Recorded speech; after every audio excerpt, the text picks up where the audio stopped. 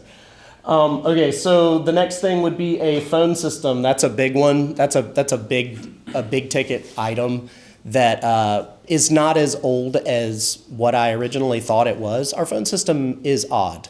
It works odd, and it is it's a PBX phone system, so it is something that is held on site, a private exchange, and so with that said, it would make sense that it runs like one, but it doesn't. It runs a public IP. In other words, it runs like it's supposed to be hosted, and I think originally it was, but using our pre-existing infrastructure, I think when we got our phone system, they made it a PBX instead of making it hosted offsite. To make it as layman's term as humanly possible, our phone system is set up at the structural level a bit odd. It works for the most part.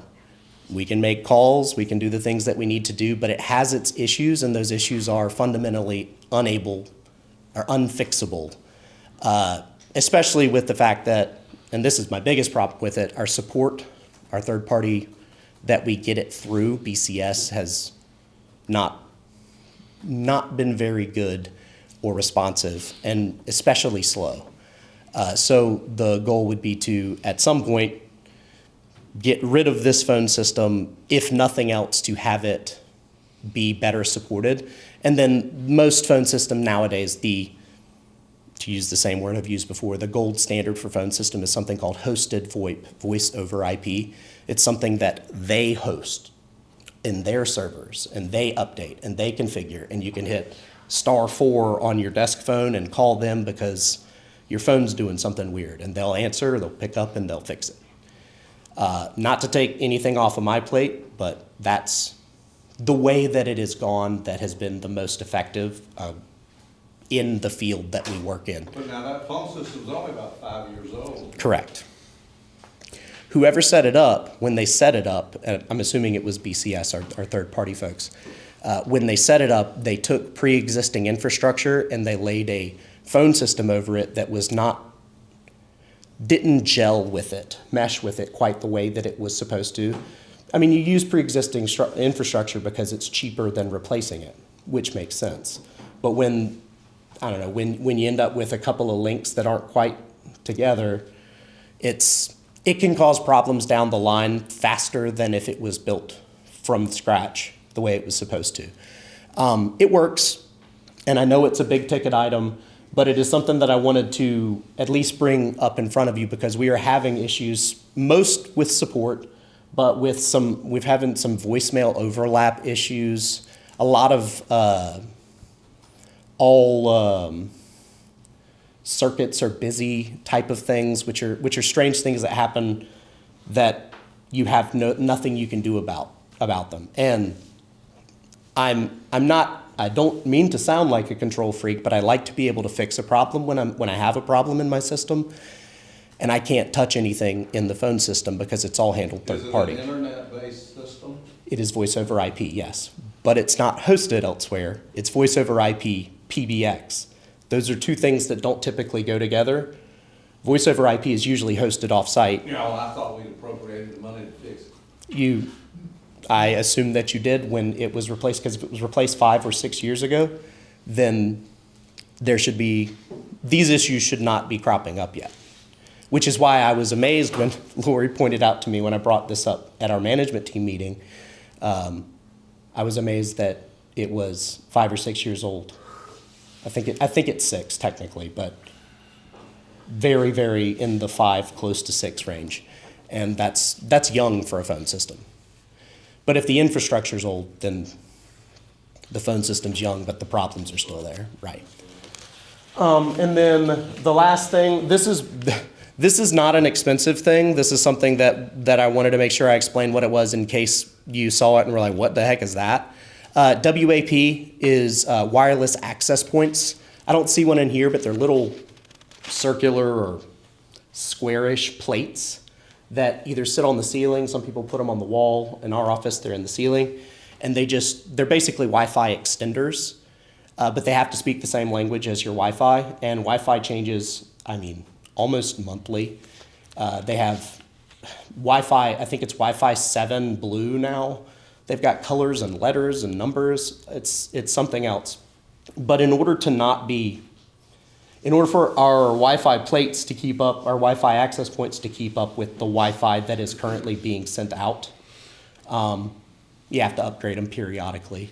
We have 9 of them. They're usually in the $200 to $250 range, so it's not a massive investment.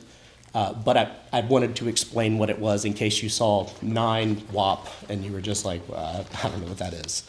But yeah, so that's pretty much it. Any questions? About what is a new phone system cost?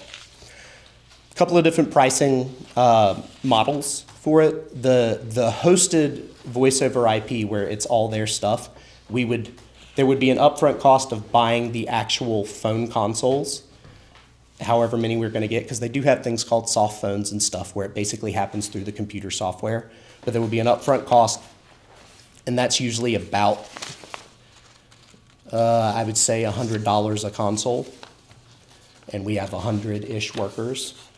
And then the installation of the actual the installation of those consoles, which they would want to be involved in, I'm sure. You would probably be looking at $15,000 to $20,000 for the installation, and then it would be an annual fee, unlike our current one, which is not an annual fee. We bought the phone system, it's ours. We pay when we need support. What it would be an annual fee, and they would do everything with it and maintain it, manage it, upgrade it, all that stuff. So over the lifespan of a phone system, hosted VoIP is more expensive than the purchase up front, but it is easier, and that's why it's more expensive over the lifespan of a phone system. So I would say probably 20, and then it's about $40 per phone on the system annually. So, yeah. So Steve, Yes, sir. years ago when we did that, and we've been having a conversation with our IT folks about that, Mhm. the challenges on that, that was the constraint. There was a budgetary constraint on that system. And that's why that system is what that system is. Okay. See, that explains it. Because when she said it was 6 years old, I was like, there's no way. You have to think about what we had, what we were trying to do. We were trying to get 4-digit dialing between the systems. We put y'all's system in first, we put main campus in second, and we slowly had to piecemeal this thing. I understand. And initially when we looked at y'all's, it was, I don't remember, it was $500,000. It was something outrageous. Yeah, we were trying to do something fast On the hosted because they had a really bad system. On the hosted system, and then there is, like you said, there is the ongoing subscription as a service kind of piece. Yeah, and I don't know for a fact which is better. I've only ever had experience with this is the first phone system I've ever been in control of, to be fair. But I know that, and that makes sense, that it is it is very clearly laid over top of something and then made to work. But, it works. It just has its... So Sherry and I had that conversation a couple weeks ago, and she said, anticipate this, we're gonna have these conversations when we're doing the budget. Okay. And again, what we anticipate is it will be a piecemeal. We will start with one group, and we'll handle that group, and then we'll build it so that we can build on top of it. Okay. Not old technology, but hosted voice over Right. IP, if we're able to do that instead of, although we have voice over IP, we don't have hosted voice. Right, we have PBX, which is different. Yeah. Thank you. Yeah. Thank you very much. No problem. Since we have 2 more speakers, let's go all the way through their presentation, and then we'll ask questions at the end, so we can try to stay on time. Good morning. My name is Samantha Keach. I'm the program manager for child welfare. I want to start by talking about the unlicensed kinship payments. This was implemented back in November of 2023 to provide unlicensed providers, relative providers, with half the standard board rate that a foster parent would get. So this has allowed some of our relative caregivers that might not have been able to care for some of our foster children because of financial constraints to be able to provide that care. And it also allows, our foster children to remain with relatives, which we know that, maintaining with birth family and maintaining those connections is very important for them while they're in the foster care system. This has been very successful this past year, and it also has saved us money because we haven't had to pay a foster care rate where we might have normally if they were in a regular licensed foster home. Currently, we have 29 children that are placed in these relative kinship placements, so that has been very successful this past year. Next, I want to talk about the Emergency Placement Fund. So the Division of Social Services recognized that we're having issues with finding appropriate placements for children. And so in order to assist with that, they have provided monies through the 2023 Appropriations Act to provide us with emergency placement funding to assist with finding placements, respite placements for these children. So this fiscal year, we received $45,903, and to date, we have less than $1,000 left of that money. So we are definitely using that money for these emergency placements. Next, I want to talk about the Family First Prevention Services Act, which went into effect in October of 2021, which limited the child welfare funding for children placed in a residential setting. So they were trying to get children back into a regular family-like setting. So this affects our level 2 and level 3 group home placements. In order to combat the lack of funding from the federal law that went into effect, the state provided bridge funding to cover that gap in funding, and so that will end in March of 2025, next month. And so we're not sure what the impact will be on funding for these group home placements. And our group home placements kind of fluctuate from month to month about how many we have in these group home levels of care, but we are using that bridge funding right now to assist with that gap. And I just wanted to share that currently we have 110 foster children in care. We have 5 that are in the 18 to 21 program, so that's a pretty high number for 18 to 21, and has we are happy to see that children that are aging out are using this program to obtain self-sufficiency. And then we have 214 adoption assistance cases. And then lastly, I just wanted to talk about the continuing struggles that we have in child welfare. One of our biggest struggles is the lack of appropriate foster care placements. A lot of these kids that have behavioral health needs and need a higher level of care, a lot of times we find placement and then the placement disrupts. The private agencies are supposed to give us a 30-day notice to allow us time to find another placement, but they don't always do that. And so that often means that we're having to go pick up a child and bring them to the agency. Since July, we've spent 27 days at the agency with children that have no placement. We always have 2 social workers or 2 workers in the agency at all times, anytime we have a child spending the night, to maintain safety and ensure safety, because a lot of these kids are kids that need a higher level of care, and that's why we're having difficulty finding placement. The other issue is placements are several hours away, so we're spending time with travel to go place kids or pick them up, which makes things very difficult as well.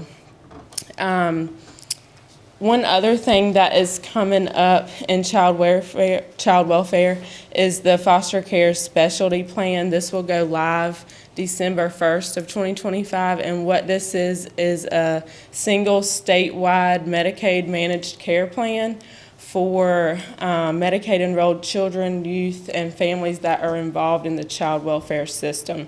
So it's supposed to be provide wraparound services to integrate their overall health care. So we'll see how that goes in December. Hopefully that'll help support the families and get them the mental health and health care that they need.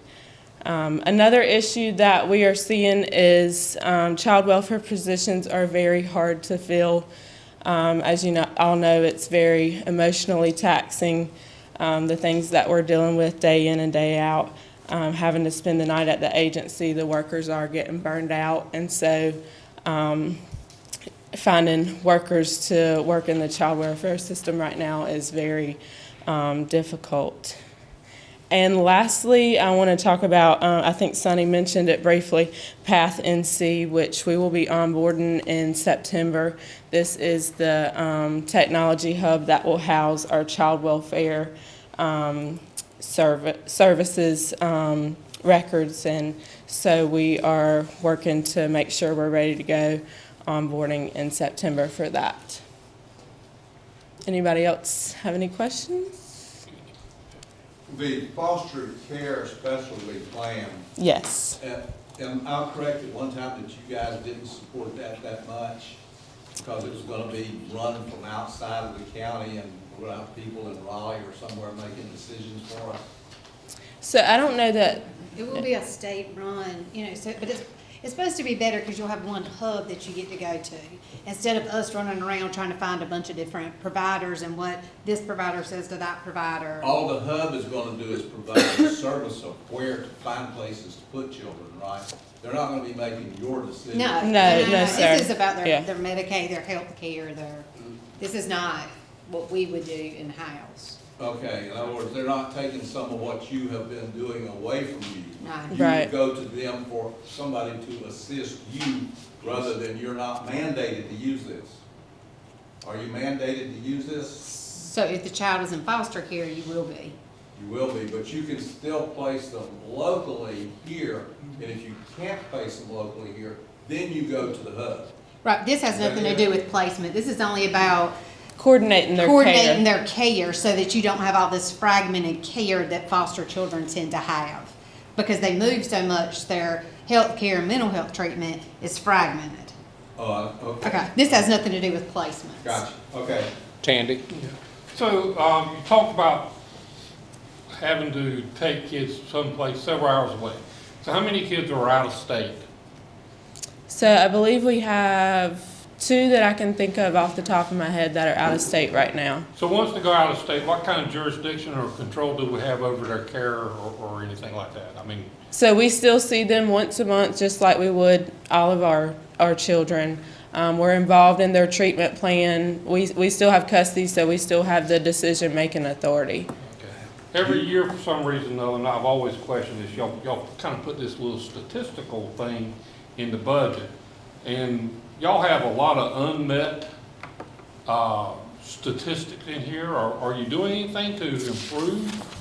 Because foster care is kind of lacking on these statistics. You know what I'm saying? So I think that what you're looking at is, can I say it a second? Sure. I think they're It's in the been in the budget the past 2 or 3 years. I don't never know So why what it it's is, there. these are growth measures. So the only one that's a mandated measure for us is that you have to see them every month. So these are all growth measures. Some of this stuff would be almost impossible to need because your court system kind of lags. It's not just what DSS does, if that makes sense. Like it's a lot of pieces that go with it. My grandparents were foster parents, and they had over 45 kids. They had one kid for over 4 years straight. Nowadays, you take a child, an infant child, to a foster parent, and you drop them off, and you don't bring any diapers, you don't bring any infant meal, you don't bring any child baby seats or anything like that. What's being done to address those sort of things? And don't tell me that you're doing it, Because I know it's not. We do that though. So when the child comes into custody, we do roughly $150, and that's clothes. And I'm not saying they would get it that night, but normally, we try to do, if it's a baby, we try to carry the diapers and the formula. However, there are times we take custody in the middle of the night, or we haven't quite got there, but we're not gonna care a baby that doesn't have, if the foster parent can't get them some food. I know it's not happening. No packing plays, no clothes, no diapers. Infant meal's expensive. The foster parents are getting children and they're having to buy infant meal, and it's way more than what they're getting paid to take care of the kids. And we do talk about that in math. You're right. It costs more to take care of a child than what they get in their board payment. Right. That's absolutely right. But if we had an endless pot of money, then we could supplement all that. But most foster parents that we have do supplement it. I know one to supplement the mess out of it. Jared? My question is about the adoption assistance.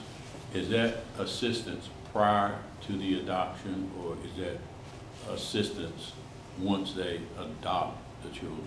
Once they adopt the children, they get a monthly stipend.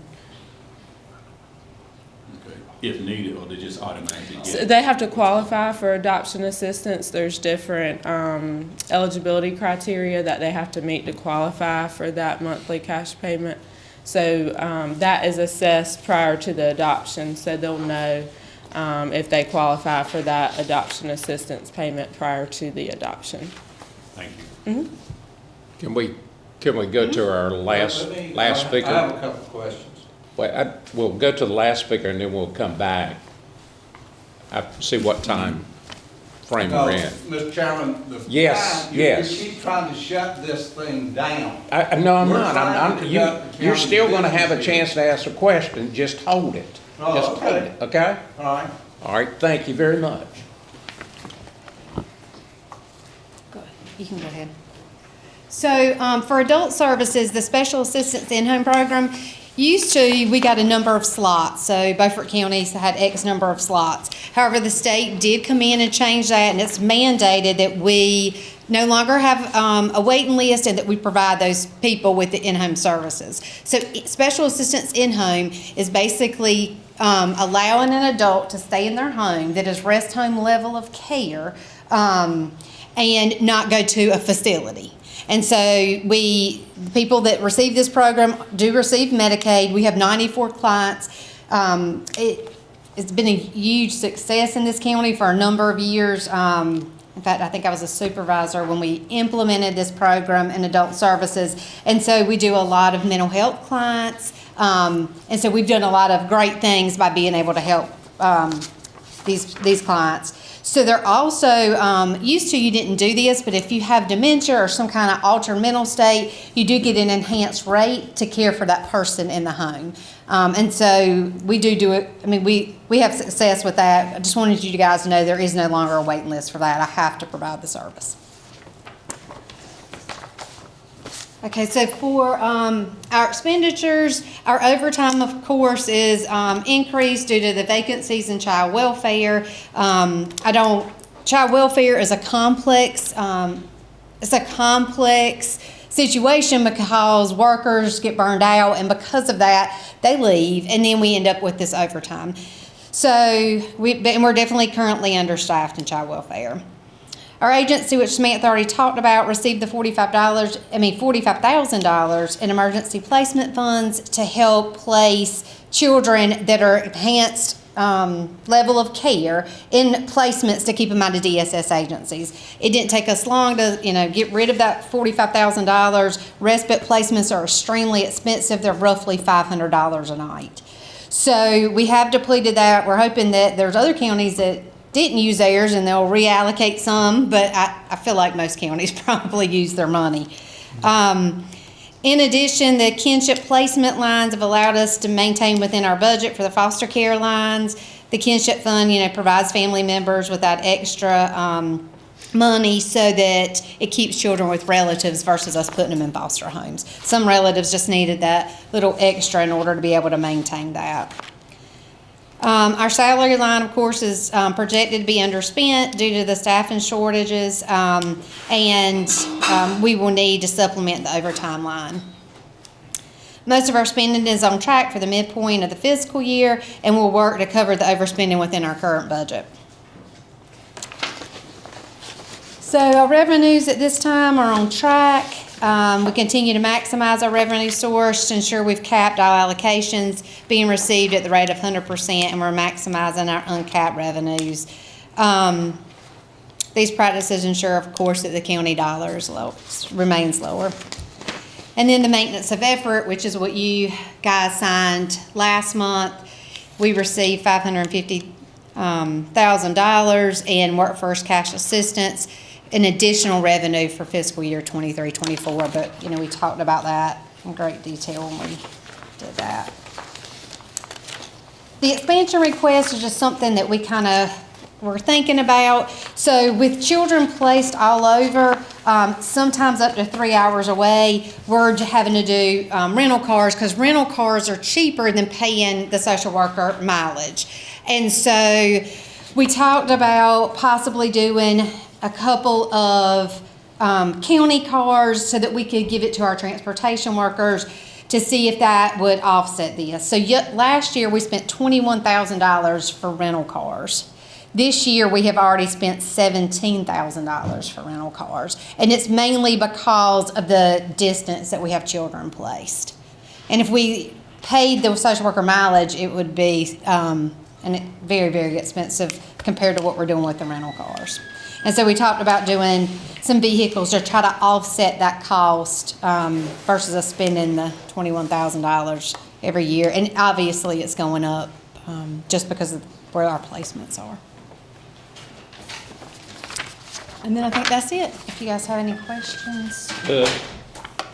Okay, the question I have, going back to foster care across state lines, and maintaining control, this is a curiosity question more than anything else, and that is, there's some kind of a interlocal or an agreement that allows some judge in another state to keep them from picking off a child and having custody in that state?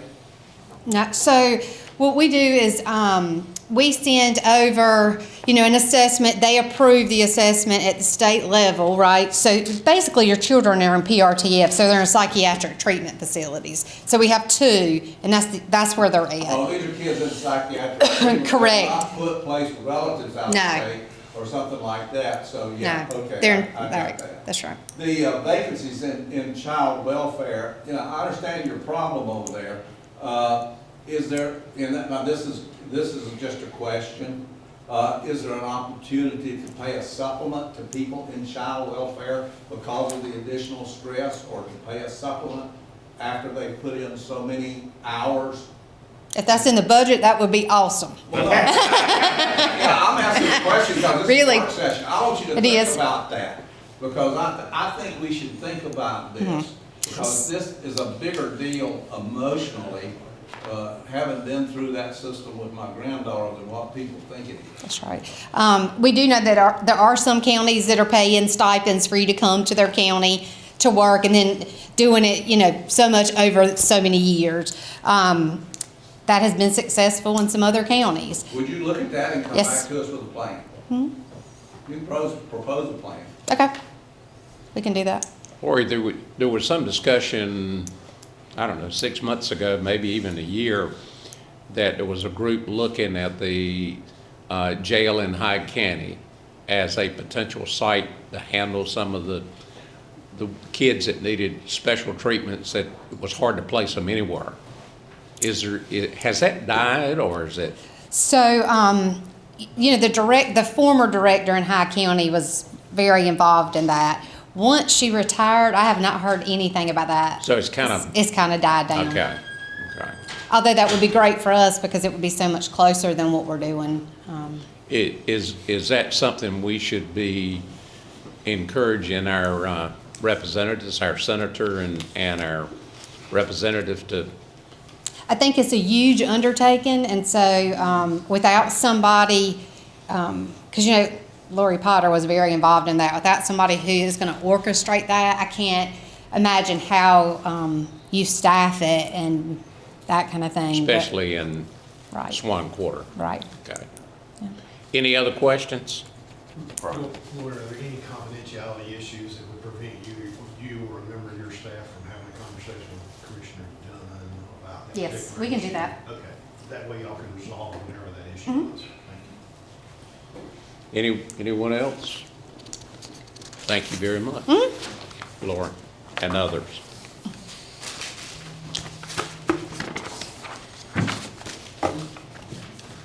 Is Kelly Yeah, That's, here? make sure right there. she's out in Love it. Is there a problem that has surfaced in the last week with Microsoft being able to open up an attachment? I can do it on my phone without any trouble, but on the desktop? It's probably that. It's hard for So oddly, So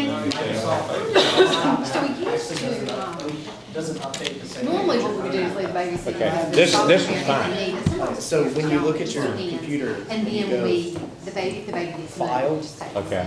and you go to. But if there's an issue, you Okay. It'll or put get her up a a different copy. looking screen. You want to make sure that it's up to date. I know. Good morning. But, yeah, I don't know how to explain it But if any it is, I need to. All right, options. Yes, you go to file Okay, options, thank and you. it'll pull up a different looking screen, and one of them says update. Okay, update. Thank you. You mean we had to pay that?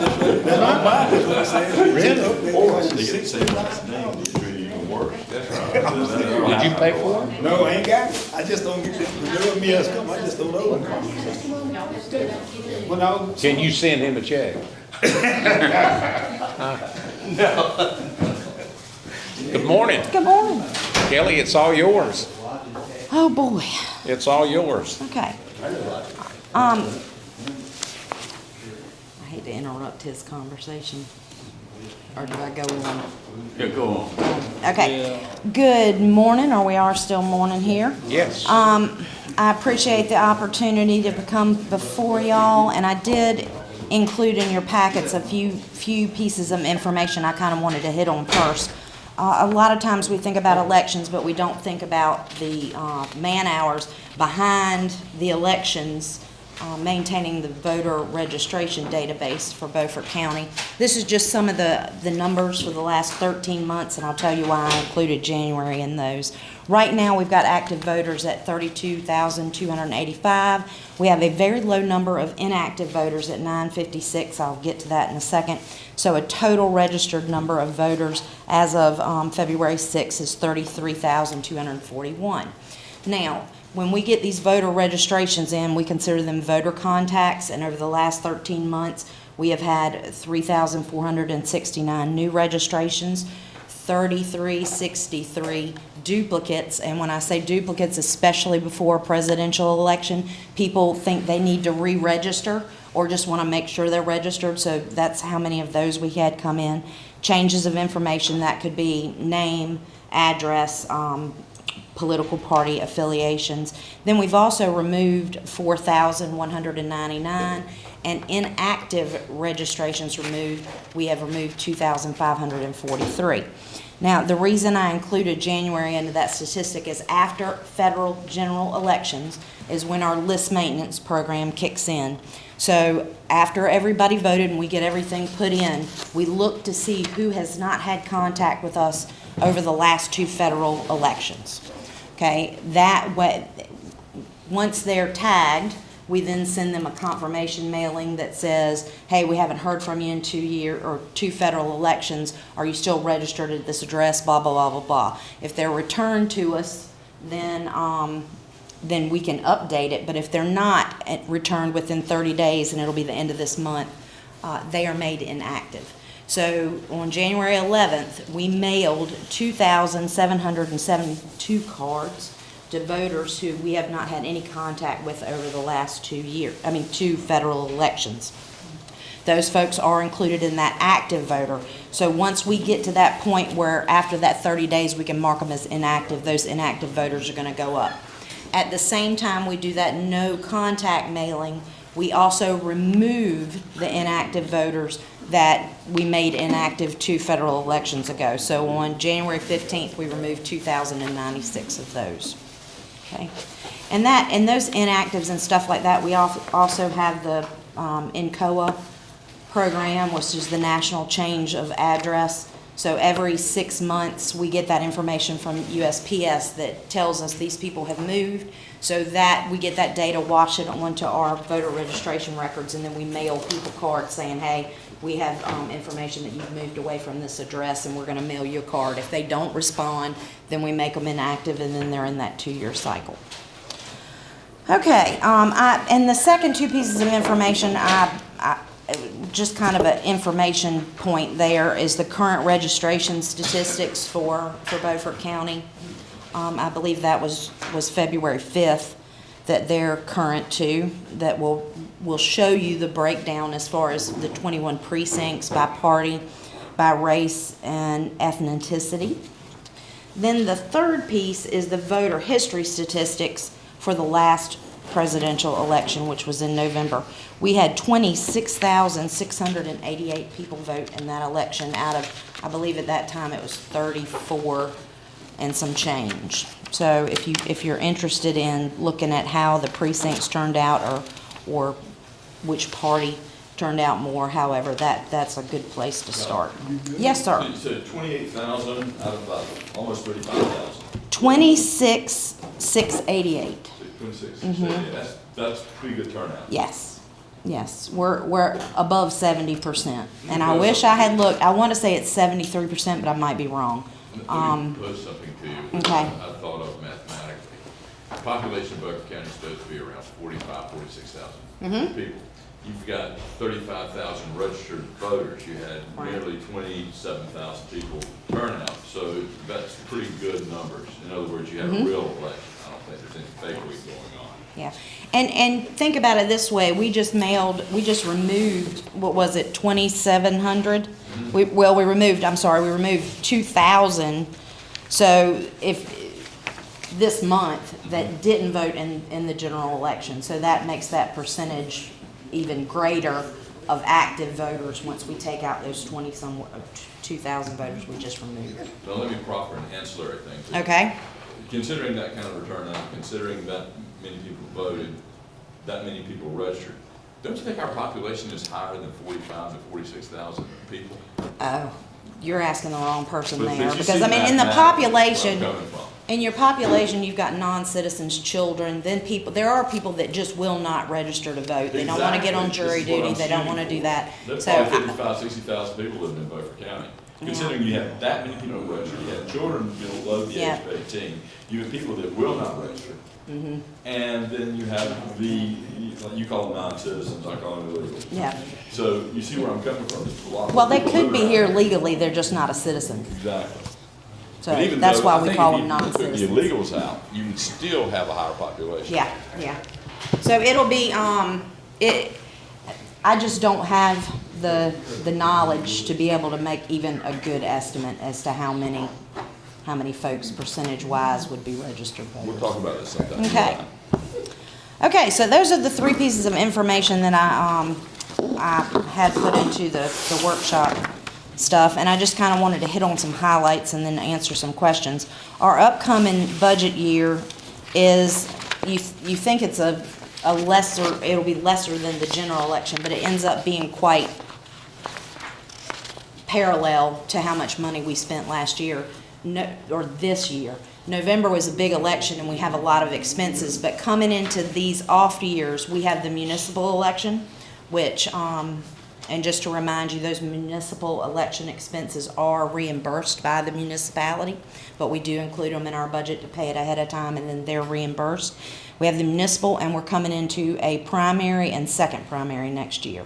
Now, out of the 2 general off year, or I would say, let me say this, a non-presidential primary election has a lesser shot of having a second primary, just because there's not as many contests. You don't have the Council of State and stuff like that.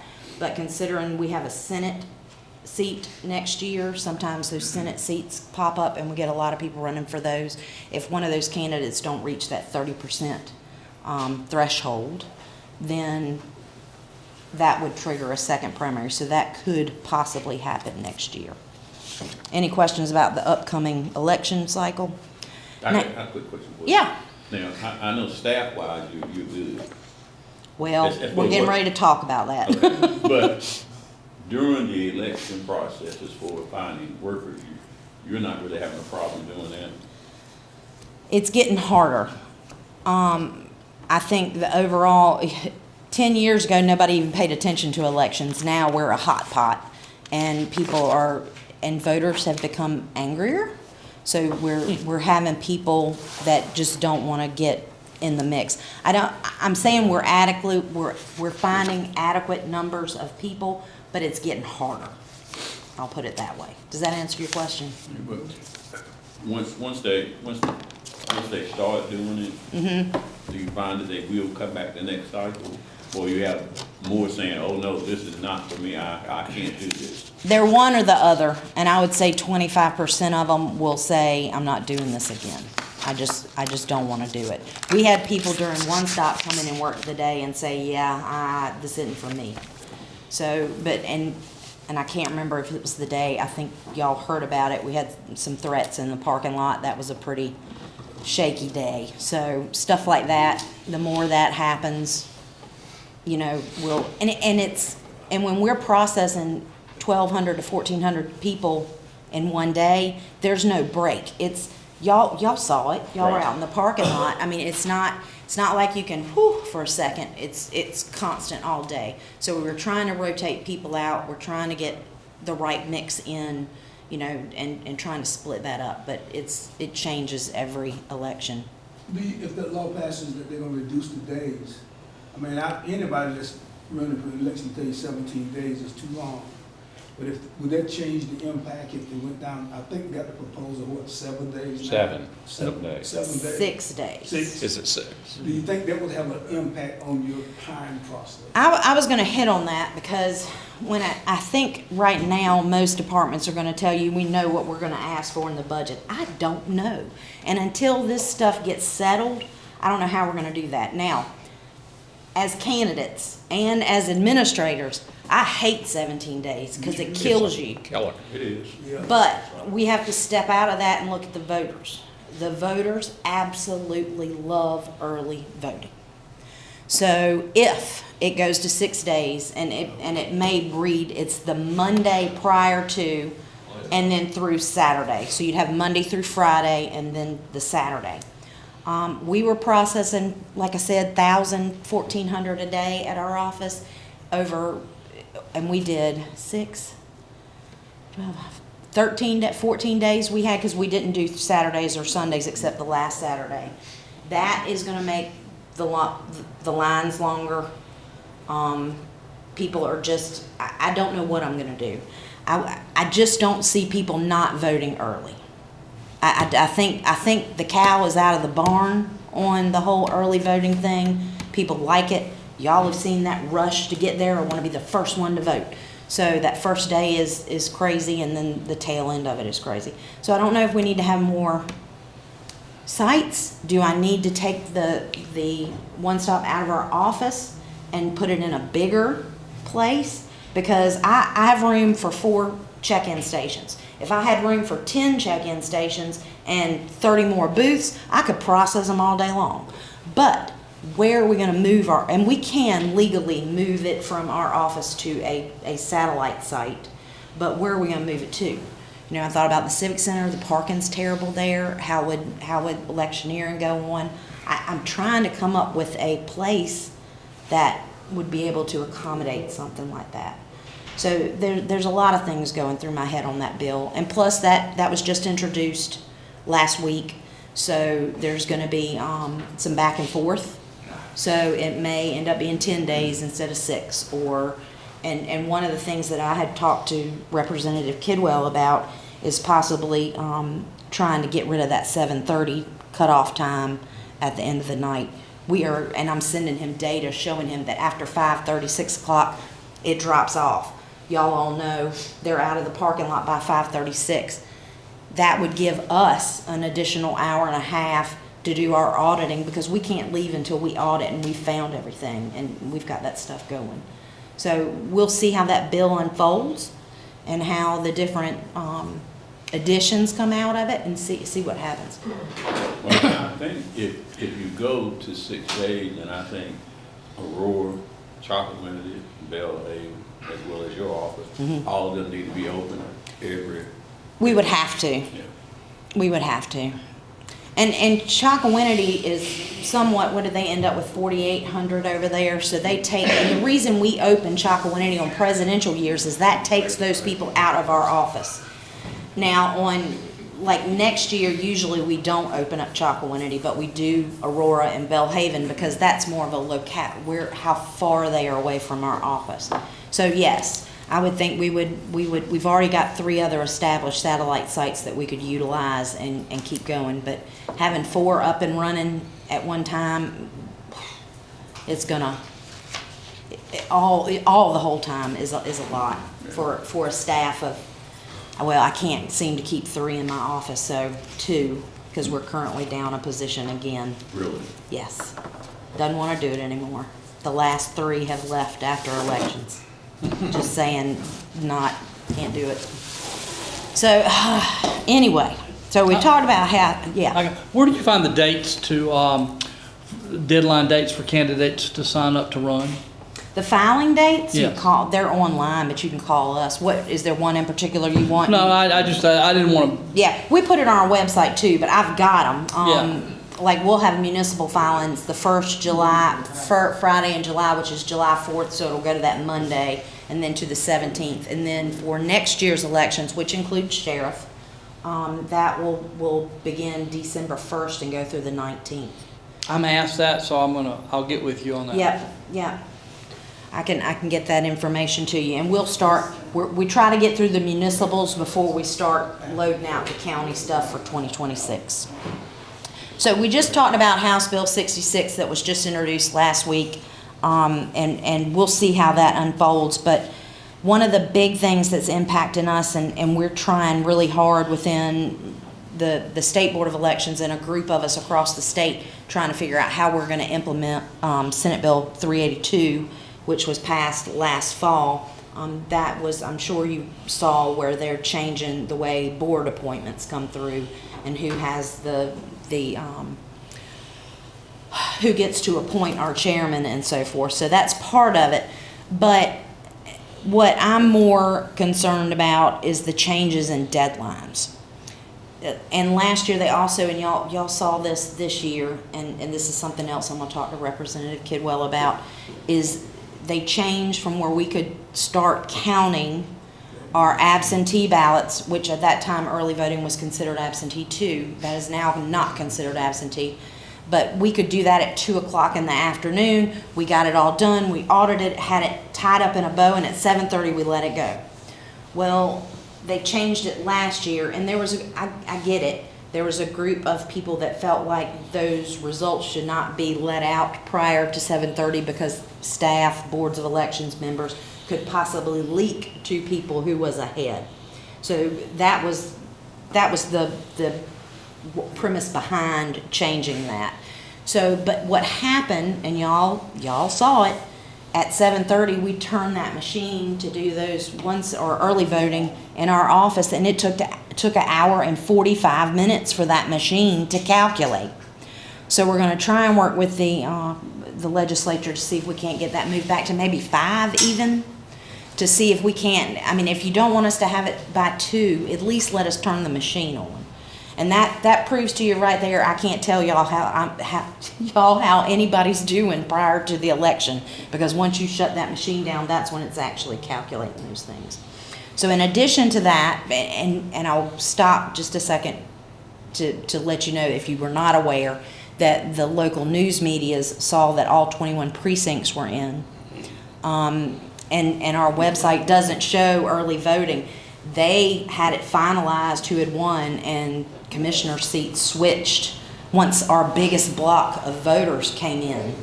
So that's something, I don't know if that's something we have to educate on. I'm not sure how. I would rather get it done because of this. Additional changes have come as far as cures are concerned. for provisionals, for voter ID, if you go in on election day and your wallet was stolen and you want to come in, we had up until the day before canvass, which was 9 days, for you to come in and show your ID, and then we would count your ballot. All of those cure deadlines have been moved from 9 days to 3. So everybody's going to have that stuff in by Friday at noon. So it's really 2.5 days. In addition to this, the legislature has also mandated that we have all of them counted, provisionals, adjudicated and counted by 5 o'clock on Friday after the election. Now, I see that as impossible, but we'll see how that goes. Also, in addition to the provisionals, let me back this up to say, y'all were all aware that we had some very close elections last year. So they're like, why are all these ballots hanging out there that take 10 days to count? It's always been that way. It's just things have not been so close. So it came to the forefront and everybody's trying to fix it. But they want, absentees by mail have to be received by close of polls on election day. But our cutoff for what we put out as far as results were 5 o'clock the day before. So that we don't have people turning in their absentee ballot on election day and then go into the poll and voting too. Well, now we must have a continual meeting on election day to constantly count these absentees that are coming in on election day to our office. So, and by law, it is now that we cannot recess until the counting is done. So I don't know if that means we would stay until 6 o'clock in the morning. I don't know. We're working through those things. So those deadlines have been changed quite a bit, and I don't know how we're going to get that implemented. When I talk about staff, that the provisional process, were any of y'all at our provisional meeting this year? I don't think so. It took us 2.5 hours to go through 280 provisionals. That was us just presenting the information to the board because each one has to be adjudicated by the board. So we get them on election day, we research them. We looked at, they say, I'm registered to vote, I registered to vote the DMV. We go into DMV's database and see that they were in DMV on that date, then we present it to the board, you should count this. Or if they failed to give us a piece of information and tried to register, if they provide it, then we count it. So prior to the board meeting, we have to adjudicate that. It takes us, it was everything we could do to get 280 done by the 9 days before. That was the third, not the first Thursday, but the next Thursday. I don't know how we're going to have it done by Friday at 5. Now, the only thing I can think of is to have more people or more staff members in there to help us with provisionals. But provisionals are not something that I can pull off the street to do. For one, it was also changed in the law that anybody that has access to our computer system has to be fingerprinted and go through an SBI background check. So they have to be taken up quite a few levels to be able to go in and adjudicate and research. We go into DMV, we go into, I'm trying to think of some of the other counties to see if they're registered there. So I'm not sure how I can handle that. If we get some permanent part-time, I don't know. I'm thinking that through now that all of this stuff has come down the pipe. So we're working on that, and hopefully in the next week or two I'll have some kind of plan as to how we'll handle all of that, because they're taking 10 days. They're taking all of the auditing that we do within 10 days, taking it down to 3, except for voter history, which is going to have to be put on the back end because we're going to have to attack the absentees and the provisionals to begin with. Does that make sense? Everybody across the state's like, what just happened? Because it's just, it's great in theory, but practically it's going to be very hard for everybody to implement these law changes. So that's all I kind of wanted to hit. Do y'all have any questions? You're the only thing standing before our lunch. Yes, I know. And mine too. There may be some questions, but anyway, does anybody have a question, Kelly? If not, thanks for what you do, Kelly. I think it's fair to say that whether you're a Democrat or whether you're a Republican, you treat us all fair. That's the key to it. is it's fair, it's black and white, and as I have said to many, I'm not going to jail for Democrats, I'm not going to jail for Republicans, Right. I'm gonna sing like a bird. So if any of y'all do anything and I get wind of it, I'm gonna be on the stand like that. It's just not worth me, my reputation or anything like that. Well, you and your staff did a wonderful job in November. Thank you. I was right there with you. We felt like we were kind of spread out, I'll put it that way. Thank you, You I handled appreciate it well, that. you really did. We try. Okay, we're going to start back at 1 o'clock, so if you disappear and go to your office, be back at 1 o'clock, because we're going to start sharply. All righty. Good news, I'll start off by saying that we're not asking for any expansion items, so I'm kind of doing what I did last year, is I really wanted to follow through with you guys about what we've been this past year, how we got there, and then something different is now that we've done the new community health needs assessment, we don't have a big change of where we're going, but do want to review that too. So these are Beaufort County's priority areas that we've been functioning off of the last couple of years. Access to care, chronic health conditions, family, community, social support, and behavioral health. So with these, sorry, let me get this presentation. So over the past 4 years, the areas that we've been focusing on, everything that we do at the health department, we try to tie back into those focus areas. We don't want to just do a program to have a program, and we want to make sure that the programs we're doing are targeting those areas of needs that the community said, hey, this is a problem, or hey, we're suffering here, all of those things. So if you're not familiar or haven't heard in the past, how community health needs assessments are done is we take secondary data from the state and other local resources. We collect firsthand primary data from surveys, and we collect those via paper, electronically. We also help individuals who maybe can't read it or have other issues, just to have a better, well understanding from the community input. This survey that we do is conducted with partnership with ECU Health Hospital, and we're very thankful for their partnership through that. They help us not only financially to be able to move forward with this project, but also collecting the surveys and ensuring and promoting that as well and getting feedback. So the big thing that's kind of projecting us for the next year is our 2024-2027 community health needs. So sorry, back up one more, Brandon. So the 4 that you see here, after the surveys have been collected, data's been collected, feedback from leadership teams such as you guys that were invited to that prioritization meeting, these are the 4 focus areas that moving forward our goal is to work on. And we actually are touching all of these already, but the goal is to whether expand or to help curve our needs or curve our programs to meet those needs, and we'll go into a little bit of that. Thanks, Brandon. So 2 things, maternal health, we have a women's health grant that we achieved, and this helps directly with our postpartum home visiting program. So we have a community health worker that's completely grant funded, that's able to go on home visits for uninsured as well as Medicaid to really reduce the risk of maternal and infant deaths. Our county is quite behind the curve when it comes to those, and this is a program that we're able to go out with a nurse as well as the community health worker, assess the baby, assess the mother, and provide additional resources, whether that's helping them get into insurance or whether that's WIC services or other community programs. And then the most recent one is our COSOP grant, which is regarding the opioid and substance use program, which, as you know, is around $336,000 over the next 3 years. How we directly hope to utilize that grant is to expand our mental health programs especially. Mental health has been, behavioral health, mental health, however you want to focus on it, continues to come at the forefront of needs. Whether it's this county, surrounding counties, the state, or the country, it's a need.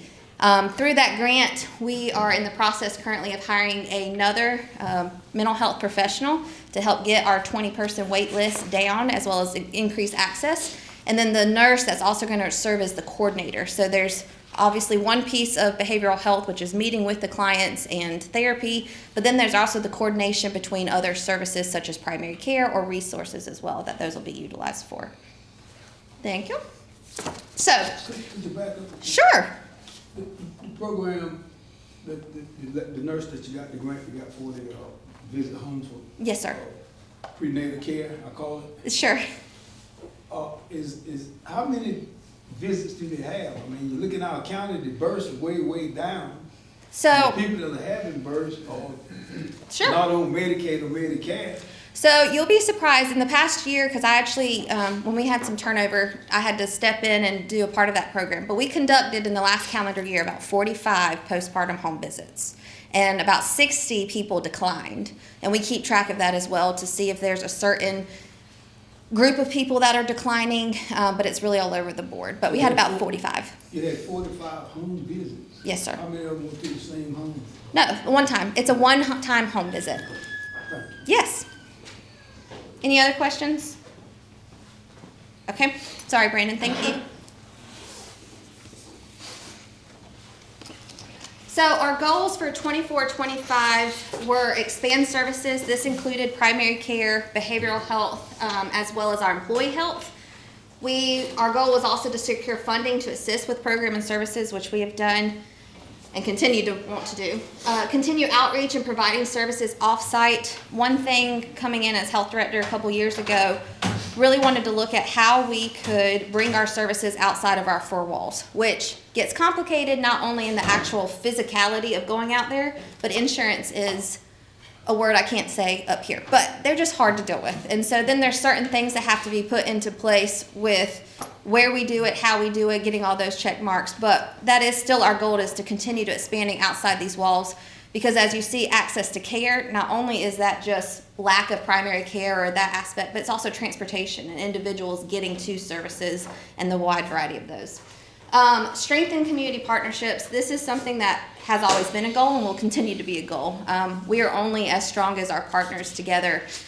What others can do with us and in coordination just makes it more efficient across the board and better for clients in our community. We want to increase the number of certified community health workers. That was a goal that strove from KVR, which is Kate B. Reynolds grant. And the thought really came about in COVID, for those of you who are with us, where community health workers were the ground for us. They were out in the community everywhere from Aurora to the other side of Belhaven. They were the neighbors. They were in the churches. They were in the doctor's offices. They were at Food Lion. And they were our educators. We meet with them monthly, and there's about 30. Currently, 9 of them are certified. And through that group, we meet monthly to talk about whether it's programs, enrollments, mental health first aid training. Then these individuals are out in the community able to provide those services or education. Because what we know one thing of is awareness is key, whether it's programs. If we have a program and no one knows about it, or if there's services that can help people and it's not out there, then what good is it doing? So they're a great aspect in that too.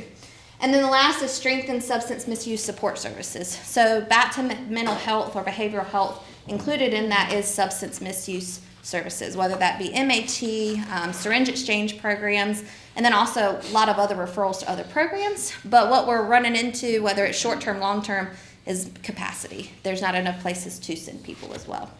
Any questions about our previous goals, and then I'll move forward. You're good. How many, in your needle program, how many needles do you use a year? I use 0. No, I'm just kidding. But last time I think I reported about 1,500, and we're about that same amount this year too. And that's for people for drug exchange? Syringe exchange. So we actually stepped away from the terminology syringe exchange, and it's been really hard for me to adjust my wording. But the reason we did that is there were clients that felt they had to bring something in order to get clean supplies, and that's not the case. We do encourage them to bring supplies because we want to. We have a partnership where we're able to dispose of them properly through incineration. But we've changed it to prevention point program for hopefully to be more welcoming, but also to get away from that syringe piece. But yes, we collect dirty needles so we can dispose of them properly, which also leads to the reduction of spread of Hep C or things of that nature, and then we are able to supply them clean harm reduction supplies, and those are not bought with county dollars. All righty. Thank you. You're good right there. Sorry. So hopefully this is easier to read than me just reading off a PowerPoint. So in front of you is basically our 2024 year review. As you can see at the top is our focus areas. Everything we do, we try to tie back into our community health focus areas, which was chronic disease, the economy, mental health, and vulnerable populations. So clinical services, we conducted 8,343 clinical visits, which is about 1,000 more than we did last year. 1,944 of those were primary care visits, 167 employee health visits, and then about 1,700 family planning and maternal health visits. In environmental health, we did 725 food and lodging inspections. We had 54 mosquito complaint site investigations, and y'all are aware of those as much as we are, I'm sure, during mosquito season. Septic applications, we did 696, on-site wastewater, 1,600, and septic systems installed for new construction was about 115. So behavioral and mental health, we had 988 behavioral health clinic visits. Now, I do want to say, that's not individuals, because if I'm in behavioral health, I usually need to go to my therapist more than one time. So that is clinical visits. We had about 320 client visits to access harm reduction supply. So those are individuals in regards to the Prevention Point program. And I also want to state that through that Prevention Point program, some of those visits, we have those community workers that are actually able to take out supplies to individuals that maybe they're not comfortable coming to the health department. We distributed 639 Narcan, and we had 31 new clients enrolled in Prevention Point, and we were able to train 53 in mental health first aid training. On the back, you'll see that teen and youth health is a big focus. We do have grant funding that also supports this efforts, but we had 225 high schoolers attend the Teen Health Fair last year. That one's going to be coming up again this year at Washington High School, April 17th, if you want to pop out there. It's really cool. What I love about that teen fair is it's not just vendors and tables and kids going in circles. We do make it fun, but they do some life skills as well, like how to write a check. Or last year we had a truck, and they were showing of how to charge a vehicle, battery. You know, hopefully there's some life skills out there as well that we're able to show at these events, not to mention the programs and resources. We had 538 high schoolers complete the Prepare for Success, which is where we have a health educator going into 9th grade, basically their health PE course, and they're teaching a curriculum piece of that course. It's only for about a week and a half. It's 9 days total, and then they out and they switch to the next school. And she actually visits each school, Washington twice. She does 2 sessions because of the larger amount of students, and then she does that again in the following semester. And then we had about 1,200 or about almost 1,300 students reach through our Teen Talk, which is our community health educator through the opioid settlement funds as well. Chronic disease, we had 23 enrolled in our diabetes prevention program. And I know 23 sounds like low totem pole, but I also want you to know that that program is a year-long program. And to be able to keep 23 enrolled for the whole year and meet criteria, I'm happy with. We also had 19% of our diabetes self-management education that were now gestational diabetes. So I'm proud to say that within the past 6 months, we were able to expand our DSME, which is our diabetes self-management education program, to include gestational diabetes. And we've actually seen quite an uptake in those referrals in regards to gestational. And the rest, 81% type 2. We do offer that to type 1 diabetes as well, but we have not had that many referrals in regards to that. And then we had 127 breast and cervical cancer clients served. So that is a program that we are able to get them necessary screenings or procedures if needed, and it's no cost, which has been wonderful. And they do have to qualify based on uninsurance and that stuff. In the community, so as I mentioned, I really do want BCHD to be in the community and beyond these walls. So 194 individuals were tested via our integrated targeted testing services. So this is a state funding program where we are able to go out to anywhere in Beaufort County as well as 2 other counties and test for HIV, Hep C, and syphilis. She's also trained with phlebotomy, so if they do a rapid test and it comes back positive, she's able to do the blood draw right there for confirmation. The reason that's so important is in the years past, that person hasn't been trained in phlebotomy. So if a positive test was picked up on a rapid, then we had to schedule transportation or coordination for individuals to come in to have that blood drawn. And like many clinical services, we ran into barriers for them coming back in. So this way we get them while we have them, which really helps. We held 4 community and action events thanks to Behavioral Health Task Force, and we were able to do Aurora, Washington, Belhaven, and Chocowinity. We have 9 certified community health workers. Now that's out of a group of about 30, 35, as I mentioned. But those 9 certified, we actually are able to give a small, slight stipend, $100 a month. And the qualifications for that is they can't have another CH job employment to. And they have to report out monthly the number of events or the number of encounters that they have. So we have a contract with them as well. And then 40 Beaufort County employees participated in the Get Moving Challenge. Why I love that, or if you didn't hear about that, is we did a walking challenge this fall. And the health department has participated in it in years past because it's through the Northeastern North Carolina Partnership for Public Health. And this year we expanded it out to Beaufort County employees. And it was just really fun to see teams made and people work together, but also we got some steppers in Beaufort County. And I don't know if it's the competition or what, but it was great to see people moving and getting healthy in small ways, but also building those teamwork stuff. Any questions about the infographic in front of you? Can you, are you able to say what group uses the most Narcan? Ooh. No, because, I mean, I could if I dug down into our report, and the reason I say that is we distribute Narcan to the schools for resource officers. We've worked with the Sheriff's Department. We work with our school nurses. They now have a new policy with Narcan on hand. We have community members. Now, what I will say is that Narcan is not something that when we go to a health fair, it's not in a table on a basket just for free gives. We do have demonstrations and show about it, and if somebody express, which you'll be surprised whether they're 12 or whether they're older, they might express to our community health worker or our educator that says, you know, my mom or my friend or someone who uses, obviously we are more than welcome to give them one.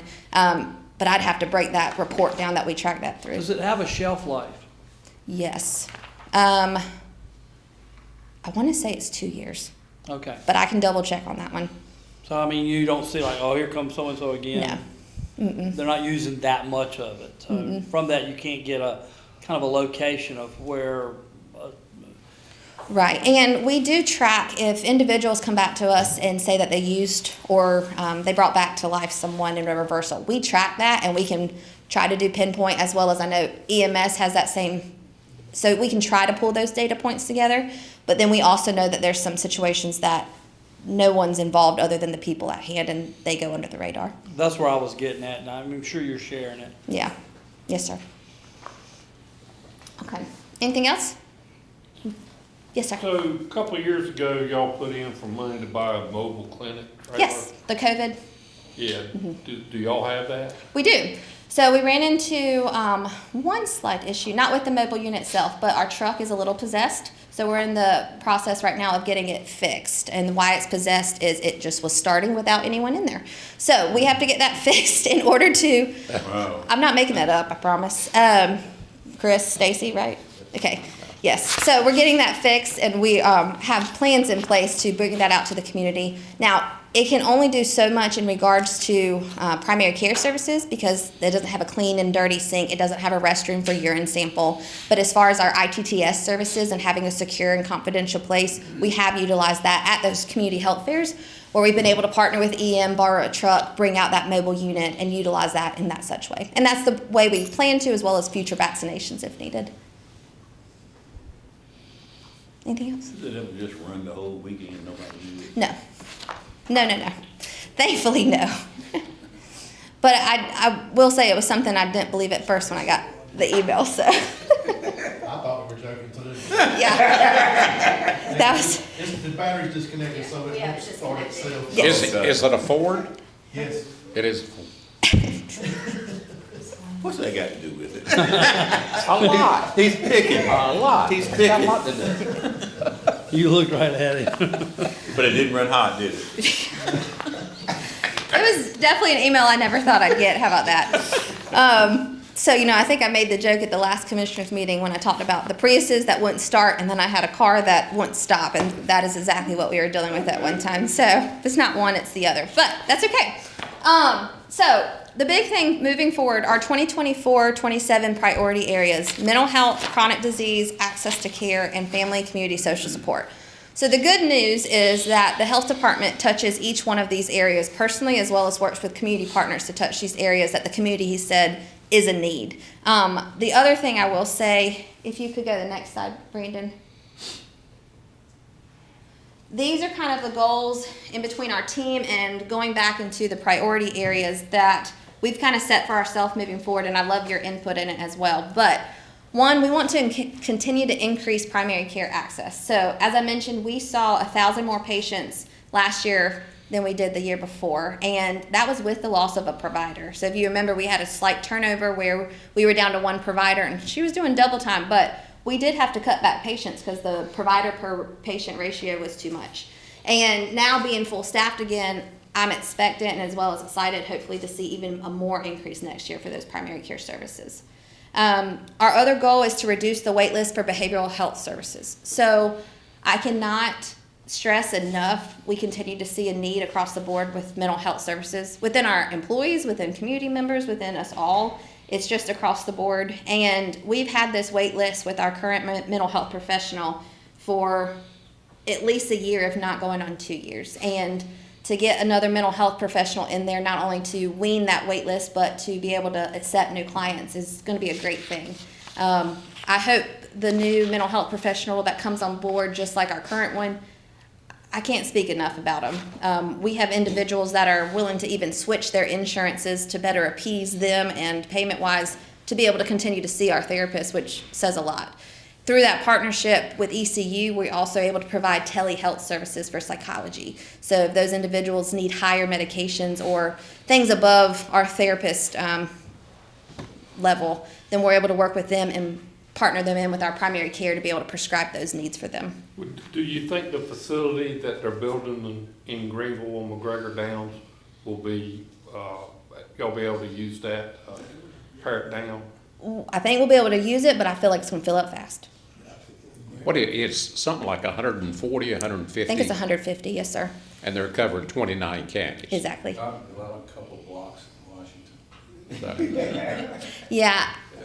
Every meeting that I've been a part in regards to that facility, obviously there's an excitement around that availability, but the physical availability versus the rooms that will be available once people actually utilize it, I think will go very fast. Are they gonna close the place in the Hosky Dam when they do that? Yeah, they're not I don't think so, no, sir. Okay.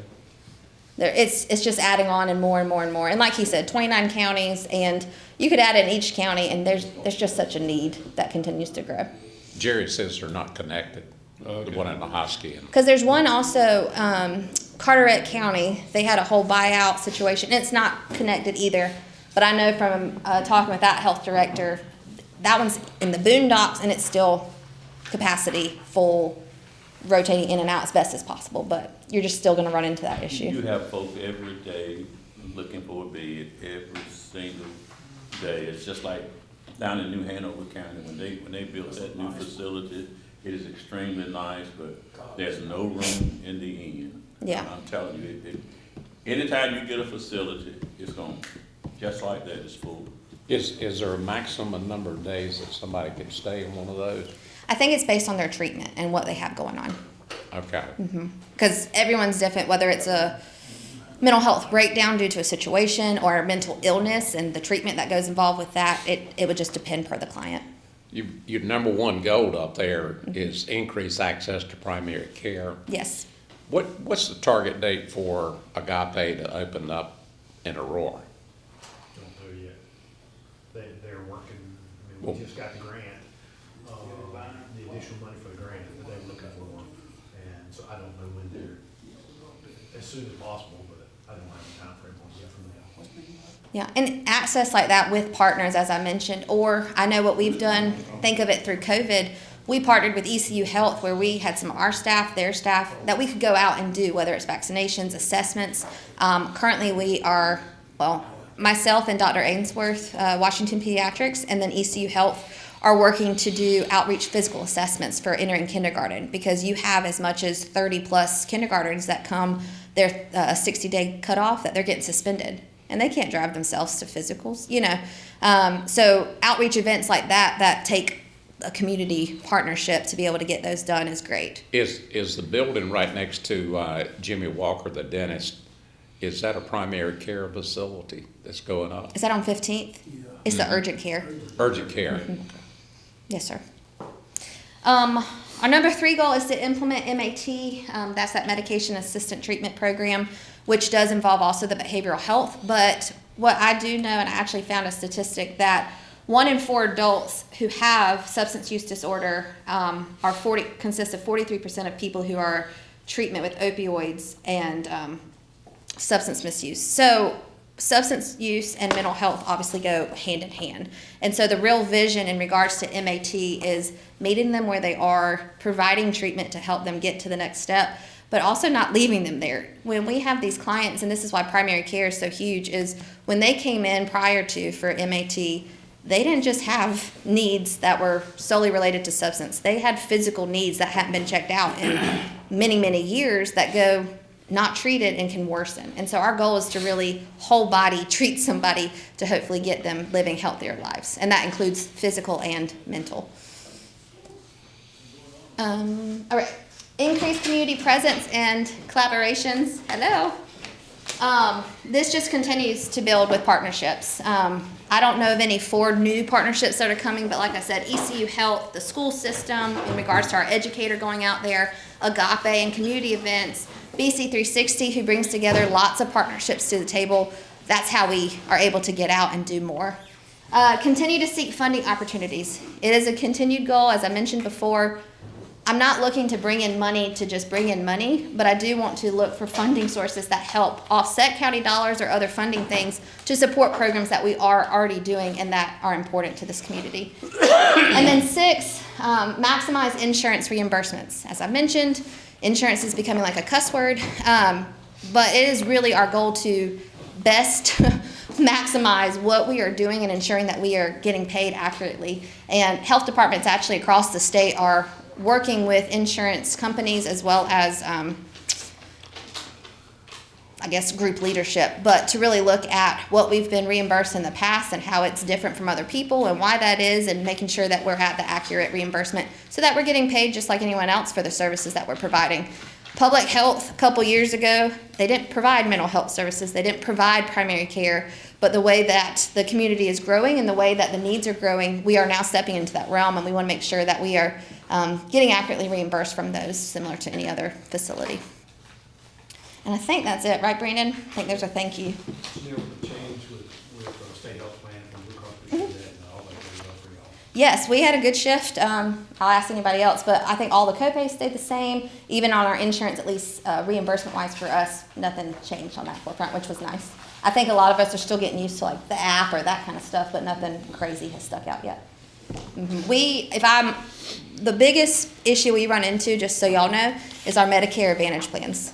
They are not nice. So if you have guidance for anybody that might be in that, I would steer them away from Medicare Advantage. Do y'all have an internal grant writer? No, I would love one. And actually, Chris and I have actually talked about it before.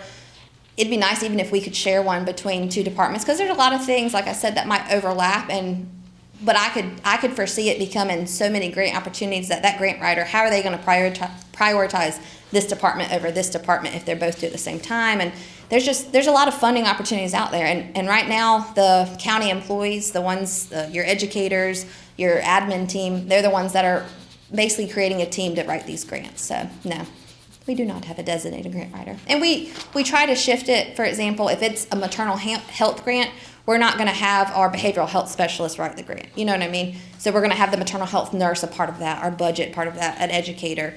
We try to make a team that's adequate, reflective of the grant we're going for. Any other questions? And like I said, I'll put it out there. I really would love, I know these are the goals on the last slide that we had, but if there's a goal that commissioners would like to see from the health department, I'd love to hear that feedback as well.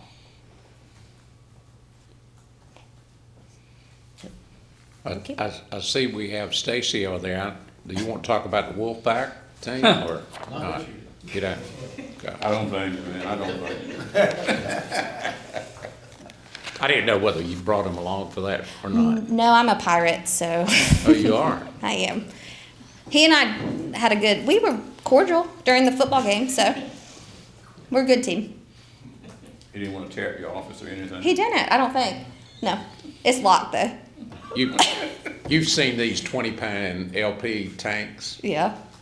My brother-in-law has got a source in Richmond that they do like an NC State and a Pirate, ECU Pirate. Mm-hmm. And I've got one of each in the back of my truck. You ought to take a look at that. I will. That's a conversation piece. Not sure that you'd put it at your front door. Right. Or not, but That'd be funny. No, I'll take a look at it. And Stan, I know there's an infographic by your computer. Those are last year's data. Yeah, just for you. If you have any questions about them, you're welcome to email or reach out. But those were last year's data since that. Yes, sir. Now, did you say y'all having challenges with the Medicare Advantage plan? Yes. Because I think the new state treasurers had some conversations about, where there were some proposed changes on that to make that the only one, I think, about it. Yeah. The North Carolina Health Directors Association are trying to work with legislation to express the concerns that we're running into in that front. And it's not just a health department concern. I've talked with the hospital and other doctor offices, and it's across the board. And what that means, sadly, for example, I'll give you a prime one. We are a state designated immunization center. So you would think that with flu and COVID vaccines, you do it, you get reimbursed. Medicare Advantage plans will not reimburse us. will not. No, and they will reimbursing your pharmacies. And what's happened, and when I've reached out to state representatives or other health directors, what's happened is they're like, yeah, we ran into that too, and we no longer take those plans. So that creates a barrier, again, for individuals that have been coming to us for X amount of years getting their vaccinations that now have to get charged something because Medicare Advantage won't cover it. And they're not covering it just because they basically are saying there's a prior authorization needed, which for no other vaccine or no other entity is that required. And then we did the next step in saying, we're not, moving forward with that. They sent us a form that basically said, here, we'll look into it deeper. We might not come to a conclusion, but sign here. But when we read through it, by signing here, it basically says that no matter the outcome, we wouldn't be able to charge the patient. So we would lose, basically. So we're trying to work with them to still get those processed. But like I said, it's just an arm and a leg, and that's since September. Other questions? Okay. Thank you very much. Yeah, thank y'all. Okay, next up is Register of Deeds. Carolyn? Welcome. Thank you for having me. Mine's going to be fast and easy, maybe. Just an update on where we are and where we're headed. New services are coming to Beaufort County. Again, we will be offering out-of-county birth certificates and death certificates. So that's a new service that is coming. Getting ready to schedule the training for the staff on that. Automation grant, we've just about spent that. I'm working on our workflow in the office, making it more efficient and a little bit quicker. I have purchased scanners for each workstation for each employee, and when they take in a document, they take it from the get-go and they finish with it there. Then it goes into the indexing process, which is running very, very smoothly. Very satisfied with our new software vendor. There were some concerns at one time, but what I can tell you that I'm extremely pleased with is that if I see a change that needs to be made, it's made. There's no pushback. I'm not waiting a year for it. There was our MAPCO vendor, and Commissioner Richardson can speak to this because he uses that platform. We've had major issues with that vendor. As a matter of fact, I think we're their only customer. So I have been working with our new software vendor to move those maps into our search engine, and they're in the process of doing that. Now, the other company that we had prior to this were going to charge me several $1000s to do that, and this company is charging me nothing. I'm letting them take their time. They've been working on it for about a month and a half now because MAPCO says they can no longer maintain their software. So, so that's going to go away. But everything will be in one place now. And as a matter of fact, with the recommendations I made to them, so it would be easy for our land surveyors and people searching for maps, we've come up with a solution to make it a little easier when they go into that new search engine. And I think they'll be very pleased with that. So far as recordings in our office, I think you have this in your binder. We added a new service. We now notarize documents, and that's growing steadily.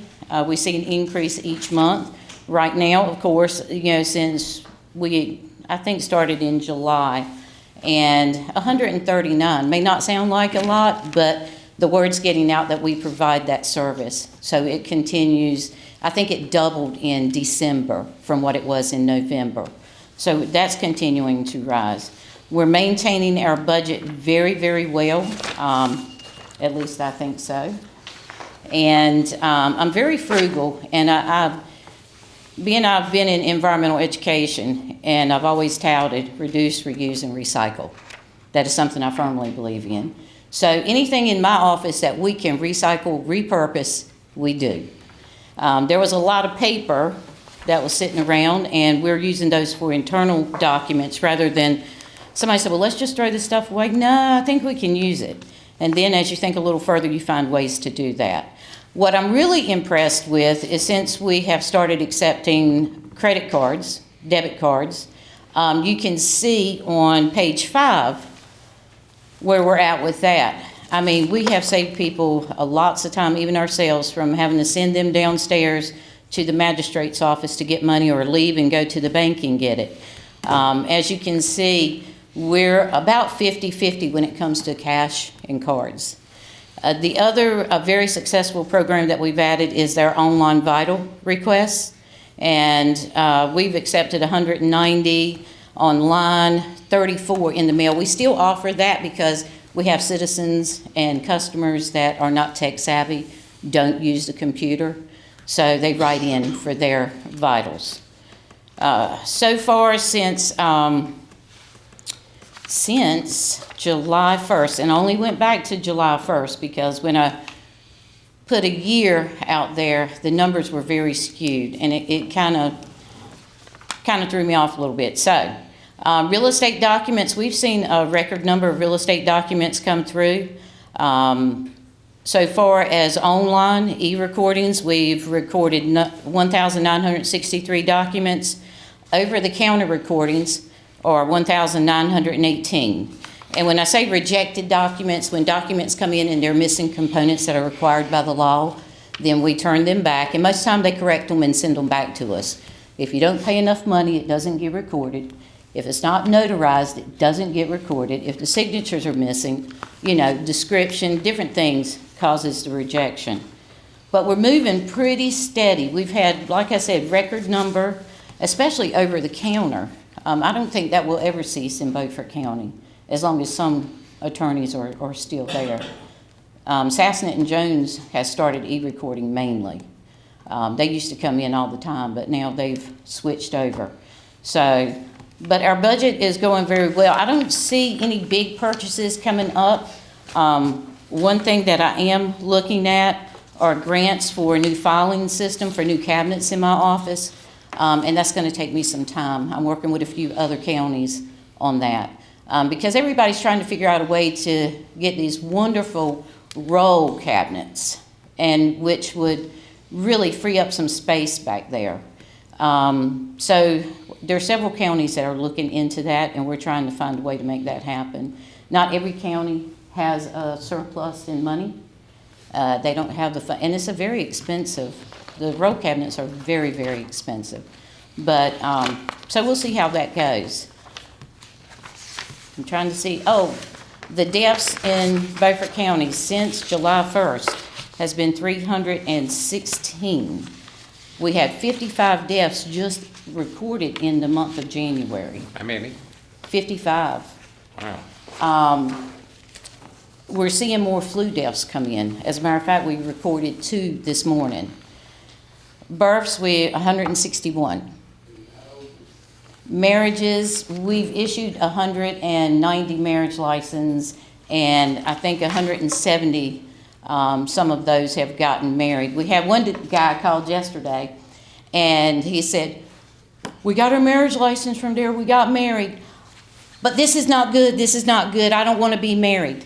When the license come in, please don't record it. And I said, We have to.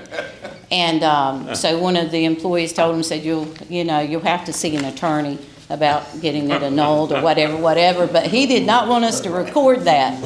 And, but you did the deed, buddy. Now you got to pay the price. That's right. I was looking to see if there was anything else. But I'll take questions now if you have any. So Carolyn, you see on TV, these commercials are running about, hey, somebody's fraudulently put a lien on your property or got your deed to your property. Do we have things in place that would prevent that? Well, I'm going to give you maybe 3 things. We have a recording notification system in Beaufort County. Now, will it prevent somebody from filing something, recording something on your property, maybe a fraudulent power of attorney? Everybody always thinks of property, but this also pertains to other documents. So the recording notification system, and I'm going to go to a power of attorney on this. If somebody should file one in our office, you've signed up for the notification system. You get notified within 24 hours that a power of attorney has been filed. And you said, I have not signed a power of attorney. So you call my office, and I said, there is one on file here. You come by and get a copy, or I email it to you. You take it to your attorney, and you have it revoked. But yes, we are seeing things happen in Beaufort County, not much, but our our recording notification system, more people are signing up, and I think it's a good thing. I think it's a good thing that y'all provide that for the citizens here, because it is a level of protection. It doesn't stop it. No, it does not. That's the misconception. And even with LifeLock, LifeLock has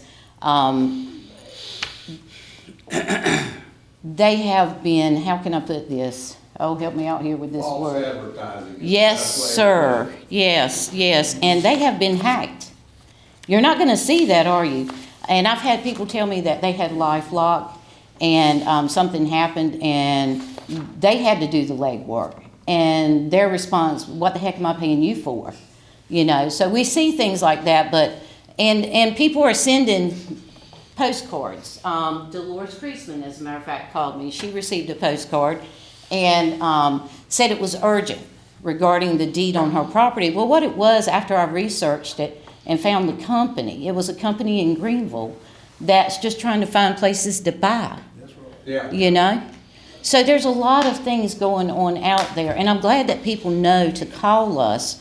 I can't give legal advice. However, I can research and find out, but we can't give any legal advice. So I think the recording notification system, it's not going to stop things, but it's going to maybe stop some things very quickly, like a power of attorney. And if there is a fraudulent deed that comes through, and as soon as that person's found, I've had 3 customers come in already because of that system to sit down and review the documents that were recorded. And they said, oh, I remember that. That was pertaining to some business, blah, blah, blah. And they just forget sometimes. But if you want to be the nosy neighbor, or you've got a family member that you're concerned with somebody taking advantage of them, you can get notifications if anything's recorded in their name. I'm a nosy neighbor. If a house goes up for sale, I want to know who's buying that house, and my in-laws. It just depends. So, you've got parents that people try to take advantage of as they get older. So it's a level of protection. Yes, so sir. on your website, how easy is it to access that notification? It's very easy. And I've even had some that aren't really computer savvy that come in and I help them sign up for it. So, but it's very easy. You can put up to 5 different names per email. I just did it, I think it was last week, after Hood raised a question. It just kind of, I couldn't remember. I was thinking that you had changed vendors. Yes. And so I yes. went back in and did it again. But I also added this time for protection of county property. Right. The way I signed Frankie instead of Frank W. Mm-hmm. But it's very easy to do. It's for people that own businesses, very easy and all that. How about like a deed of trust cancellation? Has anybody tried to No, And but cancel a deed of trust? No, but what I have run into, I had somebody from Florida to come into our office, and somebody built their home on about 40 to 50% of their home on her property. They filled in her ditch, cut down trees. So I went back there and pulled all the maps and all the recordings that we had, and I said, this is what we have on file that I'm aware of. Because you never say this is absolute, because it could come back and say, well, you missed that. I don't do title searches. We do not do title searches. That's a liability. I wish I'd see some do some more diligently than what's been done. But, yeah, so, and she's got, that became a matter, you know. And she's been trying to work on that through an attorney, and I think they've come to some resolve. So she said she'd be in my office in about a month or so for some recordings. But, I mean, he didn't want to give her a dime. But see, she's liable because the front of that house is on her property. And if somebody should fall and get hurt, she's liable, not him. So, you know, it's things like that. And if I run across anything, even when I'm on GIS, because that's how I find a lot of stuff on GIS. If I see something, I'll call over to Land Records and let them know what I saw or anything like that. But I'm just glad that we do offer this. I know that they're working on a bill regarding fraudulent deeds, recordings, and even our recording notification system is listed in there. It was a bill that was written, I think, right before Thanksgiving. I don't know what that's going to wind up being. There's a lot of people that don't like some of the stuff that's in there. So, but we'll see how that goes. But it is something to be concerned with. People get savvy, very savvy. But in Beaufort County, I don't see a big problem, no. Well, there's a lot of people out there that are trying to scam and find a way. Kathy. Here's another one I'll just throw out there. A young man came into my office. I went back there in the back, pulled up the deed on the computer, and he was supposed to get a lot. And his grandfather passed away, and grandmommy started dating another individual. And somehow this individual wound up on that deed. And so he was very upset, and I just, you know, I said, well, this is a conversation you need to have with your father and your grandmother, you know. But things like that happen, and there's nothing we can do to prevent that. But that's why that recording notification system, if the son had probably, you know, put her name in there when that was recorded, he would have gotten notification and known that that transaction occurred. But people don't think about that until afterwards. But Kathy and I both got a text message almost 2 days apart about tolls on the highway. I've gotten that. Have you got I did one? too. And the dead giveaway was, it was an international number. I don't know what country it was, but it was. Unless you get that notification in the mail, I got two. My daughter drove to Virginia and didn't bother to tell me that she went through these tolls or whatever. So I got 2 bills in the mail, and it took a picture of her license plate. And, you know, if you don't pay it in a certain amount of time, it costs you a lot more. So, but they'll send you that. They'll send you those in the mail. That should not be on the phone. Maryland, $1 to pay the toll when you go through it, and if you don't, it's $53. It's crazy. But yeah, I get those all the time on my phone. I rented a car last summer and went through 2 or 3 tolls apparently. And because Avis had my credit card, about a month later, I got a notification from them that they had charged my card. I think it was $20 some dollars. Oh, So they're that's gonna how. get their money. Yeah. Now you can, when you sign up for it, you can take a package, but it seems like that you lose when you do the package. I'd rather for them to hit me later. Well, over at the Craven County Register of Deeds office, you have to pay to park. Had to pay to park. And I went in and I was thinking, well, I've got registered deeds plates on my car. Maybe I don't have to. I couldn't get the app to work. I kept scanning the QR code they had on the sign. And I went inside, and next thing I know, in the mail, I got a bill, a parking bill. and I think it was $25. I see you smiling at me, really. Yes, yes. So, but anyways, and just to finish up, I have no, currently, I've recycled the computers in my office. The workstations up front went to the back, which was about 10 years newer than the ones in the back. We replaced the computers in the front. At this time, I have no big wishes or anything like that to come about. Everything is being maintained very well in my office so far as the equipment. The only thing I'd like to see is a little fresh paint or something to make, you know, a better sunshiny day. But those are things that are just wishful thinking at this point. But I think we need an updated look somehow, some way. And whether that be the courthouse, my office, you know, just something fresh. You need to take Christine to lunch one day and talk to her. Yeah, I've met with her a couple of times, and there's some ideas, but I'm still reorganizing too. And I've done away with the scan room because now everybody has a scanner at their desk to, you know, for their workflow. So I'm making changes that would make those things easier to move around. So we'll see what comes out. She's still working on that, but right now there's no big things that I know of. I'm having to replace one of my staff members' computer, but that, you know, that money was in my budget, so that wasn't an issue, and it's only a little over $1,000. But in any event, I think we're running pretty smooth, about 54% of our budget currently. I'm very, very pleased with my staff. I'm fully staffed, and they're just as conservative as I am, or should I say frugal, and work together very well. So I've got a great team in my office. Anyone else have a comment or a question? Keep doing what you're doing. Thank you very much, Yeah. Carol. Because you know I love to ramble, so I'm going to hop off of here and get back to the Register of Deeds office. Thank you for having me. Well, Chris is usually long-winded, so he'll fill up that 5 minutes. Oh, he heard that. I thought he was out in the hall.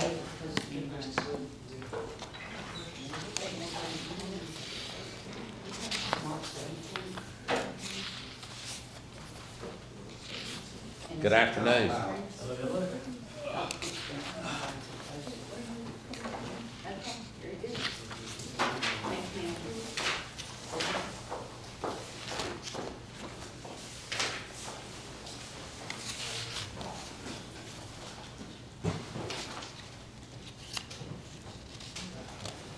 You're getting eight extra minutes. 8 extra minutes. Uh-huh. You don't have to use it. I hope I don't have to. We'll use them on the break if you don't use them. Hey, Jeff, can you pull that door? Thank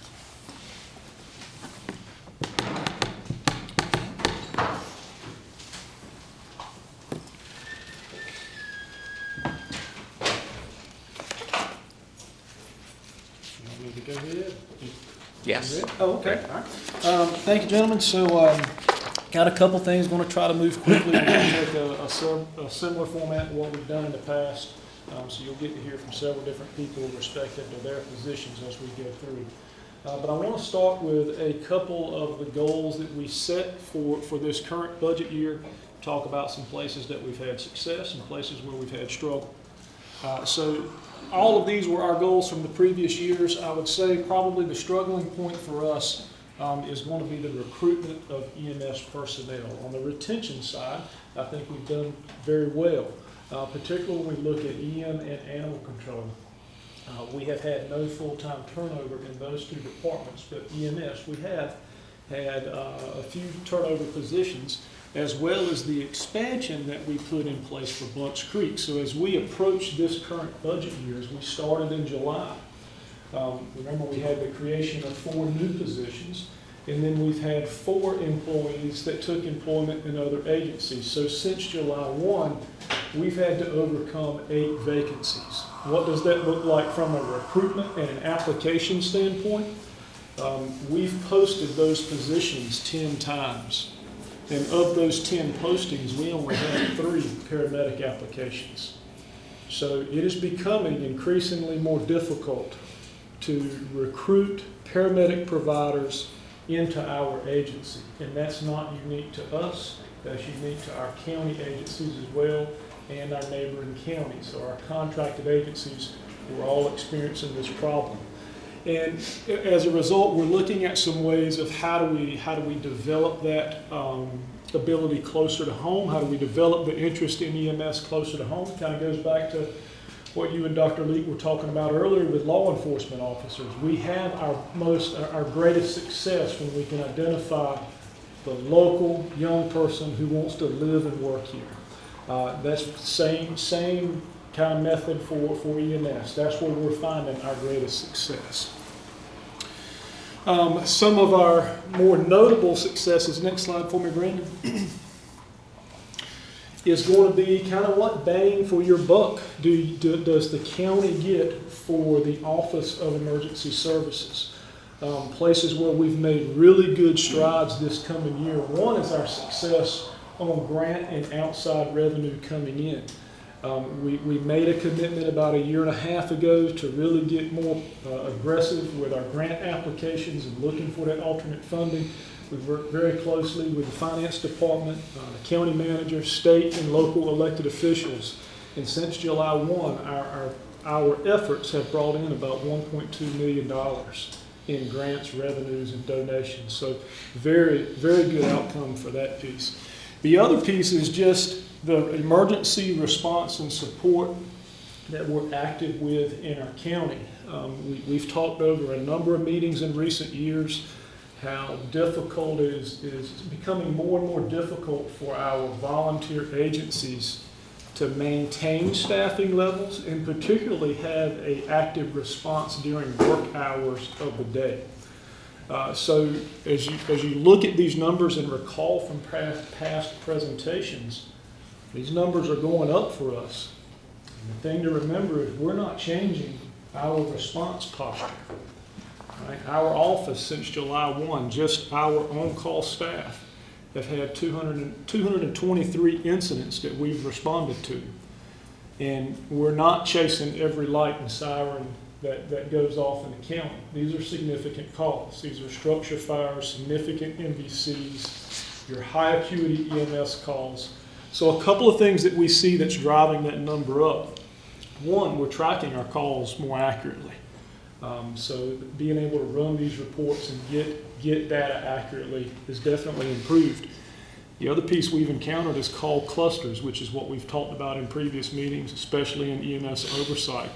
Our call totals may not necessarily be going up year over year, but the frequency in which our county experiences multiple calls at one time is increasing.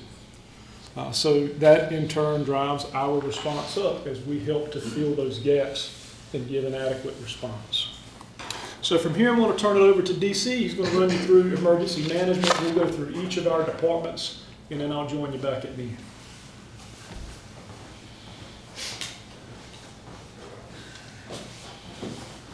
Welcome, DC. How y'all doing today? Good to see everybody. Thank you for having us. So some things we did in EM this year, it's been real big strides in our emergency pre-disaster plans. We've updated our EOP. Also, we did our threat hazard identification and risk assessment.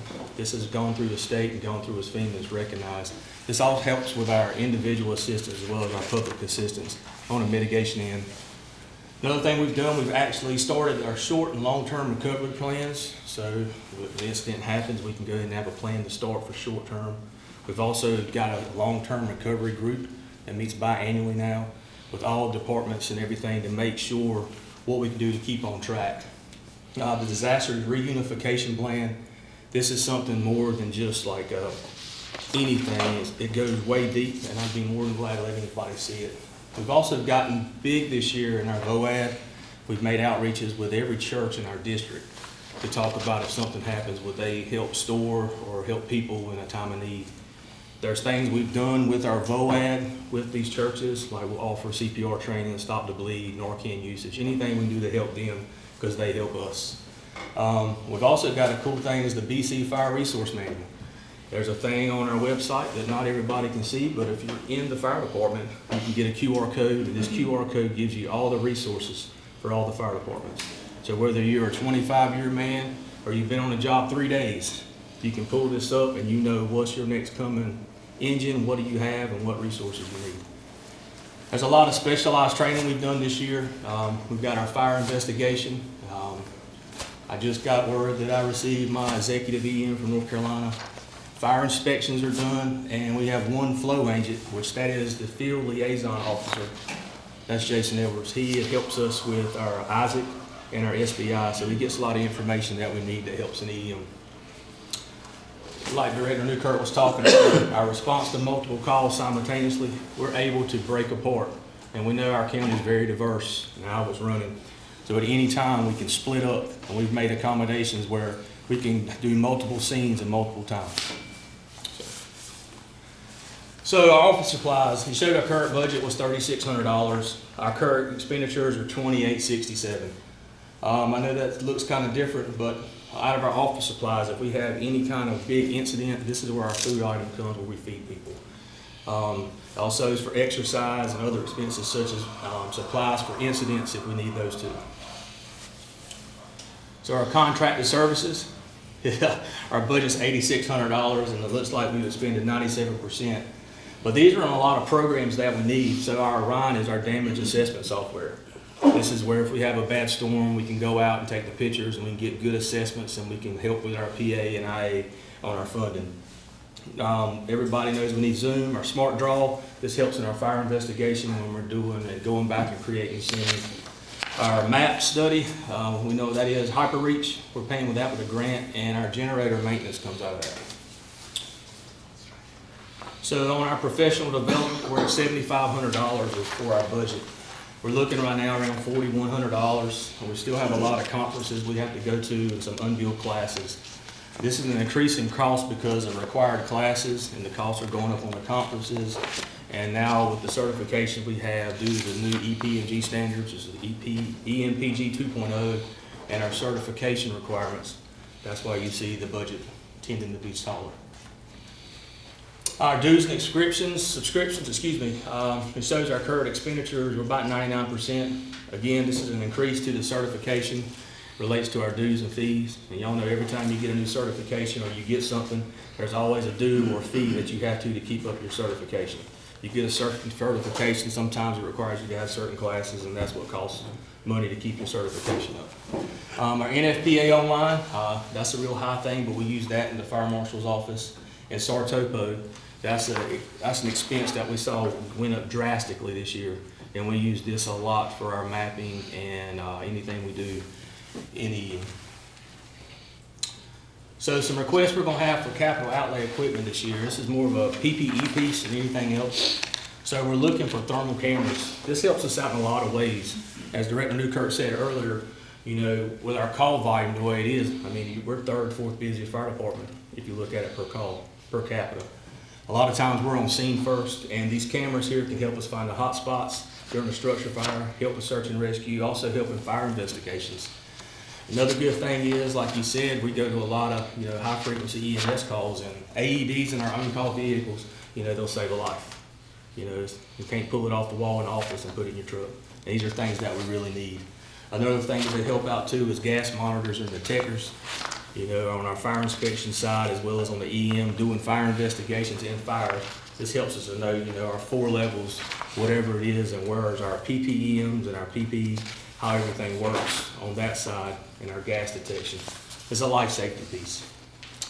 Do you have any questions? Are we in a good position, and I don't know whether this is for you or Chris, you know, occasionally we'll have a rail car or two that goes off the track, and it contains some chemical, either coming into the plant or leaving the plant. Do we feel comfortable with where we are on, you know, those kind of accidents? So last year we had 2 of those, and we had very quick response during that. One of them was during when the incident with the car in Jacks Creek.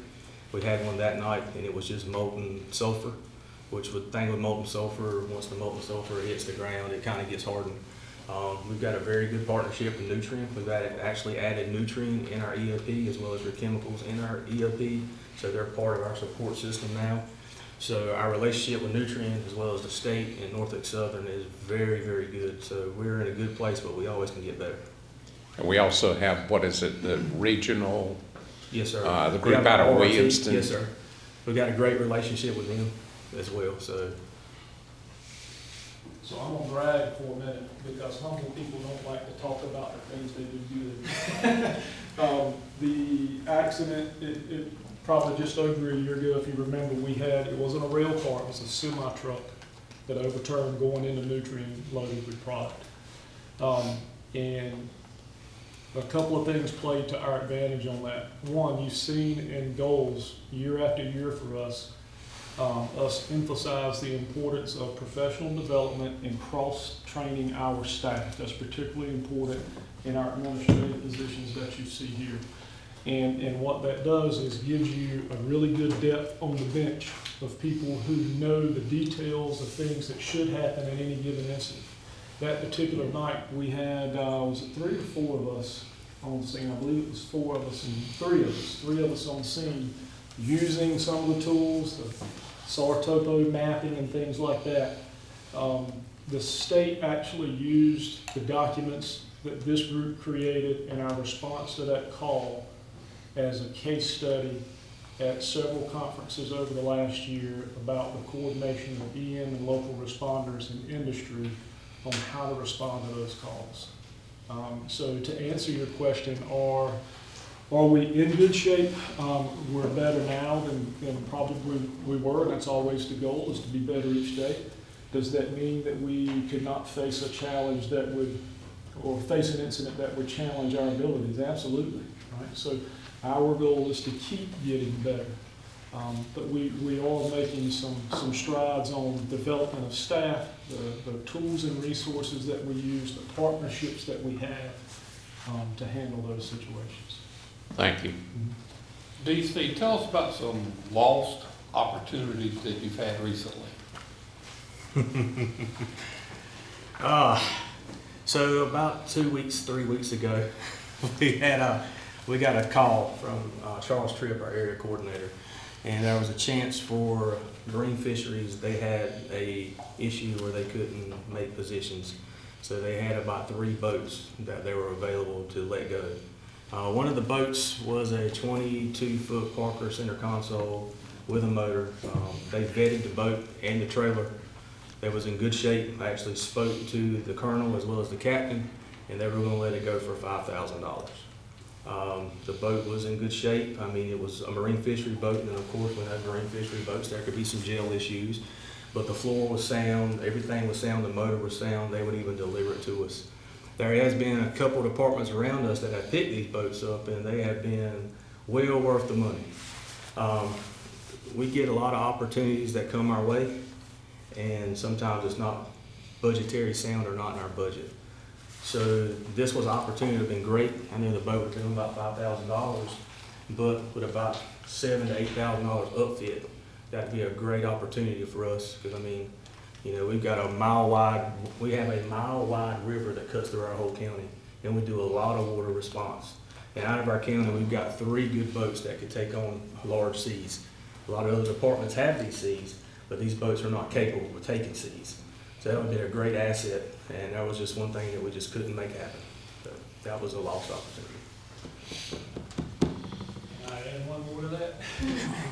Some other missed opportunities on a larger scale are, we know that there are grants that we could apply for that we just haven't had. One, we haven't even had time to explore or had time to apply for. So there's what we know and what we don't know that we don't know, right? There are grants out there that we know we're missing. That's its own world where you really got to be plugged into it and monitoring those things that pop up. And when those funding opportunities come up, sometimes they are short notice. You know, we've had several instances in which you know, these short-term money opportunities have come up, and we just hadn't had time to pull the information in. So for us on the grant and alternate revenue side of things, kind of going back to what was mentioned with a grant writer or something that Janelle and I had talked about before, we know we're missing opportunities on that. It's not because we don't want to explore, it's just a time and priority issue. Back to the paramedics, I noticed the community college is having graduation 1st of March. Are you standing there when they get their diploma to grab them? Or are any of these folks that are graduating possible candidates for employment, or do they move on to other pastors? So I do know, Chief, you want to tell them? Yes, actually, I will be there for that graduation, and we have spoken to several of the candidates. Actually, one of the candidates, Lynn Essen, already works for us. Good. On those thermal cameras, you said it's for the hot spots. Yes, sir. Is it for your area or is it for the volunteer fire department? So each volunteer firefighter, for each volunteer, they have a NFPA requirement that says they're supposed to have ticks. Us, because we're doing like quick response vehicles with our QRVs. So this is something that when we get on scene, first thing we do in our department is ask the chief, what can we do to help? We may be suiting up, or we may be pumping a truck, we may be getting water. But it's nice to know with these ticks, if it's, let's say if someone's in the home and we get there first, we're on our gear and we're in a smoky environment, this helps us see. I can see and it's dark. It gives off these thermals. Also, if at the end we're doing an investigation, there's hot spots and, they're like, well, I think we need to leave. Well, I'm showing there's 1,100 degrees in that corner. There must be something there. These are things that'll help us. Also, in fire investigations, it can help us find hot spots toward the end. And electrical, it gives a lot of information that we can't see with the naked eye. And how many would you anticipate if you got them? How many? I would like for everybody on on-call staff to have. At the cost? They're about $600 a piece. And how many, everybody on your staff? Yes, sir. How many people on your staff? So we've got 7 on call, correct? 7 on call? Mm-hmm. 2 part-time. And 2 part-timers. 2 part-timers don't need 7. Any more questions? Thank you very much. All right, thank you. Be safe. Animal control. This is my favorite part of the year. I thought once I got out of teaching, I wouldn't have to do this. This was not part of the job requirements when I was signed up for it. Huh? No, it's not the same. I can talk certain things all the time, but sometimes it's just like. But next time you see Kathy, you tell her that you've got the right dog for her. Okay. To adopt. Okay, I will. I mean, I'm gonna have to give in and let her adopt another dog. Okay. Since she's got me. Okay, so some of the accomplishments, we have been able to maintain our employees, which is a pretty good deal for, especially for animal services, because of the stress and what we do. It's hard to maintain, but we have been able to. I think we've had our full-time staff for about 2 years now, which is huge. And we've used our part-time. We had one of our full-time go out with the FMLA, and we used our part-time to cover her absence. So we were able to do that. You can see our numbers for dogs. We took in 835 and 494 of those were adopted out, and 93 we were able to rescue out. The cats, 715 were turned in, and we adopted out 307, and 175 of those were rescued. When I say rescue, they're rescues that take them, and they usually go up north. So our cat rescues are really good for taking the cats out of here. Dogs, it's hard because there's just so many right now. Professional development, we were able to go to several cruelty investigation classes in Concord. I just sent 2 to Concord. But it's so hard to do because you send 2 and I only have 1 left at the shelter to kind of cover the field. So it's kind of hard with the numbers to get them out for an extended period of time. Donations so far since July, we've received $51,000 in donations. 30 of that specifically for spay and neuter.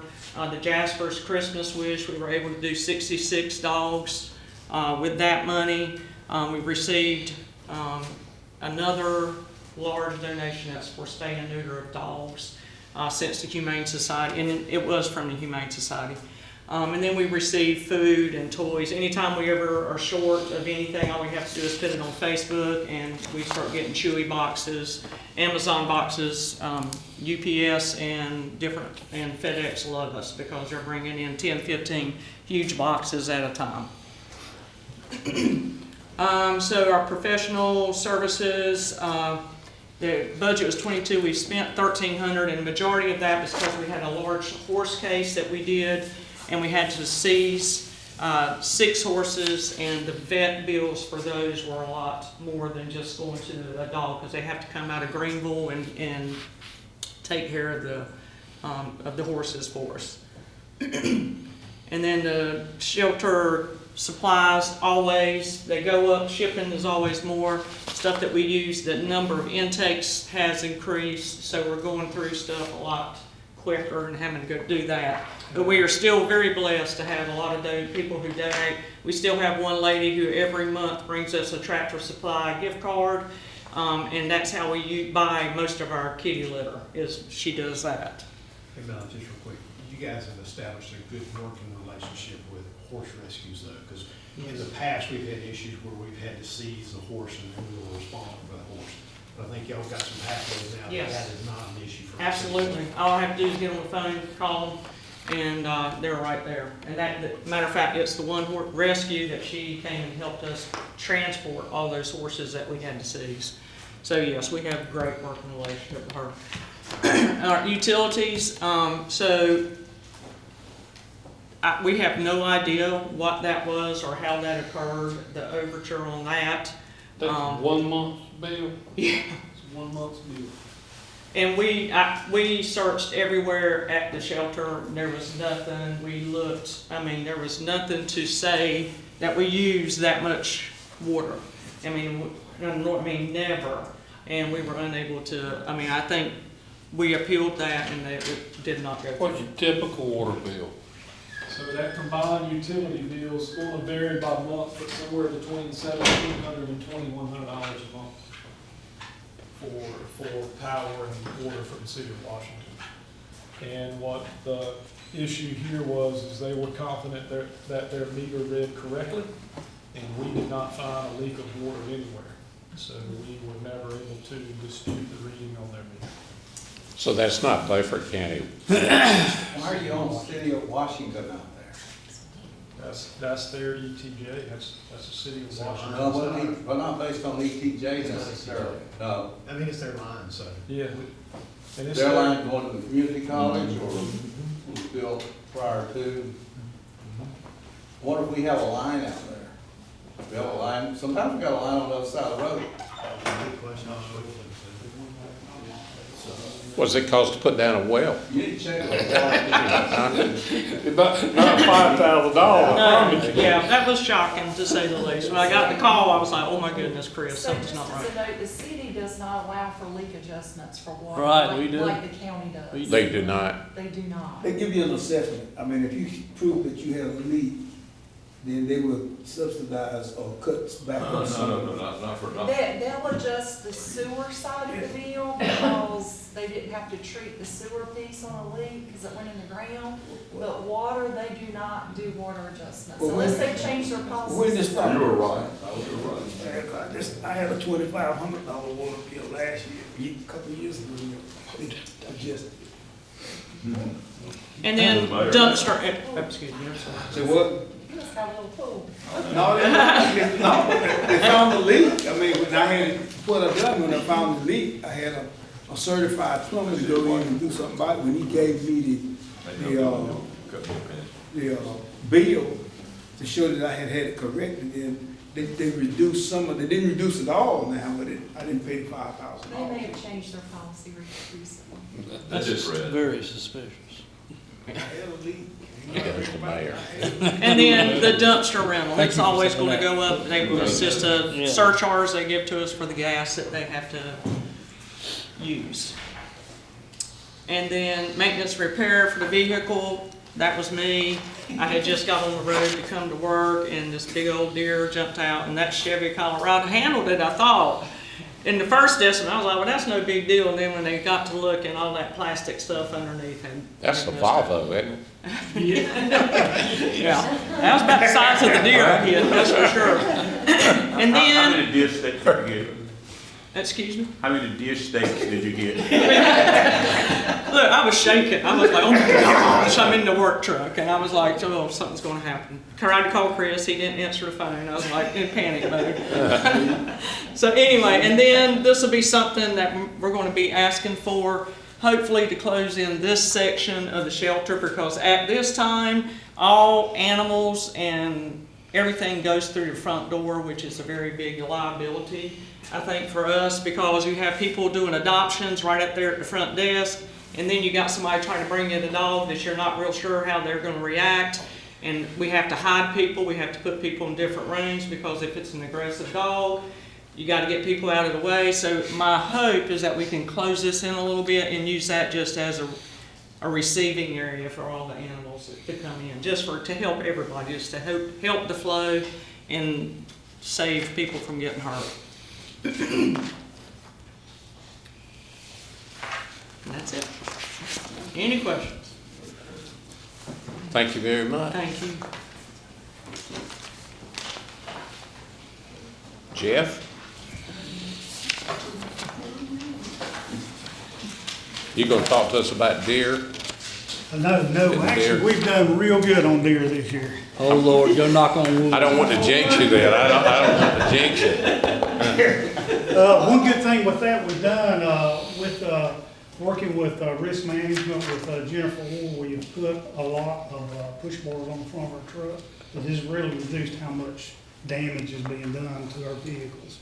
Where we had actually totaled one out from a deer strike. Our last deer strike on our newest truck was just the replacement of the bumper. It really helped us out with that. Did you replace the deer? No, it was blood shot too bad, we couldn't cut everything. We did, but Melanie did it later. Some of our accomplishments we done, with y'all's great blessing, we were able to put the Blunt's Creek trucking staff, that was 4 personnel we had to put on right in to be able to facilitate that. Actually, it's going very well. We've run up until from July 1st up until right now, 202 calls. We had estimated about 300 calls to be run. It looks like we're going to go well over that 300 mark. Have got good feedback from the community in that area. They duly appreciate having that truck there. Some of our staffing struggles that we had, like we said earlier, we had 8 full-time vacancies, 4 for the new Blunt's Creek warrants and 4 through employee turnover. During that time, we also had 4 people that went out on FMLA 30-plus days that kind of really give us a difficulty. EMS over the year of 2024 had 2,386 patient contacts, and a large majority of those were transported. Some of our operational efficiencies we were able to put in place. We now have integrated mobile CAD into our supervisor's truck and into our EM staff truck. We are looking at placing those on ambulances also, to where they can see real time exactly what that dispatcher is looking at. And a lot of times, as soon as that call comes out, it pops on CAD, it gives us a good minute to minute and a half jump on the call a lot of times. And sometimes that's a minute and a half that we need. We have been doing some in-house training. One thing we've seen is a lot of the training we're seeing coming through the colleges, coming through anywhere, is it's not tailored. It's not tailored to your need. So working with DC, myself, Chris, and others in administrative, we went and tailored that to our department. With that, we've talked to the college, and the good thing about it, it's going, in us teaching it in-house, we are going to start a revenue anywhere from $5,500 annually that we will receive from the college for teaching it ourselves. And it'd be tailored to what we need. further discussions with the college, am I right, DC? We're looking probably in 1 year about $16,000 revenue brought back in just for teaching and tailoring our own classes and making it more beneficial for our people. Our facilities, we've done some security renovations at Bellhaven. What we've done, they were sleeping upstairs and it was open to the whole fire department. That was not conducive for their rest or their security of their items while they were gone. So we have since put a locked door going upstairs that only the EMS personnel can get upstairs and not just everybody that walks into it. So you guys are housed in the fire department in Bellhaven? Yes, sir. When Also, White Oak was there, they were over in the... yes, I actually went and looked at the place that White Oak had over there, and they asked me what I needed to clean it, and I said a match. Nothing against them, but it was in pretty poor shape. Okay. And that's one of the things that facilitate us doing the Bellhaven. Right now, with that being said, we have 2 other stations that are in fire departments also at Old Ford and at Once Creek. We did some landscaping at the Bayview Station, the old community building. We've done some re-graveling and cleaning it up. And just because it sit there so long, it kind of looked kind of bad. We wanted to make it look good. I think them taking pride in the place and pride in the county was a good thing. We reorganized some of our EMS supplies to help facilitate, easier for people to find, get it back on the truck, and be able to get it out. So we're not taking so much time. But with that being said, one of our biggest things we're looking at in our budget is our medical supplies. This is a very complicated thing to work with. Right now, we've expended 69%. We're currently expended at $71,460. It would be more than that. One of the biggest problems we have is we have national shortages on stuff. And we're set on allotments to where we can only get certain amounts of it. And a lot of times it's not what we need. Are those shortages imported drugs or made in foreign countries or? Really, it's some of them, yes sir, some of them are. Biggest thing that hurt us was during Helene. Baxter's laboratory makes over 70% of the IV solutions for the United States. It went completely down. Also, their other one in Florida was completely wiped out also. One good thing about Baxter's, we were able on a weekly basis, talking back and forth with Baxter, with the federal government, and seeing about getting some of their international supplies brought into us. But with that, it caused us to only get an allotment of it. And it not only impacted EMS, it impacted the hospitals, clinics, the whole 9 yards. One of our biggest budget request items that we're going to need for the 25-26 is another EMS truck. We currently have 2 trucks that have over 215,000 miles on them. One of them is a frontline truck that is running every day. One thing we're looking at, if we can get one in this year's budget and hopefully get a demo, one of the biggest things with our EMS units is a big uncertainty when we get them. Most of them are telling us 24 months to 36 months just to get one. And that causes a lot of confusion, especially for Anita, because we've got to roll money over every year. And it's frustrating to us because we've got to run those high mileage units even longer. One thing we look at is trying to get demo trucks or get what they call stock trucks, where they get a percentage of them and say, we're going to build these trucks, they're all going to be the same. And usually they're typically a little bit less than if we go out to contract one to buy. Right now we're looking at estimated costs, depending on what we get, of $380,000 to $450,000. If we go and spec out a truck exactly the way we want it and wait to 2 years, we could look at a cost of $450,000 or better. So if I could talk, I'm sorry to interrupt you, if I could talk just real quickly on a couple of differences that we keep in mind when we're ordering trucks. As Jeff said, there is opportunities and manufacturers are recognizing this. A lot of municipalities and governments just cannot afford to wait 2-3 years to get a truck built and delivered to them. So the market is adjusting to that, and what they're doing is building these demo or stock trucks. And where we encounter that most in eastern North Carolina or eastern US is they'll build these trucks, they'll carry them to all the spring and summer shows, and then after the show season's over, they sell them at a discounted rate, right? So the advantage to that is you get a little bit of break on price and you get a faster delivery time.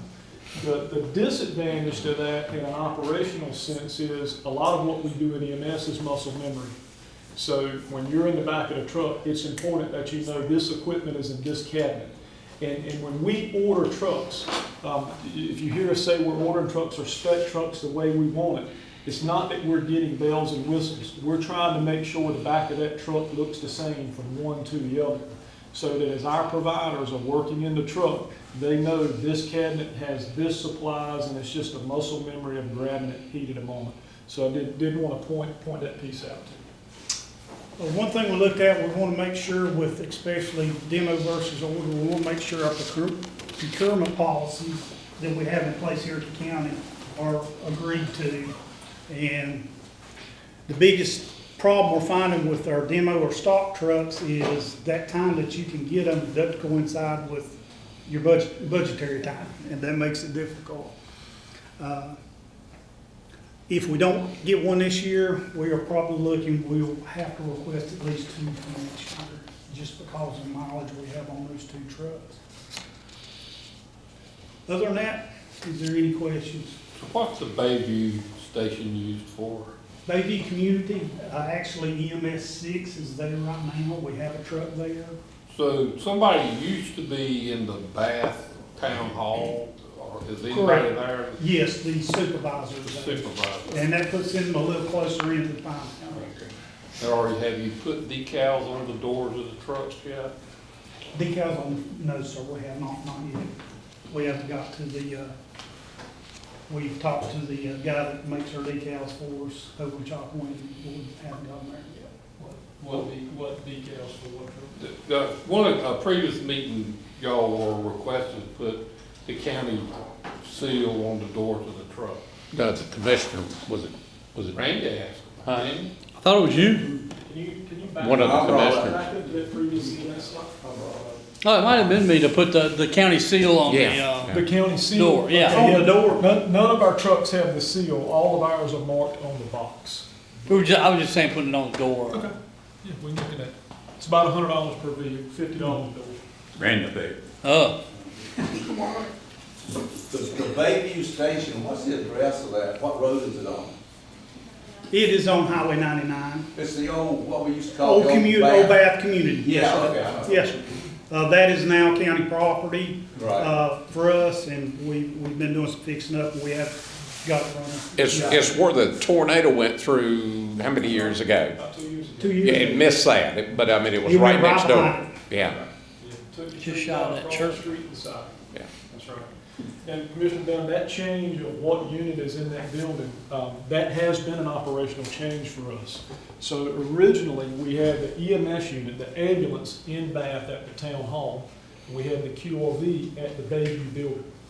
And what we noticed just through collection of data and looking at call reports, the majority of our EMS calls that the ambulance had to transport on were happening in that Pamlico Beach, Sydney area.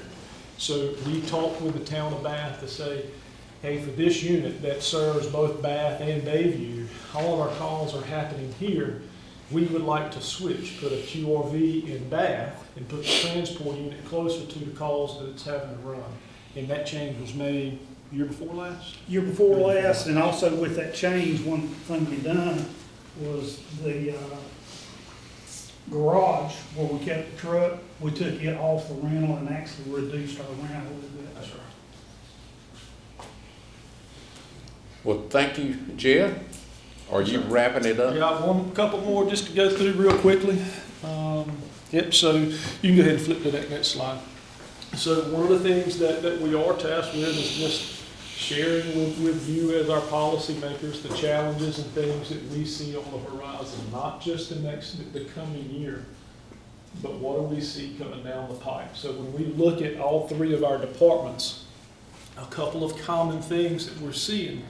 Animal services, staffing in particular, and when I say staffing, I mean the employee that we can put on the road addressing strays, nuisance dogs, dangerous dogs, and that nature. This was one of the items that we brought as a system expansion last year and adding an additional full-time person. What's happened over the last year? Last year, we already had a list of complaint calls that we were essentially logging, and we just didn't have the manpower to put on the road to address all of those as we started the year. That triage of logs, so to speak, has now gone from just the nuisance to only addressing the dangerous dogs or the dogs that are injured, malnourished, mistreated. We don't even have time to address the nuisance dogs anymore.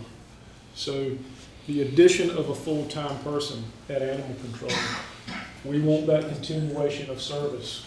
We're going to need to entertain that in the very near future, which could lead to another issue in our competitive pay for those positions. The counties around us have the blessing of being able to throw money at a problem. Just being honest, and increasing salaries is working in their behalf for retention and recruitment.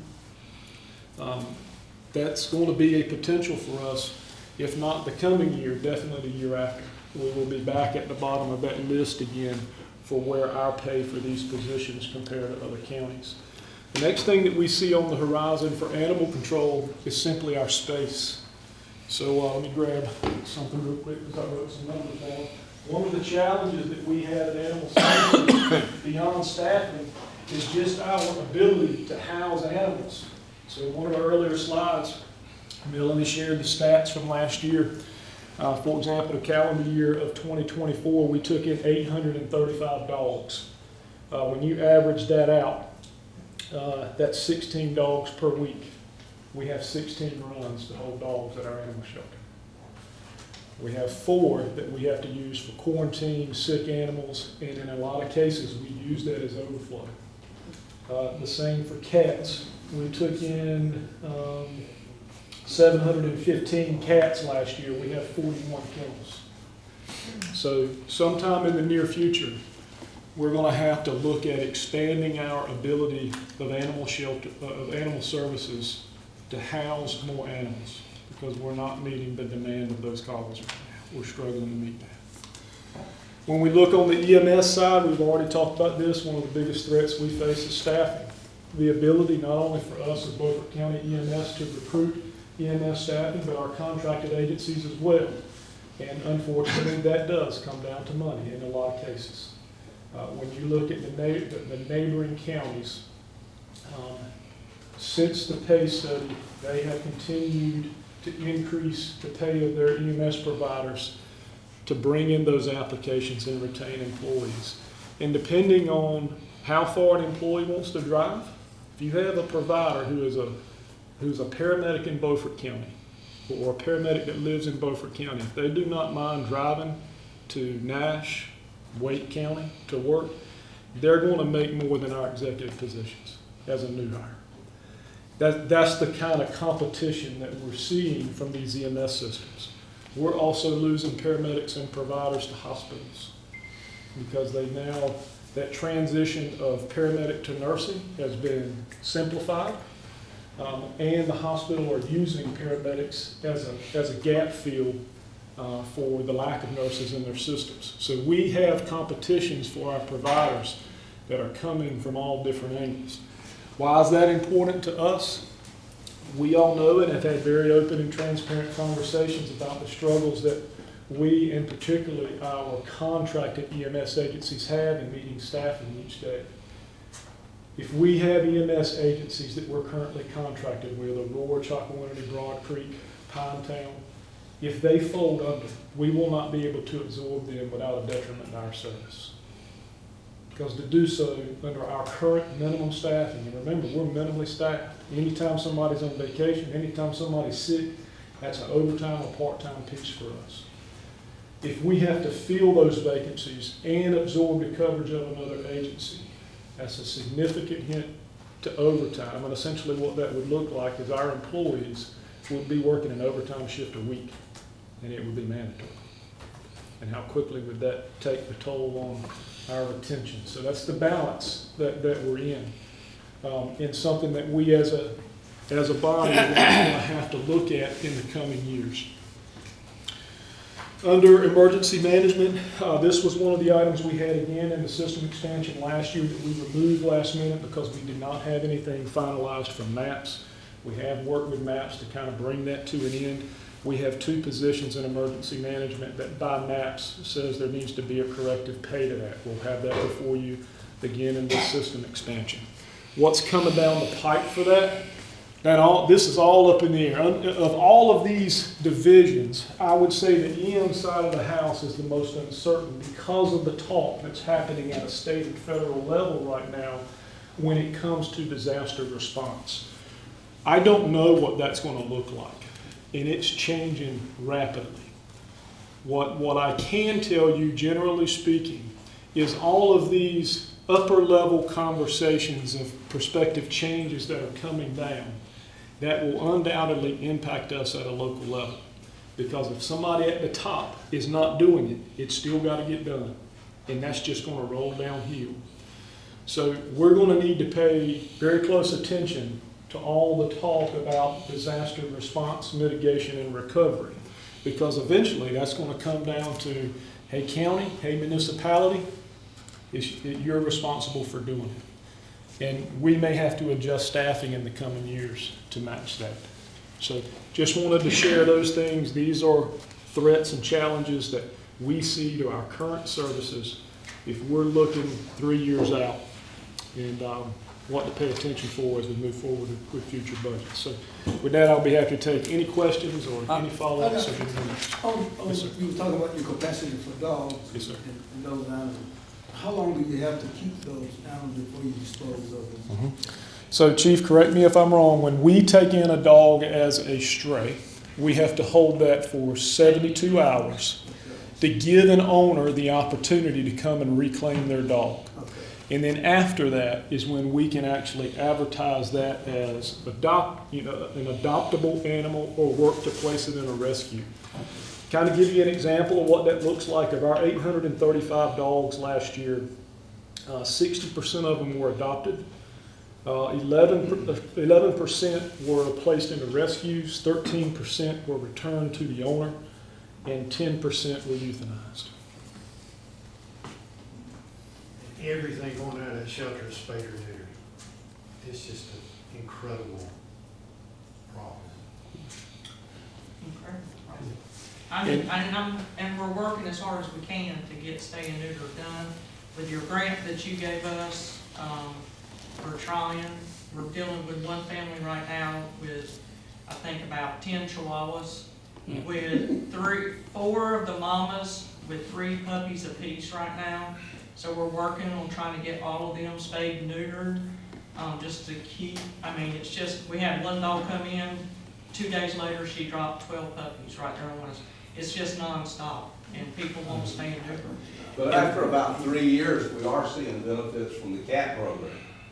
Yes, sir. Oh, yeah, I think so. So, if you look at it from the dog program, if you could do 3 years of that kind of thing with the dog program, you would be seeing benefits from that. And that is something that Melanie and the staff have been awesome at. When you look at the amount of donations that they get, but particularly monetary donations, and to say that just in the last 7 months, $30,000 in money for spay and neuter initiatives, that is a testament to community trust and community partnership. When people walk in and slide a $10,000 check across the desk and say, "I trust you to use this," that's major. And I say it all the time. People look at emergency services and the flashy lights are always what grabs the attention. And people say, "Well, how can you do EMS? How can you do fire?" I couldn't do what they do. My heart is too soft for animals. There is no way I could do that. The things they see, the calls they go on, to bring an animal into the shelter and love on it and feed it for 5 or 7 days while you make every effort to get it home, and then to carry that animal in a back room and put a needle in it and euthanize it. I couldn't do that. And so my hats are off to you. You guys see things that the public is not aware of. Have we had any more complaints on billy goats? You want that one, Melody? Since that one died? I know goats all the time. I got a text. No, I'm talking about the one that I got a call, and I've only had one. Went one. to see Jesus. He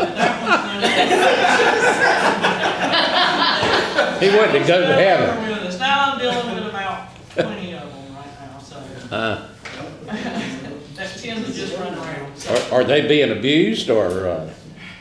No, he is something else. The owner is something else. He's actually, we've charged him, and he is on probation right now. And we're getting ready to call his probation officer because I got another text last night and the coach I came by his place the other day, and I think there was probably 20 or 25 in a wheat field just grazing away. Yeah, we don't have fond memories of him, and so we went ahead and took out charges, and he doesn't want to go to jail, but he's going to because they're out again. So. Wow. Now, crop insurance does not cover that. Does not cover that. Well, how this ended, I will withdraw my county seal on the door suggestion. Any other questions? No. Thank you very much, Chris, and the other speakers. Okay, Rod. Thanks for this room. I'm impressed with all the TVs. I keep looking like. Well, we need a few more just to really dress it out. I think so. We definitely want one right there. We got one more planned. I mean, I feel like I'm in a sports bar. Oh man. And we'll talk about that. It actually, there's a lot of reasoning for all this. When the pandemic hit, this room was set up with just one camera or one projector here. And, you just felt like you were so far away and cramming people in.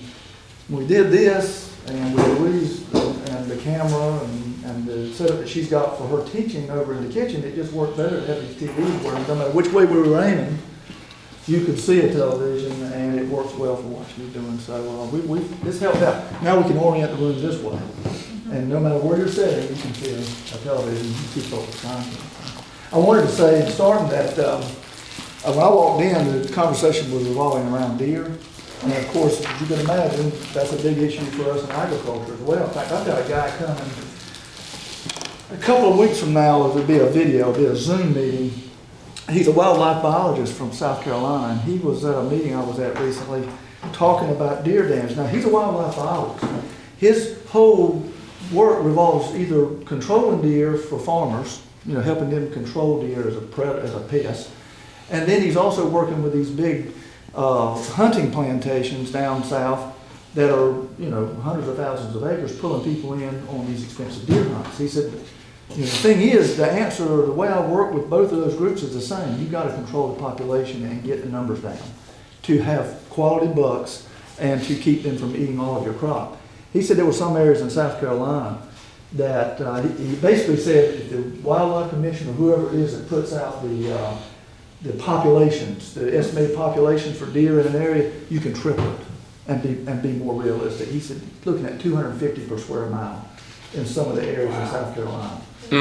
And when you start dividing those numbers into 640 acres per square mile, that's a lot of deer on every acre, and it's no wonder they're wiping out, acres and acres of cropland. And we do have some hot spots in the county, so I thought that was interesting. In just about every arena that we talk about, the deer can be a real problem. So, anyway, give you just a little rundown here on extension. Two of our staff members are not with us today. You're going to hear from the agents that are in the room in just a second. I will point out a few things here. Sam Jefferson is out on maternity leave with a very new baby. So we're excited for her. She's going to be out for a while. And Karen Tucker here was here, but she got sick and had to go home, so we didn't have a chance for them to come in. The other gentleman at the bottom there in the cowboy hat, that is Andy Burlingham. And I always like to remind you guys, he is based in Pitt County. He's an agent over there, livestock agent. But we were able to bring him in at a very, very low cost to help us with all of our livestock issues. So He's not based here, but he handles all of the pasture questions, all the livestock questions. We also have a whole host of other area specialized agents that work in our area. They're not based here. But when we talk about our extension staff, this is the local group, but there are a whole lot more that we have at our disposal now to help us answer questions. But I do want to go ahead and rotate through and talk about each of our programming areas for just a second. I know we have just a brief amount of time. Chastity Woodkovich is our 4-H agent, and she has over, 6 years here now, grown quite a 4-H program. If you remember, we used to have 2 agents. One left and one took a different career, made a career change and became our FCS agent. That was Louise. You'll hear from her in a second. But Chastity has run quite a program here in Beaufort County with her day camps, the things that she's doing. I want her to speak a little bit about her school enrichment program. She's going around to different schools and bringing some education to them. Chastity, you want to make a comment about what kind of a topics you're doing with them? Yeah, it would be good. I think they need to hear. It needs to be in their microphone.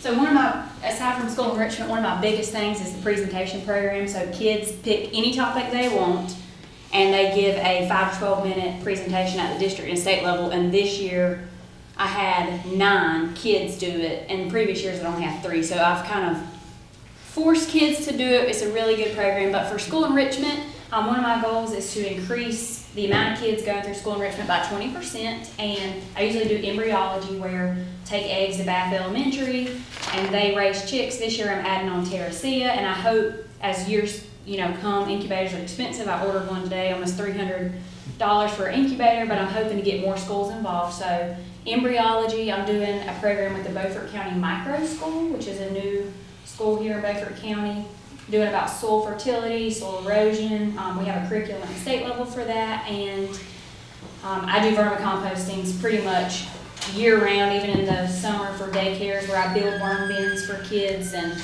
they put their compost in there and learn about soil fertility, and I do all kinds of stuff with them. But those are my main things that I work on for school enrichment. And there's a lot of other traditional 4-H programming that she does that is just, you see it all over in every county. Tell them a little bit about the voting thing. I thought that was really You may have seen this as county commissioners, but I did kids voting this year, which is kind of a national thing, but on the state level, we put out ballots. So I did a profile on each one of you on a county ballot, and we had federal, state, and local elections on there, and kids could come here and vote. So we had kids come in. I had, the voting booths. They just had kids voting on the outside, but they were voting booths, and they bubbled in everything and voted. So it was a really neat program. It was the first time that I'd ever done that. And this year we just had it here, but next year I'm hoping to be able to go to the different precinct and go, this day go there and have all the kids that are there with their parents vote and expand that program. But I feel like it's a really How many kids you say you have participated? This year it's 21 because I had it just set up here. Oh, okay. But, yeah.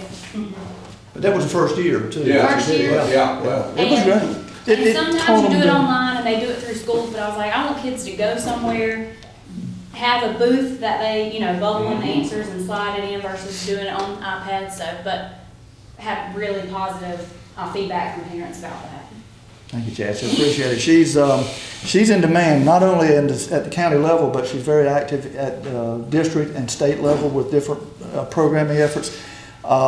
They're trying to hire her away from us, I hear, too. So I got to watch my people who do what I do in other counties. I got to keep my eye on them because they're trying to hire her away from us sometimes. So we don't want that to happen. Let's go to the next slide. I think we've got Louise up next. Louise Hensley.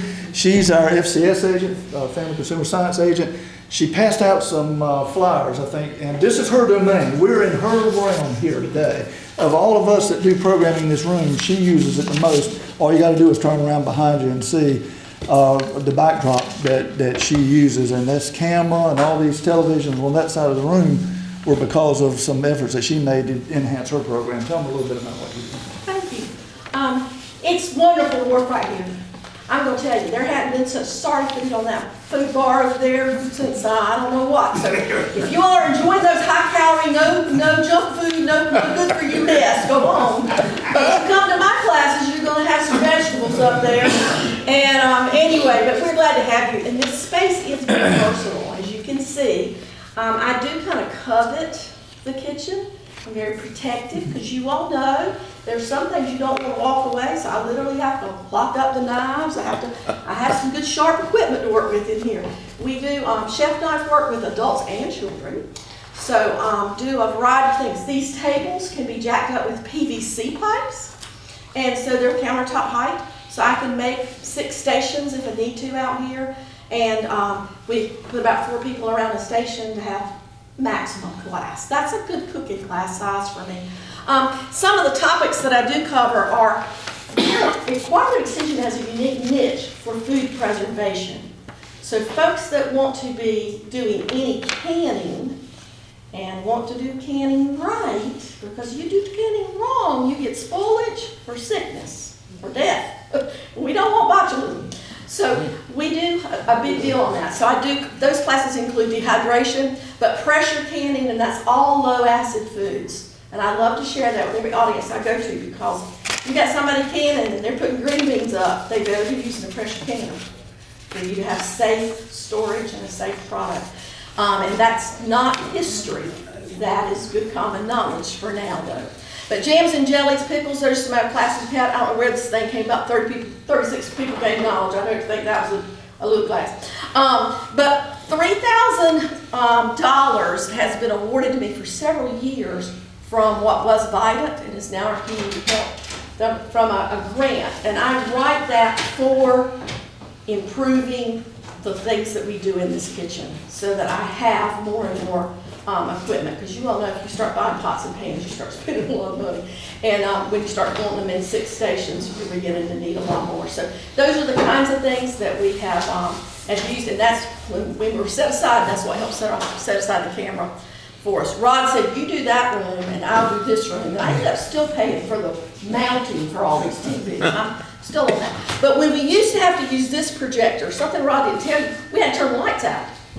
Well, y'all know, teach at night, got a room full of adults, you'll turn the lights out. Especially for handling knives. Particularly, no, they'll be awake in my classes, but I tease about that because this just kept everything live and awake. It didn't matter what direction they were in, they could see. I do handle phone calls.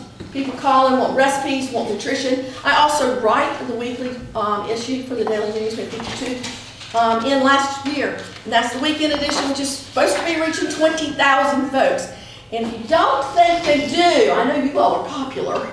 I go places and people recognize me from that little face in the picture, in the paper. And so I do know that they are seeing what we're doing. And that's another way with busy lifestyles that I'm getting some information out to improve health. That's perfect. Thank you, Louise. Appreciate Can I it. have your black pepper thing? Pardon? Yeah, we find the black pepper. I said, can I have that? Can you have the what it is? The electronic where you push the button and it grinds. The pepper grinder. I think that's a no. Hey, I want you to know it was not locked. There are a few things you have to come to training for. Yeah. It took Brian to show me how to do it. Okay. She doesn't let us get near that stuff. The black pepper grinder. I like Where do you advertise your classes at? newspaper, and we're building a Facebook following. We put it on our extension website, and word of mouth, and the best I know how to put some posters up and share with folks. And we try old ways and new ways. Glad to have new ways. If you know some new ways, pass them on, because we want people to come. Yeah, it's a good program, and extension has to be visible Yeah. to be effective, and I think that's what you're seeing in all this, is why we make the investment to be visible that we make. Those last 2 points, and come on, Gene, if you will, that Louise had, are also very, Gene shares the same. No. Type like of him work. now. I used to have his position years ago, and between Louise and Gene, they're the 2 most popular people in here. My audience of farmers is fairly small in the grand scheme of things. I have agribusiness people that I work with, and I have other people, but in Gene's world and Louise's, they're dealing with everybody. And they get tons of calls, tons of opportunities right in the paper, tons of opportunities to do other things. I do want to say this before I turn it over to Gene. He is a freebie to y'all. I always want to make sure you remember this. Because of the way we funded, the NC State funded positions, we had some extra add-on. It was part of a formula that they put together years ago. And we went in really made a deal with Hyde, Washington, and Terrell County to fund Gene's position with 100% state money. You guys are gracious to give him some operating money, some program money for his program here, which is great. We all have that. But he actually operates in 5 counties now, but he's based here and he costs y'all nothing in salary or for him to do anything like that. Go ahead, Gene. There's not much else I can say, right? I mean, I am based out of Beaufort County, and I am very appreciative for what y'all give me. And that goes for supplies for master gardener classes, gardening classes. Some of that went for some weed control trials that I did with the peony growers, both Dual Ventures and Terracea Farms. So, as you may or may not know, they're the 2 of the top 5 growers in the United States and right here in Beaufort County. Yeah, so cut flower industry, you know, we have the opportunity to be able to work with them. I am supposed to be consumer horticulture, which basically encompasses everything that grows in a residential property. But I do get the chance to work with those commercial guys a little bit too. Master gardeners, we doubled our master gardener group this fall with a training. Trained 16.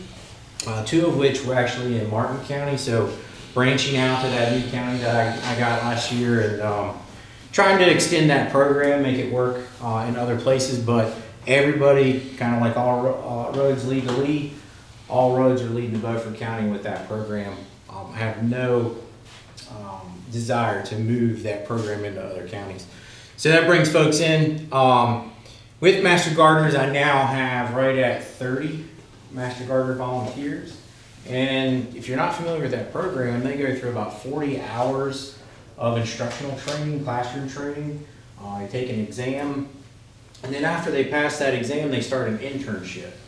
And so that's a 40-hour internship. They have 12 months in order to get that finished. So it's a pretty comprehensive learning program. And then we ask them to volunteer by talking to the general public, helping us with the beds out front. We facilitate that entire area out there. We've got 2,000 square feet inside the garden where we have a demonstration, or inside the fence where we have a demonstration garden. We also have 3 raised beds, so we can talk to folks that are maybe container gardening, that kind of thing. I've got 12 blueberry bushes. I've got 6 peaches that are in various stages of growth. Out back, we've got some muscadines. And so part of what I put on your table there, I'm in the middle of a training. It's a 5-part series where I bring folks in. We start off with soils, so they learn about the building blocks of how to grow. And then we go into the second one is ornamentals. Last week I had Lawns 101. I would have had another class today, but the auditorium was kind of busy, so we had to share a little bit. So next week we've got fruit trees. We'll talk about care, management, and pruning, which is a big deal, you know, because we've got a lot of different fruits we can grow. They all get pruned in different ways. And then on the 25th we have a vegetable class coming up to teach folks how to grow in their space. And that might be in containers, it might be in a garden. It just depends on what they have, right? So we'll talk about all those things. Next week on the 19th, I have a class coming up out at the Vernon James Center. You know, in Beaufort County, we have right around 40 to 45 on average pesticide applicators that have a landscape and ornamental and turf L designation on their commercial license. I teach them to be able to get their continuing education credits. We also give out landscape contractors credits. So I have 4 credits for both of those licenses coming up. In March, I'm going out to Dare County to teach a pesticide school that's done through NC State. In addition to that, I'm doing home visits. I was on a home visit this morning. I had an opportunity in Hyde County in Fairfield. We have a pecan variety trial. So we're looking at different varieties of pecans. We're looking at different rootstock combinations, fun things like that. So I go down and I inspect that 2 to 3 times a year as part of helping campus out with that kind of thing. So I get around, I do a lot of different things. Let's see, problem solving. That's probably my favorite thing to do. So we have an issue on that pecan variety trial that we can't figure out. And so I'm in conjunction, or in communication with campus folks, But we're also talking to University of Georgia and Texas A&M, trying to get that figured out with what's going on here in Eastern North Carolina. So I get around, I do a lot. I've been writing newspaper articles since 2018. Lately, a Master Gardener's been helping me out with that for probably the last 3 months or so, which has been really, really nice. Master Gardeners have started doing Saturday classes for the public. This past year, I think they did 4 of those, 1 a quarter. So we've done things like sowing garlic. In January, they had a winter sowing class. So they're teaching folks how to put their seed out and stratify that seed without them having to do it themselves. We'll have a tomato growing class coming up in early April, late March. So we're always doing something. Thank you, Gene, appreciate that. Yeah, this whole staff, you guys should be really feel fortunate to have such a quality group of people, because they are in demand across the state, outside of the county, because they're smart. They have a lot of expertise to share, and it brings a lot of notoriety back to us.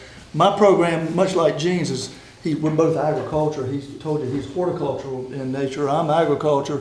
This is a little bit of what I do. Most of you, I get a chance to talk to you from time to time, so you're kind of aware of what I do. It's the busy time of year now with educational meetings, pesticide credits. I came from a meeting today, that's why I'm dressed like I am. I went in my farmer attire and talked to them, and we talked about soybean production. Tomorrow's going to be cotton production.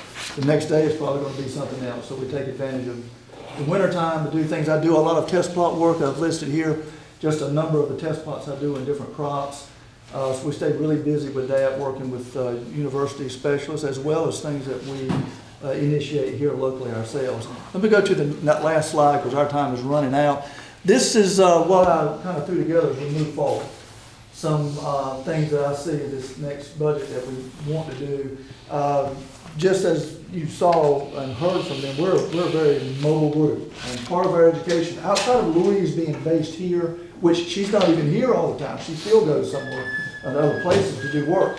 The rest of us really get out and do things. We need good computers. We're currently using a 13-inch laptop. It's a lease through the university. And that computer contract and that contracted services line item, we'd like to increase that by about $700 and some to about $3,000. That is to get a better graded computer, a bigger screen. All of us are, several of us are getting old enough that we're having trouble seeing our screen. And we'd like to step up our game a little bit, and with a little bit more storage and a better computer. So that will be another 3-year contract with the university. Professional development, I'd like to increase that a little bit. We've got staff members who are parts of professional organizations taking leadership roles at the state and district levels. So I'd like to increase the professional development a little bit. Our dues and subscriptions, you see there, we're currently about $1,100. This is a big ask. You all remember the tractor. Well, we bought that tractor, and you guys were very gracious to help us with purchasing that with the university. Problem is, when I got it, I didn't realize I had to pay a yearly subscription just to keep the GPS active and to keep the onboard computer active, I would say. It's 2 different things. So I've kind of recognized the need for a little bit of extra funding there. I'd like to increase that to $3,750 to maintain the functionality of some of the tools on that tractor. And then the last one will be maintenance and repair of equipment. And we're at $1,500 now. I'd like to increase that to $2,000, partly because of what I alluded to, the television, the other improvements we can continue to make here in this auditorium. But auditorium is specifically on my mind. I looked at some of these chairs, you guys, are they wobbling? Yes, it is too. That chair got to have some wobble in it. I think I saw yours. I know some of them do. They've got the little rubber pieces on the bottom of them are coming off. About half of these chairs are in those pieces that broke off. I talked with Todd Taylor about repairing those.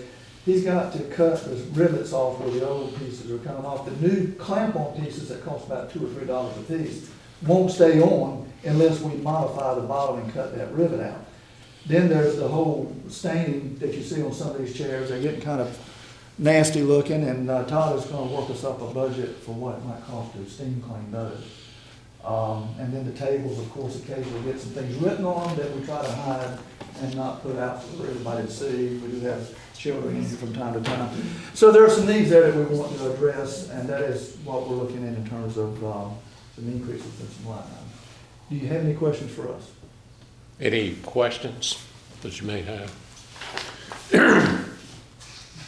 Thank you, guys. These tables are 25 years old.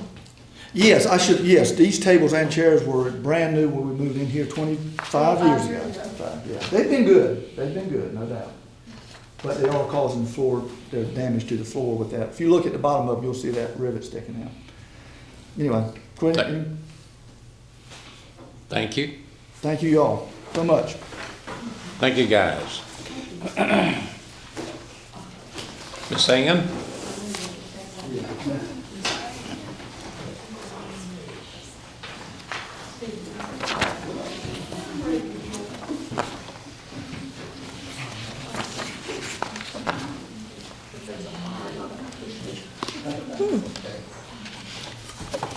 Okay, let's see if I can make this a quick one. First of all, the Beaufort Soil and Water Conservation District assists our local landowners with the installation of what we call best management practices on their property that aid in water quality and water quantity issues. We also work with our local middle and high school kids with various educational programs and activities. I'm just going to highlight a few of them. Our cost share program for fiscal year 2025, we were allocated $143,878 through 3 programs, the Ag Cost Share Program, the Ag Water Resources Assistance Program, and Community Conservation Assistance Program. We will allot that money to 17 applications as best we can. We still work through the stream debris removal programs. We currently have 3 active grants from the North Carolina Department of Ag and Consumer Services that total $777,976 to assist with the stream debris removal projects. We're currently active in 2 of those, and we'll have a new one that will begin in the fall.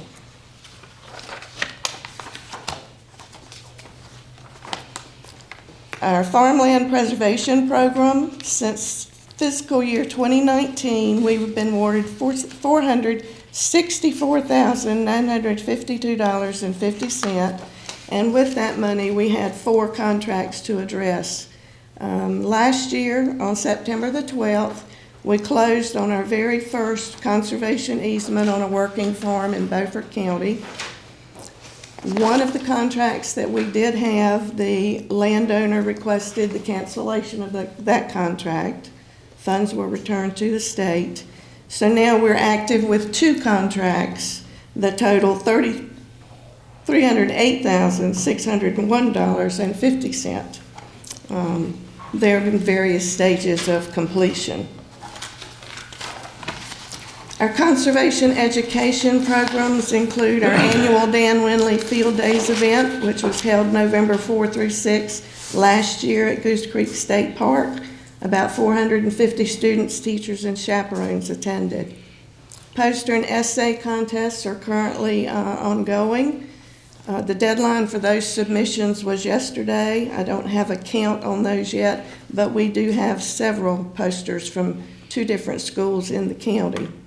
Our Area 5 and 6 Coastal Envirothon event will be held on March the 18th at Weyerhaeuser's Cool Springs Environmental Ed Center. And I think yesterday the registration on that ended, and I was told today that we have 17 high schools registered and 4 middle schools. I think that's the largest group that we've ever had. Resource conservation workshop applications are now open. We're actively seeking a rising sophomore, junior, or senior from our local schools to attend the workshop at NC State University June 15th through the 20th. Our annual Stewardship Week will begin April 27th, concludes on May 4th. And annually, we produce quarterly newsletters and one final annual report. To date, our year-to-date budget report indicates that we're 52.3% having spent of our budgeted funds. For next year, we anticipate operating in the same fashion We don't anticipate any expansion items at this time. Some of our services and products that we purchase have increased in prices, so we may be asking for a little extra money for those. My board will meet on February the 18th, at which time the budget will be discussed for fiscal year 2026. And these things we accomplish annually with 2 full-time staff members and 1 part-time education coordinator. And I do appreciate the support of this board with everything that we do. Questions of Ann? Who? I should probably know this. Who is the new education person? Her name is Melanie Simmons. Okay. She's a retired school teacher. Debbie Boyd retired from us Right. on December the 6th. For some of us old timers like Ed Booth over there, I think I'm right on this, her grandfather was Harold Bowling. Yeah, had the store at Acre Station. Now, we feel very fortunate to have Melanie with us. She's jumped right in. Other comments or questions? You done good? Thank you. We just I keep seeing debris everywhere, so I hope you got it's enough out money to there. get rid of it. We're still working at it, still applying for funds as is available, and so we're getting there. Thank you, Ann. Thank you. Jenny?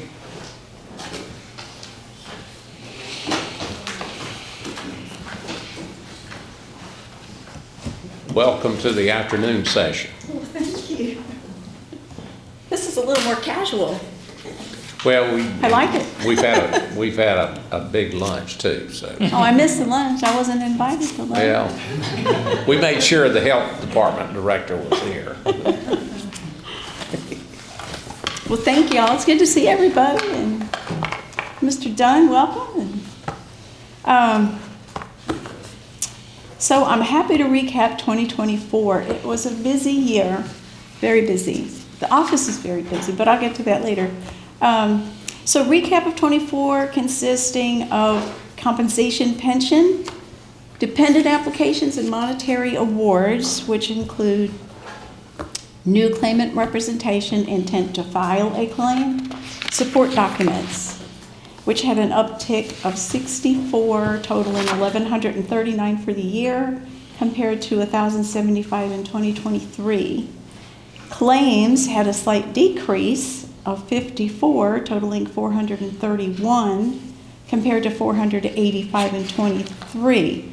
But now this is just disability claims and pension claims. This doesn't include all of the other paperwork that goes on. There's different applications for tax relief and license plate forms, so that this is just basic claims information. The compensation awards, even though we had a decrease in claims, increased. I'm not good with numbers, so bear with me. I just wish these were numbers in my bank account. To $10,042,644.19, which is an increase of $4,697,835 compared to 2023, which the total was $5,344,809. So you kind of get what I'm saying. Even though there was a decrease in claims, sometimes the claims produce more revenue. So it doesn't really matter how many claims, it's the value of the claims and what the VA decides gets through. The Tyler database has been a blessing. To date, 1,152 files have been uploaded to the database. And I continue to add old paper files out of the cabinets. I still have the same amount of cabinets, but I'm getting there. I got through A's and B's, and I'm starting on C. So we're making progress. I'm making progress. So let's see, and I continue to add and empty those cabinets.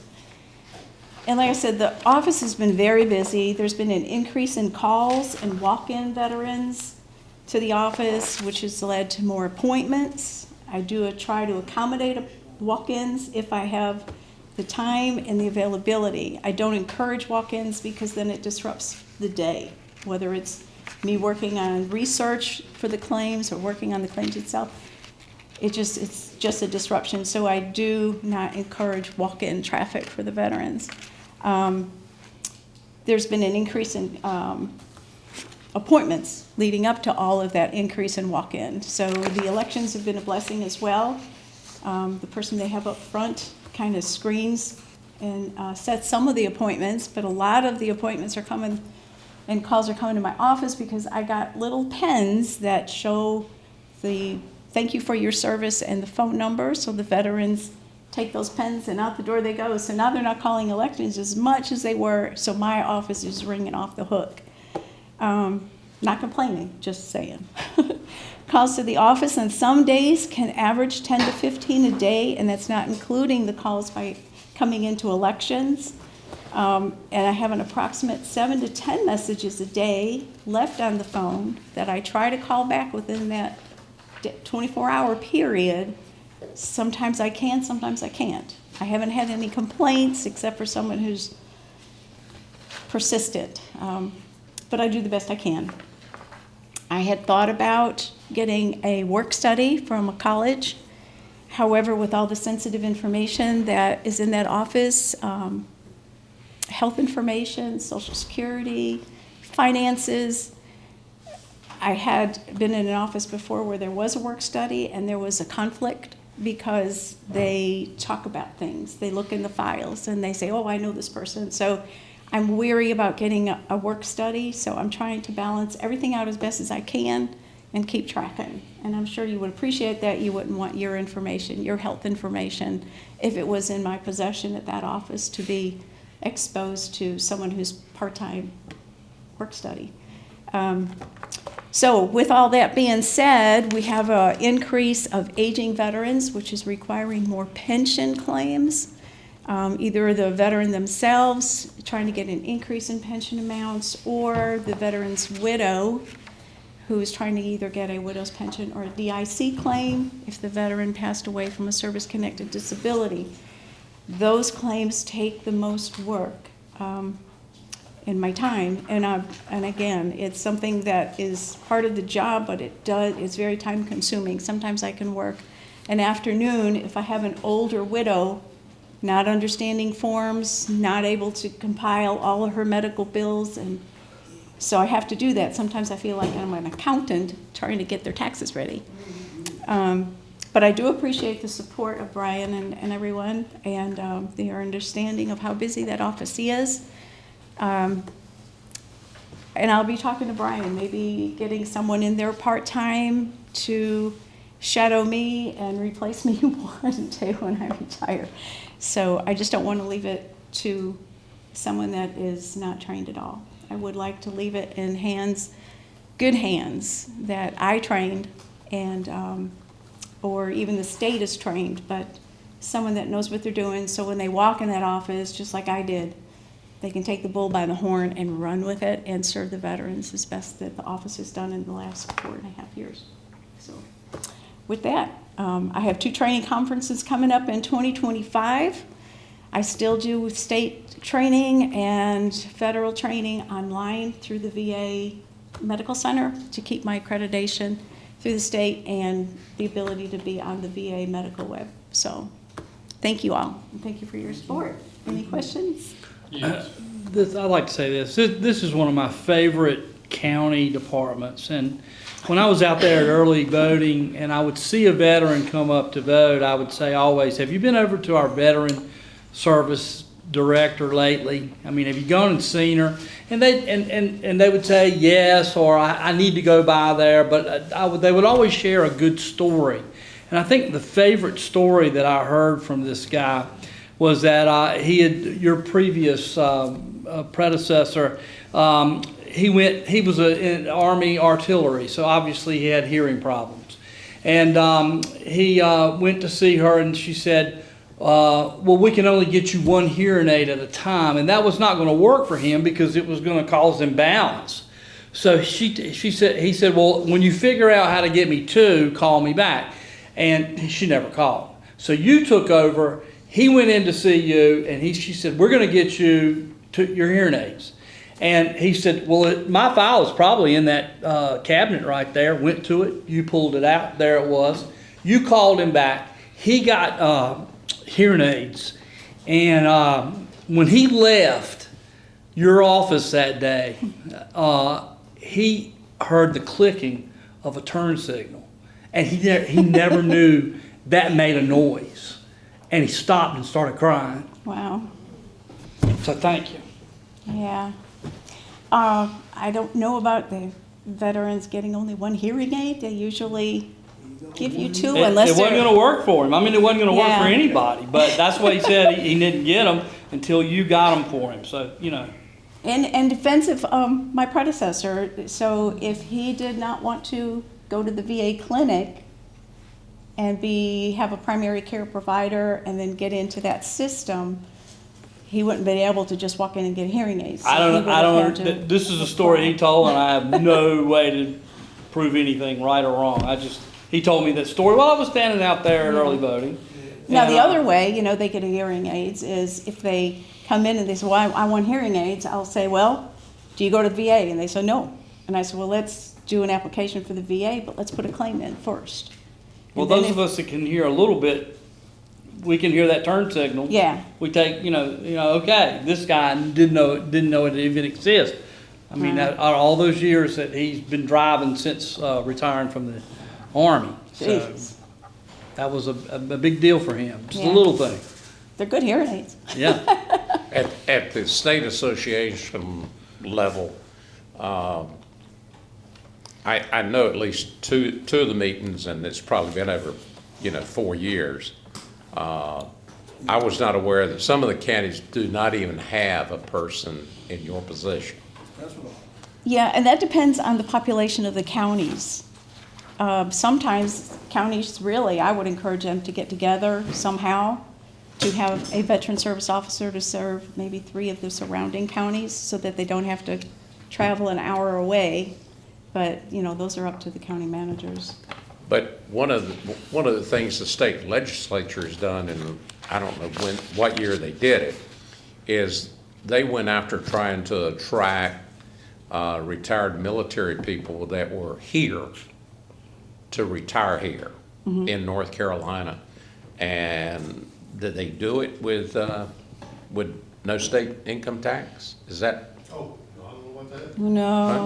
No, the only tax relief we have is if they get to 100%, then they get a small tax exclusion on the first $45,000 value of their home that they don't have to pay taxes on. But other nothing, states, you but don't have any nothing on the tax. state income tax level? I'm sorry? Nothing on the state income tax level? That's why a lot of them go to Florida and Texas. Yeah, I wish we did, because I get a complaint all the time. One of the big complaints they have is that they have to pay tax on their cars, that they don't get any tax relief on their cars. But Now, I should know this. Is your position funded by us, or it is? Okay. it is, yeah. That's what I, We get a small piece from, what is it you get out of the grant? $2,000. Yeah, the VA gives us $2,000 a year. okay. And that is supposed to increase, but they've been talking about that for 3 years or so don't look for it anytime soon. But it's a pretty good, when you think about it, I mean, if you look at our numbers, Yeah. $10 million, that's a pretty good return on investment that's coming into this county. Absolutely. For being spent by veterans. Yeah. I mean, it's pretty incredible. Does Hyde or does Pamlico County have one? So Hyde and Pamlico does, but she does, last I heard now, well, she retired. But she was doing 3 or 4 different jobs for the county. And then they just threw on the veterans as an add-on. Hyde goes through the Greenville office. That's a state office. State office can see any county in the state. Okay. Now, the VA clinic has, and I've talked to Brian about this, has asked if I could see veterans from other counties that they feel might not be getting the service that they need or right-of-way service. And I have to be careful with that because they started calling frequently, and just because they don't like the service officer in one office, I can't take them from all the different counties. Because I've gotten Wilson and Edgecombe and Martin County especially, and then Pitt County, but Pitt County has at least 5 or 6 veteran service officers between the state and the county, versus our county here with 1. As Frankie stated, there's a movement to bring on more veteran service officers. As a matter of fact, it was at one of our meetings, they was talking about even bringing someone like you, giving you some part-time there. I don't know how far that moved along, and but that was something that they will talk to the legislators or somebody about. I don't know. Well, that would be awesome, but even that part-time person has to be accredited. Yeah. And they have to, because they can't be looking at all this sensitive information. There's a trust level there and a maturity level. It was hot and heavy one time, like you were saying, but it's about died down there. So it probably won't never happen. Well, it'd be nice if it could happen, because then I could mentor someone into the full-time position. I love what I do, but I don't want to do it forever. Well, you keep bringing them numbers in, like you put it on the board, we want you to do it forever. Yeah, I think Brian made a good point, and I'm not knocking the previous one, but I had a lot of complaints before. Well, and again, and in her defense, she was doing this for 20 years. I'm coming on 10. 20 years is a long time to take the burdens of a lot of different people on, either from mental disabilities, home problems. Believe me, it gets dumped on in that office. So then you go home and you got to turn it off and you can't. Right. And then you got to come back and try to figure it out and then balance everybody else out, and it's difficult. And the Gulf War veterans are increasing in the county. The Vietnam veterans are kind of decreasing. A lot of them are aging out. They're getting sick. Christmas, November through January is the worst time for me because I lose so many of my veterans. So that's very depressing for me because I get to know them pretty well. Right. So one of the things that I think the state would do well to look at, the state is quick to look at tax deferments for things for veterans, which is great. But if the state would look to help increase the number of veteran service officers, then they could help draw down those federal benefits that veterans are entitled to, instead of just giving them a little bit of a break on their home insurance. I think that makes a bigger impact. If you look at, just like her numbers, $2 million. Well, and that goes back to the goals for our legislature at the state and even the federal level. It's been discussed how many times? Several times, and we just never. I think it takes 65 counties supporting it for it to move forward to try to get the legislature to pass a bill. So the big problem the VA Veterans Affairs has, the VA federal on the medical side, well, not the medical side, but the benefits, the claim adjudicators, they took probably 2,000 employees from state, county, and put them into that federal system to help with the claims. Because after the Gulf War, PACT Act came into play, they were saturated, and they needed help getting these claims processed quick. Problem with that is they weren't training them well. They were getting all butted back out. They end up back on the VSO's desk trying to explain what their error was and then resubmit all these claims, and that's a lot of busy work. And it's a shame because now the federal people that are working at home are being called back out of their home back into the office. Some of them are far away from, say, Winston-Salem, and they're doing this work from home. I don't know what they're going to do, if they're going to call them all back to the office, and then they're going to have a fallout because they don't want to travel the distance. I haven't got that far into the weeds yet. Well, thank you for what you do and the light that you bring to us.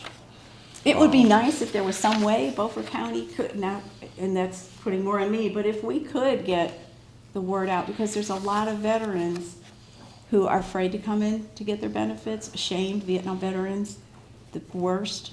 to come and get I had a veteran, 83 years old this morning, hearing aids, wanted his hearing aids. Navy, never came in before. And that shouldn't be. Yes. And they have this feeling, oh, you know, I don't need it. I haven't lost a leg. I haven't lost an arm. It doesn't matter. There's a word, entitlement, that is abused, but in the case of a veteran, I don't think it's abused. I think that they're entitled to the benefits, You're absolutely right. and they should be encouraged to come and get it. And I don't know how to get that word out. I mean, I'm there. Now, Hardee's and Bojangles has been the major source of information, but... I got some questions. Okay. So what is the Tyler Veteran Database? It's a database, actually Tyler is used throughout the county, correct? Yeah, and it's a database that I had put in so I can track all the work and claims and submit claims through there instead of faxing them the old-fashioned way. It kind of keeps me better on target, and there's hopefully less paperwork. Like I said, I finished all the A and the B out of the cabinets. Okay, so we get this little report every month. It's in our information pack, and you got breakdowns of, you know, rating percentage and what they've got back pay and things like that. Is this just the people that you're seeing, that you're the VSO for? Yeah. So somebody that has the state listed through the VA, has their VSO, you're not seeing them? No, I'm state accredited. Are you seeing me? Yes. You're seeing you see my name and my amounts on the form? Yes. Me personally? Yes, sir. Okay. I have a file because you had contacted the office. So I have a small file. It doesn't have a lot in it, but I do have a file. So you know how much you know how much money I'm getting? It's in the database, yes, sir. Okay. I couldn't tell you how much right now because I see so many veterans. There's no way for me to remember how much everyone gets every month. But it's a tracking system. It's just like any other database. It helps keep up with numbers. Now, that's not generated out of the database because the database isn't accurate yet. Like I said, there's only, 1,100 veterans that I've been able to get in there. As I see new veterans, I put them in the database, and then I'm trying to purge old files to get them in the database. So like if someone with the last name starts with a B, I know not to even look in the file anymore because they should be in the database. Does that make sense? Yeah. We're gonna have to move on. I'm sorry? We're gonna have to move on. Oh, okay, I'm sorry. Thank you, Jenny. Thank you. Thank you. Dolores.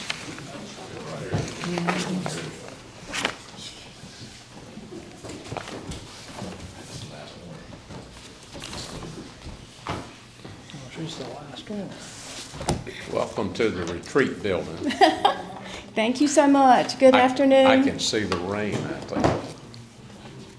I think in your booklets, you have a list of human resource activities for 2024, and we'll go over some of those with you.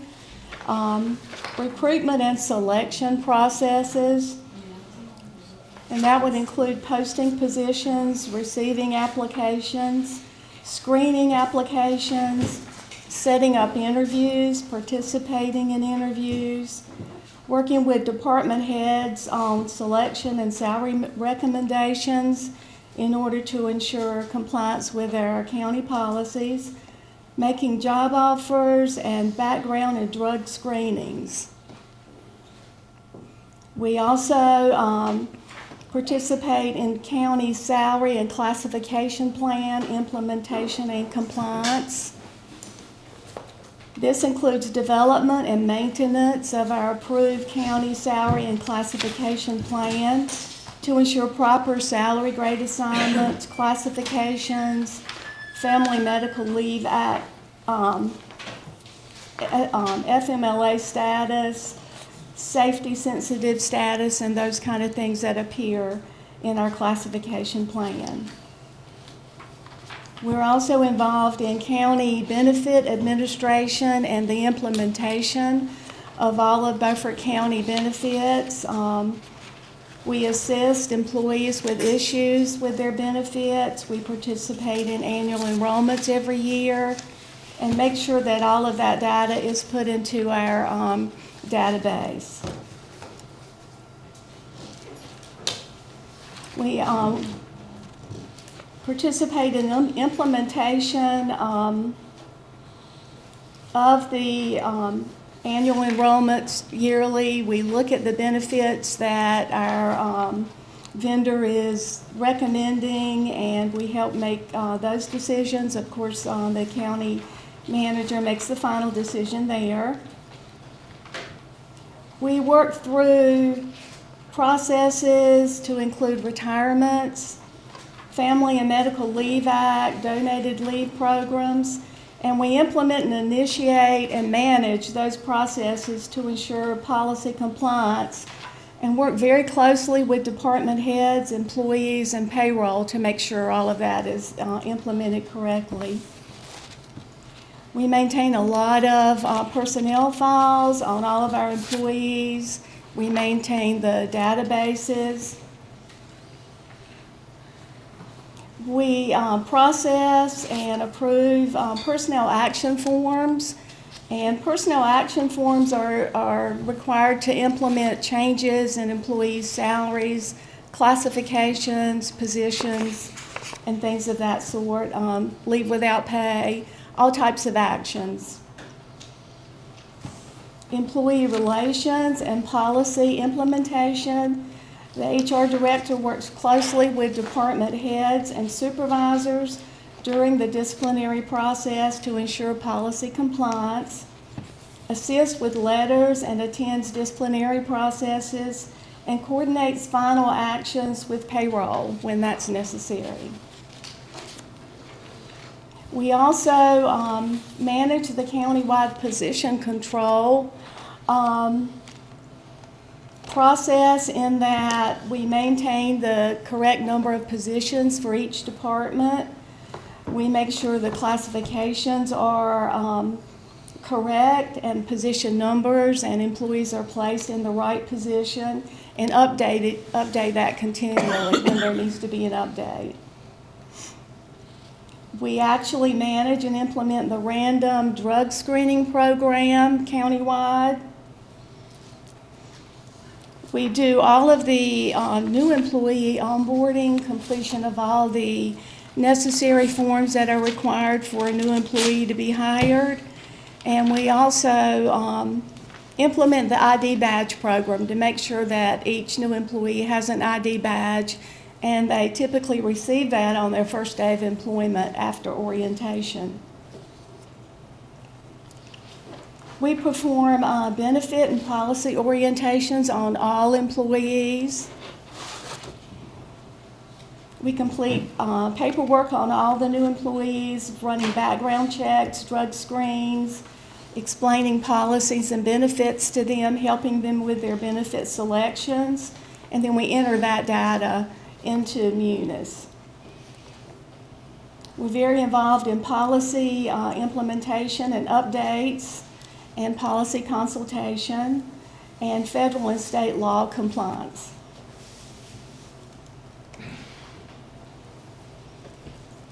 We're involved in the Office of State Human Resources County Salary and Classification Plan reporting and compliance. And by this, we have to submit to the Office of State Personnel our yearly salary plan as it relates to DSS and Health Department employees only. And we have to ensure that we maintain salary grade relationships within that report in order to be approved by the Office of State Human Resources. We do lots of reporting. Probably the largest report that we do is the Affordable Care Act reporting, and that is done all year long, where we have to report which employees were eligible for the state health plan, their beneficiaries that were eligible, the ones that were not eligible, why they were not eligible. It's quite a task, and it continues on the entire year. From that report, the 1095Cs are generated, and mailed out to employees. And that's done by the state health plan folks. To give you some numbers of our employees right now, we have 355 full-time employees and 120 part-time employees, which equals a total of 475 employees. Most of the part-time employees are poll workers. A lot of them are emergency management, emergency medical services employees, paramedics and EMTs, and they're called in as needed. Of course, the poll workers typically work just a day or two during the year. In 2024, we had 62 new employees hired, and that was 62 full-time, and 8 part-time employees. Employee separations in the calendar year of 2024, we had 48 voluntary resignations. We had 4 retirements, 3 dismissals, and then we had a couple of positions that were no longer funded. We have 3 employees in the Human Resource Department, myself, HR Director.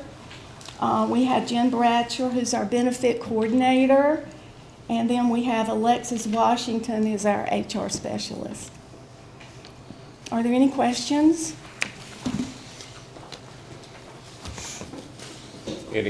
Anybody have a question of the Just a board? follow-up.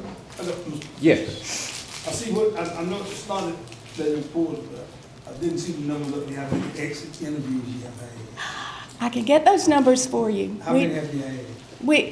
We don't miss many folks that leave. We try to catch everyone that separates, and we sit down and do a exit interview with them. I know the last time we had this conversation, you said to get the check, you didn't worry about them coming back. I thought you might ask that. Oh, yes, I'll let you stay on top of it. Exactly. So we're authorized 396 positions, so That's correct. where the other 40-some missing people at?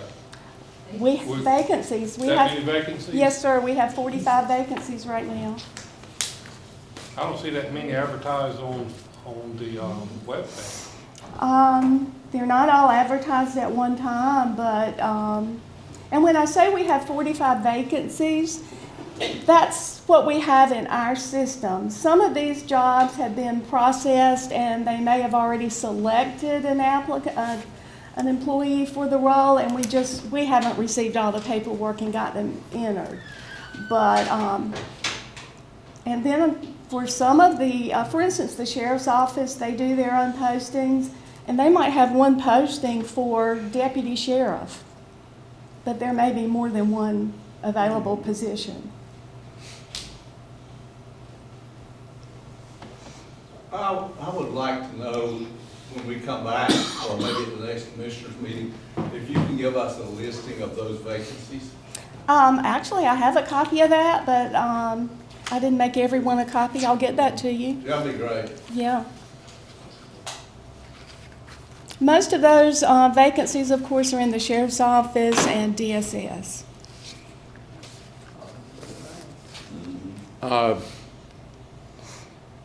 Is that it? Okay. All right. Thank you very Yeah, much, thank you. Dolores. But anyway, we'll turn it over to you, Sheriff Hammonds.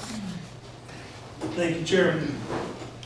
Glad we got to make it here today. For myself, speak on myself as a sickling. Oh, appreciate that.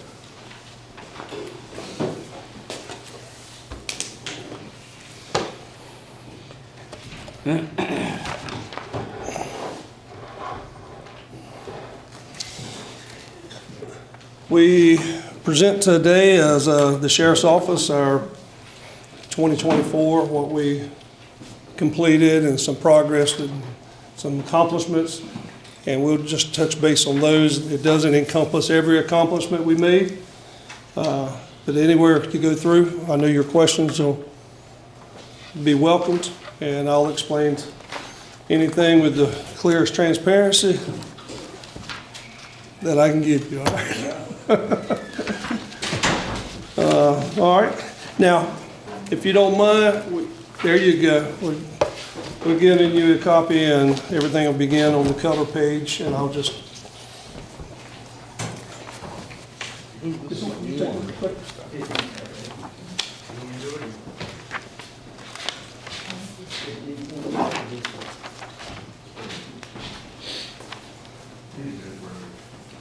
Miss Anita, Brian, thank y'all for y'all's wonderful contribution to Beaufort County.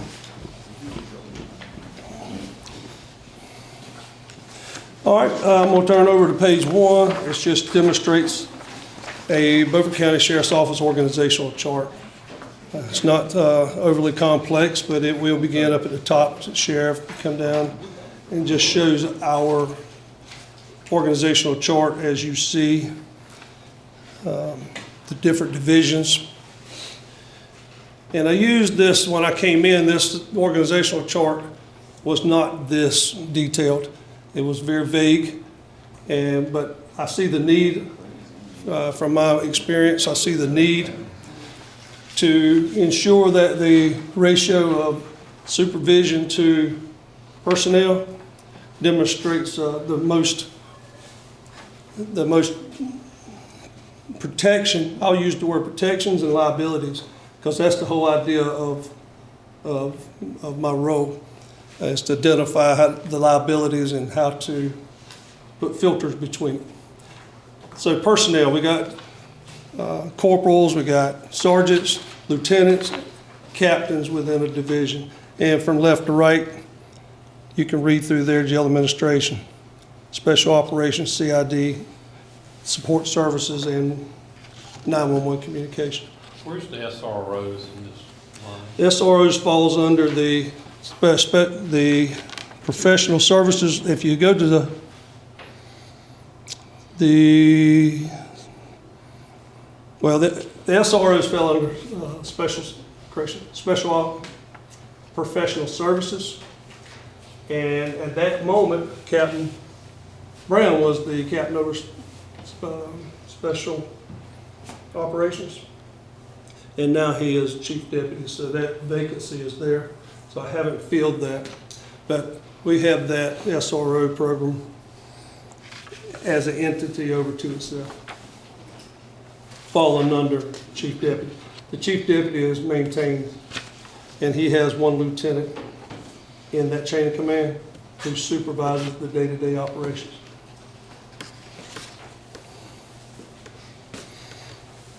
Any questions?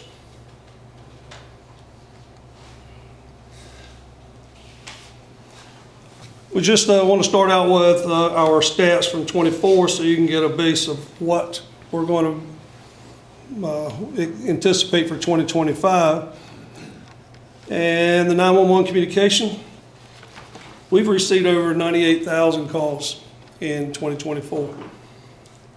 And again, not just, but that's a call in from a telephone coming in to a walk up, and it being logged in on the CAD, showing that it was an OCA created, and the deputy took an action. We responded to 11,700 calls where we actually physically went out. Of those, 462 felonies. And 2024 was our training, what we call our training year. And we accumulated over 1,500 hours of training in between all the mandated, the work, the mandated work, weapons qualification. The detention centers booked over 1,600 inmates during 24 with an average daily population of 58. I didn't look this morning to see if it's increased, but it ranges from 58 to 63. Any questions? Training hours are off. They're off 1,500 hours. Yeah, you got how many deputies? 70. 70, you required 40 hours minimum, aren't you? No, we're talking, now, we didn't go, remember I said over and beyond the Oh, but mandated 15 training. beyond, okay. Yeah, the mandated training is implied. Okay, all right. I'll get that then. Sorry. Yeah, I spoke. That's all right, good catch. I was calculating when you were talking, that's why. That's all right. All right.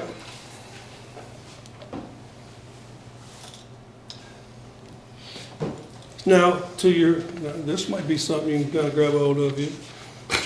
But this was this is what hours that, if you ever recall 2024, we didn't go into the schools until July, so we had to hit the road running.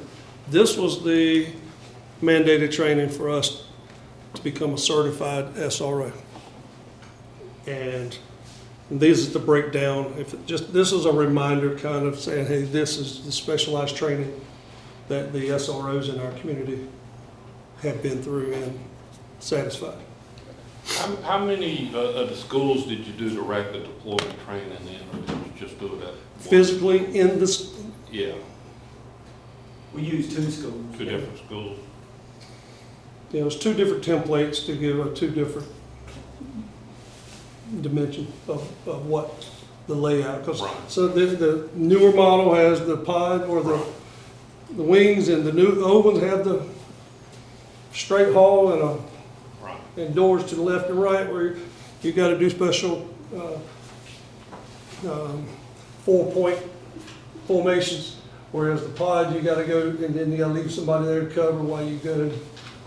So the SRT team has, which is the sheriff's response team, they stay engaged in this training and are trained to trainers to the remainder of our deputy staff, which is going to be our response. Everything after the highway patrol, state police, all those others are a caveat to it. They're going to be a force multiplier for it. What 2 schools did you use for training? So we used P.S. Jones as the new one because of the structure of the school, and we used the early college high school. So if you've ever been in early college high school, the reason why we like that school we use is because you got 2 entrances into each classroom. So that's a different dynamic that you have to plan for. And so that's the 2 schools we chose. P.S. Jones is pretty much a makeup of all the schools we have. The early high school is like the outlier because of the 2 ways you enter it, and also the way the hallways work. You got an entrance door on one end, but you also have entrance doors on both ends of the other directions as well. And then the 2 entrances into each classroom. With you being familiar with the schools, which one offers the most difficulty in covering? Every one of them, because each one of them is dynamic in each different scenario that you can possibly think of. So we train as many scenarios as we can, but early college high school, they have cabinets mounted in the classrooms and closets in the classrooms, bathrooms in the classrooms. So your mind could just be the limit. It's all of them are a nightmare. But we train different scenarios in each one of them that we think that somebody could possibly do. And we also look back at historical data of the shootings across the nation and even in other countries, how they were done, and try to form our plans toward that.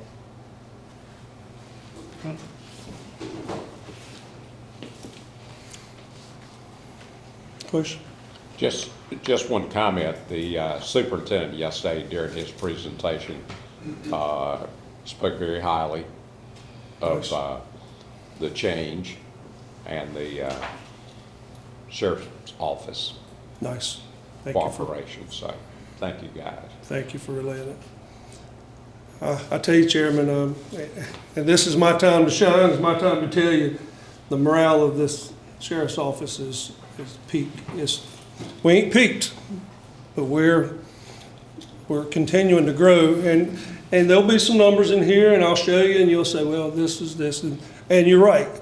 But an ebb and flow type of with recruiting and retention and retaining, and it's not an issue for us. And that's where in law enforcement right now, the atmosphere will tell you whether somebody agrees or trusts, or the morale is solid right now. And it could change tomorrow, who knows, but today is, from last 24 months has been really, really promising. So. In other words, we work hard day to day. It's not for taking it for granted. All right. So showing that growth, not just for the sheriff's office, this growth, man, this is a force multiplier benefactor for Beaufort County. We now have 3 full-service canines that are opiate fentanyl. I could just saturate your ears with why is it so important? Well, there's 3 handlers and 3 canines that put themselves at a 600 to 800 hours of training, that put themselves between that poison and the users, or before it hits the street, before it gets out into the community. These canines are so strong versus human capability, and I'm very proud that we leaped into that project, and now it's not a project. It's the way of our office, and we'll demonstrate. I'll show you. Where's your closest, if you needed a bomb detector dog, where would you go to get one? We would secure the scene and call DOD Cherry Point, and get it, and start with Greenville, Cherry Point, New Bern. I mean, all of those have resources, but who's got the available one? Yeah. I mean, all of them's got them on the roster. Those 3 do. And I think ECU does too. Very possible. I'm not sure about ECU, but DOC, the last time I checked, ECU had used DOC. DOC has a long sniffing dog as well. And bid, I see Chris over there shaking his head. I see his head over kind of moving. Well, and believe it, Chris is a great asset to us to share. He would be in part of that phone tree to say, hey, we need sources. And because really when you stretch out the branches that far, a bomb dog is very specific. I don't know if we're on open air, but some things just, some things are viable, some things are best to be called and call it in. Absolutely, but you know, when you're going, having issues at schools, you know, to be able to get that resource in as quick as possible. Well, and we, if you will, if you don't mind, I'm not trying to close you down, but if we can talk that kind of stuff in a setting where we can talk and give you a better brief on what we have in our planning, if that's all right with you. But Lieutenant Waters has got Athos Jones, Corporal Jones. He's got Tinus. Lieutenant Van Elsenel. He's got Maya. All 3 of these came from the efforts of tax forfeiture money that y'all are familiar with the lines. We were able to use them funds to reinvest back in the fight on drugs here in Beaufort County. No, I didn't come to y'all about that project, because this is, to me, a very logical reinvestment, and we're getting our dollar return. Money-wise, what we're talking about with those $3?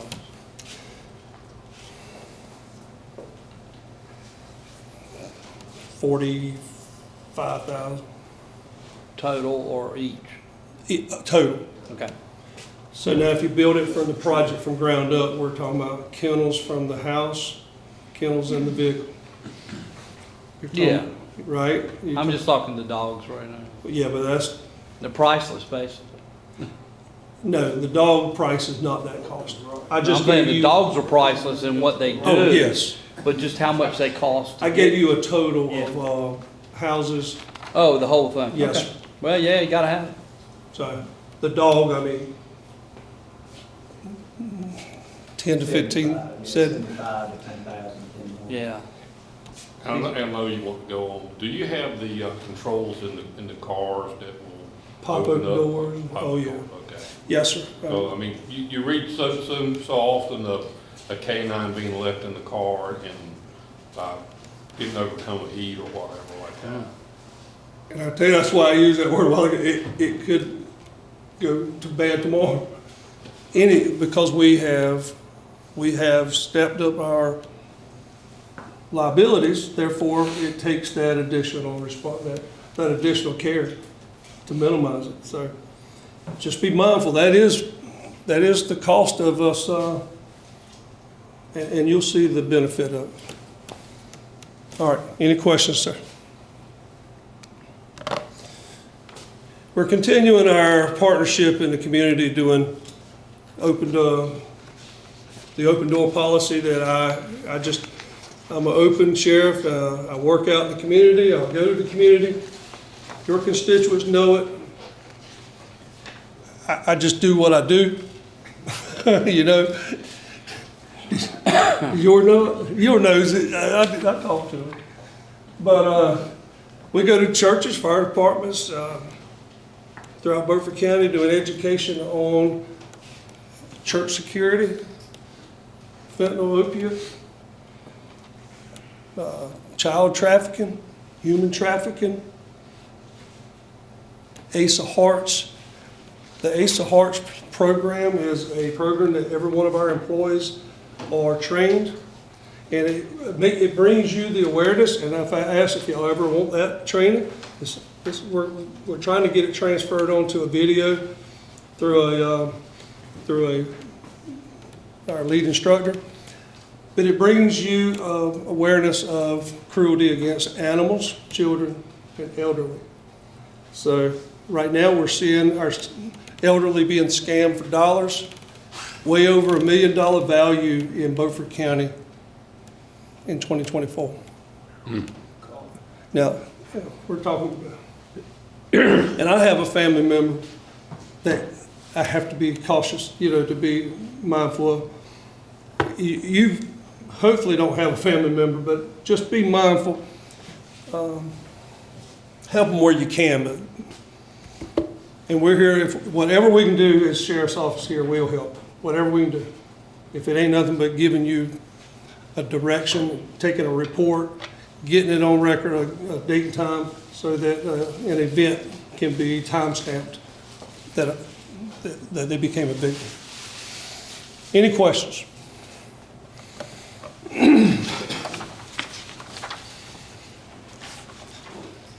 So in 24, I briefed this earlier. In 24, we implemented the Marine Patrol Unit to respond to emergency calls, promote safety and awareness to the boaters that utilize Beaufort County's waterways.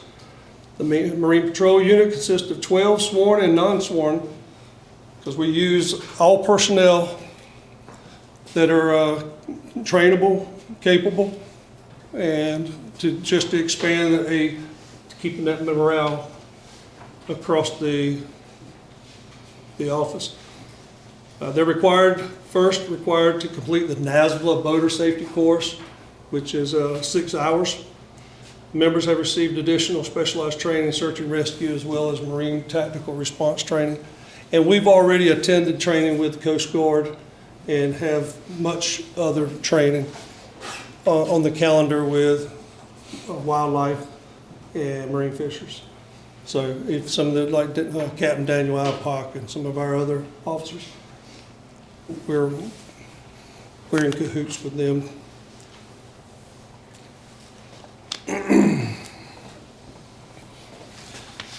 And again, the cost of this project did not come directly from coming to the commissioners and ask. This was another labor of love, and y'all know what it takes to get dollars. I worked very hard to to go to the many meetings, write the multiple memorandum, and getting this grant for Beaufort County. So I'm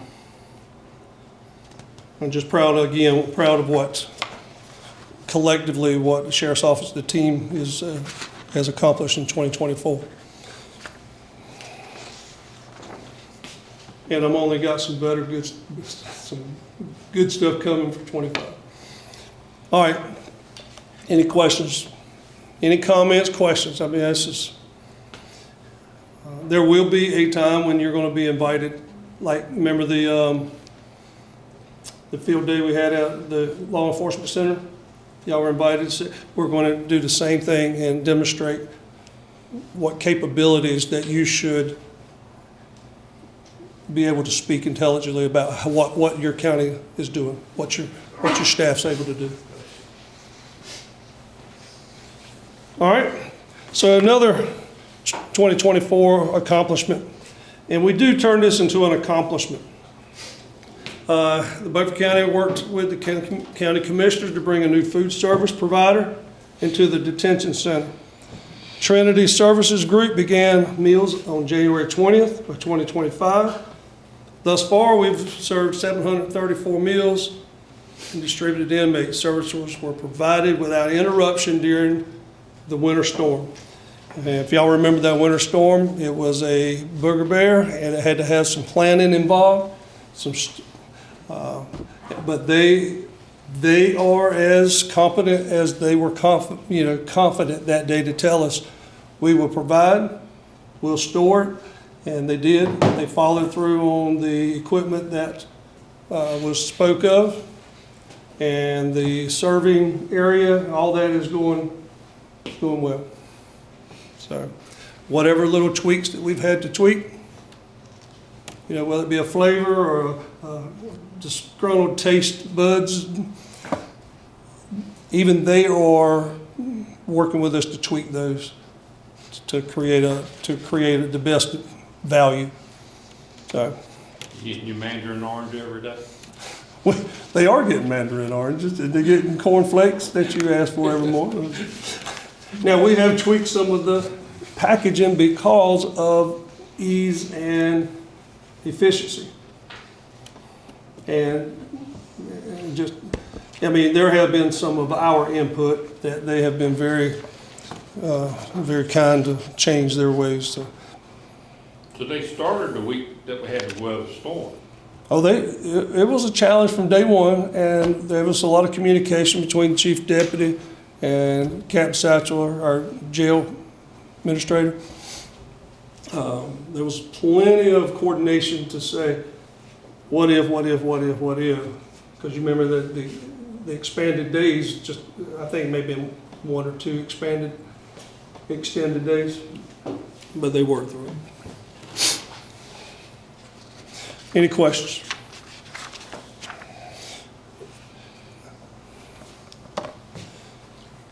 Speaking of Ace of Hearts, the initiative, again, is one of our priorities. Seems like such a small thing, but now that you see some numbers up here, I want to tell you, you never had these numbers, to my understanding, in your previous years in the past.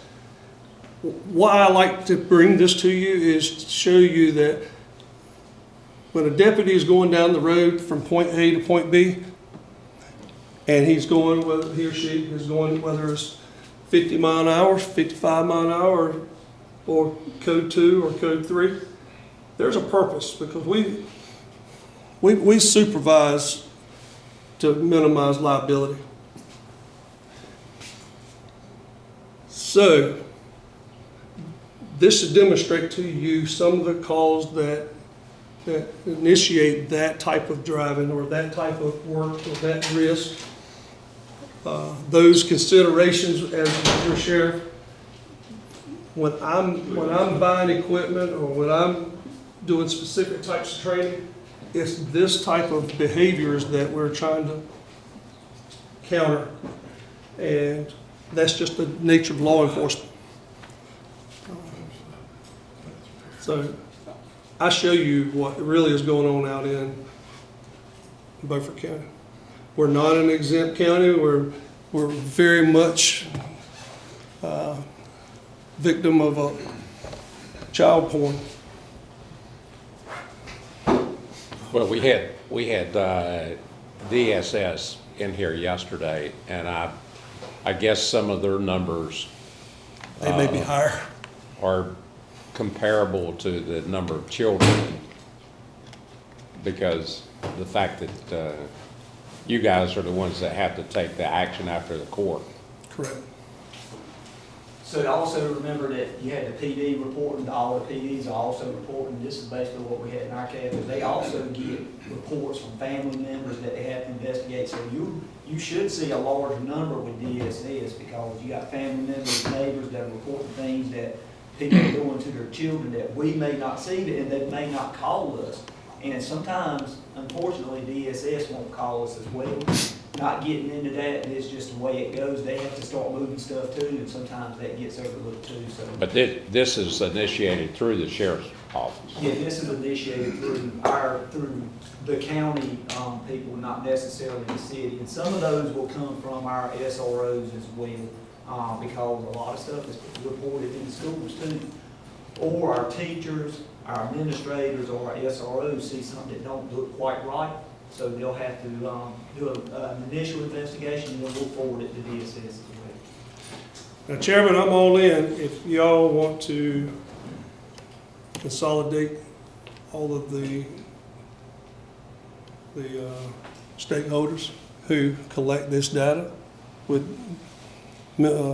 social services, us, adult services, and consolidate a full picture, site picture of what Beaufort County looks like to where we could put our efforts together. Because the problem does, the only difference between what you just asked and what I briefed is the boundary line of city versus county numbers, collecting that data. Because really this data, it just only represents our call. I'm assuming after an investigation, you actually turn it over to DSS? Yes. Okay. Yeah, that's good. Good point. Sheriff? Yes, those numbers look a little low to me on some areas. You're not getting the sex trafficking. Are you involved with any of the sex trafficking? we're involved in only as what's reported, and that was the next statement. Okay. So sex trafficking, fraud, those are the people who actually have got beyond the fear or get in the comfort to report it. The ones that are not being victimized within maybe a housing, a nursing home or a group home or a foster home or homes that have special populated and special reasons for they won't come forward and report it. Or won't report it to authorities, but yet they'll report it to a counselor or a school counselor or a DSS social worker. So the level of who you report is where their life experience and fear of where that information is going to take them. They send it to us or send it somewhere else, they could feel like they're going to be rejected or removed. So our numbers will look, all those numbers will look different just based on how the person feels safe enough to report it to whom. Of course, we want that everybody who has been affected to report, but again, there's a safety factor. They could die if they report. Absolutely. Absolutely. But there is, They wouldn't know how to report. They're in the country illegally. They don't know what's going to happen. They've heard a lot of stories. They're young. They've been put in a very bad position. I think it's going to get worse before it gets better, even though, as you and I both know, it's clearing out as we go. right. Any questions, any comments? This slide represents the ability to report. This is one more way to report from the victim to the law enforcement using Crime Stoppers. It's got an anonymous capability in here, and it is. And our manager of information is Major Hewitt. Major Hewitt is his task 24 hours a day. He receives it, and then he processes it to the jurisdiction that will either handle it expeditiously before a victim, or put it in a queue and it starts being worked through deputies and then CID. But the greatest to me in this is how it's already paid for itself in the alert notifications, sending out information to you, the citizen, identifying where not to expose yourself in a dangerous situation, using it like the DOD call at the food line last many months, and a second one would have been the hazmat truck rollover on the way to Aurora. It tells you immediately, this area is dangerous, it's blocked off, divert, detour, find yourself another direction. And that is public safety at its best. Now, inside of there, I hope each one of you have taken the time to download it. It's got, for some of you, it's got veteran information. It's got veterans crisis. It's got women's crisis. It's got men's crisis capabilities. It's got homeless capabilities for somebody to call. And the reason I highlight those, your citizens, your constituents, your Beaufort County, if they're out here at Walmart and somebody's out there saying, I need help, they can go to this and not try to get them to necessarily download it, but call the 1-800 number and give them a direction, which takes the pressure off of them that they were not able to help someone in need. So there are services that are in here. If you just take a moment, it'll give you the 1-888, 1-800 numbers, and they work. I was out on patrol, matter of fact, me and the chief were out, and the guy had it was like 30 degrees, he had nowhere to go, so he started out saying, I called the shelter, and they offered to pay his hotel room that night. But I mean, they didn't even question. So the system in here works. We tested and it worked. Any questions here? All right, as promised, Aurora is being serviced every Wednesday.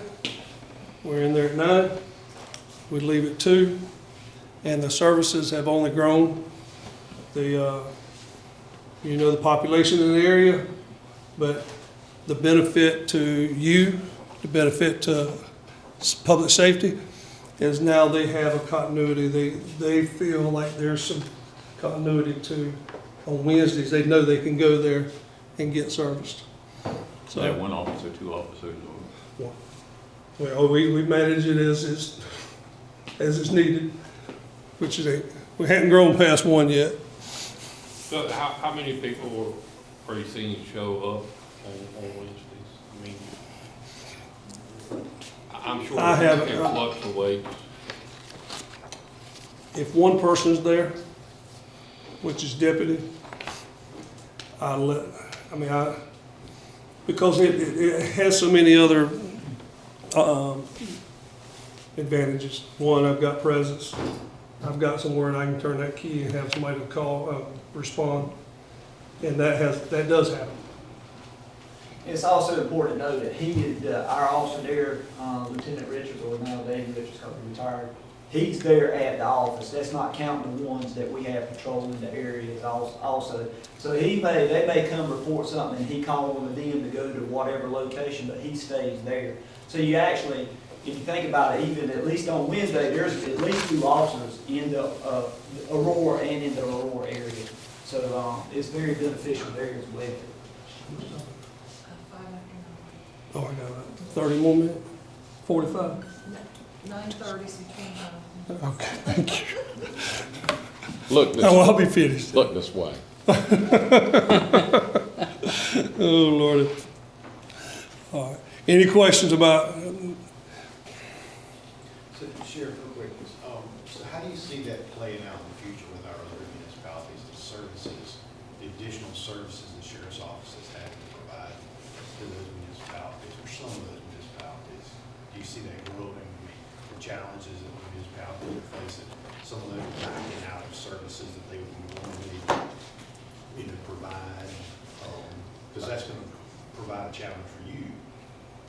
like providing a service, don't put out what you can't hold out type of service? No, I'm just interested in what you're seeing. Are you anticipating additional expansion of that because of those needs? Yes, and, yes, and, yeah, because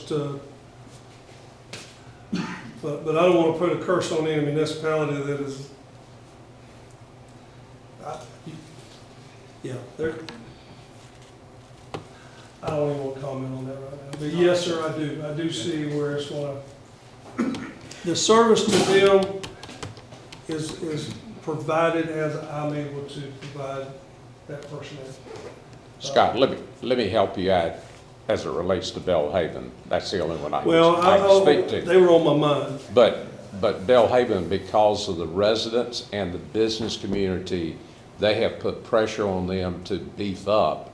And if you ride down there now, they've moved over to the John A. Wilkinson Center. They've redone an area there, and they have a much bigger presence. I don't know if their number is up, but the pressure was on the town council to do something. They jacked their salary way more than what your starting salary is. Well, I'm gonna tell you,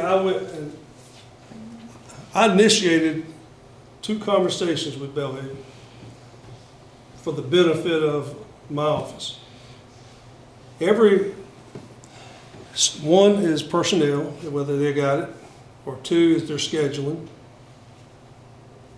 And when they don't have personnel and they don't schedule properly, it puts the pressure on Beaufort County Sheriff's Office. When they can't provide the service of a 911 call or a welfare check, we have to respond to that. And, you can strategically place, you can go through all that, and we already go, we patrol in zones in that region. I can put someone stationed there, save some time to think that call and the next call is going to come out of Belhaven or it's going to come out of down your way. Pike Road. Yeah, Pike Road. We're clean people. I know you are, as Belhaven is, until the moment that they need a call. I understand what you're trying to do, but, I mean, Belhaven got a police department. You got the little places like Pantic or Bath, and places like that need. And that's why we stage. That's what I think we should concentrate on. I mean, we're not here to supplement, if you do it for one, you gotta do it for the city of Washington. That's why we stage in our zones. Washington Park don't have a police department. Bath, Pantigo, those municipalities like that. Who Pine Town, that's exactly. So, But I think what you're trying to make the point is, if they share the information with you on their schedule, and when they're the weakest, it helps you as it relates to where you need to have somebody during that 24-hour period. well, when I look on the CAD and see that they have somebody checked on and working, then my mind and priorities just get shift to Commissioner Beaufort. Because they already know what their duty and their jurisdiction is. Otherwise, we're going to supplement it. If they call for help, we're going to supplement it no matter what. If they're busy on a call and another welfare check or another 911 call comes in, we're going to respond to that. So, police work is not 8 to 5. It's based on the call. And we're gonna, and to say that we do better with 4 deputies on a shift, 5 deputies on a shift, 6, you can use this fallacy number that 7's the magic number. Let me tell you, you could bring 7 on 7 days a week, and 5 of them sitting at that zone stationary, or you can put 3 on, and they're working. I mean, it does not. Law enforcement has its. It's kind of like eating breakfast. You don't know where that next moment's going to be. Law enforcement is different. Y'all know that. There's prior. All of y'all know that. It's just not. All right. Is the Belhaven Police Department involved with you when you have the school resource officers training because of their proximity to Northeast and North Side High School? So we have involved in, we also, even though we don't have an SRO at PCA, for example, we also go to PCA and we train with PCA, we do lockdown drills and stuff, and we do incorporate the PD in there.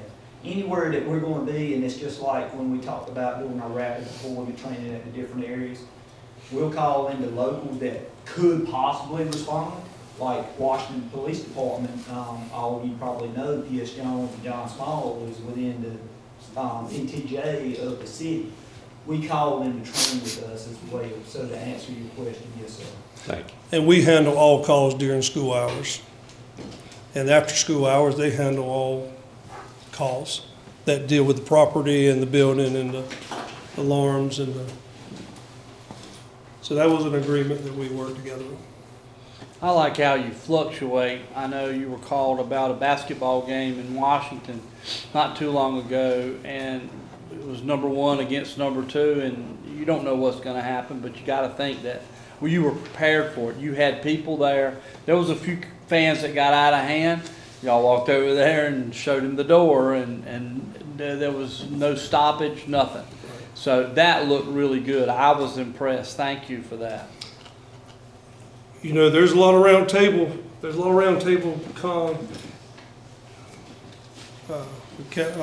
Chief Brown talking earlier about. He keeps up with the intel of what school is competing to another. If there's any background noise on it. Yeah. So that gives us some heads up on it. And you also recognize that in the last fight that we saw on the news media was already there. We can't step in just because you get some heated stuff. You basically, it's got to be the first punch. And by then you got the second punch or third punch before we can intervene with what the administration there says for us to do. So sometimes it looks uglier than it is, but yes, to your credit, we try to track all of that and make sure, even if the administration isn't asking for a certain number of officers, we supplement what we need there so we make sure nobody gets hurt or gets out of hand to the best of our ability. And everybody with a phone is a news crew. Yes, sir. There's always a video going, there's always a microphone, and we recognize that too. We carry one with us. We have our body cameras as well, and then you all should know that every school has video cameras all the way through. So there's, to your statement, yes, there's always a video, and we can't control what the public videos, but that's instantaneous. It goes right on social media. So sometimes it looks uglier than it is, and sometimes we can't control it, but so fast also. Thank you.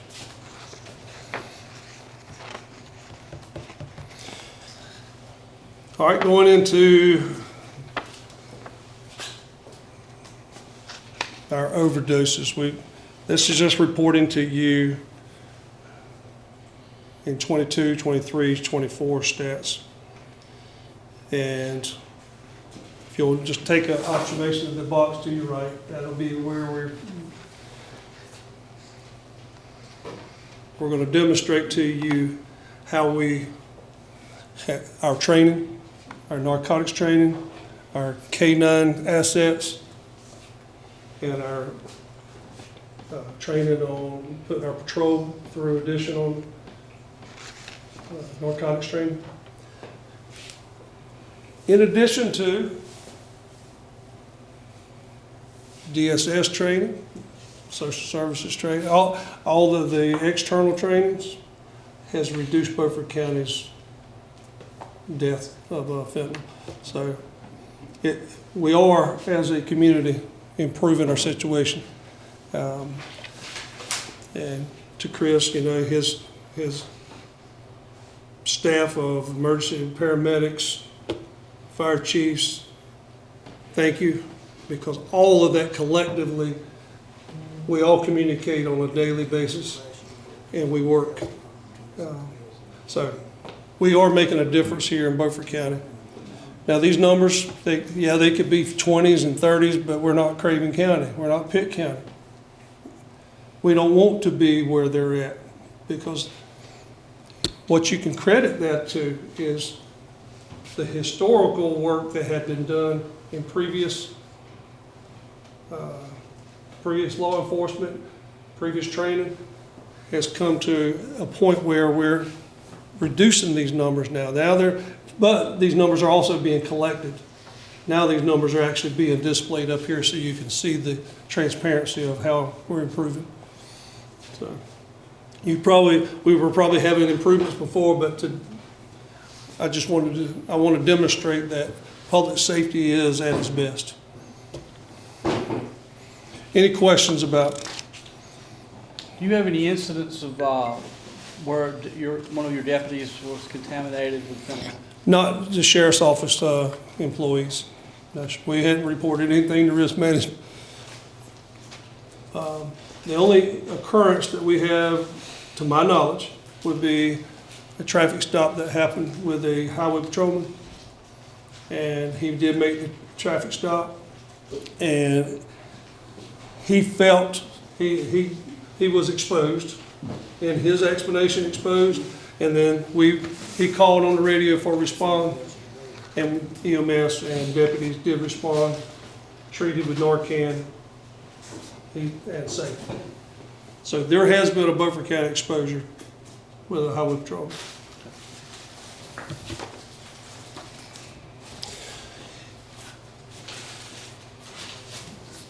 This is just a snapshot of, if you're familiar with the CDC's guidelines on what measurements. This was 2024. If y'all remember last briefing I gave you, it was pretty. It's not that we're proud to do what has to be done, but we're proud to accomplish what nobody else in Beaufort County is tasked to do. And that's go out and seek and find illegal, illicit, poison, toxic drugs. There's no other agency that goes out and does that. So when we're sitting here talking about, if we can do that without incident, without reporting to risk management, to your point, I think that is a plus. Look, I never did learn metrics. So what's 427 grams to English American speaking folks? I'll get you a chart. We can 454 grams in a pound. Okay. Well, thank you. Good Lord. I know that 2.2 milligrams is a overdose, fatal overdose quantity. That puts you to thousands of overdoses in a pound of fentanyl. I think it's 454.6. More that, but I mean, it's just, and I'm going to demonstrate to you what, this was 2024 when we were briefing you, and we were really excited that we did something wonderful, because that number right there that's a lot of death. And remember, overdose fentanyl on that is really a death. And the only thing that brings them out of death is Narcan or another bystander starting CPR, calling 911. and them coming out of that overdose. Because the measurements in this pills, in these pressed street pill, is irregular, not scientific, and that's why they'll take their knife and they'll scrape and do a little smoke, or they'll do a little sniff, and they can use one pill and just a gummy. I mean, that's right. All of it's non-regulated. It's not that we keep coming here and telling you that bad, bad, bad. This stuff is just, there is no drug worse right now because this is death. And why do we keep beating law enforcement? Because it creates breaking and enters, it creates the shaking of your car doors in your yard when you leave it unsecure. It creates that individual, that addict. It creates that mental illness in Beaufort County Jail. It creates that population increase. It increases that medical bill when they come in and detoxing off of toxic or alcohol, and we got to go to the ER and spend thousands of dollars of overtime because we have to have a deputy standing at the ER with them. Being that our ER in Beaufort County doesn't have capabilities of securement, we have to go one deputy per inmate. Okay. And based on trends, we have multiple occurrences where we got multiple deputies we have to call in to do overtime. And you know I'm kind of going to go ahead and beat you because I'm going to go ahead and show you our overtime this year was crazy. It's just, it was higher than normal. Where is the drug squad on your organization chart? Under our special operations. Special operations? Yes, sir. Okay. All right, any questions here?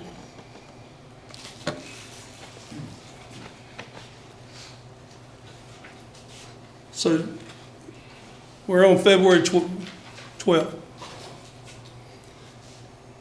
But the last 30 days, thank God, through a tip, through the work of our narcotics team, and that force multiplier of the K9 Maya, that was 6,300 pressed pills already packaged. Is this a player? Is this capability of player? I don't know if it is. No, thanks. Okay, well, if you can, the white bags. They're the pills. With the blue pills. They're already prepackaged and ready to hit the streets. Matter of fact, some of our work had already been purchased. So the player was already selling. Big County got somebody last week, I think, that y'all helped with too, two guys. Yep. That's a lot of people. So to your Commissioner Hood, all that good math you were doing earlier, Yeah, that checks. I just did the math, it checks. is that crazy? Yeah, but, and that's for a person that hasn't used this stuff before. A hardened criminal, it is a criminal that's using the stuff, you know, it'll take more than that to get to him. I can't agree with that. You can't agree with that because Why not? because the inconsistent when they're doing their kitchen mixes, it's kind of like you cooking a batter. It's not consistent. It's not consistent. A bad batch will get anybody. A quality. We're not talking about a bad batch. I'm talking Well- about if it was measured accurately every Right. time. No. And you used the 2 milligrams, that some of these users require more than 2 milligrams. And if that were a Yeah, Percocet, if that were a Percocet coming out of Greenville, pharmaceutical, where there's quality controls, yes, sir, I'm 100% on board. Yeah. That guy didn't get his from no. Is he still in jail? He is. Yeah, I thought I saw his name on the list. He's under, is it $1 million bond? Uh, $1 million. 1 million? We're trying to get that vine. Y'all need to take a break? Or I got 3 No, no, minutes, and no. I'll be done. I hope. Well, I've got a question when you finish, go ahead. Okay. And I'm here at your, all right, any questions about that slide? Go ahead and hit the rest of your Okay. slides, Scott. So the work that we're doing with service has not been compromised. Service and response and follow-up, I will tell you today, is not been compromised based on whether you think our vacancies. We are just managing, and I'm telling you that the morale of our deputies they want this office to shine, because I got the right combination of personnel right now. Yeah, God sent them to us, and I'm grateful. But this is the work they've done in just 2024. So if you took this math and you got your numbers you can go home with, take this math and divide this into a typical 12-hour day, minus all the calls, minus the work, the training, the the house checks, the welfare check. You see them moving. And when you do see them, and I see them sitting and doing reports, it doesn't concern me, because there's not a pattern of consistent missing response times and work load. So if you see them in your neighborhood, this is the projects that we put in place to justify good public safety work. These are. Sheriff, I got one quick question. Yes, sir. The school checks, so 2,700 last year and 160 this year. Is it yielding any contraband?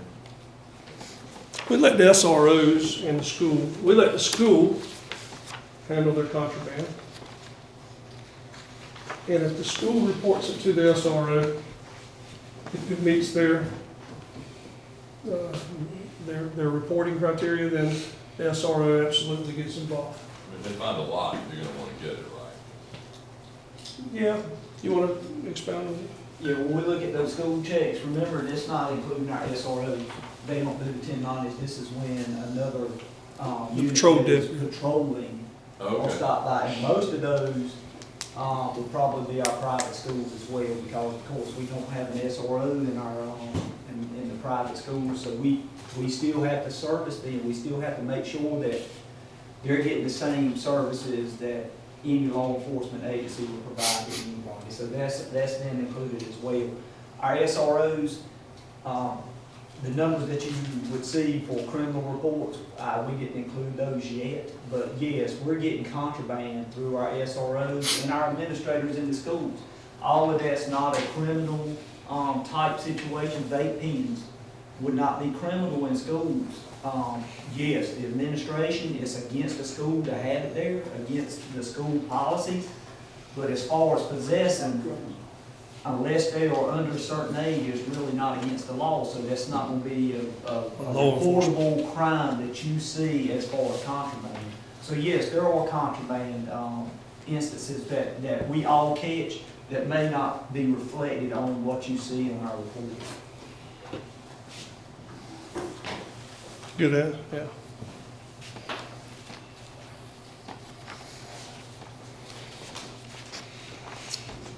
This is a snapshot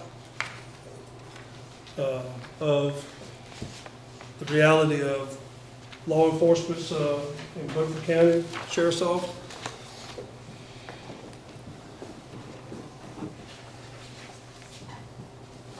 The separations,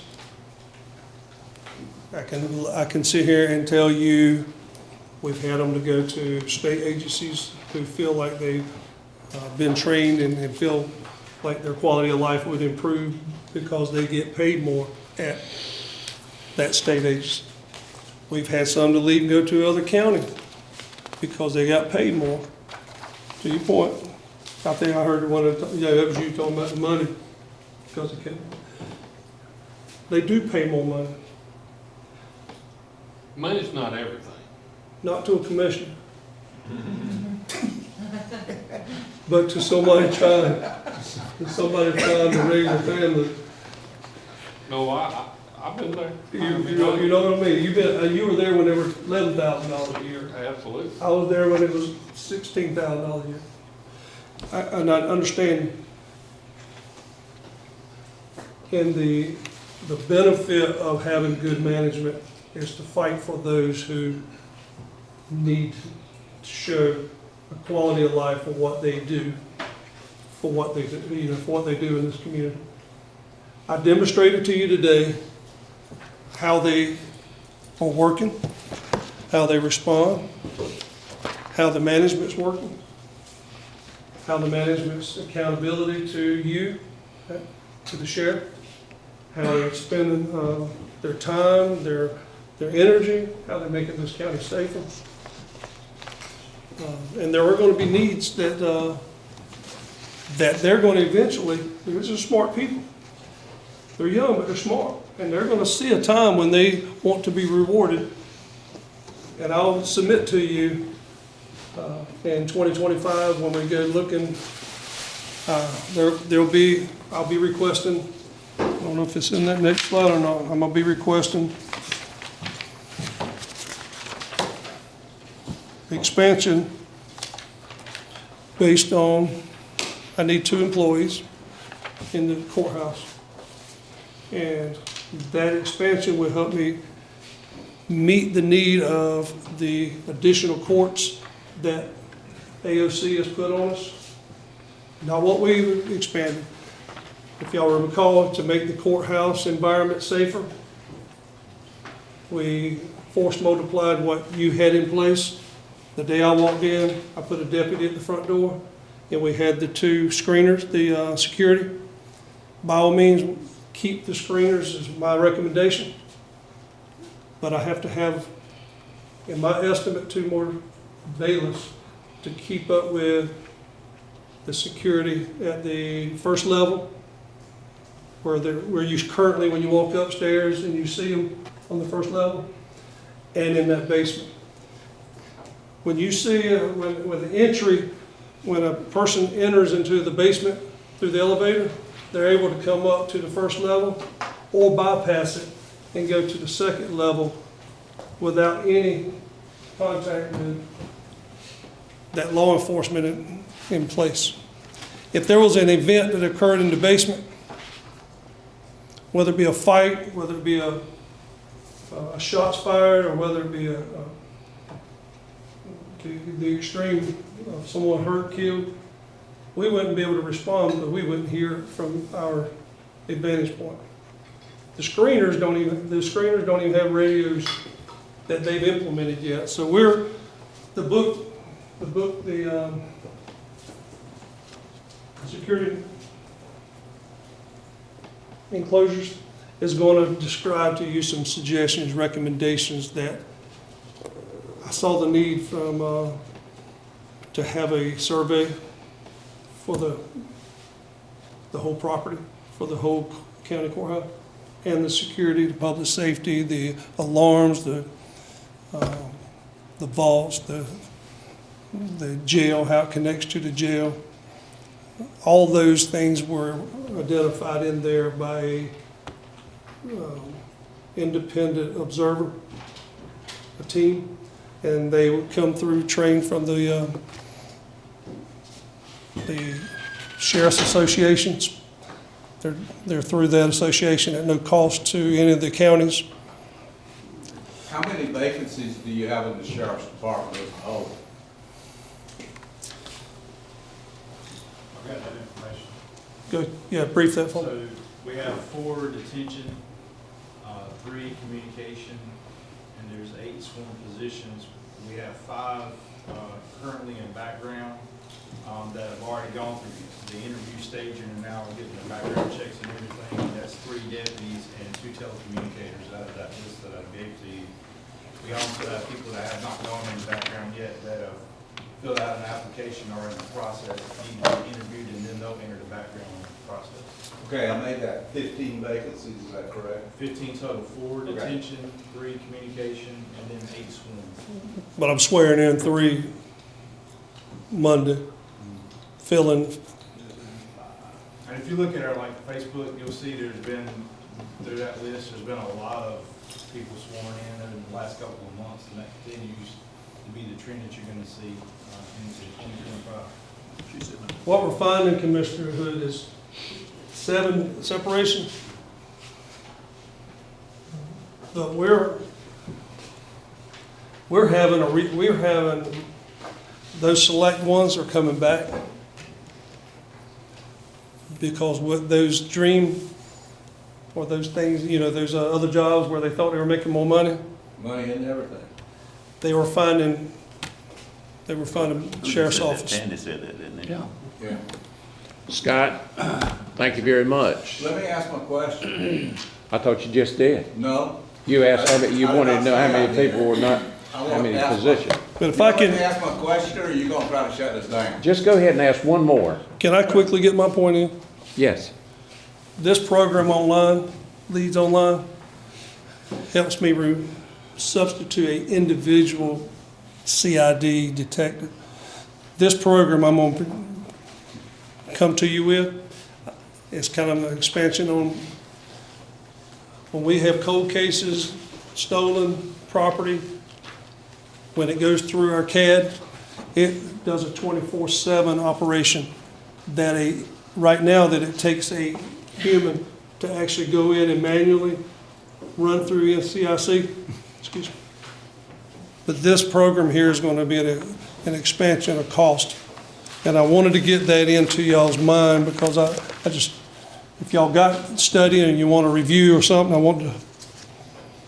wanted y'all to have time to, but I need your support on that because it does allow one less human contact, and the algorithms and the vetted information will already be in the CAD. And this system is awesome. All right, here's what my question's about. ICE, do you have a written agreement with ICE? There is no written Do agreement. you do an active or a passive rendition of ICE? We're an active law enforcement agency who bring in criminals and run them through the system, and we detain them until either they have a detainer or a bond. And if another agency calls or sends in a detainer request, then we absolutely honor that. So you run an active. I wanted to explain it my way, but active. Okay, thank you. All right. Thank you, Scott and Gary and Jeremy, for what you do every day and for what you've done this morning. So. 2 more things. No, you didn't. No, Scott. Gary. We should, you guys sit in here and talk You about. got other people sitting out there waiting to come. Oh, are there? to present. You got other people here? Yeah. So you're not gonna dictate how we do this And thing you're today. trying to shut this But we are down because shutting you it don't down. want the public to really know what's going on. This is a managed thing. Sorry, guys. You ain't bothering me. You say one thing, but you do something else. No, you can't That's dictate. called an ethics violation. Get away from me, the sheriff is here. That's right, he is here. That's But exactly I'm right here right. by you. Get away from me. I'm right here by you. Get away from me. Have a We little, have clarified, have some we have respect. not called ICE on anything, and we haven't seen any detainers. We don't call them. We had one detainer, but it was, if this person's released, please, call us, and that person didn't feel released. So It was just to make some clarity. It was lifted here immediately. Thank you. Thank you all. Right, Sheriff Brown. I'm gonna just do a quick update. I'll start with the workers' compensation one. Of course, as you guys know, our injuries are reported to the North Carolina Department of Labor, as well as we report to the Bureau of Labor Statistics annually as well. And those injuries are, of course, reported on a calendar year. So the information that I'm going to be sharing to you is going to be based on a calendar year, but the other numbers Anita will share with you later are on a fiscal year. But in 2024, excuse me, I'll keep saying 14, but 2024, we had 13 injuries, which was 7 less than we had in 2023. So that's actually good. We also expect to receive several safety awards. We received several last year. If you looked on the website, you can see that. And these awards are again issued by the State of North Carolina Department of Occupational Safety and Health. And once those awards are shared, again, we will post them on the website. And of course, in an effort to reduce our injuries or to make sure that we are in compliance with all the regulatory agencies, we do have safety training on a monthly basis and also other times for each individual department. Moving on to auto claims. The number one auto claim we have is being struck by wildlife. And the solution, we do qualify for what they have is called the GUARD or Bumper Guard program that is through the risk pool. So we can get up to $1,500 each fiscal year for that. The departments such as EMS as well as the Sheriff's Office has the opportunity to participate in that program. In addition, there's also some best practices as to being aware of areas that have high traffic for wildlife, because sometimes you'll have areas that are repeated. So we do pass out information on that to each department. And the second main cause this year actually has been that we have been hit by other vehicles. So it was no fault of our own. So we're working with our third-party administrator, Sedgwick, to recoup as much money or funds as we can, so we subrogate against the people that have caused our damage. And in addition to that, we also, whenever people are hired, they get defensive driving training and through safety orientation, and then also there are refresher trainings for defensive driving that the actual pool will have every 3 years. And if some people are found at fault for accidents, then they are also given refresher training based upon the type of accident that they may have. We do have some fun upcoming safety activities to me and into our department, which we have our annually mandated hearing testing. That's normally done in May of every year. That's again mandated. March 6th, each department will participate in the statewide tornado drill. This is something we have been doing each year. Normally it is spearheaded by our safety committee members for each department. And then in July, we do have the defensive driving that will again be completed by the association. This is one that they put on as part of their risk program. May 1st is Heat Prevention Safety Day. We participate in these type of activities, like I said, on an annual basis. And in June is National Safety Month, so we'll participate in those activities based upon whatever the week agenda is that has not been set for yet through the Safety Council. And then in August, we participate in a worldwide thing through National OSHA, which is a Safety and Sound Week, where you have different activities. You submit your activities, and they will give you credit or either recognize you on their national website. So that's my update. Any questions or concerns? Got a question for you and Chris. As it relates to our EMS trucks that are on the highway, do they go through so many, not sure the right term, driving skills or like on a driving pad they require? Well, Chris.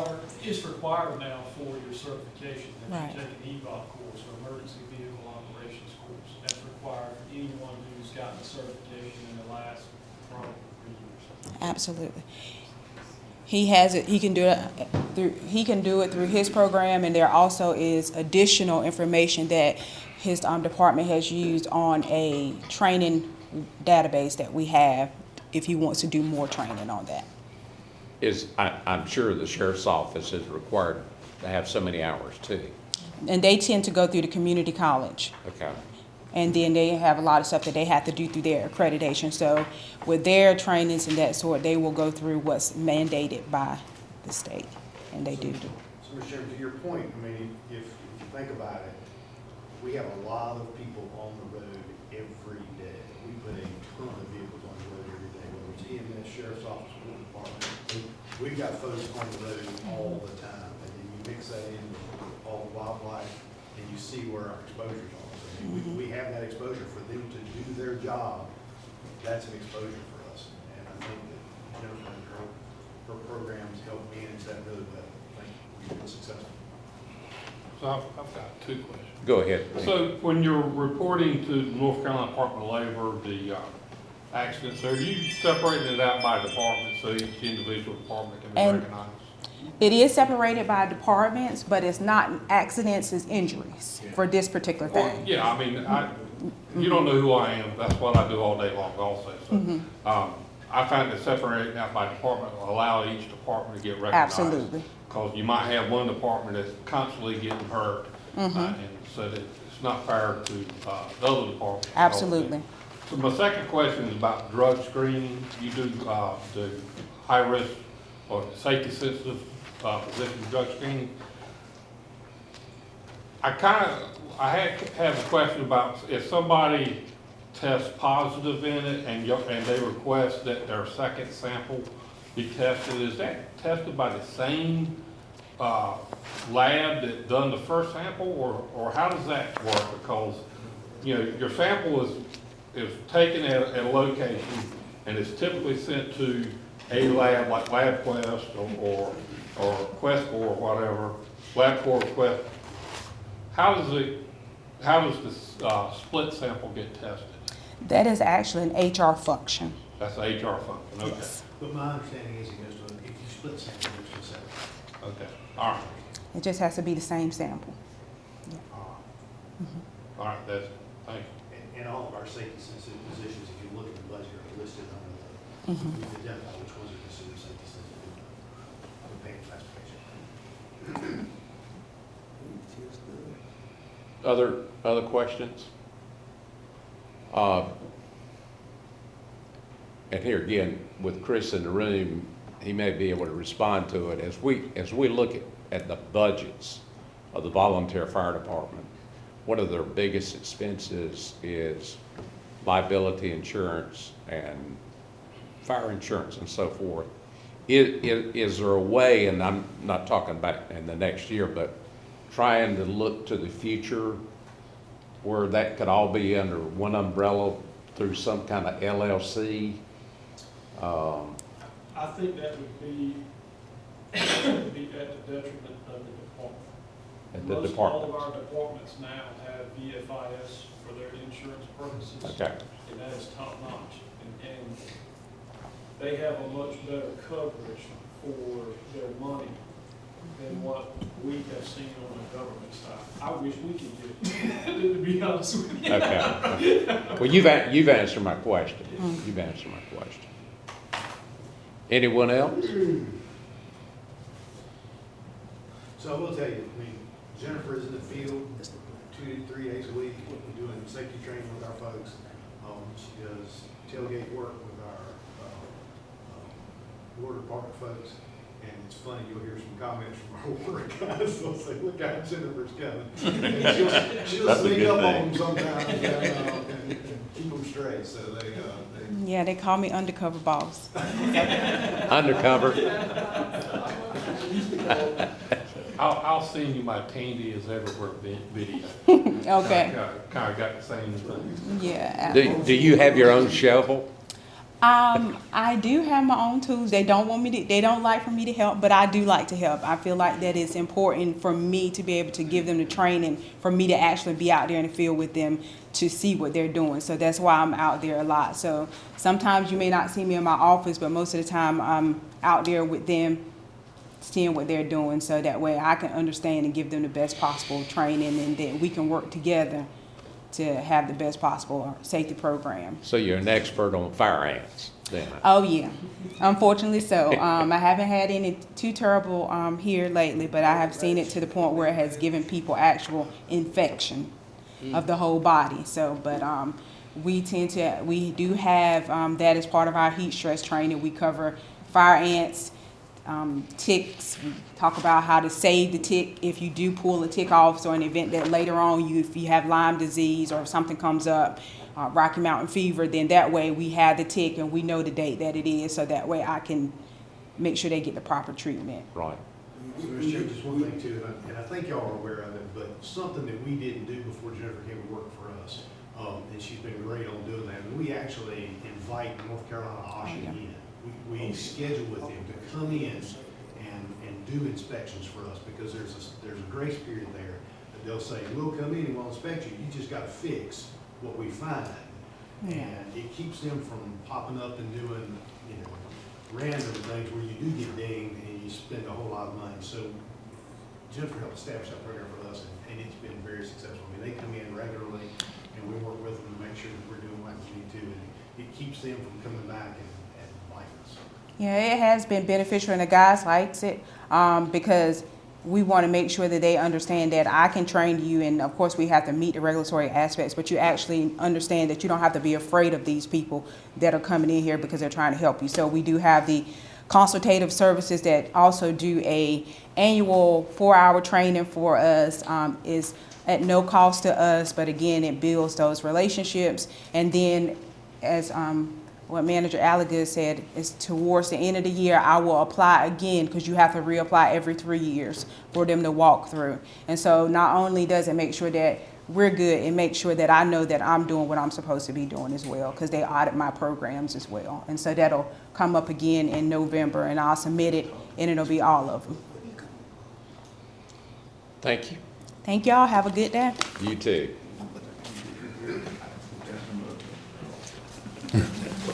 Well, good morning, Commissioners. I'm Brandon Chester, Communications Director, Public Information Officer for the county. My duties here cover a lot of different departments, agencies. Some of the more prominent ones you'll see are my work with emergency services, with Chris, DC, and their crew. I'm the on-call PIO for their significant emergency responses. Other examples right now with the tax assessor's office, we're doing a lot of work with our upcoming revaluation, which Lloyd will have some information for you on. Doing a lot of work on the back end with that, making sure we have forms in place. When things like appeals start coming in, making sure that we're able to handle that and that these requests get into the right hands. Couple different things I want to discuss with you today. One of them is actually pretty significant project that you're going to be hearing a lot about. I think we've already heard a little bit from Pitt County with their upcoming website redesign. One of the things they're focusing on is accessibility. And there's a reason for that. As you'll see in your booklet, but last year the Department of Justice issued a new rule which kind of tells local governments, municipalities, the guidelines they have to meet for website accessibility. So when we talk about that, we're talking about things like alt text, you're talking about things like making sure that people with screen readers can access your website and read your forms, your documents, right? People who need hearing assistance, making sure that it's accessible for them as well. So there's a couple different compliance dates I have listed there, depending on population. They put those in place knowing that, of course, the lower population places generally have less people in their communications departments and their IT departments, so that gives us a little bit more time to work on these changes. So our deadline is 2027, April 2027. Hope to have these changes in place before then. But basically what we're working with here is essentially auditing all the content on our website, on our socials, anywhere that we share information, to see exactly where we fit into these updated guidelines, right? See exactly what we need to fix, going forward. The stipulations with these new guidelines are that a lot of pre-existing information won't necessarily be affected by it, right? So if I have, PDFs that were uploaded in, 2019 that don't necessarily meet it, we're not necessarily going to get hit with that. That being said, we can certainly work with anyone who, for example, I want to, can you give me the alt text for an image that you published in 2022 or something like that? We can work with those specific cases going forward. But our main goal right now is to make sure that by that deadline in 2027, all the new content we're pushing out does meet these new requirements. And that's a pretty significant undertaking.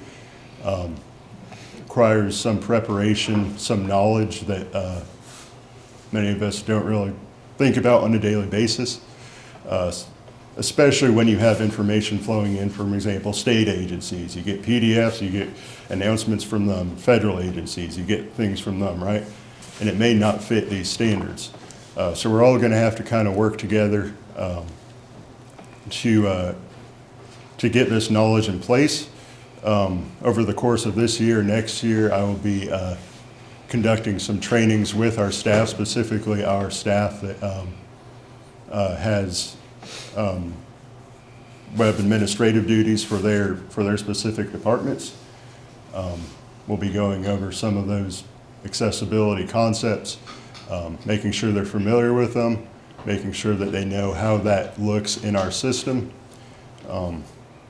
Another avenue to that is captioning for videos as well, which is something that I've been asked about for some time, not just in terms of captioning for our live streams, but for example, people who attend our commissioners meeting in person, making sure they can see captions on the screen in front of them. I think that's a decent idea. Of course, the big thing there is accuracy. We want to make sure that we're getting as good of a product as we can out of that. So I'll be looking into that and keeping y'all posted on what I find. And looking at options for that. But that's certainly something that we want to do, and something that is covered in these new guidelines as well. So that's really the big project coming forward. Any questions on that particular item? Any questions? Well, yeah, maybe I'll question, maybe I'll make a few statements. I know this probably as well as anybody in this room, probably better. ADA compliance is important. It's been going on for a long time. Mm-hmm. This is not new. Mm-hmm. Guidelines may have changed ever so slightly, but there's software that you can use. It'll tell you what you can do to get the site up to ADA compliance. Mm-hmm. Now, the problem is the way the content is created. If the content is created in a way where it's not ADA compliant, you got a problem. Mm-hmm. I've looked at Pitt County site, it's a mess. You know, they probably got one or two IT guys too many over there. Mm-hmm. That's an opinion I'm going to give the county manager next time I talk to her. You got to be careful with ADA compliance. That is something that should be farmed out to people like myself who understand this more than you guys would know. Laugh, you laugh. Go ahead and laugh. This is it. This is the issue you don't know anything about. You've proved that before. But this is a third-party issue. You probably should go out on another quote if you find that you're going to have to spend a lot of money, because you don't.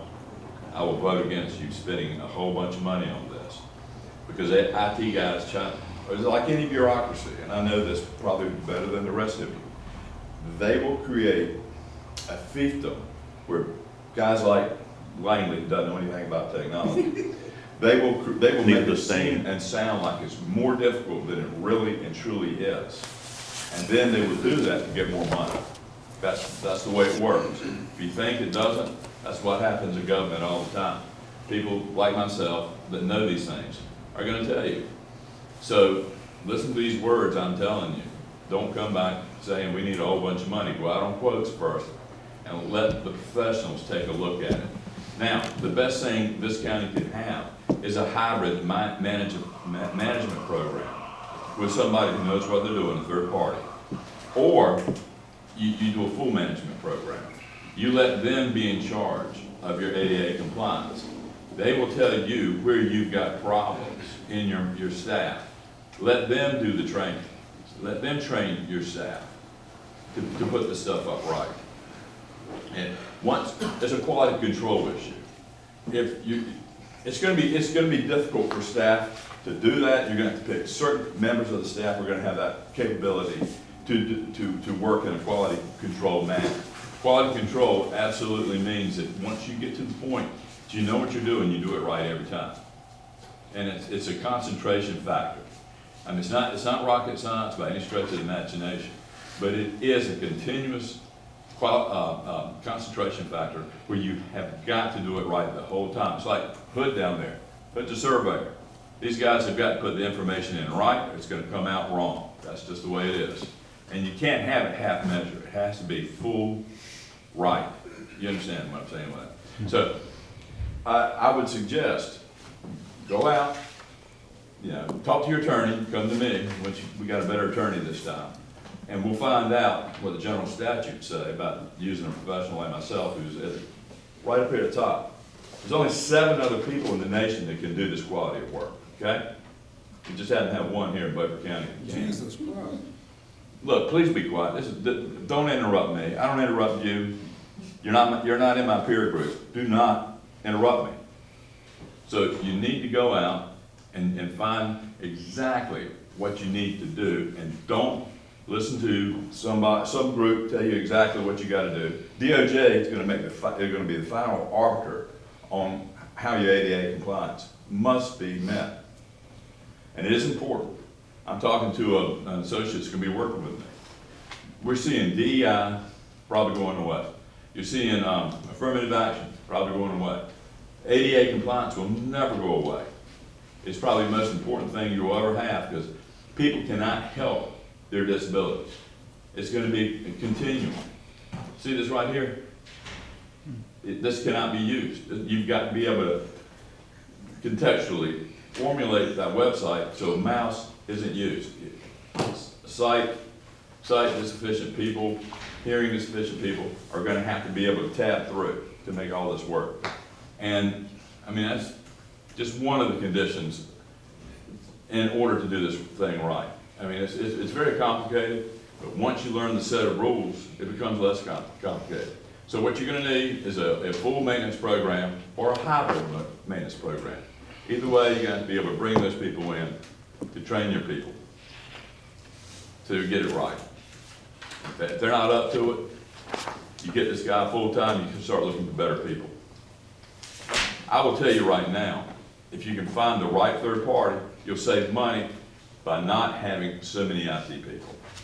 It is a bastion of bureaucracy. They build this castle to themselves and they just hire more people. It's probably one of those things that we have a Doge for county governments and state governments. That's going to be one of the things that's going to be cut, because most IT departments are completely inefficient. They're good at stringing wire, not so good at working with software and websites. Okay, I'm done, but that is good information. So if you need to talk to me, you can at any time. Thank you, Brandon. Just one more other topic Okay. I want to hit on, if that's right, if I have time. We're looking at, one of the things I started doing when I came here was really looking at all that equipment we have in terms of streaming in our main meeting room, right? Just making sure we know what lifespans are, making sure we're replacing things as they come.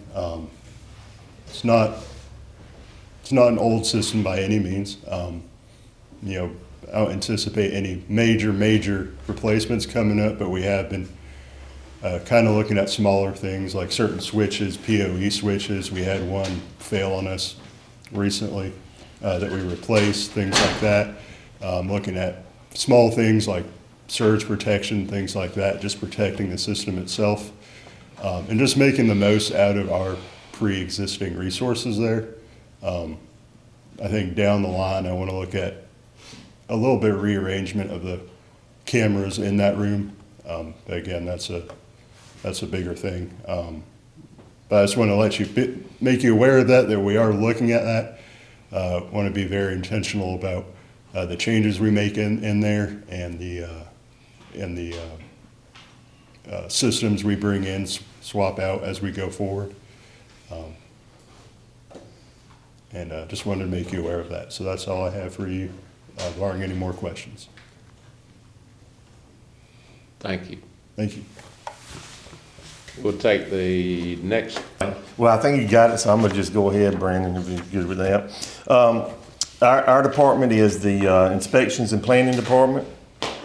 The Inspections Department is staffed by 2 building inspectors. One of those is me, and 1 accounting permit technician. Beaufort County contracts out the planning to the Mideast Commission, and our current budget is $349,206, and that includes the contract with Mideast. A quick overview. The Building Inspections Department is at the forefront of the commercial and residential construction within Beaufort County. The staff facilitates the permit process and conducts field inspections to ensure compliance with North Carolina State Building Codes and the Beaufort County Flood Ordinance. Inspectors complete continuing education to maintain state and federal certifications yearly. The Inspections Department staff works together with local, state, and federal agencies to help the public navigate building regulations and requirements. The next page here is our building permit summaries for 2023. I just like to put this in, show you how many permits we wrote compared to last year. So our total number of permits were 1,441. If you look up there, commercial building permits, we wrote 29 permits. Manufactured homes, your single wides and double wides, we wrote 94. And new construction residential permits, we wrote a total of 241 permits for new construction. 2024, last year, we wrote a total of 1,269 building permits. Our commercial permits were 23. Residential permits were 249, so that was 8 more than 2023. Manufactured homes were a total of 69. So we do have an increase in that. A lot of the houses now were, most of them are over 2,000 square feet. We don't have many houses going up less than 1,500 square feet since River Birch out on Market Street is filled up. We oversee the Beaufort County road maintenance, road sign installations. Last year we had a total of 62 road signs that we installed, and we repaired 18 road signs. Brandon, talk through that process just a little bit, because I know, when occasionally things will come back out to my office. Right. And you and I had that conversation about a gentleman in the eastern part of the county who was not happy with us. And there's an expectation sometimes that we receive from the public that we have a department that is in charge of all that, and we do all that. And as y'all well know, we contract that out, and we don't have a sign shop.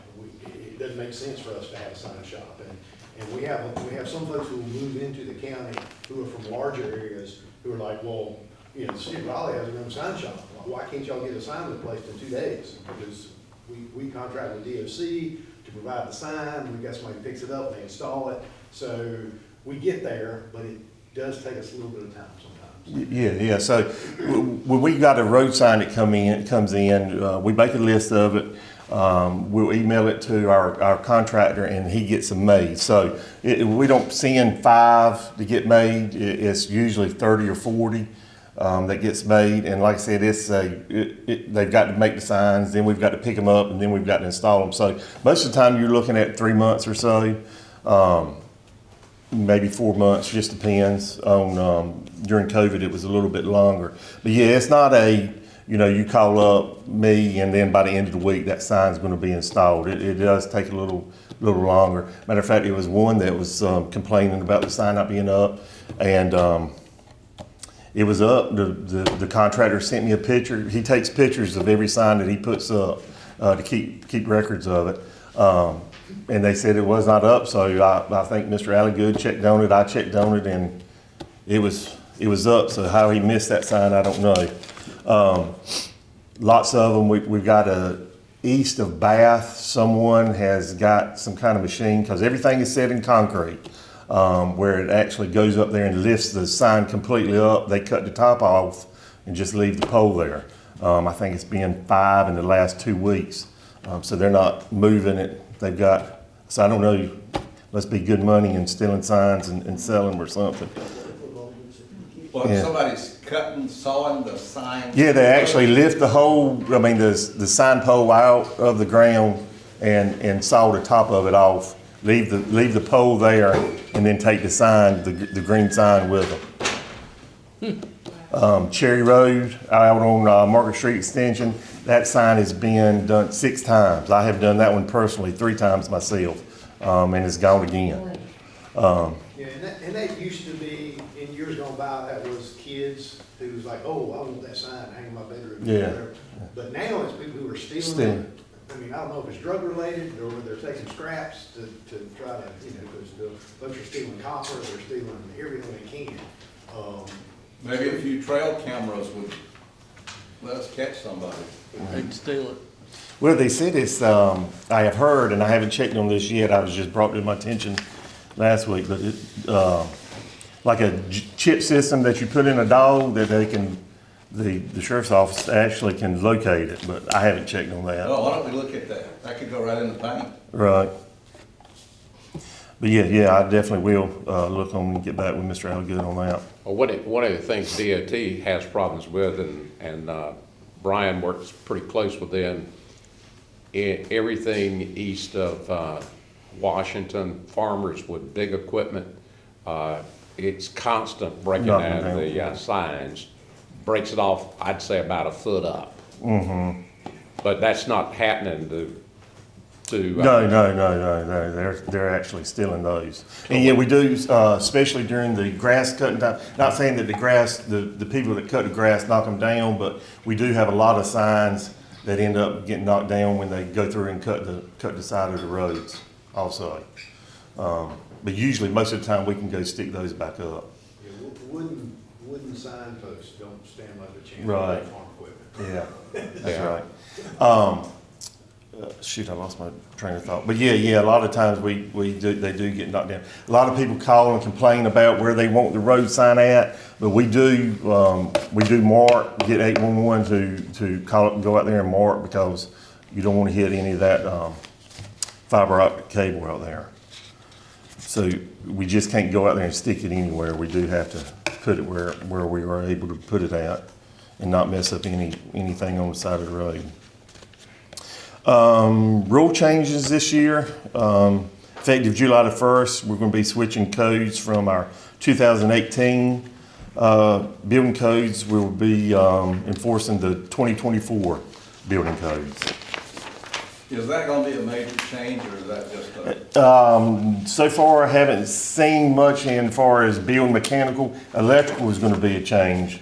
There's a lot of ground fault, arc fault breakers, everything is going to have to be that. So you're looking at a normal house it's usually got one panel in the house now.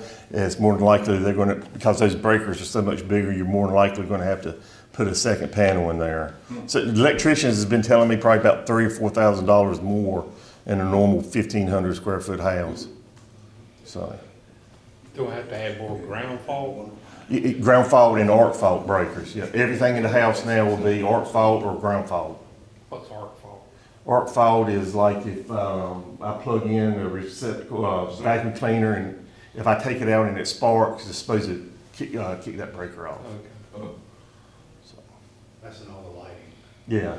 If Yeah, all your turn it down bedrooms. fast enough, all of them are going to spark. Right. Well, it really don't work, because I know at my house I've done it a few times and I've never had a breaker kick. Really? But they are expensive. I think you're looking at $70, $80 for an arc fault breaker. 50 something for a ground fault. So, are the electrical for units at, the big units, will they accept these breakers already? Come again out of the big units? The big service units, that you have in your house, the breaker boxes? Yeah, yeah, you can replace your old breaker, as long as it's breaker now, not screw-in fuses. Oh, right, okay, so it's the same fit? It just fits Yeah, right. yeah, it is a little bit bigger as far as lengthwise, but yeah, you can take an old breaker out and put a arc fault breaker in. Okay, it's just a higher level of efficiency. Right. Expected. Yeah. Okay, makes good sense. So if you were to build a new house, you could have an old service with just all new breakers. Well, if you build a new house, You're gonna get one already like that. Yeah, you're already gonna get a new. But I'm just saying conceptually, you could do that. Yeah, because most of your panels come blank anyway, you're gonna be sticking the breakers in there. Absolutely. Thanks, Brandon. Mm-hmm. All right, any more questions? Good. All right, thank y'all.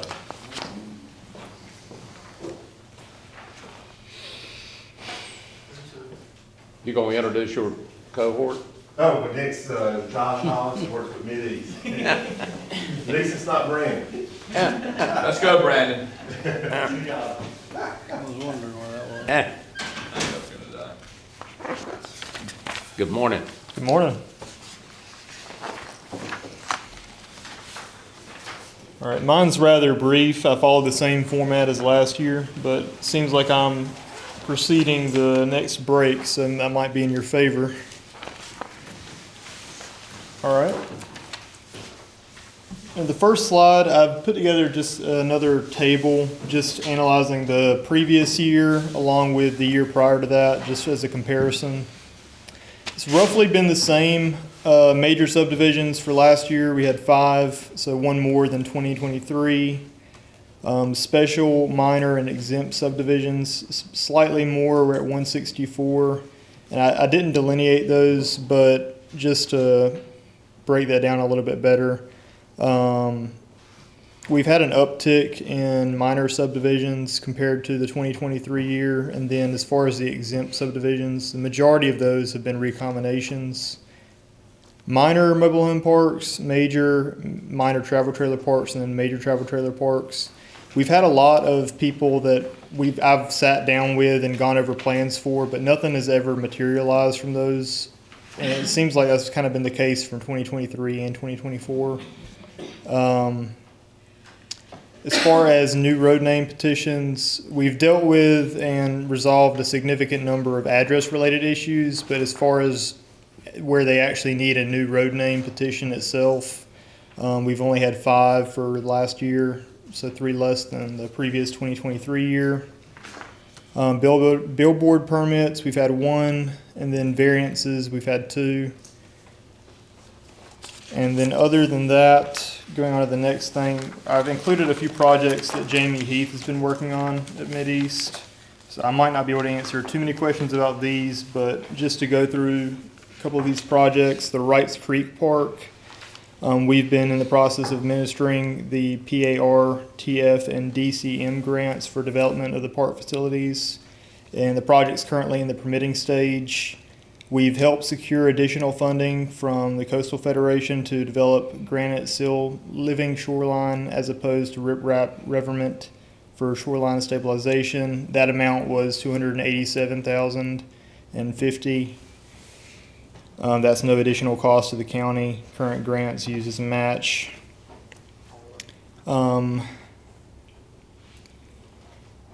The preliminary living shoreline designs have been completed, and then the third scope meeting with CAMA for major permit was held in December of last year. And then the updates based on the scoping meeting is in progress. We anticipate the submittal of the CAMA major permit within the next month, so about March. The next project is a low-impact development demonstration site at Beaufort County Community College. And that project included a rain garden and a permeable pavement parking area with educational signage on campus. Educational brochures were also being developed and available at county offices, so this can serve as an example of low-impact development practices, complementing the constructed wetland that Sound River has completed on campus. We've assisted with NC Resilient Coastal Communities Program, RCCP, Phase 4 application to fund the construction, and then been in the process of administering the RCCP Phase 4 grant. The engineering firm has been procured for construction management services. We've requested proposals for construction services, which has been live with the bids being due on February 7th. The selection committee will actually be meeting tomorrow on February 13th to decide on a proposal. And then we anticipate construction completion later this year around September of 2025. All right, moving forward, just a few things to note. We'd like to continue to review ordinances for improvement and compliance with the statutes, specifically targeting back to the mobile home park and travel trailer park ordinances. As I noted earlier, we've had a lot of people that sat down with us and gone through plans, just as like a vetting process, but it's not really materialized to anything or come back as an actual formal proposal. So I'd like to look at some of the surrounding counties' ordinances on those just to see if we have anything that might be holding up any reason for why it's not anything materializing from those. Also, I'd like to look for a potential planning board member to fill the open seat currently. We're looking for a planning board member from the Chocowinity Township per our ordinance just to fill that remainder seat. Then, and I just mentioned as far as reviewing the subdivision process and requirement surrounding similar counties as well for necessary changes and implementations. And then the other thing I wanted to look at was updating the guidance for variance applications. I've got a meeting next week to go over a new variance application. Currently, we're following state guidelines, but we don't have anything in writing in our current ordinance that actually outlines a process for us. So I'd like to have something that we can possibly update to make it more of a formal process within the county rather than just falling back on state guidelines. Other than that, I don't have much else. If you have any comments or questions, I'll try to answer them. So what are you having to get variance permissions on, being we don't have zoning in the county? A lot of it has to do with the setbacks. The majority of the variances that we've given in the past were for properties where they're trying to split off a back lot and there's already an existing house that was there before the ordinance even took place, the subdivision ordinance that is, and our easement requirement has it where we have to have 50 feet for any new easement that's being put in. So there's not really room to go past the existing house without it being under 50 feet for easement in order to actually have that back property not be landlocked. The current one that we just got an application for was an existing parcel that was, it had been the same size as before the ordinance took place for establishing setbacks. And it's a small parcel, not really buildable unless you somewhat are a bit lenient with the setback regulations that are set out in the subdivision ordinance. So a lot of them are just trying to get around the easement requirements and setbacks, but currently falling back on the state guidelines, you have to meet 4 requirements for it to actually constitute a variance. Back in 2014, they changed what actually constituted a variance from being where the lot had to be almost unusable for it to be granted, whereas to now the definition is slightly more up to interpretation. So even falling back on state guidelines, it almost comes down to whether or not you think it's reasonable or not reasonable based off of the first requirement. So having something in our ordinance that kind of makes it more specific would be helpful for us, just to not so it's not up to me to just decide whether or not it's reasonable for my recommendation to the planning board, if that makes sense. I know in Pitt County, we went and had a addition to the fire department, and we had to build it further back than the current fire department because the ordinance changed, and that actually caused some problems. Judge, they had to change state law where on the variance, you can't do it to yourself and then say, oh, I need a variance. Correct. That's one of the things that would kick you out of it. So like if it's a self-imposed problem, so like if they just did a subdivision and made it where the lot was small enough where the setbacks are an issue, you're most likely not going to get a variance in that situation. It would have to be an existing lot that already existed prior to the ordinance. But yeah,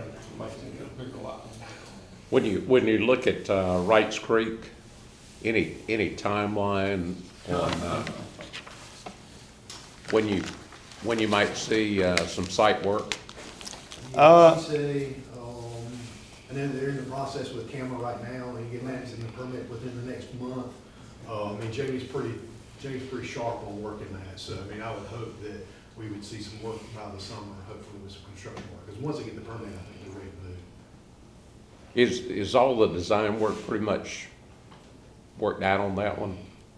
I guess it's... Yeah, the preliminary living shoreline designs have been completed. But I'm a bit more hands-off with that. It's more on Jamie's territory. Right. Yeah, it's been a long process, but we're getting close. Any other questions? If not, thank you. All right, thank you guys. We are down to our break. Good morning, Commissioners. Hope everybody's doing well today. Good morning. Just want to briefly talk about what's been happening in the collector's office.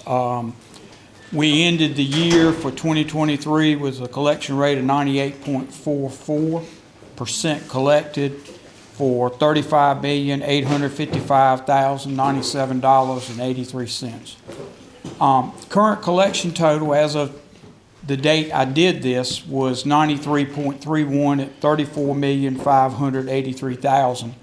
Just to let y'all know how much that number is increasing, today it was 93.45.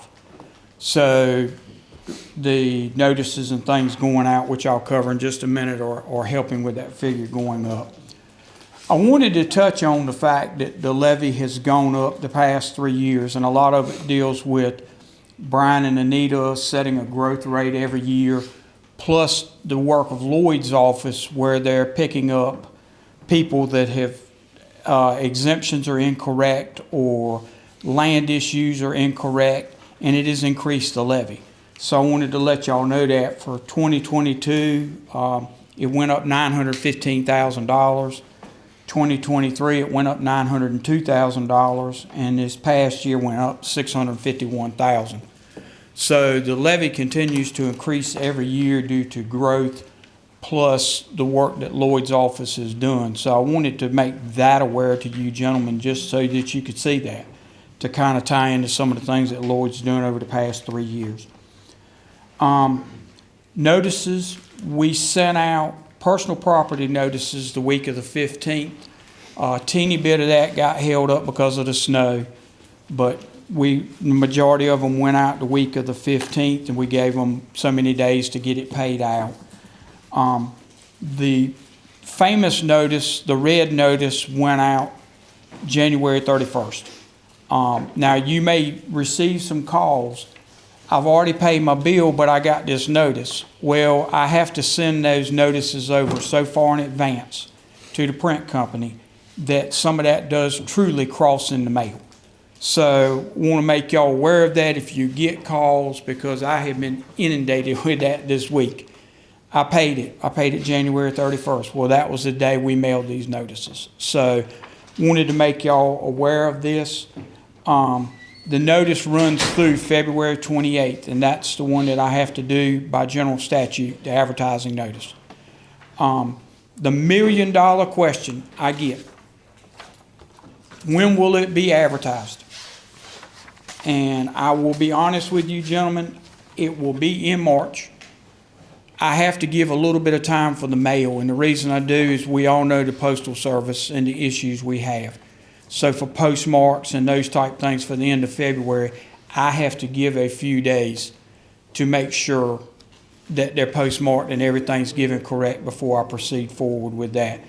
You know, if I was to give you a number today, I would say somewhere around March 15th is when I would advertise it, or it would go in the paper.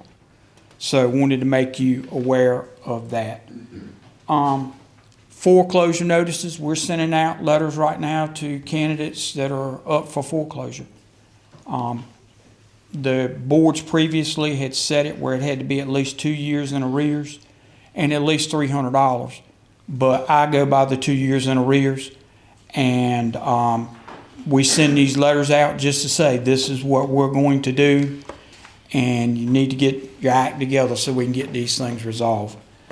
They get turned over to our foreclosure attorney in April.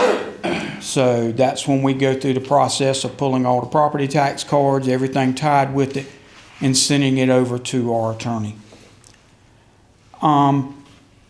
On the back page, I have included a list of total amount of delinquent money collected. Now, there's two colors. There's the yellow highlight and the blue highlight. And I attached also two reports that go with that. The blue highlight is dated July 1st of 2024, and the yellow highlight is dated February 10th. I pulled it on the 11th, but it's dated February 10th of this year. So I take the collection numbers on that date, subtract it from July, and that gives you the totals, which are in the far right column, which is delinquent money collected. So year to date, we've collected roughly $221,000 in past taxes. That does not include delinquent taxes for this year. That's just previous years that we've done it. And I came to you gentlemen years ago and got a position reclassed in my office for a delinquent collection specialist, and I wanted you gentlemen to see that person is doing what I stated would be doing when I came here to ask for the money to change that position. So this is my presentation. I kept it kind of brief. I got burned last year saying short, so kept it kind of brief. But if y'all have any questions, I'll be glad to take any questions you have. Ed? I was saying that you pay attention to those 2 years of $300,000. $300. Yes, sir. But I look at that thing that we get every month that Katie put together, that you syndicated, she put in our package. Yes, sir. The same people that's owe thousands and thousands and thousands and thousands of dollars on this every month. The same people. But then 2 years, this old lady that owed $300 or 2 years behind, she get a phone call or something. What are we doing with those big ticket items? I'm doing everything possible I can to collect it. Now, when I turn it over to foreclosure to be done, I'm at the mercy of the attorney. I know some of them got bank foreclosure or something. Yeah, when they have the bank or the foreclosure, we tried to garnish them before we sent it to foreclosure. We've done it to foreclosure. We've really made a concerted effort to make sure we get those where they are in a foreclosure or some type of legal process. I'm doing everything I can. If you get some of those, you have a real good report. If you get some of those Well, big I'm $16,000. working on them as hard as I can, but when we get into a foreclosure situation, and this kind of ties to what you're saying, a lot of our foreclosures are heirs properties, which means there could be 15, 20, 25, 30. I've got a case or two that are 250, 260 heirs. So there has to be a lot of research and things done to help locate the people involved with that to go through it. Plus it raises the fees on it. But I do make every concerted effort. I don't like to see a person on the delinquent list no more than you gentlemen do. Or I don't like to see anybody on that list for foreclosure without pushing the issue to try to get what I can get done. That is just one of the roadblocks I run into when I turn it over to foreclosure. And on the last one, this been God knows how long since, what's the guy name that do our selling, Zacchaeus or whatever, what's his name? Zacchaeus, legal service. Yeah, I mean, he's still contracted us, isn't he? Yes, sir. He is, and he's still doing them. One thing I have done, commissioners, is I have started limiting the numbers that go over to make sure we've exhausted everything possible, garnishments and those things. So I'm not sending over. When I first started, Commissioner, there was 300 to 350 going over every year. And I will be point blank honest with you. There was a lot of what I would call garbage in there. Things that probably should not have gone over, that went over, that are still on that list today, that, you know, there might have been other means or other ways to get the money collected. That I want to make sure everything is exhausted before I put somebody into foreclosure or do that. Thanks. When you put someone in foreclosure, the minute that you do that, the attorney fees apply.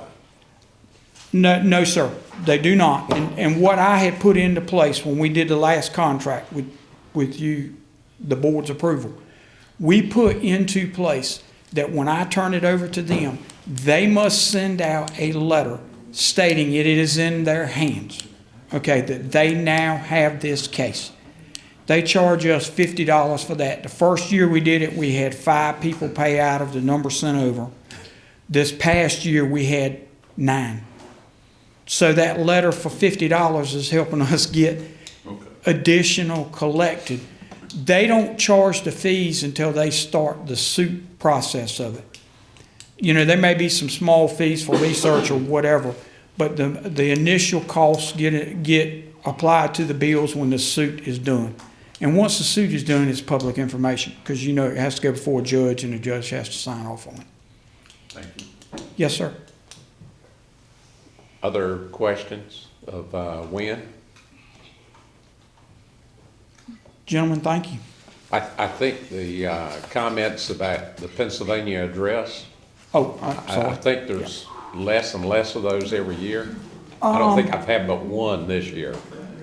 I think when you answer the question, people understand it. I think it's just a question of, you know, why. Right. Because I must have same thing to me, and I explained to you, oh, that makes sense. Yeah. Yes. Oh, and one more thing, and I'm sorry. I wanted to address this. I have to say the support from you and from Brian is phenomenal when I send out garnishments. Because they call you, you call me, or they'll call you, you talk with Brian. And it's all, hey, he's just following the North Carolina General Statutes. This is what has to transpire, A, B, and C. We try to make sure notices go out. I have to say, I go to conference every year, and I have to brag on you gentlemen, because a lot of counties get a lot of kickback and a lot of feedback about garnishments and those type things. But I have to say, you gentlemen are very supportive of my office when we do that. Now, we're still having to garnish some county employees for not paying their taxes. Yes, sir, I do the wage and the bank garnishments. Yes, sir, and bank garnishments are coming. It's amazing. But that number continues to go down every year. Okay. And I also thank Brian for that, because we send a letter out to the employees to basically say, come see our office to set up a payment agreement. And we do that in early January. And I'm thankful for his support with that. And we've had a lot of people come in and set agreements up and have kept them. And it goes a long way. Yes, sir. That's not unique to county employees, that's unique, that's to anybody. Anybody Yes. who's coming in and set up a payment plan, they can do that, so that is not Yeah. something that's a special Yeah. benefit. Oh, yeah. No, I didn't mean it to come across like No, that. I want that to be clear. Yes, because I have people start in August. When their bills come out, I have people start in August with payment plans, because they say, I know I can't pay it, but I want to pay X amount of dollars per month. And we are more than willing to help them do it. We're more than willing to do everything we can to help the taxpayers. Individuals and businesses that have filed bankruptcy, are they still protected where you can't? Yes, touch sir. them? And I know you coming from banking understand that the federal laws on bankruptcies, folks, probably hadn't changed in 75 years. I mean, it seems like. Right. And they get full protection from it, and we can't pursue it. They can make voluntary payments. And we will tell people, if you're in Chapter 13 or whatever part of the stipulations They are. can do that. They can make voluntary payments. While they're in bankruptcy, do their penalties and interest stop, or does it continue? It freezes on the date that they go into bankruptcy. So. And I think on the list that Ed's talking about, there are some bankruptcies on that list. There are some bankruptcies, yes, sir, because I listed their top 50 or their foreclosure. And I'll be honest with you, gentlemen, that is one of the things that is a thorn in my side, is they will be in foreclosure, jump into bankruptcy, then get dismissed or discharged and go, we can pick back up with our actions, and you look up again and they show another bankruptcy, because they go right back into bankruptcy again. So, I mean, there are a lot of people that know the protection of the bankruptcy system. Any other questions? Thank you, Wynn. Gentlemen, thank you. All right, we're down to our favorite topic. Tax assessor, tax assessment. Revaluation. Revaluation. I had a man in my office the other day who said, how is that different from a reappraisal? I said, it's not. We've complicated things through language. I'm sorry you didn't invite me to go to the Rotary meeting in Belhaven. Well, I heard that was a good move on my part, but, all right. Perfect. So I'll go ahead and admit I made a mistake on my slide because obviously neither one of these gentlemen are standing in front of you. These are the people who actually helped write the slide. They worked for Vincent Valuations. Probably shouldn't say presented by, should presented to Lloyd by at least. How about that? So they worked on this slideshow. What they did is Vincent Valuations did a lot of it because Vincent Valuations did the reval. We went over parts of it. We worked with them on parts of it. But to be honest, they were the ones that did it because that's the scenario that we do in this county. We hire out as far as that goes. So we have some quality control environment, and we also have some appeal work and a lot of things going out. But we did have a big group of people working on this one. So with no further ado, what is reappraisal? Reappraisal is a process in which all real property in the county is appraised at the current market value as a particular date. Real property includes both land and improvements on it, whether residential, commercial, agricultural, or industrial in nature. The reason I bring that up, the reason I say that, the notices that are getting ready to go out will include exempt property. So what I mean by that is we are sending a reappraisal notice to a church because their value may have went up. They just are not paying taxes upon it. But that does not mean the value of the church building didn't go up. The value of the church building could have went up. That could have been found during the reval. So we're going to send a notice. The notice is not a bill. The bill comes after y'all gentlemen set a rate. So the notice will say the new value is X or the new value is Y. The same in present use value. It may have a new value on it. There may be a change, but the taxable value may be a little different. So we look at everything in the county when we do that. I appreciate you telling us that because as soon as that happens, the church is going to be calling all over everywhere.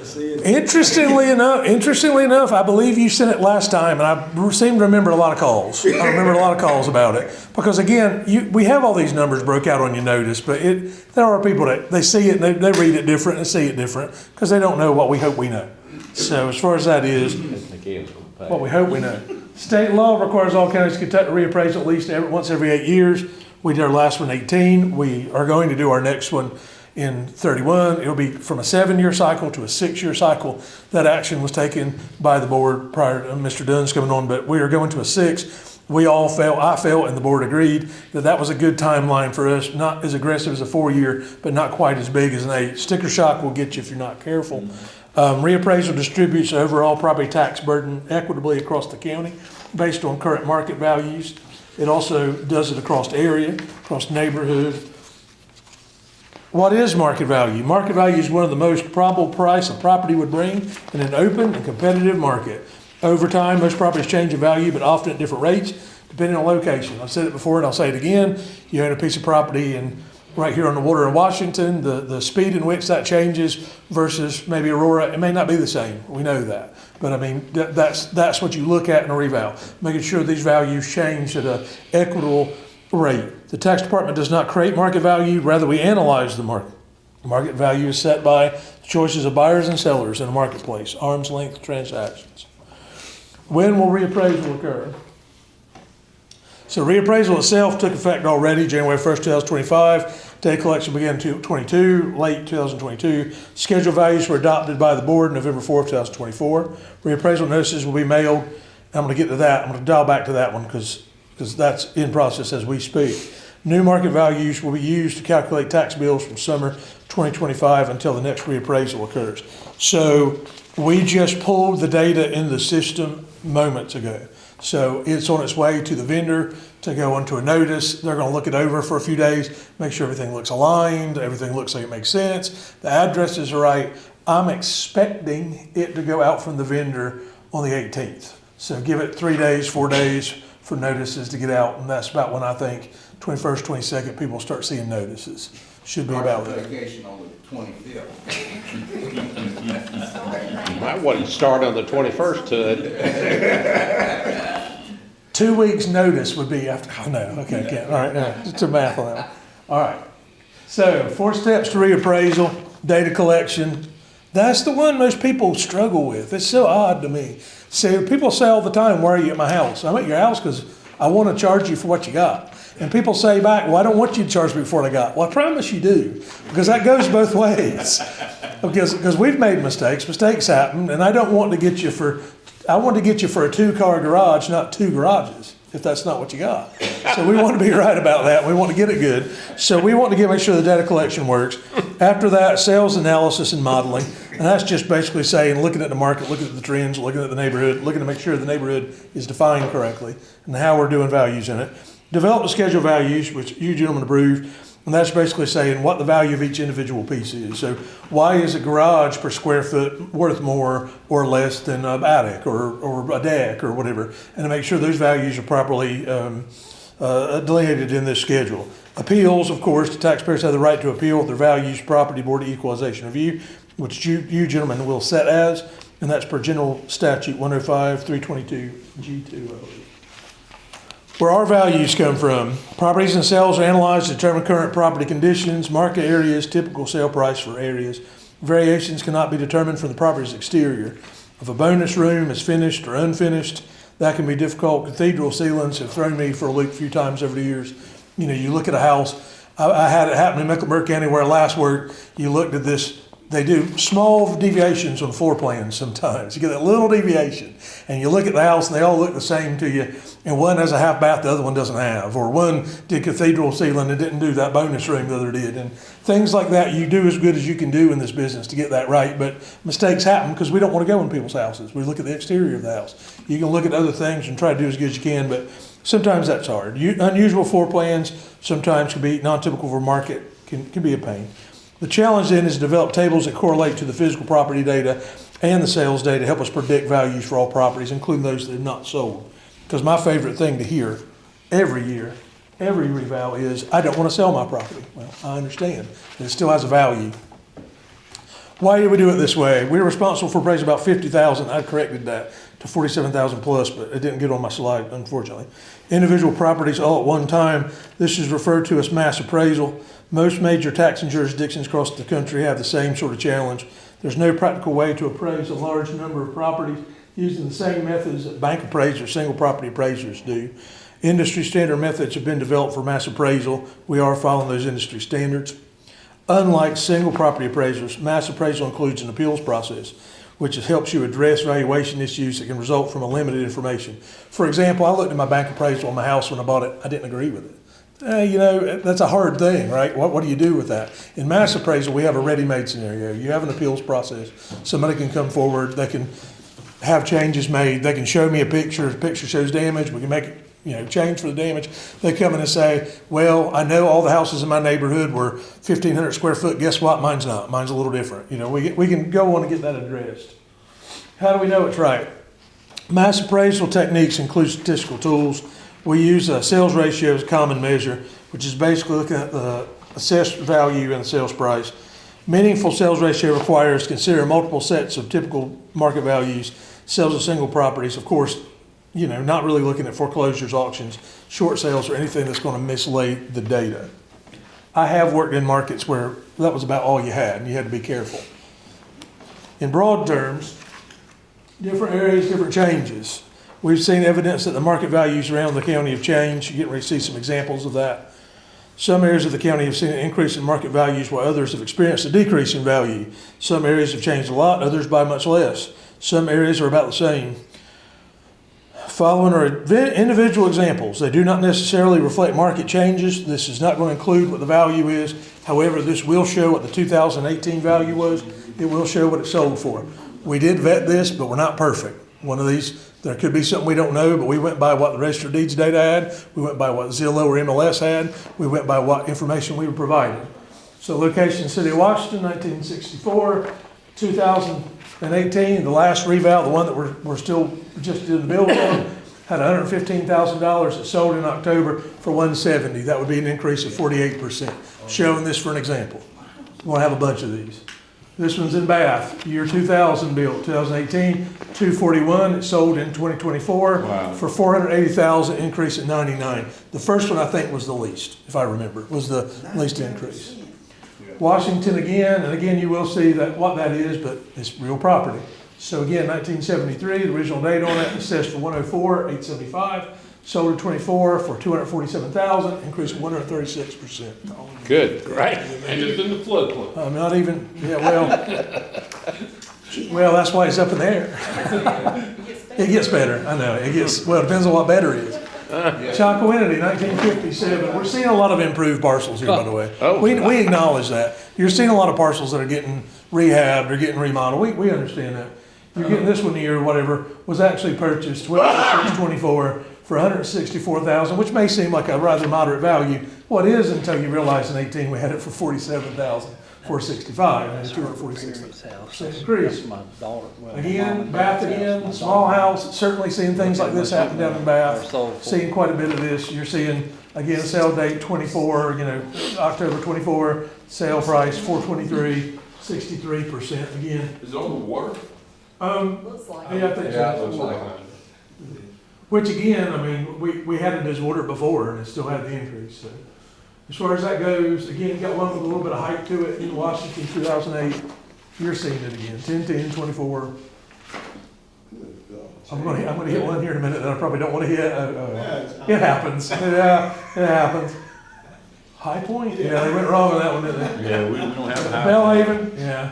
I'm presenting, I did not create, but they come up with that other day. Bellhaven or whatever else, and I do know that particular house. We looked at that one actually for another reason. We looked at that to figure out why we were at 426 and 18. But as far as that goes, 111% increase. Again, this is not, everything in the county is not going up 111%. But the problem is going to be, people are going to call and say, where did you get these sales? Well, y'all gentlemen have seen sales in here that look like your house, my house, and you've seen some look nicer than our houses. Some don't look as nice as our houses. They're all selling. If you're putting something on the market right now, you're not waiting too long for it to sell. I promise you that. I'm seeing some nodding, because those in the real estate business know. You're seeing still movement in this economy. It's still a bit of a seller's market, in my humble opinion. So as far as that goes... Go back to that slide. You gonna get me on that one? That was built by one of the former county commissioners. Was it? Yeah. Is that Deal That's Days the Deal house? Day Yeah. house. Yeah. Right by And it's been sold, I think, 3 times. The last time that it was sold was to Dunner Clark Oil Company. But still, to my knowledge, we had it as an arm's length transaction. I think it was still a good sale. Yes, the owners were from Raleigh, I think. That's my important part. The my important part is we still, because the one thing we try not to do, and it happens, we don't want to use a sale that's not good. We don't want to use, you sold it to your daughter and she changed her name or something. We don't want to go one way or the other as far as that goes. But yeah, I mean, and you know what? We could have been too conservative on some of these 18 values. I'm not going to tell you we weren't. I mean, some of these may have been a little depressed. Yeah. And that is part of it as well. Washington, 1972, 396, sold again 650, increase as far as that goes. You've got obviously a much more, we probably know where that is too, but you got a much more typical house, especially for where that is. You had it at 268, 419, where again sold in December. We're trying to do more recent sales too. As far as that goes, sold for 505, increased 88%. Threw this one in for fun. We checked this one out a couple times, but this part of this was the land, but I will say it still did sell for what it sold for, even with what it had on it. There were some storage buildings that conferred with this one too. That's all. Yeah. Yep. Yeah. So Bath or whatever again, just dial it back in, 875 or whatever. Pretty typical. Huh? How many acres? I'm not entirely sure. I think I had a little bit with it, but I didn't have it on the slide. It's about 3 or 4 or 5 and 300. Yeah. 3 or 4, it weren't 300. This one here again, 66%. I mean, we're seeing that again. 271, not as typical, but we are seeing it. Again, part of that is because of how low we were at 18 as opposed to what it's selling for. But showing this again, 271. They're not all 271 by any long stretch, but I will tell you something when we get to the end, which we're almost there. Appeals, what to do if you disagree. Review the information we have on your file. make sure it works right. You can go online, you can see your information, you have been able to for years. You compare it to other stuff. You mentioned free online service, that's GIS. We have a sales tool in there. We're actually working to bulk up our current website. We're working on that even now. We're trying to make it better and better as you see it. You can look for things on there. We're trying to make it more intuitive up to the day that this all goes out. If all information is up to date and you still disagree, you can file an appeal. You can go online to print it out. You can come in and pick up one. A lot of people like to do that. You can call me and we'll mail you one. We'll get you the form. I've been in discussion with Manager Alligood, and I believe he agreed. We're going to reach out perhaps to one or two places around the county, maybe Belhaven, maybe Aurora, and I might do one or two sessions in those areas where I have some forms with me, invite people to come if they want to appeal, or whatever. I'll help them do the form or whatever else, especially for people who struggle with that, because everybody's not computer available like they could be, and we want to help them if we can, not just send it to them, but maybe be out there to help them. Get it. It's an easy thing for us, but it goes a long way in my opinion. So that's something I think we could do. Is the question with appeals really about value? The most common appeal I ever get is, you don't know what the inside of my house looks like. That's true. I don't. And we don't know what level of update there is. So we do try to compare to what we think it's like, right? I mean, we try to compare to other like homes, but pictures tell a million things to us. We love to have that provided in appeals. The amount of change for the last reappraisal, some people are concerned about the affordability of taxes, level of services, and we tell them that's very little to do with your appraised value. I mean, I'm not going to tell you what school district you're in doesn't affect your sale value, but compared to the other people right around you, they're all in the same boat you are. So that's who we're looking at. We're not comparing homes for value in Bath versus Aurora. We're not versus Aurora versus Washington. We're being market-based. We have those. Actually, I believe you're able to go online and see. That will be something you can see, and I believe even now, where your markets are. So we're not going to obviously compare my house to your house or anything to that effect, because those sales, they're too far apart to matter. But I do get appeals on that. I get people appeal and say, this increase is too much. And while I understand, that's not really the basis for appeal. I need to know what has changed, or what does there need to be. There has to be a relative basis for appeal. Useful documents include comparable sales. You get through lots of different things now. Online sales database, or where's worth at GIS. It mentions real estate professional. Zillow is not the worst place in the world nowadays. Just make sure that your house is similar to what you're sending me.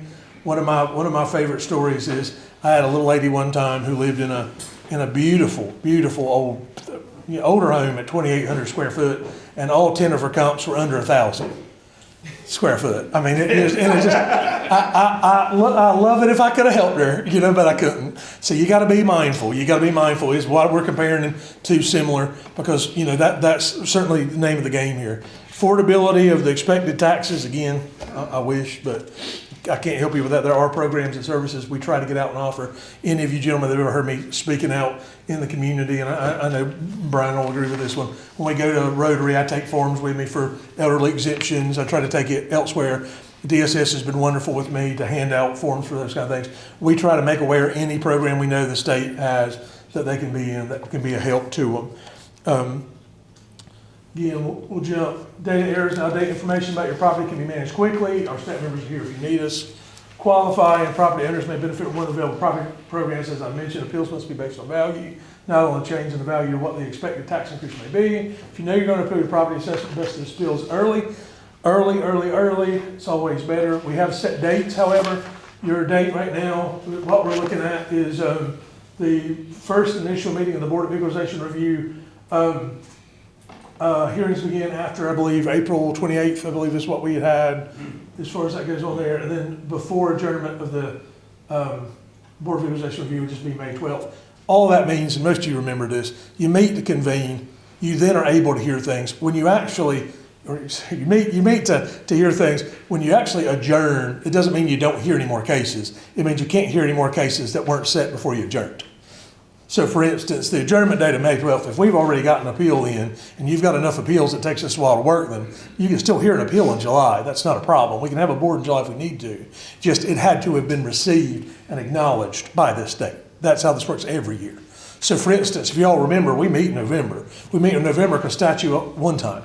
Statute allows us to meet on personal property, discovery, and things that have already been set up before those times. But this is the date that matters as far as it's got to all be gotten in by then. happy to talk with any of y'all about this if something you're not familiar with. I live by this all the time. These dates are statutorily set. All appeals must be submitted online or in writing for the adjournment of the Board of Equalization Review. We are setting up where we can do that. Thanks to Brandon Tester for that too. He's been a huge help. We've actually made it so I feel so easy. You can go on and fill out a little form, hit submit, it'll go into our email. We can work it from there. We're also taking them by, I would take them by individual email too if I could, and probably can to some small degree. Or we would rather much have it go in that way because it tells you what forms, what things you need to fill out on that form. And then of course you can always call us or write or walk in, or we'll get it any way we can. Questions, of course, as far as that goes. Let me also say, dangerous, but I'll say, we are seeing over a 60% increase. Wow. And really, to be honest, I don't want to give the exact because we were literally pulling data when I walked out of my office, make sure it was perfect. We thought we had it yesterday, but zip files. So we were going back, making sure all the data was in. We had everything else numbered. It was all right. It's right as far as that goes. It's just we want to make sure all the names are in the margins and the lines, and it's beautiful to go out and mail it. So as far as that goes, it is a big increase. We're not hiding behind that. We acknowledge it. I've told y'all gentlemen before, and I'll tell you again, since I bought my home 4 years ago, homes around me, lesser to mine, have sold for more than I bought mine from. I'm aware of it. I mean, it's most of us know this is a big market. I will also candidly tell all 7 of you gentlemen, when people ask if my bill's going up, I tell them I'm only the value part of that equation. That is something that'll be decided at a later date. These are 2 separate things. And I'll also say, if y'all don't know, I've been asked by the paper, and I've actually said in the paper, revenue neutral is not my ball of wax. I try to stay out of that if I can help it. That is something, of course, that the county manager and, of course, Ms. Anita are going to work on establishing those numbers, and we will make sure that the values they get for that will be as correct as we can. But that is more to them. And we do tell people that all the time, because people do ask me already, how much is my bill going up? And we tell people, and I hope people hear me, don't take your value and multiply it by your current rate. Even if it didn't change, don't do that. Because it's just, in this world, just don't do that. Wait till you get that next piece. I tell people that all the time. Wait till you got both pieces of that equation. Whether it goes up or down doesn't affect me in that my job is done at that point. The value is my part, and that's what we tell people all the time. But now the best complaint is the complaint that you're going to make, is not an appeal, is the complaint that you're going to make to the assessors before you go to the board, you do the appeal to the Board of Adjustment. Because you go to and check me if I'm right here, you make an appeal after you have exhausted your conversations. So, but with the complaint process. Yeah, I know where you're going with that. So the statute really is too darn, not real wordy on this one. So we call what I do before y'all meet informal appeals colloquially. I mean, we call it that. So you may hear me say appeal, and I really mean, the informal process. The assessor has the authority and the power before the board meets to make changes as needed in the county. So if you come to me, one of you come to me and say, I built a new garage last year and you don't have it, or I tore it down and I don't have it. So that actually falls under things my office can do. Where it comes to y'all will be issues like you see every year where it's just something we don't think we can address. There's something in there that just goes past that level, or I might not agree. And it's up for y'all's determination as far as that goes. I have had ones before where if they had provided me the info, we would have took care of it. And for some reason they wanted to wait for y'all. Hey, that's okay, that's your right.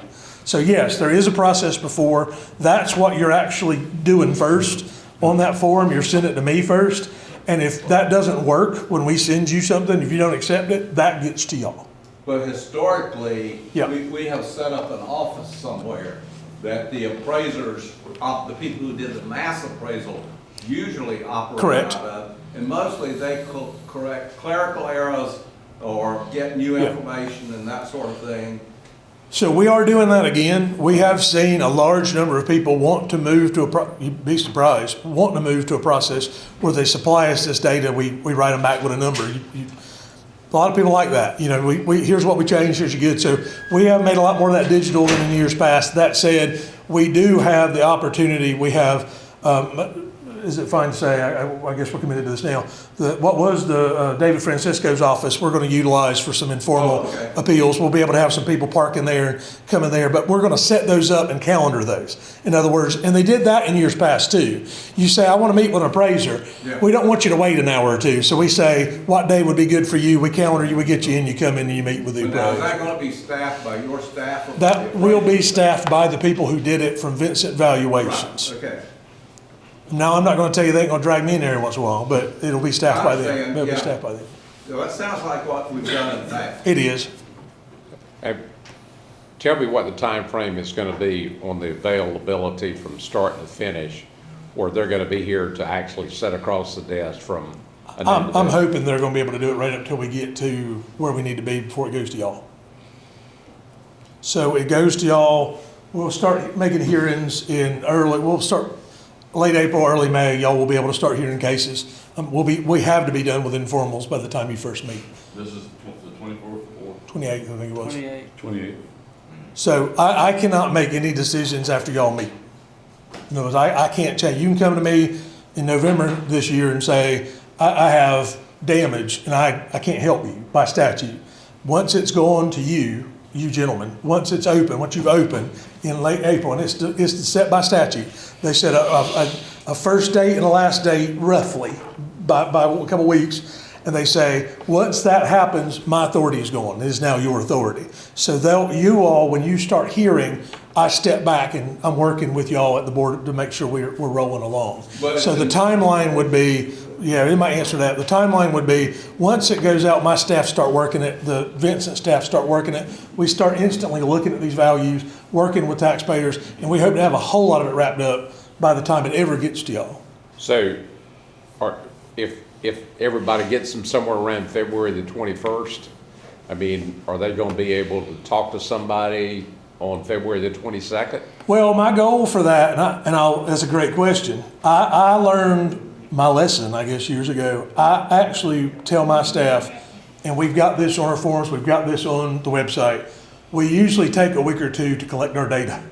Okay. So we're not instant turnaround. And we also like to schedule people for informals.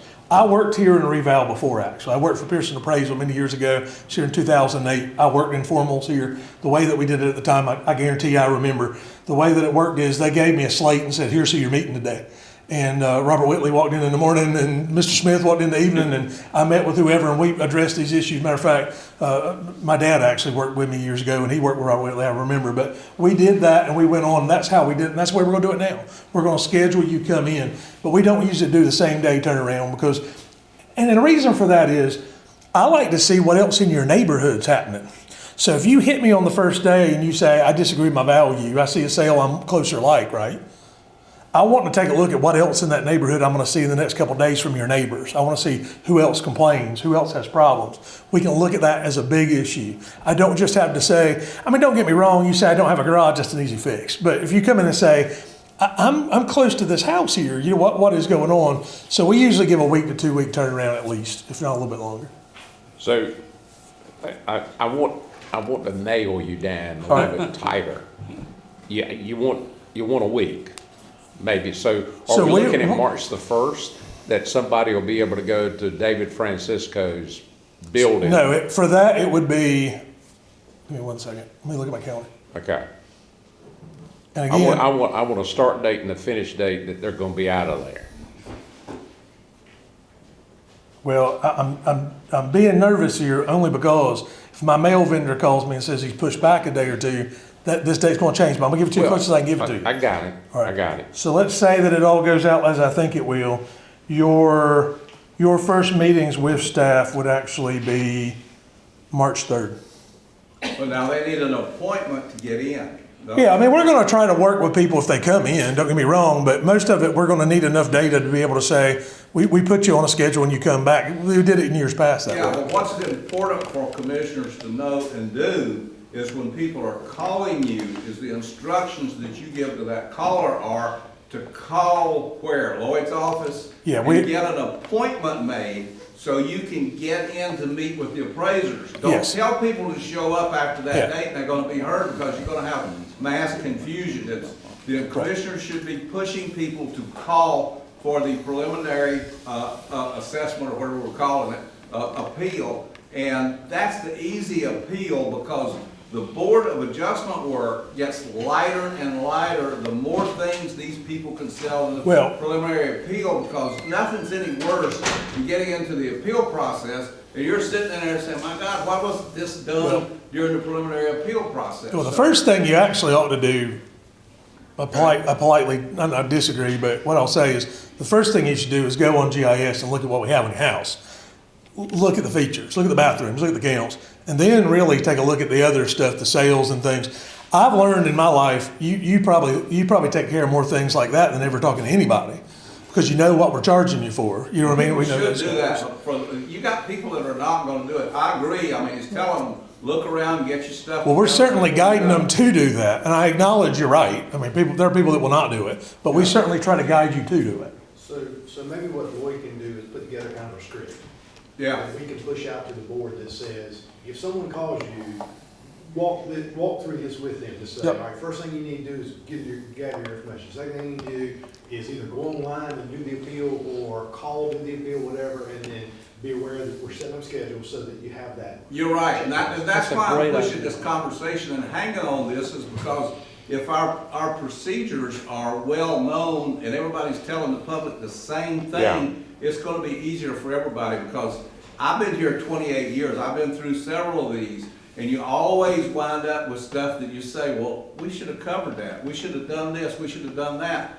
But the Lloyd publishing a script for everybody to use is very worthwhile. With Brandon are working that as we speak, I think. Yeah, and not only that, if my phone will open my notice, on the notice, I know everybody doesn't read it.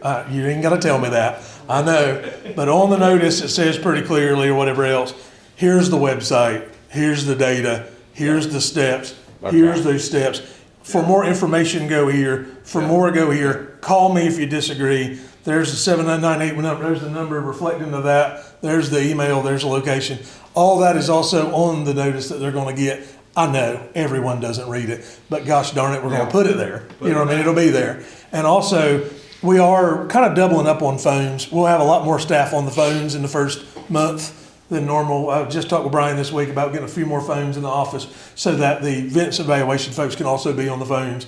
So in those week or two where we're getting ready to meet with people, we're also going to be taking a big influx of phone calls. Because the first thing in this county most people do when they get that notice is call you, which is all right. So we're going to try to work on that too. That's my other reason for not meeting with them instantly, because it'll probably take us a week or two to cut some of those phone calls out to be able to get that down to a reasonable number. We'll get the first batch of calls. Absolutely. We'll get the first batch. You'll get some too. So Lord, how do you evaluate a new build? So the schedule of values itself talks about what that is base rates. So it'll say things like you grade a house, right? A house A, B, C, whatever. C, an average quality home, or a little above average, whatever. And it lays out those features. It says where the parameters lie, and it says the dollar amounts, and that's mass appraisal. You get in where these adjustments, like in a bank appraisal, you adjust, but you adjust individually. You look at the sales and you say, well, this is a bigger, nicer lot, plus 10,000, minus 10,000. In mass appraisal, we do that through the schedule defining those adjustments. So I can should be able to look at a new home and say, well, this is only a year or two from ones built over here, and we saw these were selling for X, and these features had Y, and we're able to plug it in, and that's really the way that works. It's in our software, changes are made by square footage changes or feature changes and things such as that. So new homes would be done that way, similar to how old would. We are getting sales of new homes right up till a revow too. So I mean, Wheatfield, different places are still selling and going, and we're looking at those sales and we're looking at what's selling so we can break out those pieces by part. What are the feature differences? What did that one bathroom give you? What did it not? But that's what's selling. What if I'm building my own house? Well, we're going to compare you to what's selling. If it's similar to it, or we'll adjust. You don't consult with the inspection board because they're out looking at that house. I got to be very careful with inspection numbers. So, and Brandon, I believe, would agree with me 100% if he was sitting here. I have had work done to my house and I'm gonna be careful of this, but the inspection numbers or whatever, the permit numbers don't always reflect market value. They might reflect cost value, but let me give you an example. So I have everybody in my neighborhood but me has a pool. I'm about the only one that don't have one. But the funny thing about a pool, you might pay $50,000 to get a pool, but I've never seen $50,000 added to the sale value after the house. You know, it's not a one-to-one, and that permit may come back for 50 grand, but I doubt you're gonna be able to add 50 grand to what you're gonna sell it for. It's just, some things are not like that. There are things, absolutely. You remodel a master bath, and I'm not sitting here, whatever, but maybe that's different. Maybe you see a one-to-one or something better. For sure, when I walked into the house I bought, me and my lovely wife both said, that's a beautiful kitchen. You know, that the remodel made sense here. Pools, other places, you know, I don't know. So again, permits are very valuable to my staff. We look at those, we take those, you know, very carefully, but it's hard sometimes with market and sub-markets. What works here don't work there all the time, you know. What's great here may be obsolete over here, or maybe too much over here, you know, as far as that goes. So we try to be very careful with that market adjustment and look at those things. Any further questions? Because I've probably gone over time, so. No, you're good. You're good. Any more questions? So whatever. Oh, boy. It's not on this. So at the manager conference last week, in our legislative updating counties, there was discussion that there was rumblings going around the General Assembly for a major rewrite of the Machinery Act. And that one of the conversations in that was changing the assessed value from the market value to the purchase price, kind of like California. South Carolina. Well, they said California.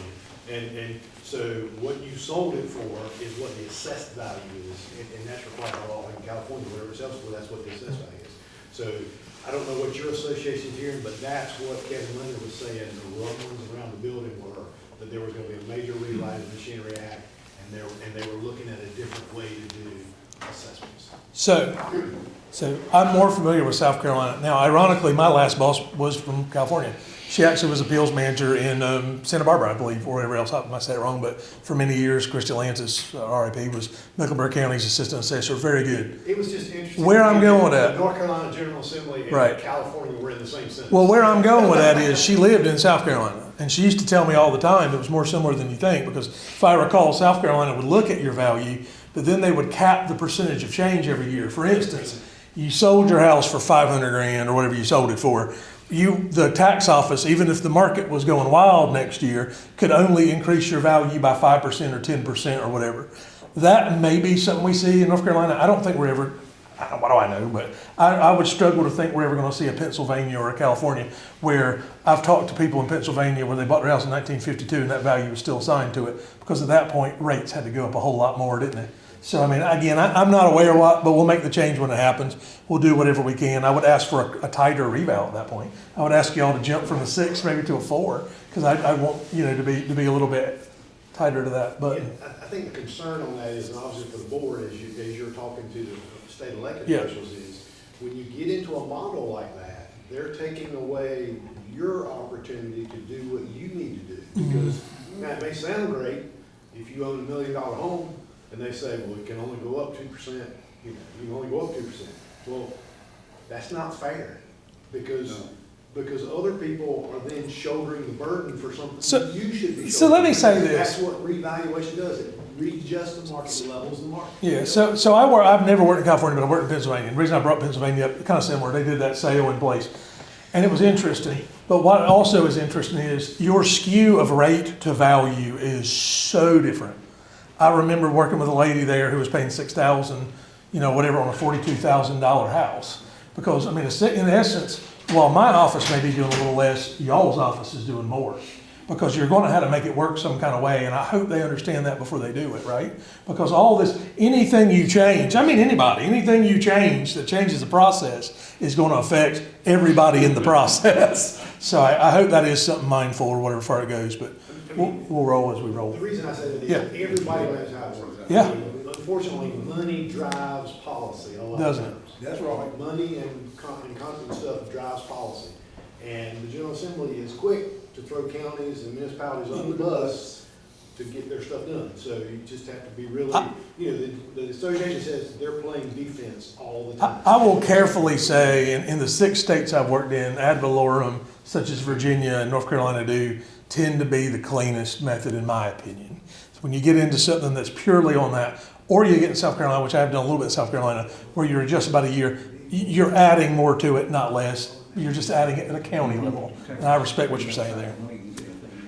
Gosh.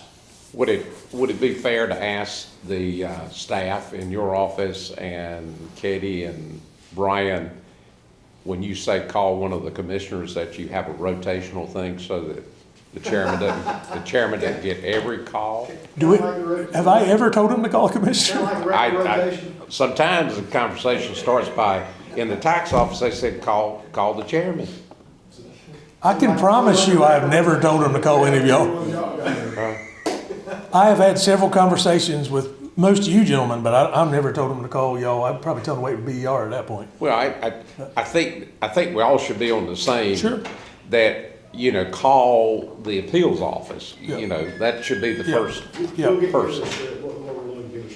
Yeah. Absolutely, 100%. Because we're not going to do anything about it until the time, the deadline. We're going to give you somewhere to direct on how to I direct. think what we should do as commissioners is tell them, call somebody that knows something about it. That's the main thing. Well, No, I agree with the manager. I think that's a great idea. We'll put something in writing that kind of paraphrases what's on the notice, adds a little bit to it, and we'll get it out. And actually, that wouldn't be bad for other county staff as well. We'll get something out. Nothing wrong with that either. Get it to Angie and Katie and them too, right? Have something for people to get for some. Yeah, we'll do that. Everybody finished with it? Well, thanks for problem. being on time. We're here.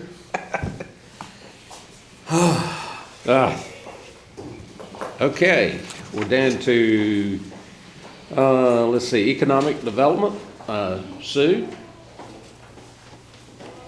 Welcome. Thank you.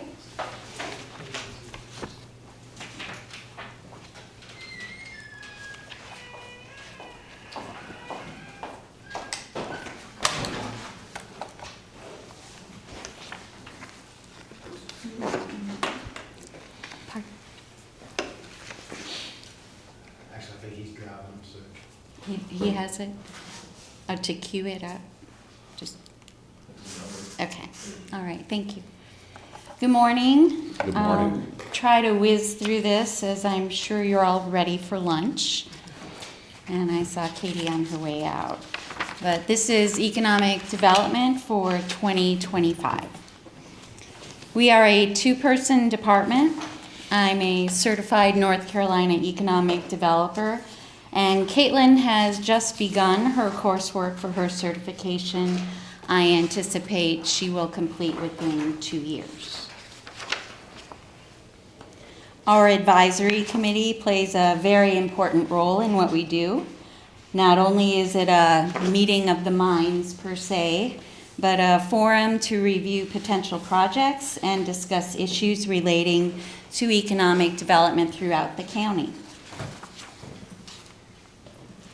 We have added signage to the building this past summer, and our new location downtown has been a positive. Utility costs are a fraction of what they were at the Skills Center, and our central location is convenient to the county offices and for visitors alike. So, where do we stand today? These next slides will illustrate several economic factors for Beaufort County as a whole. Commerce released their county tier designations for 2025. These are mandated by state law and determine economic development state funding opportunities. We remain a tier 1, and we have an overall ranking of 31 out of 100 counties, and tier rankings are determined by 4 different factors. The adjusted property tax base per capita, and you can see we are very strong at 70 out of 100, with 100 being the least economically distressed county. The second is median household income, and ours is at 39 out of 100. The overall unemployment rate average for 12 months, we were at 4%. The current unemployment for Beaufort County is 3.4. And as you can see, we have a negative 1.18% in population growth. That brings our average down. However, it is an improvement over the negative 2% from our last previously recorded. Commerce also released the latest average private sector wages for 2025. We increased from 46,336 to 47,723 for 2025. And just so you know, the tiers are broken down at 40 counties at Tier 1, 40 at Tier 2, and 20 of the least economically distressed counties are at Tier 3. That's your Wake and Mecklenburg. Beaufort County's GDP was $2.2 billion in 2022. This is the most recent data from the Bureau of Economic Analysis. And as you can see, we took a hit in 2019, but we have bounced back in alignment at the national level. GDP by sectors, manufacturing is where our bread is buttered.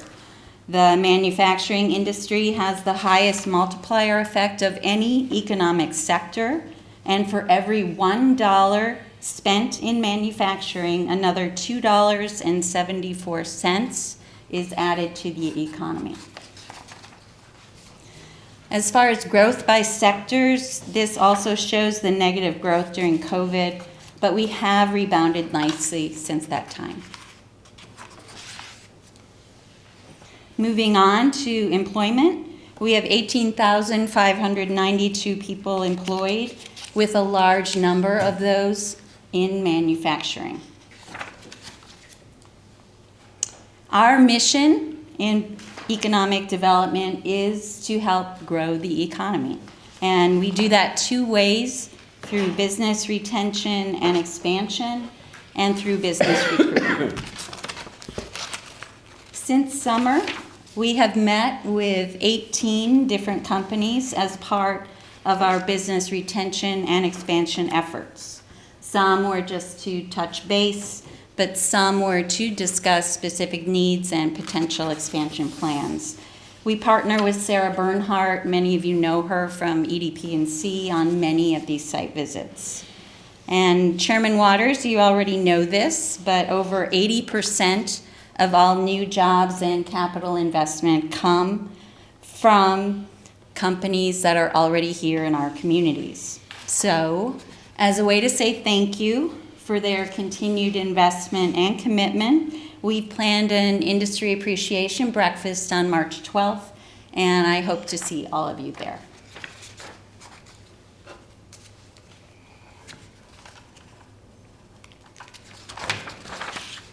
In September, we were happy to be part of the ribbon cutting for Prototech Manufacturing.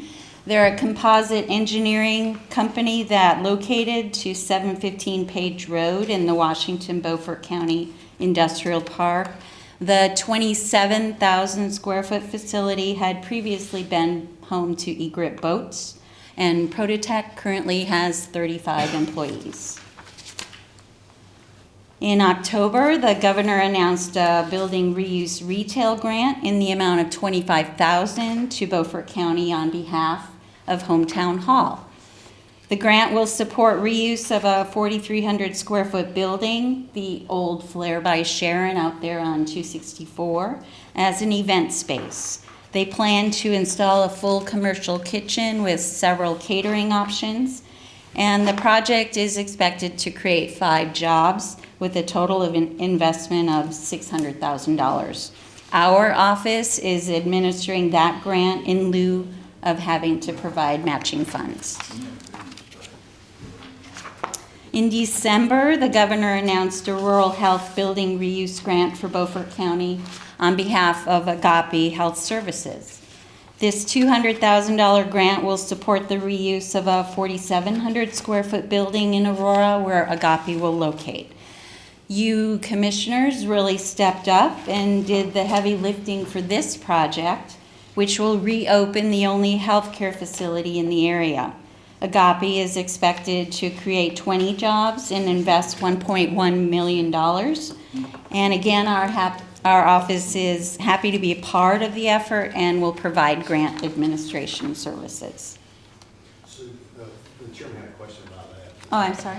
The other day, yesterday, I think, do we have a timeline on Agape? A timeline? Not that I know of. They do have 2 years in order to fulfill that. Okay, nothing is being done right now at this point. Well, what's being done right now is we've got the Deed of trust. The deed of trust straight with the attorney that's being signed by Agape and acceptance of the grant to be able to move forward and bring those funds in. Y'all approve the budget amendment and all those things. But it's in design. From my understanding, it's in design. Is it? Okay. In November, we joined Farmerica for their groundbreaking in the Washington Beaufort County Industrial Park.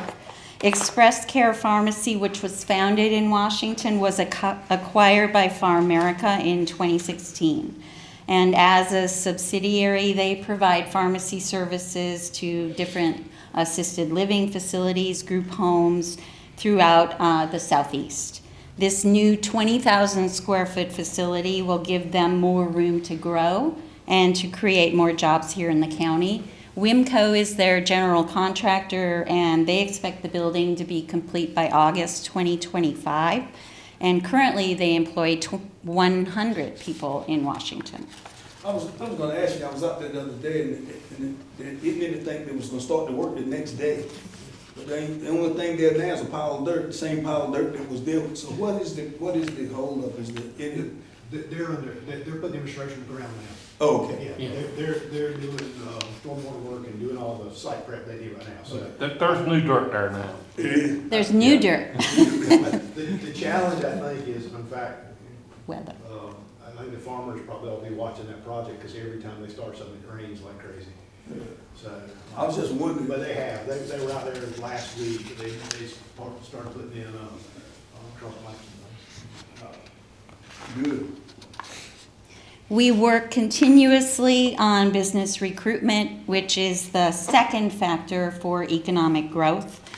Recruitment projects come in several forms and from several sources, EDP&C, Electricities, Duke Energy, direct and local referrals, often in this form illustrated here, which is an RFI or a request for information. Trends have been extremely large buildings and large acreage. And since 2024, in July, we've responded to 15 RFIs. We submitted the Chocowinity Industrial Park for 12 of those, the Washington Beaufort County Industrial Park for the other 3. We were unable to respond to 23 RFIs. 16 of those requested a building with sizes varying from 50,000 to 650,000 square feet. Not a lot of people have those laying around. 4 requests were for greenfield sites, sizes from 400 to 1,000 acres. But of note, 3 RFIs, we matched almost everything, but they required water infrastructure beyond our current capabilities. For example, 2.3 million gallons per day, and our current capacity for Chocowinity is 500,000 per day. We also market to, yes. Did you run the water infrastructure thing by the county engineer? Yeah. Okay, and we couldn't provide, okay. Yeah, unfortunately not. That was a battery plant, and it was like 2.5 million gallons a day they were looking for. And we don't have it. Even with everything, we've had some internal conversations about other things we could do with with the new train coming online. What's that going to do for us at the south side? Can we look to get the state to help us with putting an elevated water storage tank out there? Maybe things like that that may help us beef up that infrastructure for a company. But. Thank you. We market to potential clients through the state site and building database that's administered by EDP&C. We also do that through LinkedIn and other social media. And in addition to digital marketing, we recruit in print and now radio. In the fourth quarter 2024 Trade and Industry Development Magazine, we were featured in the North Carolina Spotlight section. We were also featured in the Site Selection Magazine September issue. As part of our marketing effort now, the town of Aurora was recently featured by WUNC Public Radio. Their audience reaches throughout the state. The podcast highlighted the development of the Aurora Industrial Park and the impact it will have on the area. The mayor, Garrett Wyckoff from EDP&C, and I were interviewed for the segment. It was an installment in their Main Street series from the WUNC Politics podcast, and they visit communities throughout the state to hear from local leaders about the positives going on in their towns. What's the hold up now on that industrial park? I know one time it was the infrastructure they were putting in. And yes, Eclipse that started doing that already. And speaking of Aurora, yes. The holdup is the electrical infrastructure. When they created the budget for this, for commerce, they were under the impression Duke would run that for free. And Duke doesn't really do anything for free. None of these companies that provide power do that stuff for free anymore. Right. Anybody that believes that is operating 50 years ago. Correct. And they have learned, and therefore they went to Commerce, and they've amended the Industrial Development Fund grant, which will give them that additional funding. The consensus will come down on the 20th, and it's for an additional $175,000 to cover those costs. Was the fiber issue, has that been resolved? Okay. They had to move the pedestal. A company is in discussion with the town to purchase these 7 lots at the bottom, and the mayor expects to have a signed contract soon with construction starting later this year. That purchase will reduce the total cost of the Duke Energy invoice to the town. It will offset their responsibility. In addition to that, the community college is ready to commence construction of their satellite campus. Our Washington Beaufort County Industrial Park is a fully served electricity smart site. As you're aware, Farmerica is building their facility up there on Cherry Run Road. 2 lots are pending.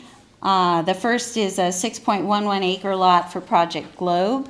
That's an expansion by BTW Global. And the second is a 5.74 acre parcel for Project Form, which would be an expansion for Prototech.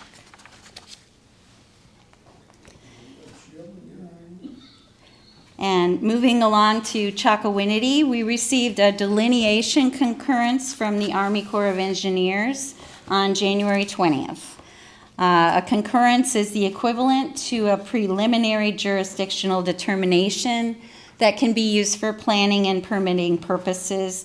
A number of ditches were removed or shortened, and those that remain are considered jurisdictional as they drain into jurisdictional streams or wetlands.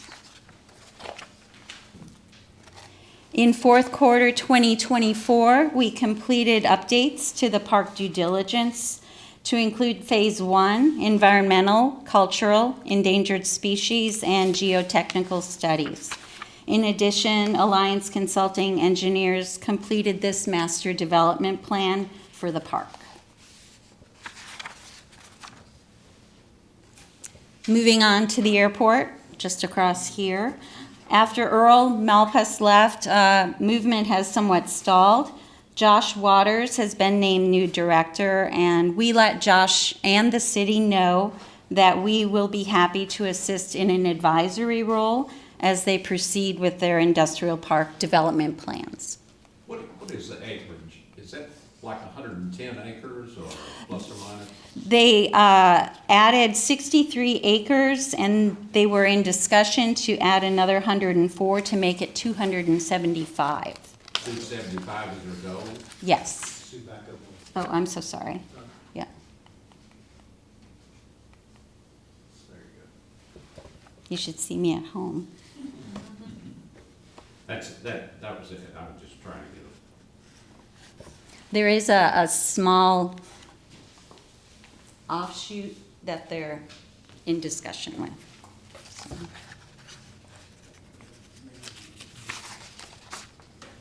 An important facet of both business retention and business recruitment is the workforce.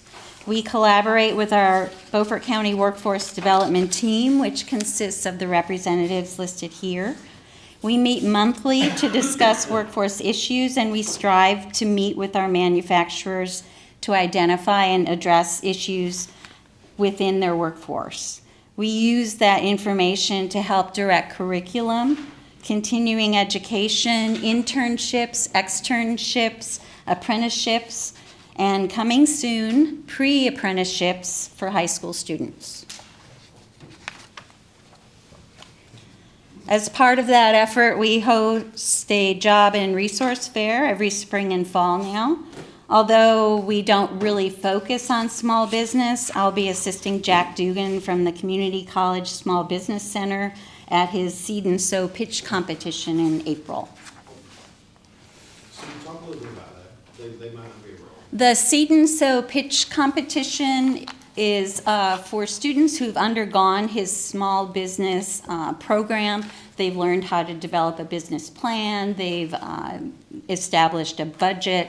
And what they've done is they have an idea and they compete in a pitch competition to sell their business. And they are judged based on their how complete their idea is and how comprehensive their business plan is and whether they think the idea is viable. And they are awarded seed money in order to sow their business. And as a result, his last Seed and Sow competition, they gave out grant awards of $2,500 to each of the winners. And as a result, 12 people are actually gainfully employed from this competition. Was that for existing small business that was already in business? Or Nope, this brand was new. from scratch? Yep, new entrepreneurships. That's great. Jack does a great job up there. Plans are underway for our 4th Job and Resource Fair. We're holding this on April 30th. The first flyer is the one we distribute to the public, and the second is for employers and organizations. As you can see, we've embedded a QR code for registration, and I'd like to note that these events are very well attended, and they foster a great deal of goodwill within the community.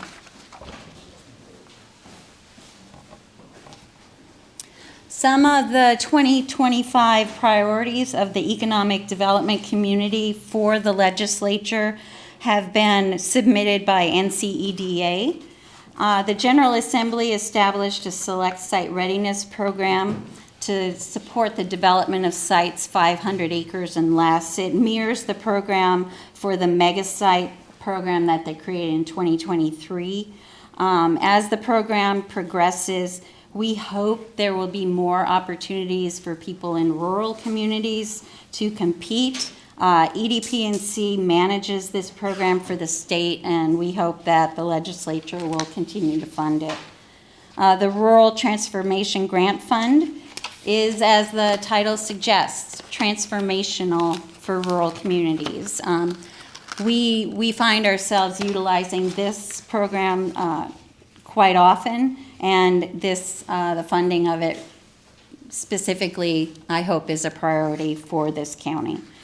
The Propel NC initiative is a new model that is prioritizing getting students the workforce credentials quickly to give them opportunities to compete and obtain a good paying job.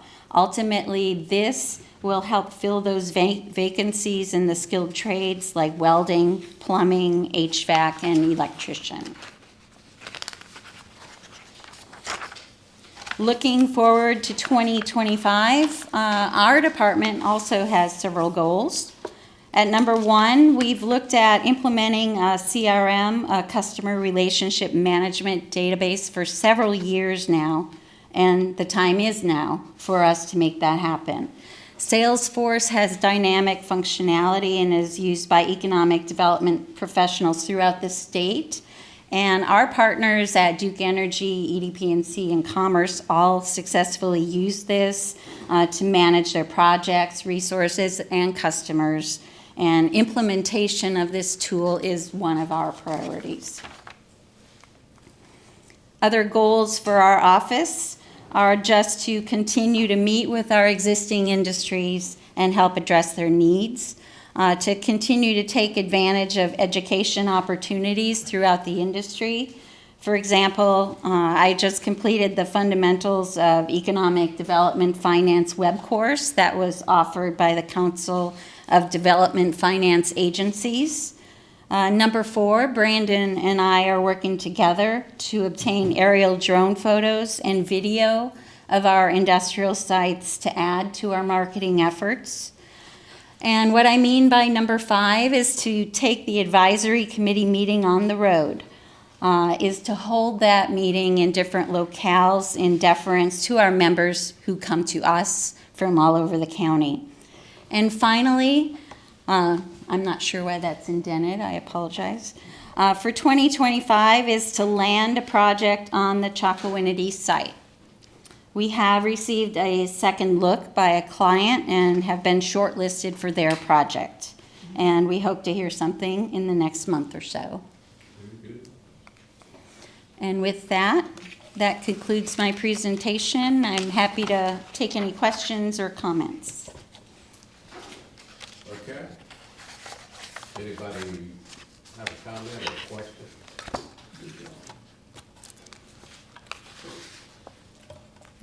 You must have done a good job. I don't know about that.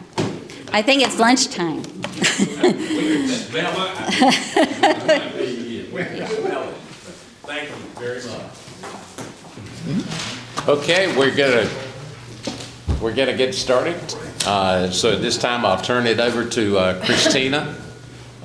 This is the Public Works and Solid Waste update. So, Christina. Thank you, Commissioners. For those of you that I'll go through basically the same format that I've used in years previous. We'll go through each of the 3 divisions of Public Works, which is the Water Division, Facilities Division, and then Solid Waste Division. I anticipate going through the water and the facilities pretty quickly because I suspect we'll be using most of our time to have in-depth discussions regarding the solid waste changes that we've been talking about. I normally have a quotas at the end. We don't always get there, so I thought I'd put it back up at the beginning this year. So this is a quote from Henry Ford. It says, "Coming together is the beginning, keeping together is progress, and working together is success." So we're all here. We're definitely beginning, so we're trying to move together with progress, and then hopefully we'll have success. And I think in the past few years with Public Works, we have had quite a few successes as far as improving the service for the residents of Beaufort County. Again, the leadership team for Public Works is, I'm the director. The Water Division, Eric Jennings is the Water System Manager who's here with us. Facilities Division, Todd Taylor's the Maintenance Supervisor. He is not here today. They are constantly running back and forth, putting out fires, so to speak, or more recently putting out HVAC or plumbing issues. This winter has been a difficult one for the Facilities Division. There's just been a lot of issues that have popped up that have had to be addressed. Solid Waste Division, West leads that and manages the day-to-day operations of that. And he'll be speaking later when we get to that. Again, just as a summary, the Water Division for fiscal year 25, the operating budget was about $7.2 million. And our capital projects totaled about 14.5 million. So again, that's, $25 million that we're managing.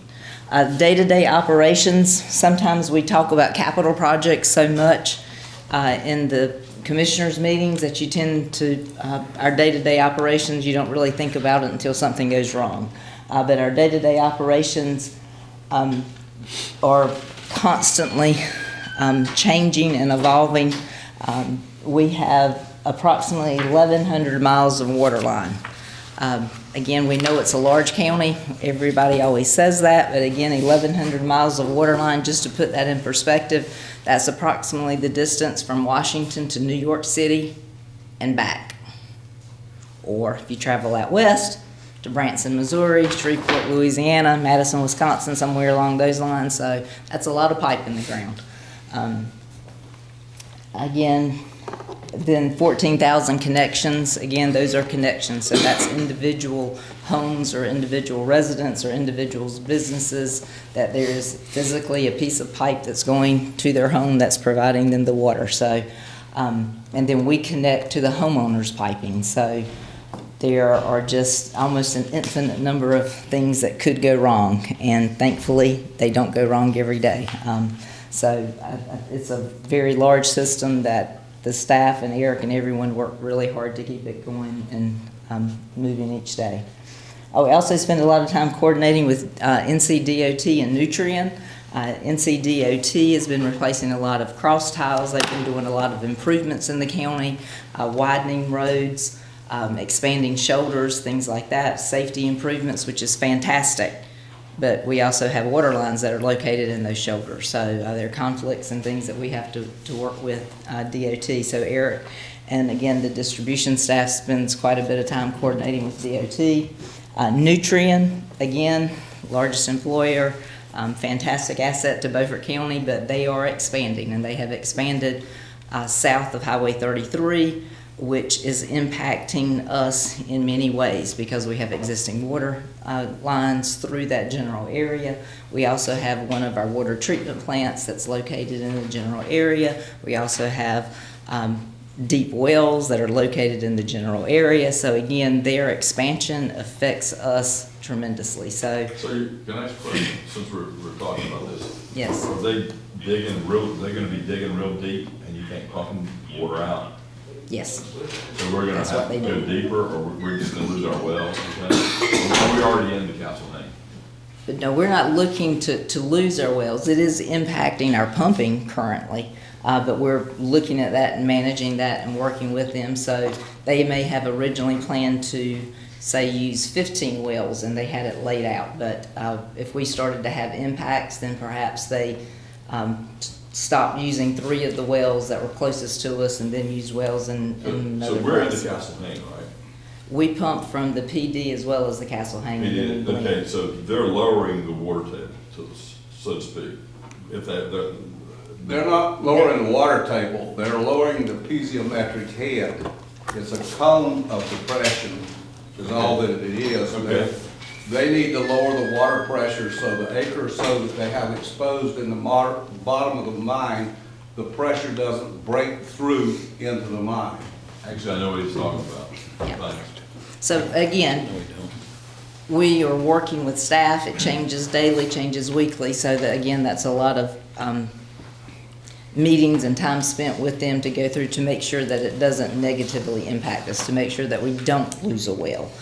It's still possible we may. I mean, again, they are still continuing to expand and to do things, but we are trying to do everything we can for that not to happen. But I may come to you one monthly meeting and tell you that we've lost a well, and so we need to get put in a new well. And of course, That's not a permanent loss. Right.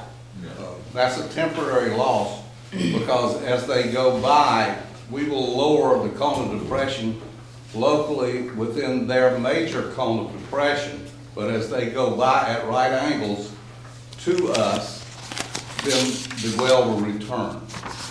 Cool. So again, it's something that staff is monitoring and watching. Sorry. And then regulatory, again, we operate under EPA standards, and then the state drinking water standards are based on the EPA standards, so we have regulatory issues.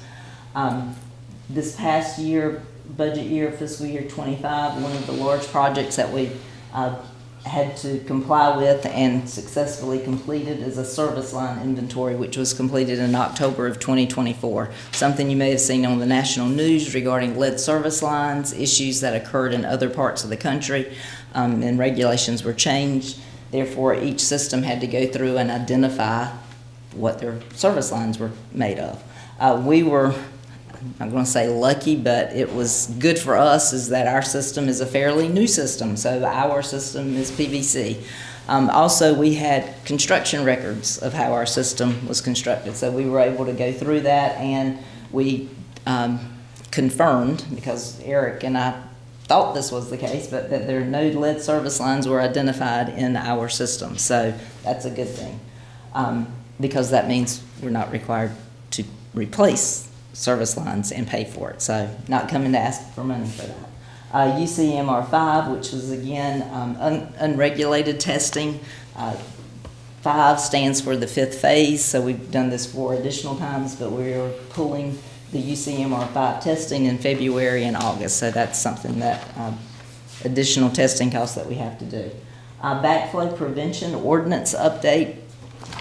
That is something that we will be undertaking in fiscal year 2026. That is regarding North Carolina Session Law 2024-49, also known as Senate Bill 166. Went in and changed some of the backflow requirements. It's redefined what is considered high hazard, and it also specifies what water systems can require customers to do and what water systems cannot require customers to do. So we need to go in and revise our existing ordinance in order to match that new session law. That session law, just to give you a little bit of the history, that's also the Senate bill that changed building codes and a lot of electrical codes and things like that. So it's along that same line. It's a pretty substantial, thick law that made a lot of changes. So we'll be going through ours. So once we go through that, make our recommendations, we'll bring that to the commissioners for your review and adoption. Next is the facilities division. Again, fiscal year 25 budget was 1.7 million plus additional capital projects. Just as a brief summary, over 20 buildings. We have 1 supervisor and 2 technicians. And they respond to daily requests of all of the different occupants, whether it be county employees or court employees or the general public or whomever may be in the buildings. So they are constantly moving. They also coordinate vendors, supervise contractors, and then, of course, the paperwork. Always have paperwork documentation. So all of that. Again, as a reminder, we do have 2 buildings that operate 24 hours a day, 7 days a week. One being the detention center, which is located in the basement of the courthouse, and the other is Port Human Services, which is a rehab center that is an inpatient care. Fiscal year 26 budget, we're not anticipating any major service changes. It's just the general maintenance and upkeep and replacement, which we are going to talk about a little bit. Challenges and solutions. First challenge is the replacement of aging HVAC units. If you can remember back, I think it's probably been 9 or 10 years ago when I first started. We were looking at the number of HVAC units that the county has, which this is a spreadsheet that has them all, and listing out what was 20 plus years old, what was 15 plus years old, and then what was 10 to 14. And we have been slowly chipping away at that in the past few years and trying to get us up to date. Currently, I believe we have one, let me get to my notes here.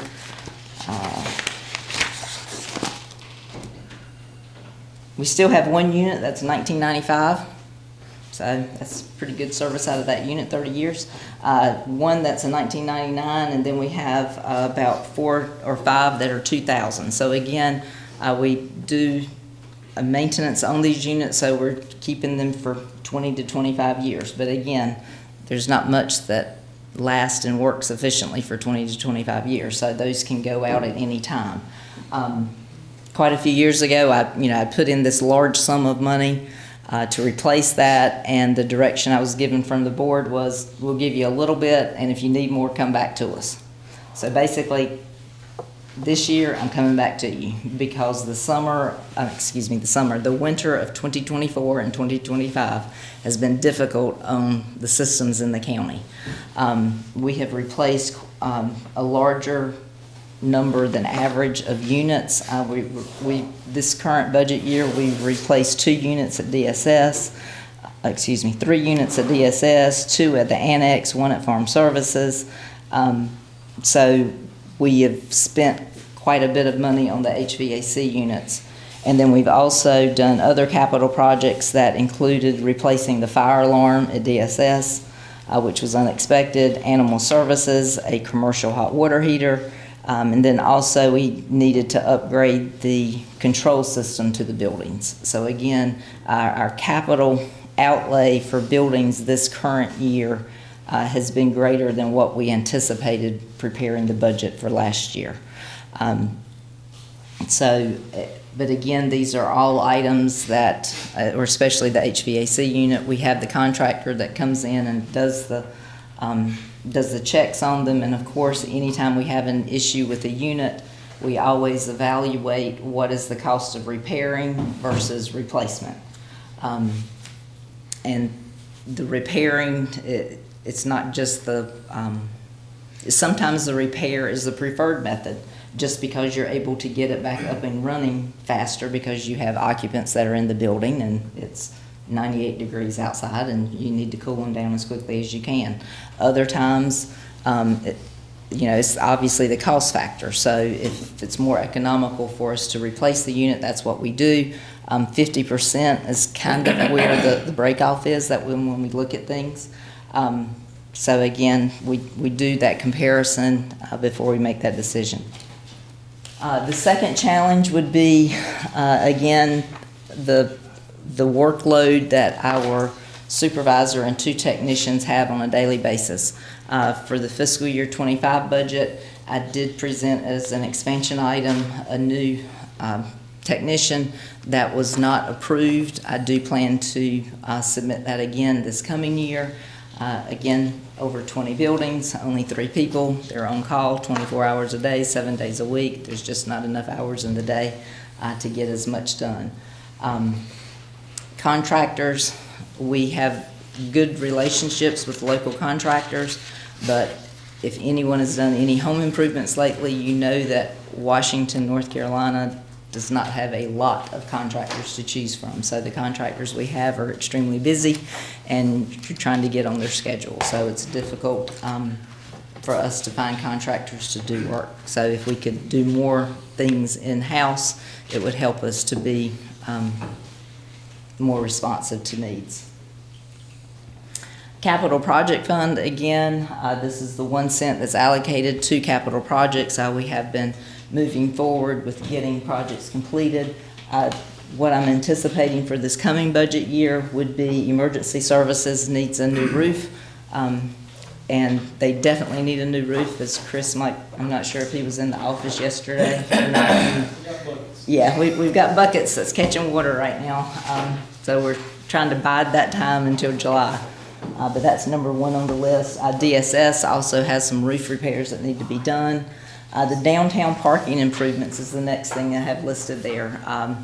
That will entail the entire campus of downtown. What my hope is that we've had communications with the city as far as us working together, because some parking lots, for instance, the parking lot across from the courthouse, the large public lot, if you pull up the GIS map, Beaufort County actually owns half of the parking lot and the city owns the other half. So we're hoping to to be able to work with them to get together so that we can share some of the costs. Once we bring a paving contractor in, it would be nice to get everything consistent and to get it resurfaced all at the same time and then restriped. By the way, You have the survey? yeah, You did the original survey? on that parking lot, yeah. Yeah, I'm not sure what the history is, but it's definitely an interesting layout of the property lines. And then the other would be the departmental request. We always get those as we're at this time. Myself or West or Todd will get communication from other department heads that will say, I need this or I would like this. Can you include it in your budget? So we'll add that. So before we get to solid waste, any questions regarding water or facilities? How many vehicles do we park in that parking lot after 5 o'clock? In which? The one across from the courthouse.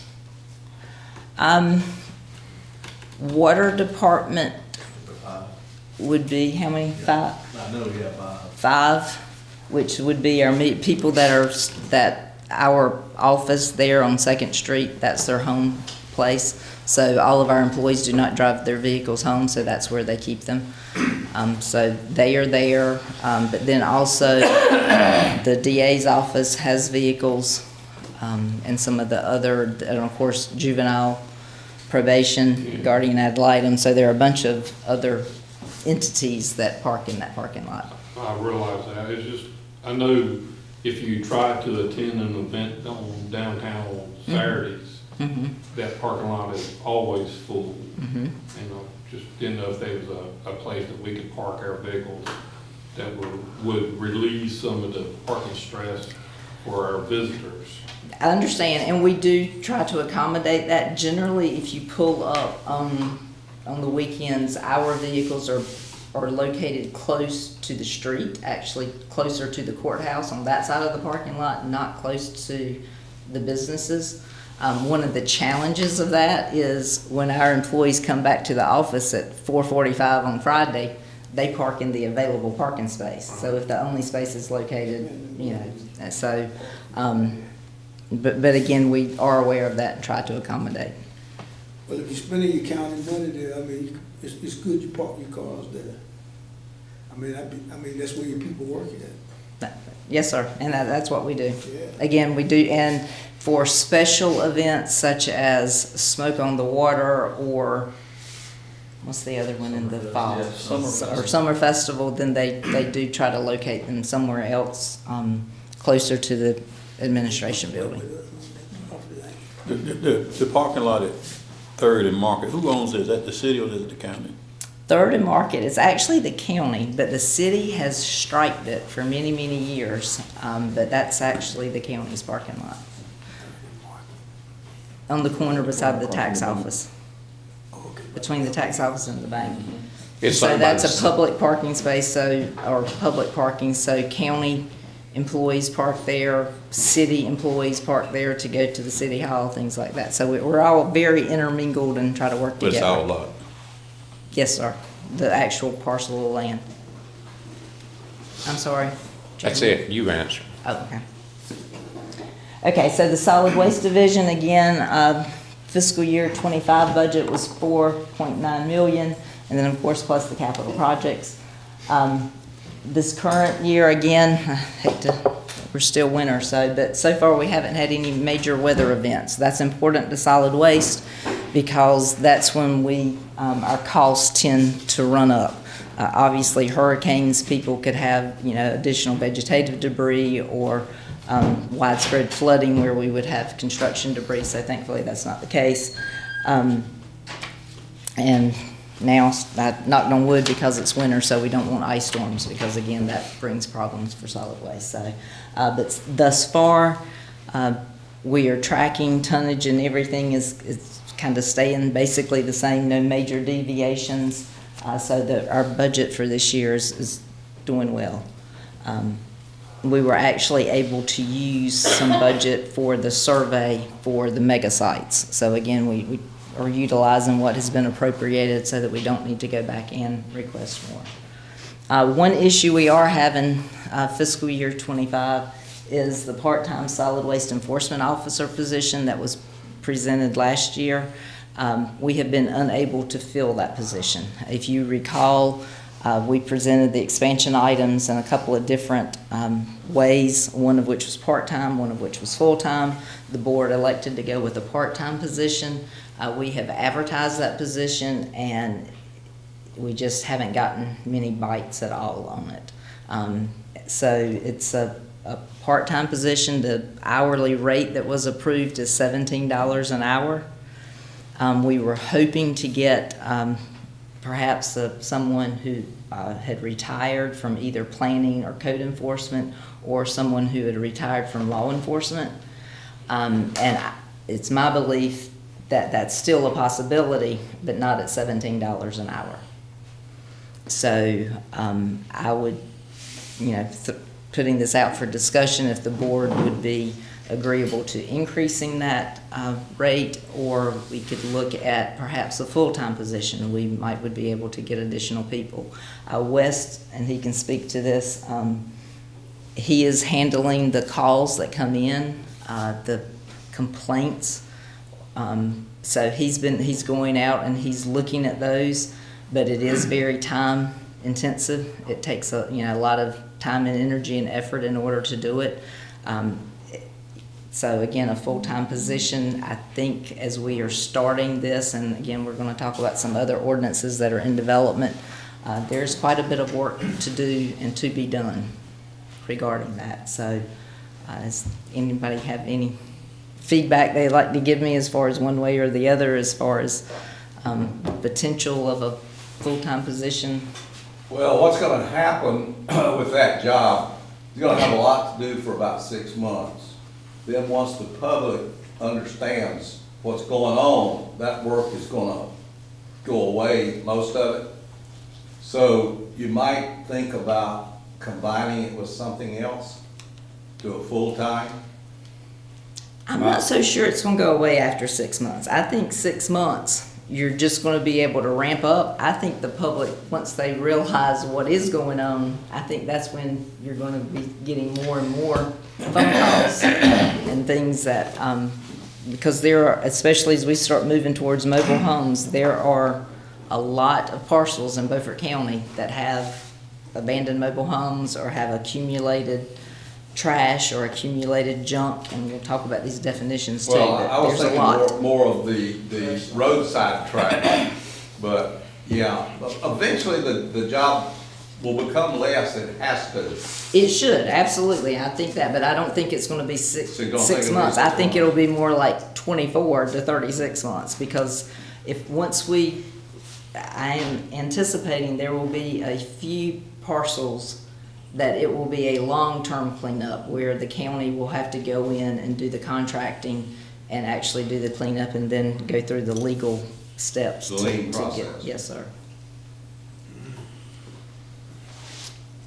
So moving forward for the fiscal year '26 budget, again, we do have CPI increases that are with all of the contracts, so you will see that as an increase. But we are not anticipating any major changes in the services that we're providing. If you recall, last year we were able to add the household hazardous waste service, which we did our fall pickup at Southside. And so what our hope is that we may be able to squeeze in a spring. Right now, we don't quite have enough funds, I believe, in that line item, so we'll see kind of how it shakes out. But West will be looking at that and then potentially coming back if we do need additional funds if you think it is in our best interest to have it done on the north side during the spring, which in my opinion, that is, I would like to have one on the south side and then one on the north side each year, one spring, one fall, because that's when people generally do their cleanups and that type of thing. And I will say that has been a very positive from the public. I've had quite a few people call, and I know West is the phone calls. People are very appreciative of that, and even if they call and ask him, where can I dispose of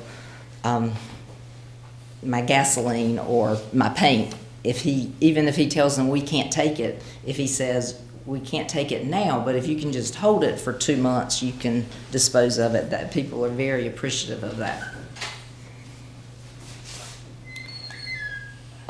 Development of the mega sites, again, just kind of reviewing what we've been speaking about in closed session, finalizing the land purchase, and we are currently in that due diligence process. We have received back the offers, the signed offers from Weyerhaeuser. So we're now starting to finalize the design layout of the mega sites by Garrett Moore. Again, that's what was approved at the meeting a couple of weeks ago. So West has been in contact with Garrett Moore discussing that. One note on that was the signed contracts came back from Weyerhaeuser a little bit later, so they are planning to send adjustment on our proposed closing date to account for that time that we didn't have those contracts. So might have a few extra days in there to work with, but still everything's in process. Regarding the design and the layout of the mega sites, I just kind of wanted to kind of get an idea from the commissioners as far as what's your interest in that. You know, other times we've had committees set up where we can sit down and have workshops where we actually work out some things, but that hasn't been the case for solid waste items. So what's the pleasure of the board? Do we want to do that again, or do we want to have meetings and have 3 of you come at a time, or do we want to just hash it all out in the monthly meetings? I would like to hash it out in the monthly meetings where we got camera and real. I'd also like for us to seriously consider while we design these mega sites, since we got plenty of land. I mean, you did a real good job. We did a good job getting the land. We got some good land, some good locations, plenty of land. I want to look towards what we can do to start recycling in this county, get back to it, work with other counties that are recycling, and see what we can do to create a market. I mean, it's something that I'm interested in. I think we all should be interested in it. We've got plenty of money in this county to do a lot of crazy things. We can start recycling again. We really can. It's as important as it is. Now, I'm looking at it as conservative. I'm a conservative, as you well know. And if we let the left handle saving the planet, we will go broke. They're going to try to turn this nation into a communist nation. That's just what they're going to do. That's been their plan from the very beginning. Let me finish. Okay. Let me finish. Now, there is a way for smart people to revamp this planet and do what needs to be done, and do it in a more regional basis, a one-on-one basis. Maybe the county as a local government can be helpful and do a small part. The state can do a small part. Federal government, if it gets involved, that's fine. But the federal government should probably just mind our oceans and make sure we keep stuff out of our oceans. And federal governments, as we're finding with DOGE, federal government's a mess. I knew it was a mess. Now we're finding out it is a mess. And but we need to do whatever we can at the local level to have our communities as clean as possible and have our planet sustained, since we are supposed to be stewards of this planet. And it's not a left-right issue, but I know if the left takes it over, they're going to ruin it like they did everything the last 4 or 5 years. So maybe longer. I hate to give the idiot president all the credit, but it's probably been going on for a long time. The Republicans had a big hand in it too. They did. So we got to change some things. So we got to do it, start at the local level. So on the local level, solid waste staff, we're tasked with coming up and helping to develop the design for the mega sites. Yes. So the mega sites, as we have discussed, will include that. So then the commissioners can look at that and either choose to accept it or choose to revise it. Regarding at the commissioners' meetings, my fear is, and my prediction of what will occur is, again, we want to minimize the amount of time that it takes the engineer to do the design. I want to minimize the amount of redesign that the engineer has to do.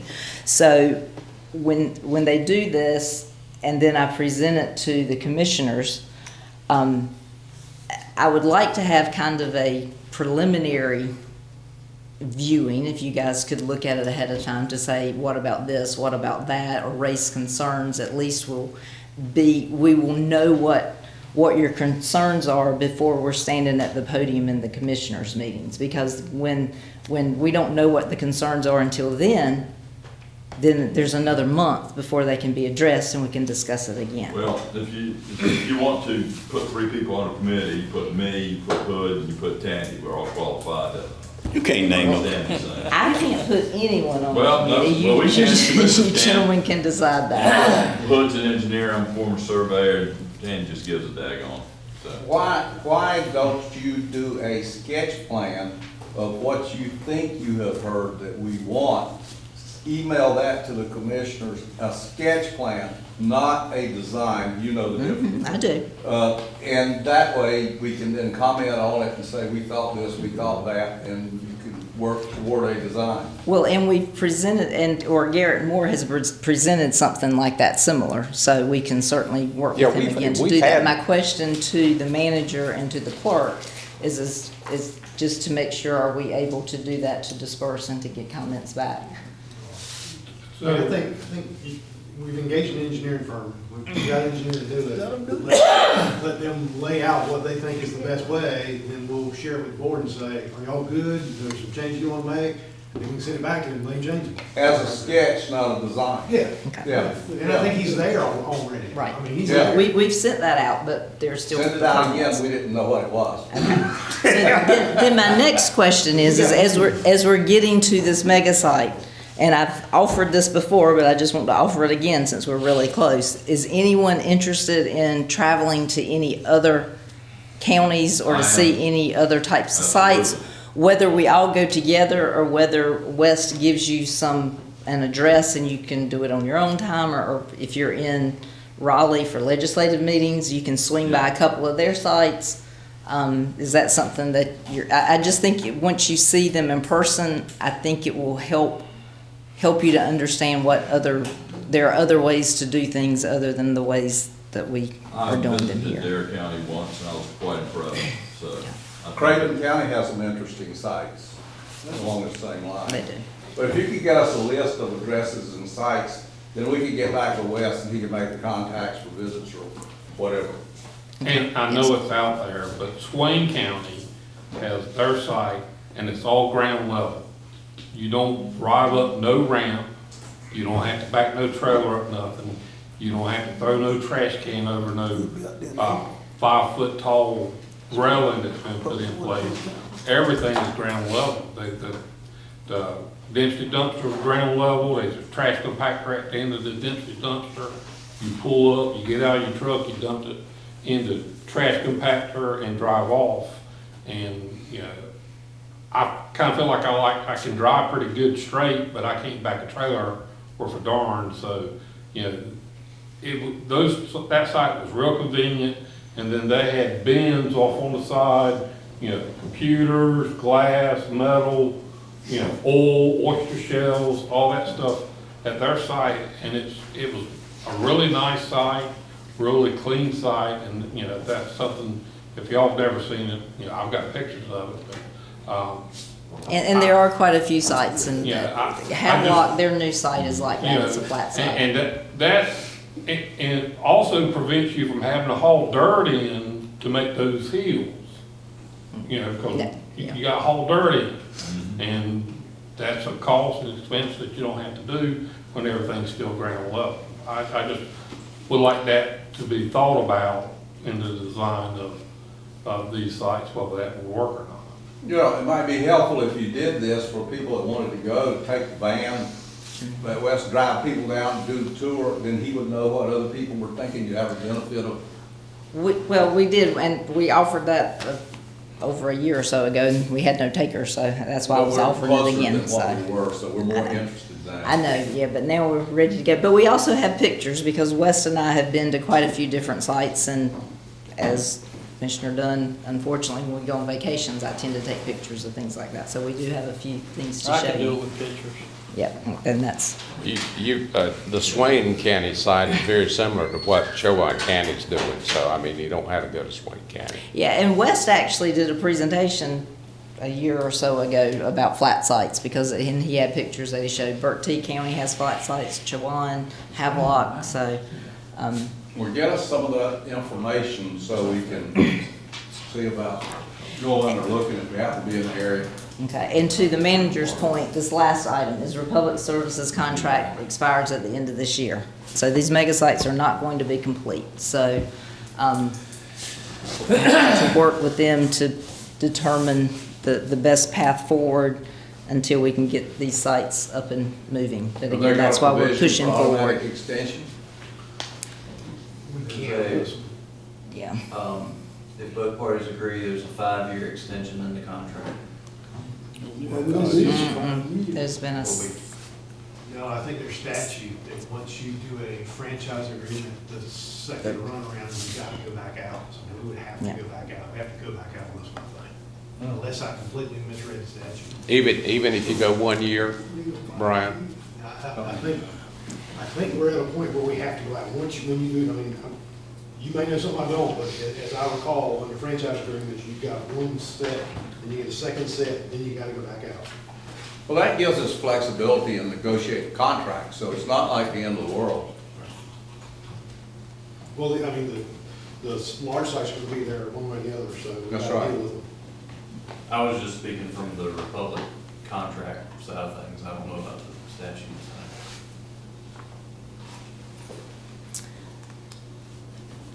and then the last item to discuss in whatever time we have left is about the ordinances. So to refresh your memory, we did update, or we replaced the old ordinance and replaced it with Chapter 52, the solid waste ordinance, that quite a bit of time and energy and effort went into it to develop that ordinance, but like any good document, it's living and breathing, and as soon as you issue it, you probably find something that needs to be revised. So some of those things are select definitions, clarifying some of the requirements, and adding some language.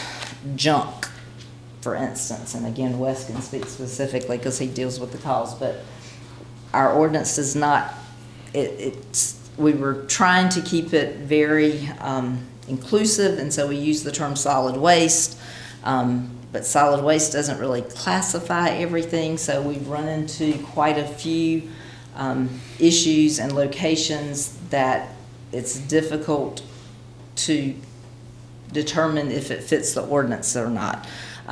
Residential trash that's in bags that's accumulated, that's easy to define, but the old adage about one man's junk is another man's treasure, that's where we are. So junk is not defined. So West has done quite a bit of research on how other people have done it, other definitions of junk, and it appears that the best path forward would be for us to revise our existing ordinance and address junk. So just want to let all of you know that, because that can be something that is quite controversial, and something that I laying it out there so that when we do present it, you'll be prepared for it and understand where we're coming from with that. Are there companies that demo abandoned manufactured homes? Sure. I know Yes. at one time we had a company come to Beaufort County. Paul Spruill was the manager at the time, and you could get on a list, and they came and they did so many homes. And that was because of a nice little grant program that the state had, and the Oh, state was no it? longer has that. Okay. So they've redone it. So, and that's been part of the delay in us presenting this manufactured home ordinance, is because of the state, the changes that the state was making, and then they thought they were gonna make some more, so, but we're. Of course, this is not the place to do it, but we ought to do a resolution to send to the legislature and ask for a demo tax on mobile homes, just like tires. Yeah. Disposal of the mobile home. Well, personally, my belief is we pay for quite a few demo mobile homes a piece at the time through our collection sites, and that's part of why we stopped taking the C&D, and so now they go to the transfer station, because that's what happens. I mean, but again, the mobile homes, and then also the abandoned junk and nuisance vehicles. Again, that's something that can be controversial, because people, what's a junked vehicle and what's a vehicle that it's my project. And my yard's not very big, so my project is parked in the front yard. Well, if we're gonna include, should we include abandoned manufactured homes in there, and I don't have a problem with that, and the junk thing, then I think you're getting close to making that position a full-time position. I agree with that, because, you know, You need a part-time position just to clean up River Road. Again, the full-time position, we presented it last year. I really think that's the way to go. If we're gonna have a solid waste ordinance clearly defined, and abandoned manufactured homes and abandoned junk and nuisance vehicles, which these are things that the commission has said that they want us to work on and to put into place, there's no need to have it if you don't have somebody to enforce it. that's right. How deep will we get into this? For instance, if we find this person, we hire this person, are we gonna be buying equipment that like has a claw that goes out and puts it in a truck? That's not the intent at this time. Okay. That we would, the full-time enforcement officer would coordinate local contractors in order to do that. Somebody that would We're go out hiring and a do demo that. guy. Actually, he wouldn't really coordinate anybody unless unless we got to the point that we had exhausted all of our options and we had to do it and put a lien on the property. Then he would be hiring a contractor. That'd be the only thing that he would be doing. So if we spend $1,000 with a contractor to pick it up, we pay for it probably. Is that? We would pay for it and put a lien on the property. Ah, gotcha. I mean, the city of Washington does something similar to that already. Yes, sir. Yeah. Most municipalities do it, also and have most planning. counties also do it. But they Beaufort also County have is, zoning. We yes, don't sir. need- To make this work, you don't need zoning. Thing is, I said if you do it, I you're know, gonna to do make it in this such a work, you way don't that need it zoning. absolutely needs, it has to be abandoned.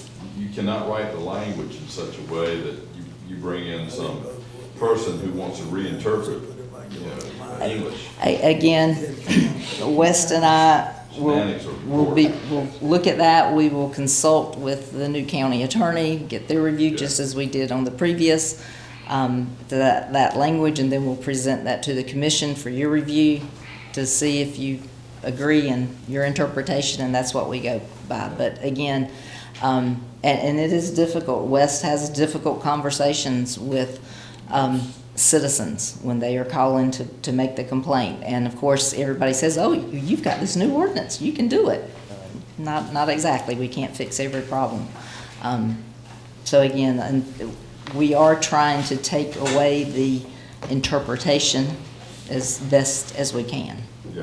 Because West and I will be the ones sitting in the witness box testifying if it goes to court. So we're trying to get it as clear as Well, we there's a can. lot of law in this. I don't think you have to worry about inventing new law. It's just a matter of whether we want to do it and whether we want to enforce it or not. Yeah, we're gonna do it, we need to enforce it. Generally, these are not gonna be on foundations.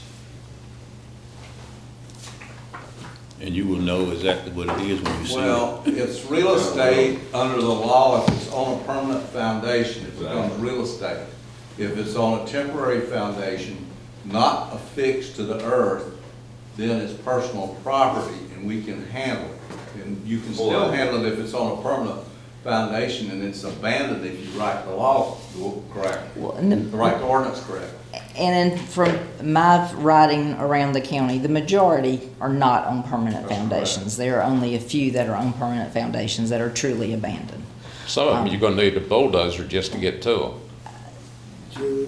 Those will be the last that we will address. If Yeah. we can't see it from the road, and I mean, right now, we're not looking for it. There's some where the trees have grown up and you can see it, Yes, sir. but you can't get to it with any kind of machine. And it's not just mobile homes, it's old, when I was growing up, you called them tenant homes. I mean, it was, But just what older you wooden need to structures. stop and realize, this whole ordinance, once it's written, is not gonna be written so that the county is gonna become proactive in enforcement. In other words, we're not gonna go out and look for things to do. Like all municipal ordinances and a lot of this regulatory stuff that people don't realize, it's complaint driven.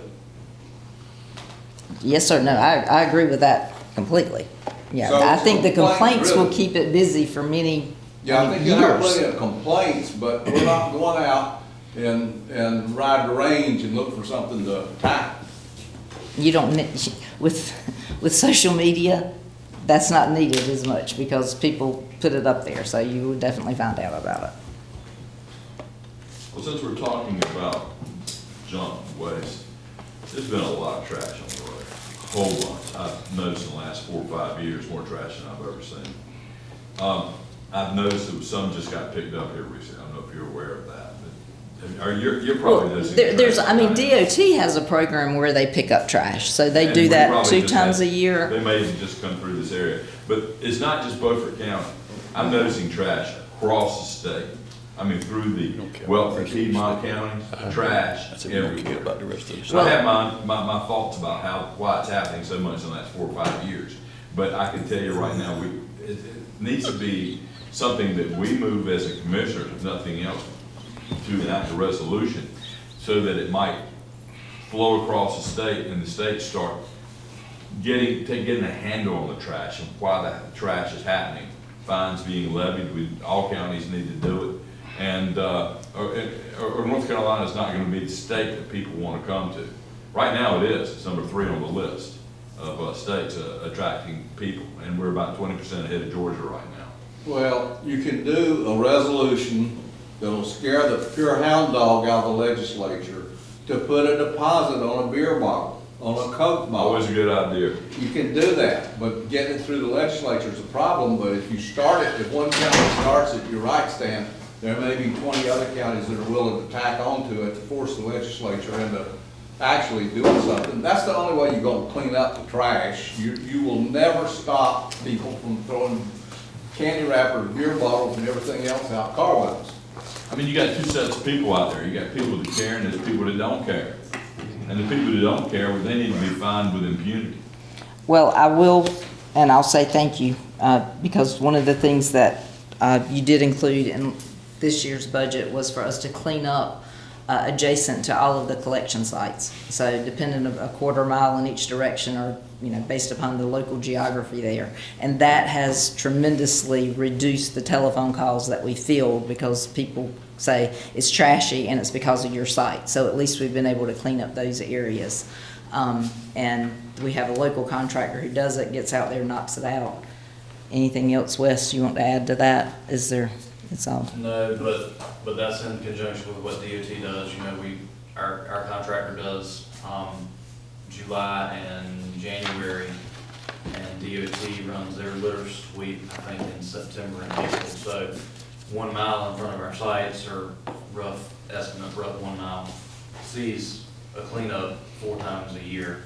So outside of those areas, they see it twice a year.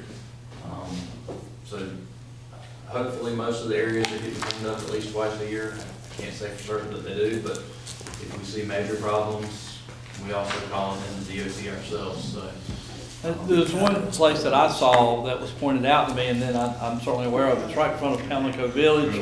It's a pile of mattresses. They went back off the road, so it's really not a DOT thing. And the people that own the property, they don't even know it's there. Well, they do now. Right Oh, they do?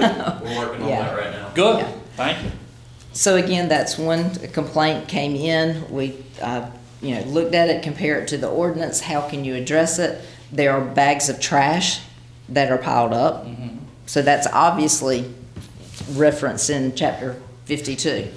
But the mattress, the shingles that are there, that's not necessarily referenced in chapter 52.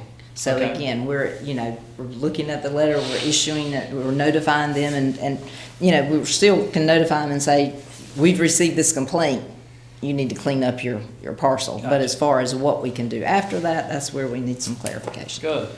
Thank you, Christina. Thank you. Wes, Nick. If I pick up a bag of big trash and I look inside and see names in there, should I call you? Take pictures of it? We Or? had pictures. Okay. All right. And a lot of it, because of our process now, the documentation is important. When somebody calls, we go and take a picture, that way we have the date stamp, we know when it occurred, and it's all a paperwork trail. Thank you. Okay, we're going to take a 5-minute break. Okay, thank you, Mr. Chairman. Well, welcome, Anita. Thank you very much. In the spirit of time, I'm going to try to be brief. I am here this afternoon. I'll be tag teaming this presentation with the manager to give you an update on finance and administration. And we could talk probably about 100 different things, but what we settled on today was kind of reviewing our fund balances, looking at some of our revenues and how they're playing out for us. I want to talk about the Workers' Compensation Reserve Fund. I want to talk a little bit about grant management. Got some exciting things happening with inmate medical that we want to tell you about. And then also the manager's going to be giving you an update on broadband and a local bill regarding downzoning that Senator Brinson's trying to put together. Brian will be speaking about that later. So to get us started off, I want to begin with fund balance. And you might remember this came up at our last board meeting when we were talking about potential ways that we might finance those 2 mega sites that we're going to be building down the road here pretty soon. So as far as our general fund balance, this chart right here came straight out of our last year's audit report that was presented to you at the December meeting. And what it shows in blue is our total general fund balance, and in the red is the restricted or committed or reserved portion of that total. So when we talk about what does the board actually have available to you to spend or appropriate, we're talking about this chunk right here, the difference between the total and what's restricted or reserved. And here are those balances of these portions right here for the last 5 fiscal years. And you can see in 2020, well, first of all, we got a 35% target rate. I think everybody knows our target fund balance as a percentage is 35% in the general fund. And in 2020, we were right at that. We were right on target. And then COVID happened. And the federal government started flooding us with money, CARES fund money, ARPA money. The health department got all kinds of grants and money, and so did social services, which essentially enabled us to supplant county dollars with all that grant money coming in. So that's one of the major reasons why you saw such growth in our fund balance percentage over these 3 years here. And then when you go to 2024, huge drop. What in the world happened? Can anybody think what happened? We getting the federal money. Well, No, we pulled what was 5.6 million? We did. We pulled $5.6 million out of general fund to set it aside in a facility capital reserve so we could bring that percentage down. But also, we restricted $10 million for our grant match for the school. That's why this grew so much, this restricted amount, from this small amount here to here. It's the 10 million restricted for the school grant match, and also that 5.6 million that we moved over to the facility capital reserve.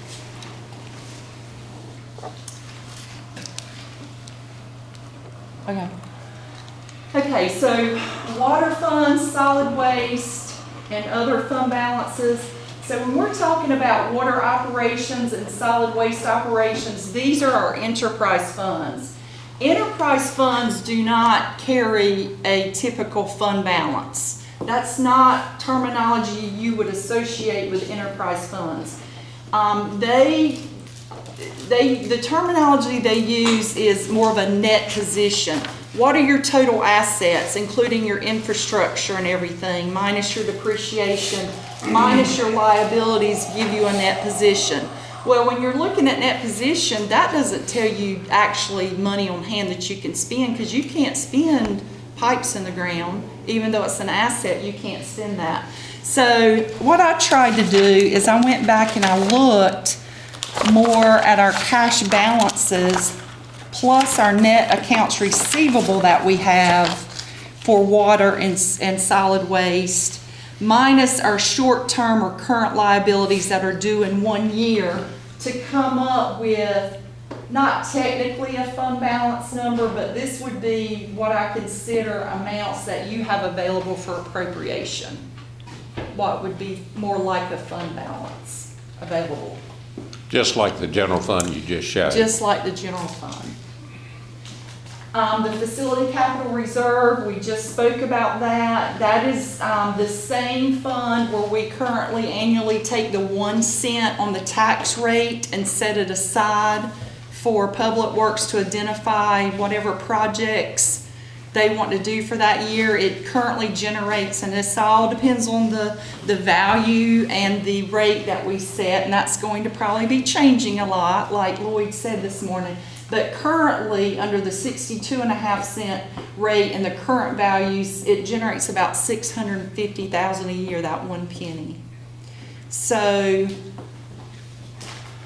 Christina's been spending the $650,000. The 5.6 that we moved over is sitting there, and I think she's had a challenge with spending the $650, and that's why my recommendation was, we got this money sitting here. This is a potential area or a pot of money that we could use to loan to the solid waste fund to construct those solid waste mega sites if we so choose to do it. And of course, pay it back with the going rate of interest, which right now would probably be about 4%.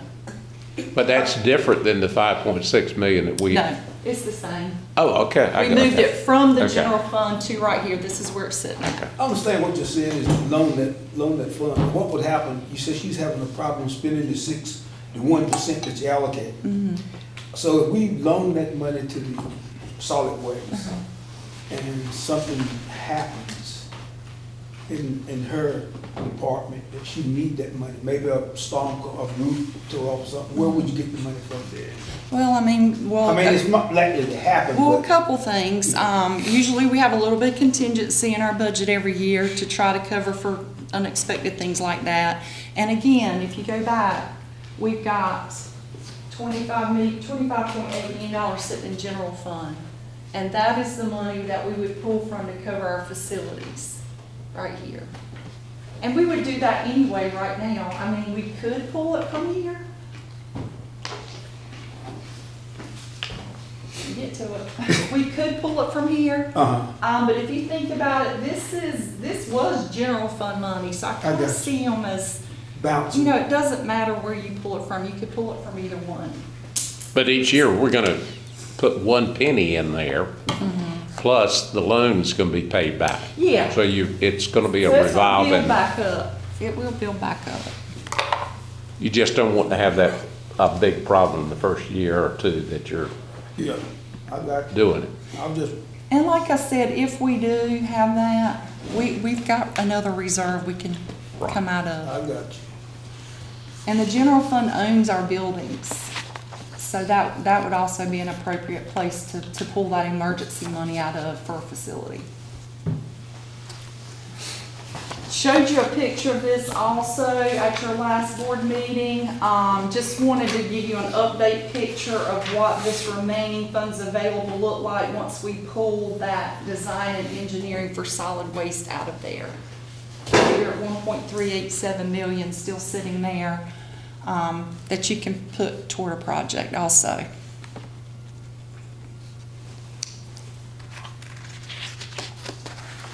So the next thing we'll talk about is general fund interest earnings. You can see that there's been massive swings in our earnings, and that's because there were massive swings in the interest rates. And that's all because the Federal Reserve, you know, they were adjusting rates up and down to try to control inflation. So they got really aggressive here and started cutting rates during COVID, thinking our economy was going to tank, our sales consumption was going to tank, employment was going to tank. Well, even though employment took a hit, the consumption piece did not. Our sales tax actually went like this. So here they came back in 2023 and started really aggressively raising the rates. And you can see we benefited from that on our interest earning side. As far as 2026 goes, I've listened to a couple of webinars where they had economists, and also went to the regional meeting that the North Carolina Management Trust holds for us in Williamston a couple weeks ago. And they're saying that for next budget year, we should count on about 3.5% as our interest earnings rate.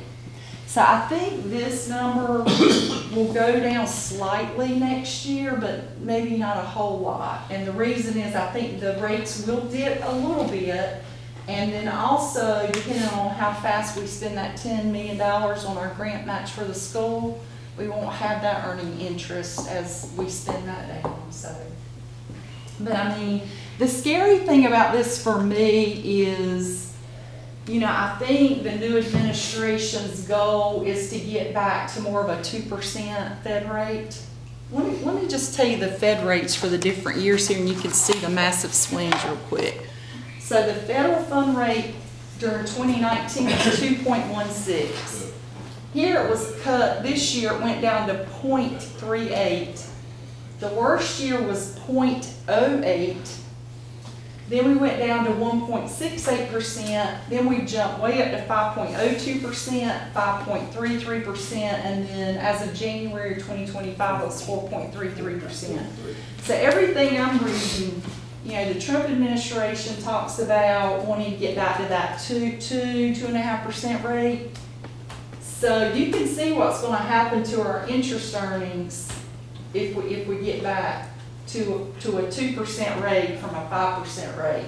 And we're going to have to make up that money somewhere if that happens. Would you make it up in, if it goes down to 2.5%, would you make it up in sales tax? Or is it be possible? Now I'm getting ready to show you sales tax. Sales tax is flattening out pretty good for us.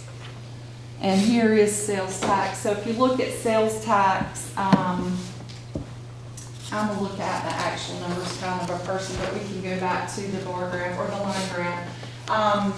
We had some incredible growth in sales tax. So this is a 5-6 year look at our sales tax. And you can see the growth year over year. So from 2021 compared to this year, we grew 14%. Okay, our sales tax went up $1.4 million from that year to that year. And then the next year it grew by almost 10%. We gained that additional amount in sales tax. And then this additional amount the next year. And then look, last year it fell right off. We only grew 1.8%. Now this year, we've only collected 5 months. Currently, we are overall down this year. I think, you know, looking at these numbers and where I think we're going to land here, I think we're probably going to be at about a 1% gain, 0.5% to 1% gain when it's all said and done would be my estimate. But for us, you know, $240,000 in sales tax growth when it takes $750,000 to cover your 3% COLA. If you want to, you know, give employees a 3% COLA with the benefit cost, that cost us about $750,000. So you could see where we could easily cover that these years. But that doesn't hardly touch $750,000 COLA costs. And the other thing, I don't really have it in my presentation, but I really want to echo what Wynn said about Lloyd and his group. Because, you know, this other surplus here that we experienced in fund balance, not only ARPA funds, sales tax funds these years helped these numbers grow. And also, I think Lloyd coming in and just picking all the low-hanging fruit and discovering all the tax value that hadn't been captured in the past. Things like the collectible cars, putting the correct values on those, the exemptions, going through and auditing those and making sure that just because it was an exempted property 10 years ago, somebody could have passed away and it needed to come out of exemption. Doing the business audits. He has done so many things to really bring in more tax dollars for the county. And in talking with him, you know, the thing is he's almost pulled all the tricks out of the hat and found most of it.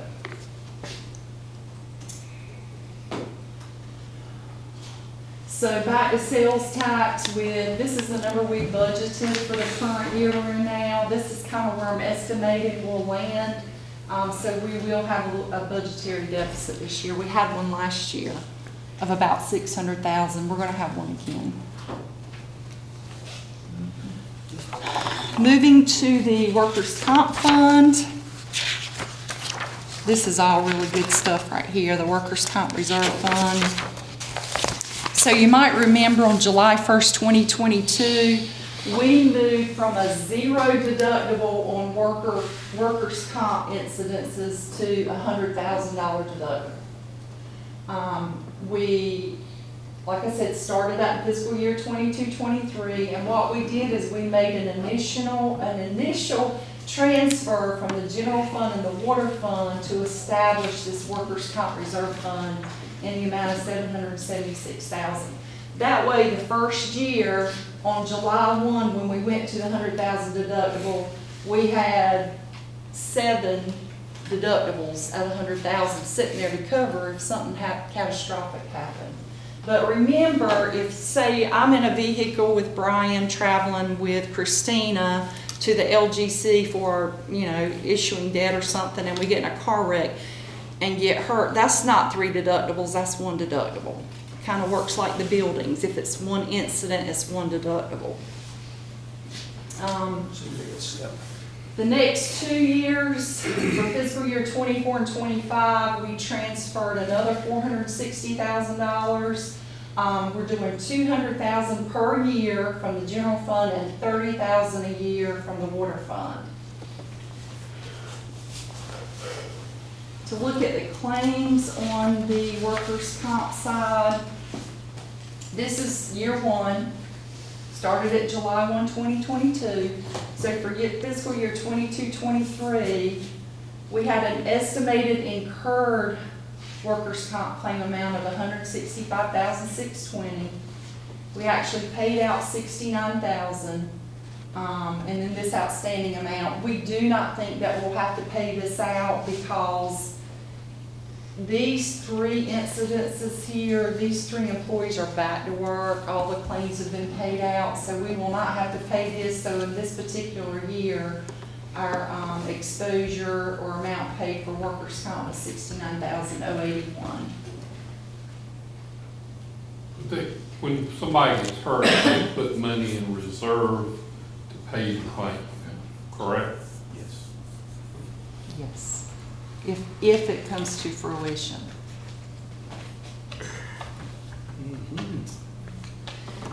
Next year, fiscal year 23-24, had a much better year, incurred $56,725, that was all paid.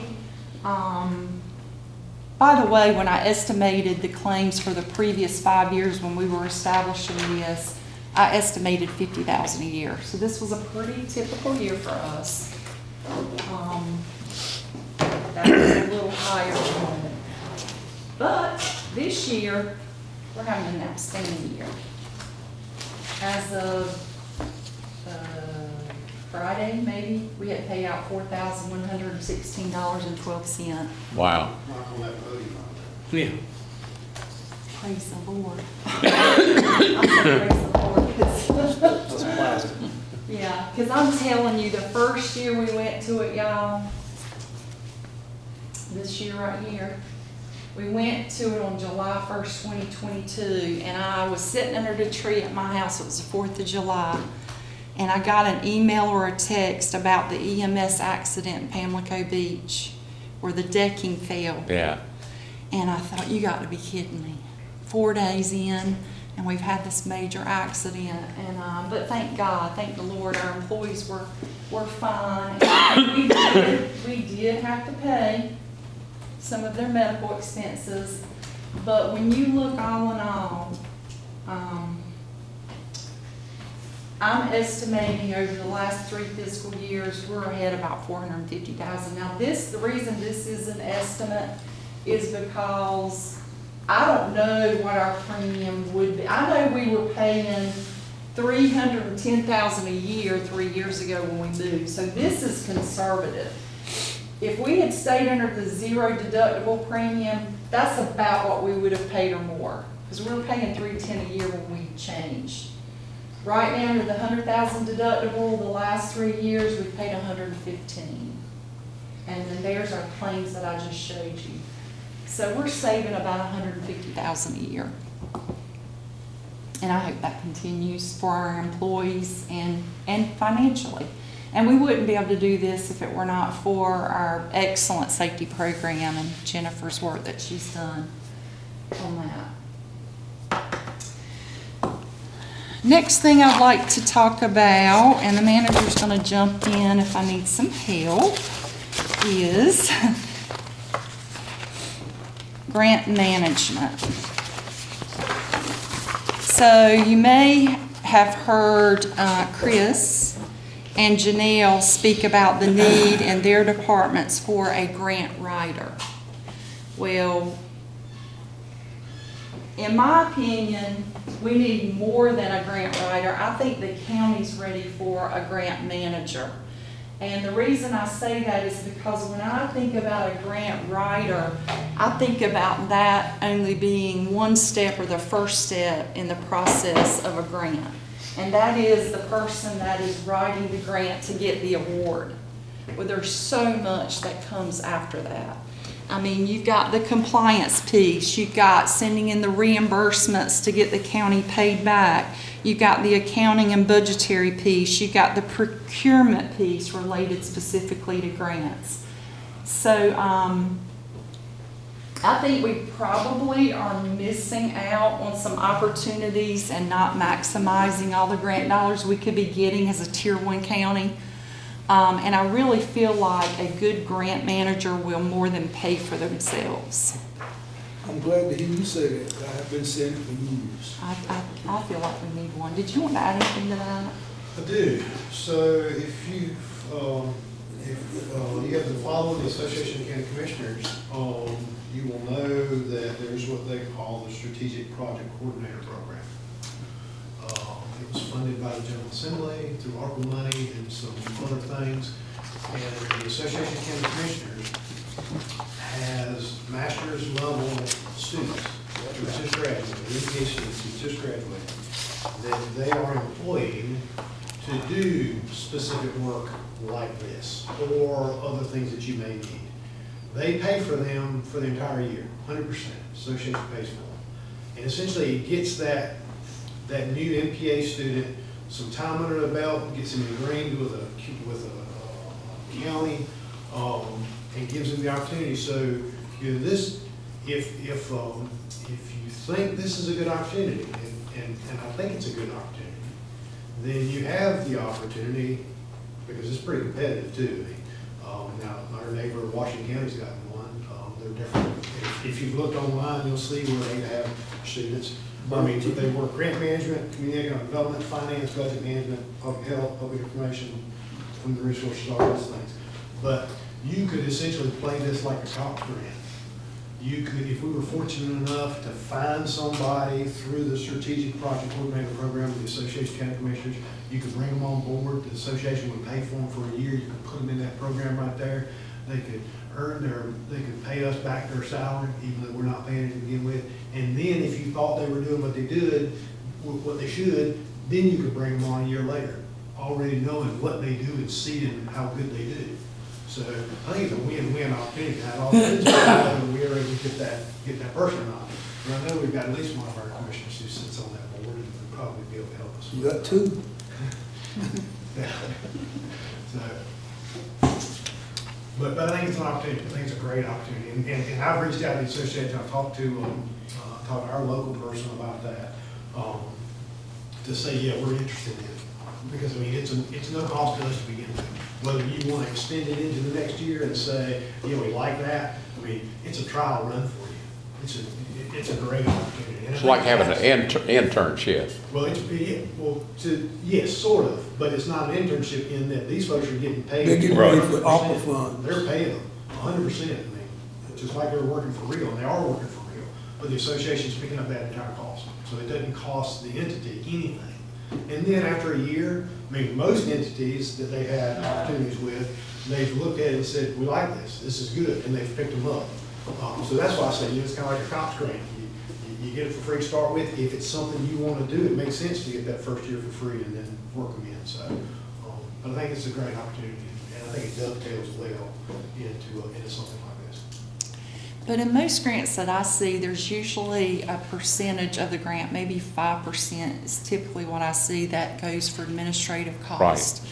And so that money could come back to the county to help pay for that position also. Do you visualize some of the stuff that we're doing with Mideast where they manage the grant and we're paying it? That would be in-house? There could be. Okay. I mean, obviously, there's opportunities to bring some of that in-house if you wanted to, but there's also opportunities to go get other stuff. Right, right. And use that Right. to do it and maintain those. Because, they've got some expertise in that now. They've been doing it for a few years. Let them keep doing that thing. Because they're essentially living off of the admin cost of it, the 5% to 10% soft costs. So that's fine. It's not costing us. Could this grant writer also, at the same time, write grants for the school? I wouldn't know. Don't they have one? They do.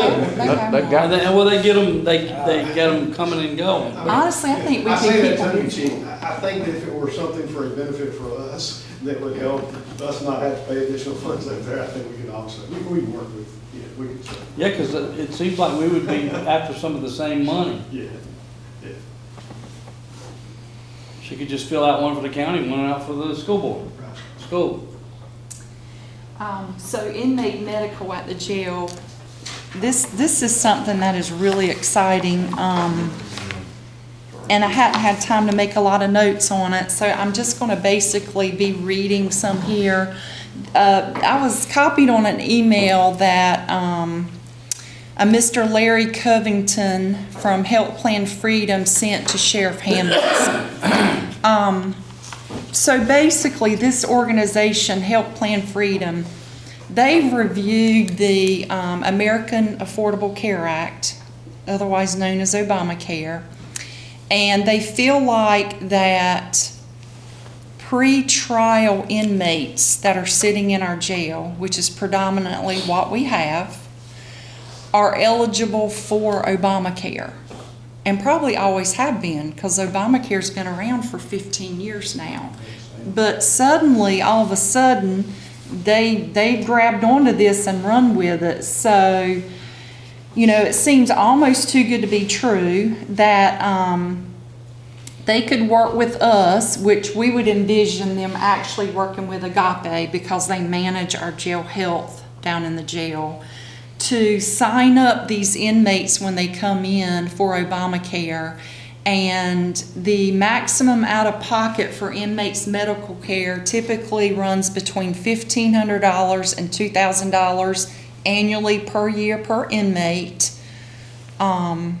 Just like our deductible would be, $1,000 or $1,500 or $2,000. And this would remove the county from having to pay these costs out of pocket. So they would be covered under insurance just like we are with Aetna.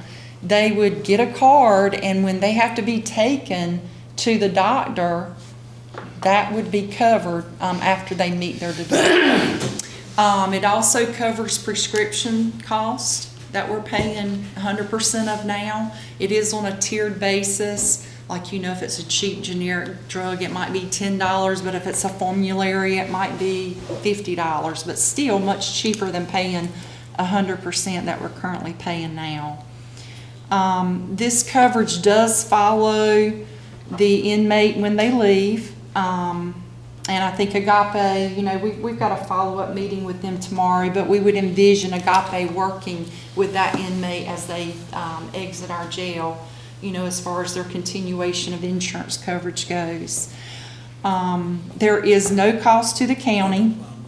The way that this organization makes their money is they get a finder's fee from the American Affordable Care Act for signing the person up. So we've had one kickoff meeting back before the holidays, and I flatly said, you know, this just sounds too good to be true, because let me tell y'all, over the last 5 years, we've paid right at $1.7 million. $1.7 million the last 5 years for inmate medical care. And that averages out to be $335,100 a year. How much? So $335,100 a year, if you average the last 5 years' cost. So we would still have a little bit of cost with the deductibles. We would still have a little bit of cost with the deductibles for the prescriptions. And we would probably want to keep our catastrophic coverage. So right now, we have a policy, it's like a stopgap policy where if it reaches $100,000, then that catastrophic insurance kicks in and pays the rest. And the reason we would do that is because it's up to the inmate or not whether they want to sign up for it. They can refuse it, but I mean, it's to their benefit. And I think it's all the way you present it to the inmate when they come in. You know, this is not for the benefit of the county, but we're going to get you put on health insurance, and you're going to have this, and when you leave, you're going to have it. It's going to follow you. So I think it's a great program. We were very skeptical about it. So Brian did reach out. I can just tell you right quick who they've signed up in our state. Alamance is currently doing it. Duplin County, Clayton County, Davidson County, Buncombe County. And they're most recently, they were working with Sheriff Buck to get Carteret County set up with that. So, and I believe you reached out for some references. Yeah, I did. So Craven County uses it. Craven's been using it for the last year and a half. So I called Jack. Jack Light just came in there and said, Jack, I don't believe this. This is too good to be true. He said, it's exactly what I thought. He said, I thought we were all going to jail. He said, but our legal crowd has looked at it, and he said, based on everything they've said, it's right. And counties are using it across the county. The interesting piece was, we were on a statewide manager's call, and I mentioned something about it. Everyone's like, we don't know what you're talking about. So the counties that are using it have been kind of quiet about it. So we've got a follow-up meeting, we've got another follow-up meeting tomorrow to talk a little bit more about it. But Jack said they've been using it for a year and a half, 2 years, and they're pleased with it. It is essentially, under Obamacare, it's based on your income. So if you don't have income, you qualify for Obamacare. If you, you make a certain amount of money, and then once you make this money, you're not eligible for it anymore. So if you're, what they've done is they said, these people are in jail. They can't make money. They have no income. So it's a zero premium. So they have a zero premium. And then when they get out of jail and they get a job, then they can continue to hold that insurance, but they may have to pay a little bit of a premium. But we don't care, because if they keep it, they keep it. If they don't, they don't. But it's an opportunity to keep it. So it's an interesting concept. That loophole has not been filled yet, I guess. The federal government hasn't realized that and hasn't closed that loophole yet. But if it's there, we might as well take advantage of it if our fellow counties are doing it. I mean, But this subject came up for discussion about 4 years or so ago, and we were told that there was a specific law that said you couldn't do it. Now, I never asked to see the law. Maybe that was done for that. No, there is for Medicaid. Once you go in, once you go into jail, detention, Medicaid stops, and that's what the National Association of Counties has been working on for years to try to get that eliminated. Because they cut you off. If you have Medicaid and you go to jail, they cut you off immediately, and you can't have access to that. So that's the law related to that. But the Obamacare piece, that's the first we ever heard of it. So that's done at intake. It's done in intake, yeah, and they sit down with them, they say, okay, let's help you fill out this form. Well, it's a win-win situation, any way you look at it. You can't lose. Yeah, the worst thing that happens is the loophole. Yeah. And then we're back where we were. Well, if I understood one of the reports, Agape already is following some of the addicts as they leave the jail, either mentoring, coaching, whatever you want to call it. I wondered if they're already using, some form of Oh, I'm sure they are. that to get reimbursed. They probably are. I mean, well, they've got, some of their stuff is for a grant that they've Yeah. got. Okay. on follow. Yeah, because Agape was with us on the first call, and this was news to them. They didn't realize, this program was available. Well, they're an FQHC, they're gonna get paid for treating a patient regardless. They're, You know, some additional money, that's right. Yeah. And, and like Anita said, the company that we're planning on working with, it's just like a regular insurance company out in the real world who is signing you up for insurance. They get a Yes. finder's fee, and that's how they're making their money. I mean, nothing underhanded about it. They're finding customers. I think we should do it. This is a budget retreat, and that's a good idea. Do we have to wait to put that in the budget, or can we go ahead and pursue this? No, we got a meeting tomorrow to try to, get the ball rolling bigger. Anita, let me ask you another one. I know you said that there's a little cost here, which is gonna be cost anyway, for us, meeting your deductibles on certain, like the, special needs care, stuff like that.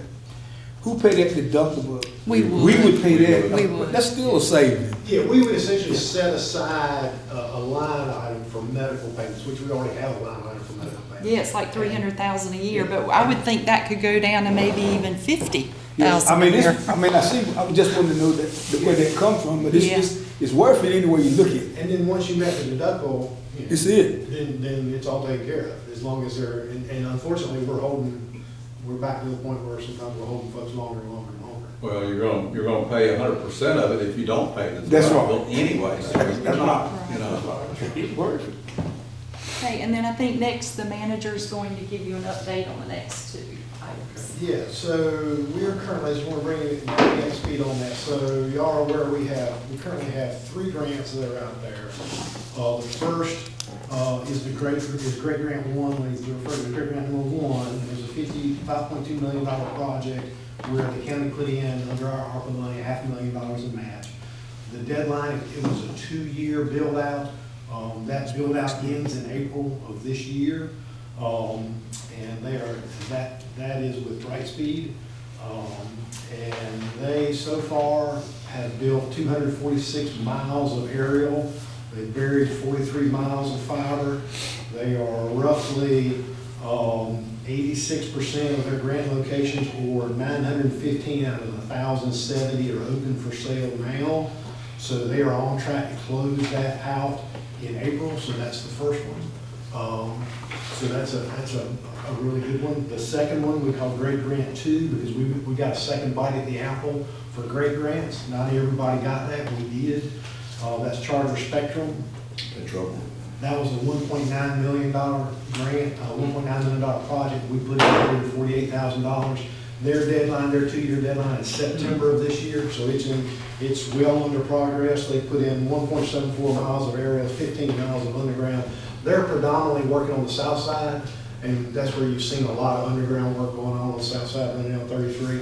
They're between 75 and 99% of construction, and their total so far, they have 495. Well, actually, they were contracted for 484 household locations. They've already installed 294. They were contracted for 11 business locations, and they've already installed 7. So that one is going to wrap up shortly and will be a good project. We also have what we call CAB 1, that's completing access to broadband. Again, that was another Brightspeed project. That was $7.8 million. If you'll recall, with that project, we originally were matching $2.7 million under that project. And then Session Law 2024-55 was approved, which said counties no longer had to match that because the state was trying to spend out their ARPA money. So they said, don't worry about it, you don't have to spend it. So we're actually paying 0 match on this one. This one closes out October 31 of 26, so the fall of next year is the 2-year deadline on that one. They have 2,266 households that are under contract to provide service to, and 679 businesses they're under contract to provide services to. They've just started that up. The design and engineering is currently starting and in place, and that you'll see construction probably start on that at the end of this year. And then the third project that's out there is CAB 2. That was where we took the remaining money that was set aside, the $4 million that y'all set aside, and the remaining funds out of that, which was $3.8 million. And It's sent that to the state. They're holding that in escrow, and it is going to be used to match up against state or federal broadband grants to provide additional broadband access in Beaufort County.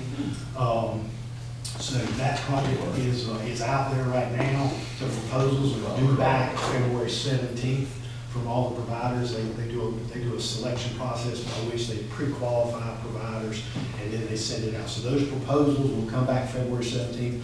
We will see what kind of projects get turned in. My guess is we probably won't spend all this money, but it'll be there available to continue to hit those last pieces that we're finding. So that's the broadband piece, which has been very successful. I mean, that was all money that was given to the county by the federal government, and it's Free money. Sir? Free money.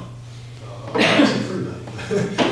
It's taxpayer dollars. But yeah, it came to the county to be used for those services, and we've been able to make use of it, and I think it's been very successful. And we're excited about that opportunity. It is a generational game changer for folks in Beaufort County. Brian, if I remember correctly, somewhere on the south side, I think we had an individual complain about the charge that they were going to be asked to pay $1,500 or paying from the road to their. I never got into it. So I was assuming maybe they live 500 feet or 1,000 feet from the highway. I mean, it was more than. Yeah, there could be some additional charge associated with folks who are well off the Right. And that, I mean, the way it was put together was, we'll give you this much. You know, And anything beyond that, you'd have to pay. You gotta contribute to it. I got you. So, so yes. I have a question in regards to that issue. I'm not familiar with what Frankie's talking about. Having said that, we're using all this government money that's being borrowed against our children's future to put this in, this COVID. It's a setup for, keeping schools closed for a long period of time in the future. And now we have this fiber running down throughout the county. They're putting it in some neighborhoods where there are some density. And I'm sure they're doing that to make money on a monthly basis. Now, in North Carolina, I don't think the counties have the right to handle franchises anymore. It's just handled, they will be working as a franchisee. They won't be. They'll have the right, though, to work as an independent contractor to charge in this county. I mean, they're already providing service, they're a vendor that's providing service, so all they're doing is expanding their network. Okay. These funds are being used to expand that network where Yeah. they would not have been able to before because they couldn't get a return on investment. I mean, that's essentially what it is. But I want to make sure that, to whatever extent that there's these large charges, that we represent our constituents to the best of our ability if we had that capability. It might take a General Assembly law to do so. I don't know. I might need to talk to Keith Kidwell about that, or some others that I know. Well, basically, it's providing the infrastructure, so there's no additional cost to Brightspeed in the future. It enables them to bring the rate down to the point that they're competitive. Yeah, I mean, the market. Yeah, the whole idea with this money was to look at areas that were either unserved or underserved. And the reason they were unserved or underserved was because a private company couldn't get a return on their investment. You'd be stupid to go spend $1 million to put in fiber where you couldn't get a return on your investment. Your shareholders would kill you. But this has given them the opportunity to put that in. It's like cell towers in the far eastern part of our county. You couldn't get cell towers for years now because the company's like, nobody's using them. Why would we go spend money if we're not going to get a return on investment? So this has helped throughout the entire United States. Probably something we should have done years ago. I mean, how far are we behind in the world on technology like this? So yeah, I see where you're coming from. So other vendors will be able to use that fiber that they put in as well. No. They won't be able to use it. No, I mean, it's their fiber. It's their fiber? Yeah, I mean, it's in the. Even though we paid them to put it in? They're making a contribution as well. Yeah, I mean, so the projects are, they propose a project, they say, here are the unserved or underserved locations in your county. We think we can, or we will propose to the state, because the state's handling all this. We're making a proposal to the state that we will serve all these locations with fiber to the premise at this cost. And the state looks at them, evaluates and says, you got the best number, and they push it out, and then they put it out there.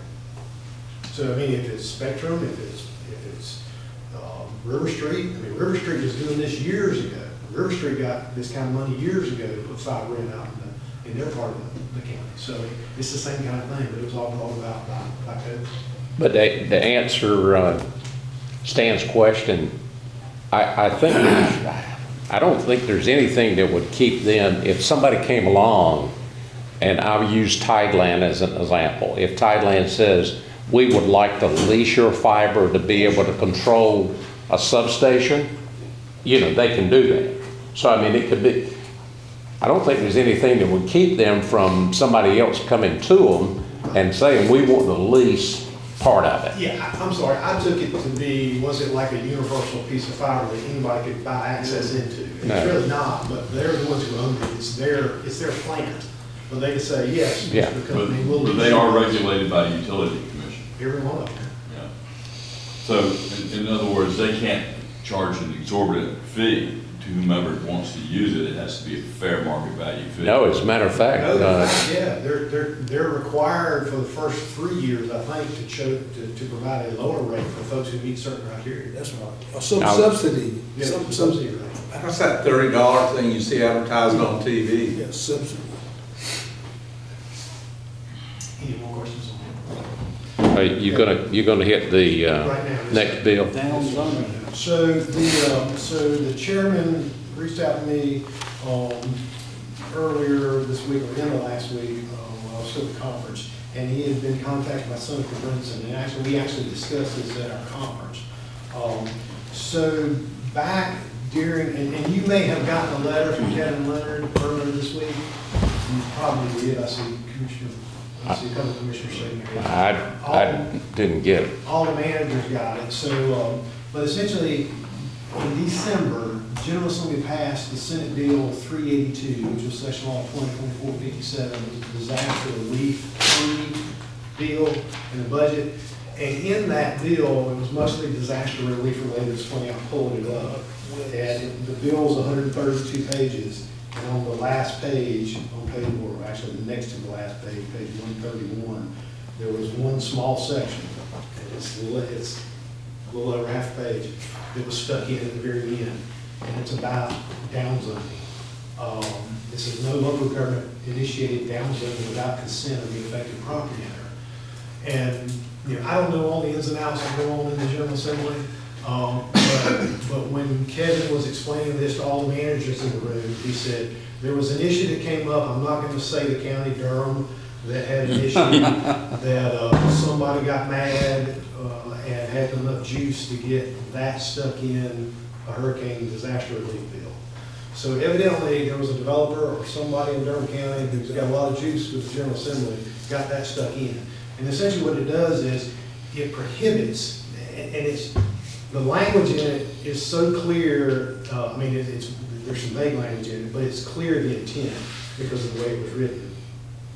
And you'll understand it when I tell you that. So the language says you can't downzone property. Local governments cannot downzone property. When I say downzone, that means you can't take a piece of property that's zoned for dense stuff to less dense. So you couldn't take you couldn't take a piece of property that was zoned industrial and change the zoning to residential, because that's downzoning. It's less dense. You couldn't do that. It makes it illegal for you to do that unless the property owner consents to it and says, okay, I'll agree with that. And all of those affected by the zoning in that area.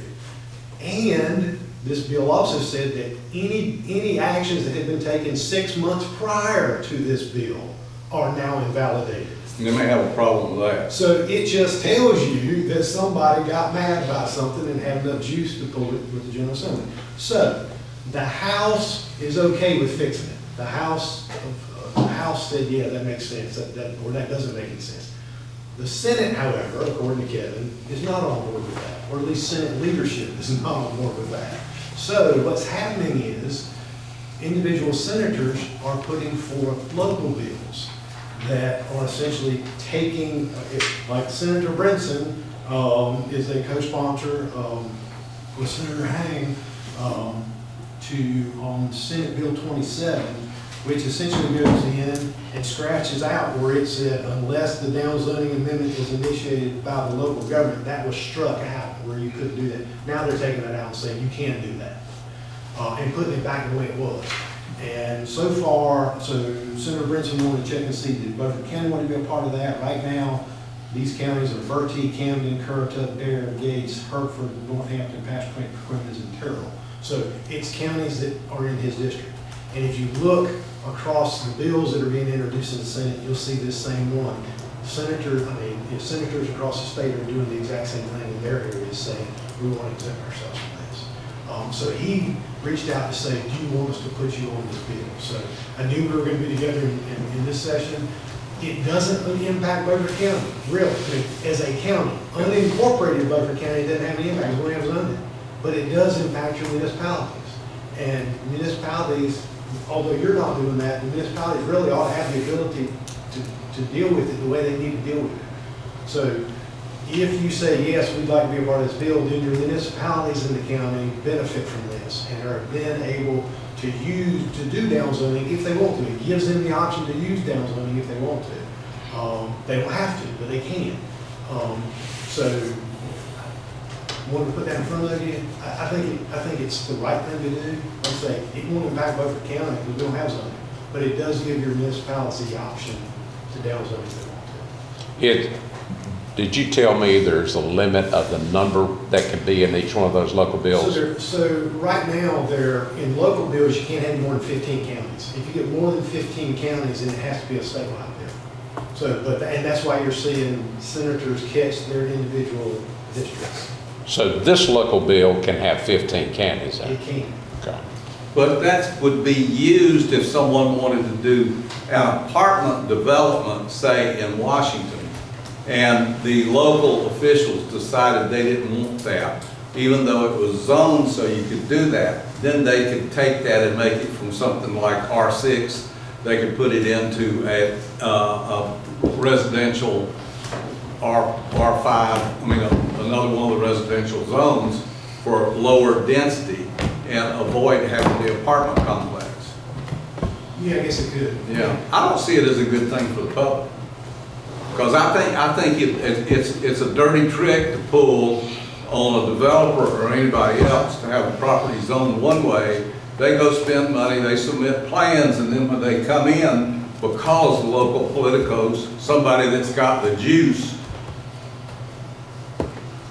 can downzone it and avoid the apartment complex. I don't think that's fair to the public.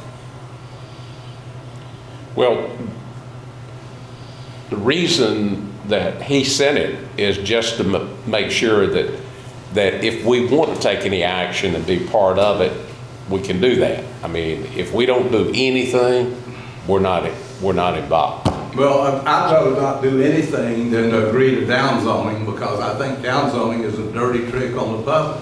He told me, during the election, after the election, if he was doing something with one of the other counties that he represented, he was going to offer the same opportunity to Beaufort County in that process, and so that's why he reached out. Yeah, I understand. I just don't think this is a good idea from the standpoint of attracting development. Yeah, I don't think it's a good idea either.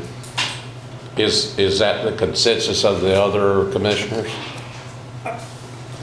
It's not gonna affect us one way or the other. I mean, it's up to the city of Washington wanna be, they're gonna be the one, city of Washington, Belhaven, those municipalities that's incorporated, they're gonna be the one to be affected on it. That's correct. And anything to protect them, now I know something, I mean, I don't have a problem with it if they wanna, I don't think a developer should be able to come in and do what he wanna do in my city. If he's zoned properly, he can't do anything. Well, if he's zoned That's why you have zoning, is to control that. The city's already controlled it one time with zoning, and if they don't want apartments, is using this as an example, then they just need to rezone it before anybody gets there and wants to build something. Well, it can affect us because we have zoned property in Chocowinity in the industrial park.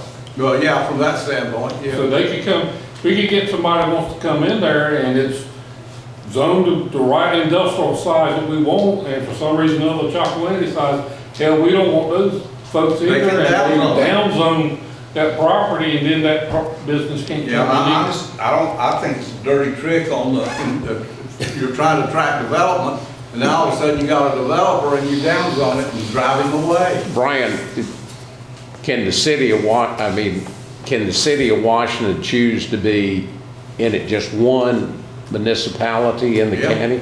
Yeah, anybody that wants to. I mean, the way it's written and everything, is it? The way it's written is By county?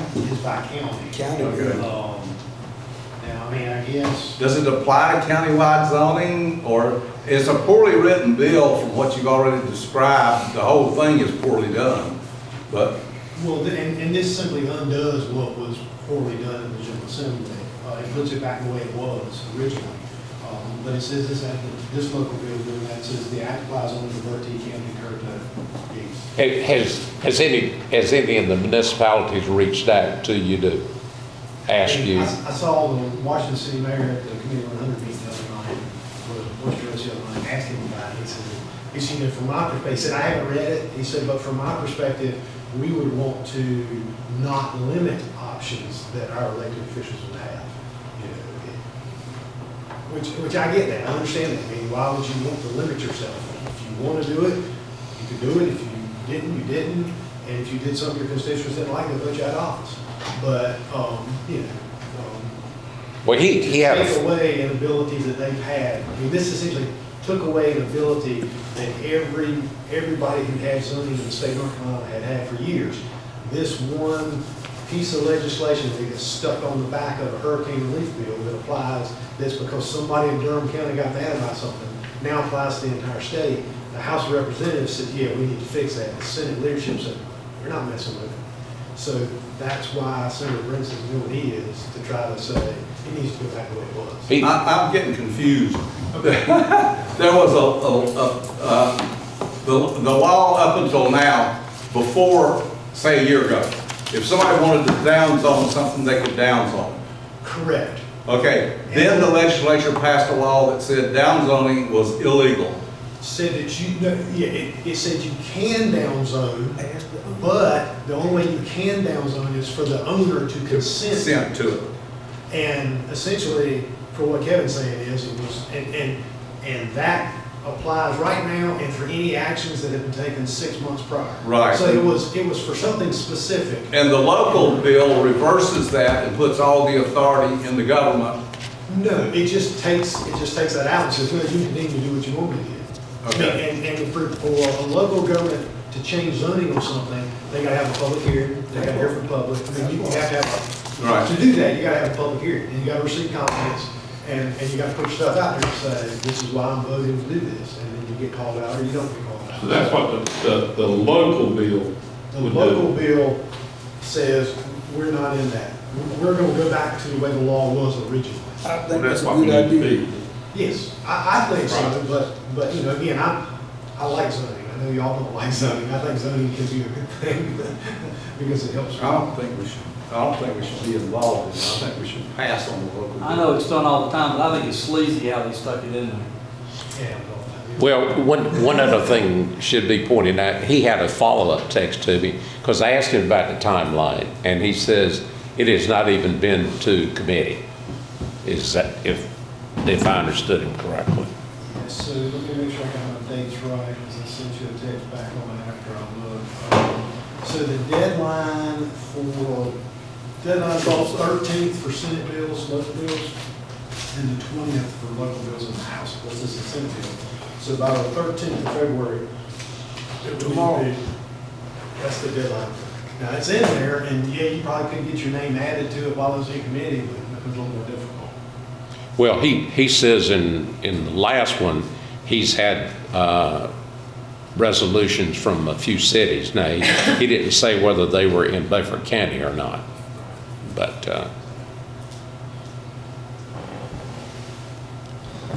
Washington hadn't done it, I don't think the others have. You know, the short of it is, they used the sledgehammer to kill a fly, and everybody got impacted by it, and probably really should. I mean, if there was an issue, they should have dealt with it at a local level instead of breaking the state law.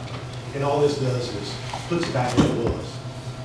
Doesn't impact y'all, but it does impact your municipalities. It would be a detriment to your municipalities. the city of Washington can pass a resolution, but they can't get a local bill.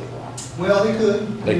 They could be named in this local bill? I think they can. Yeah, if all the municipalities come in and Beaufort County and start telling Brinson they want it, he can listen to them and vote for it. He can put them in there. Okay.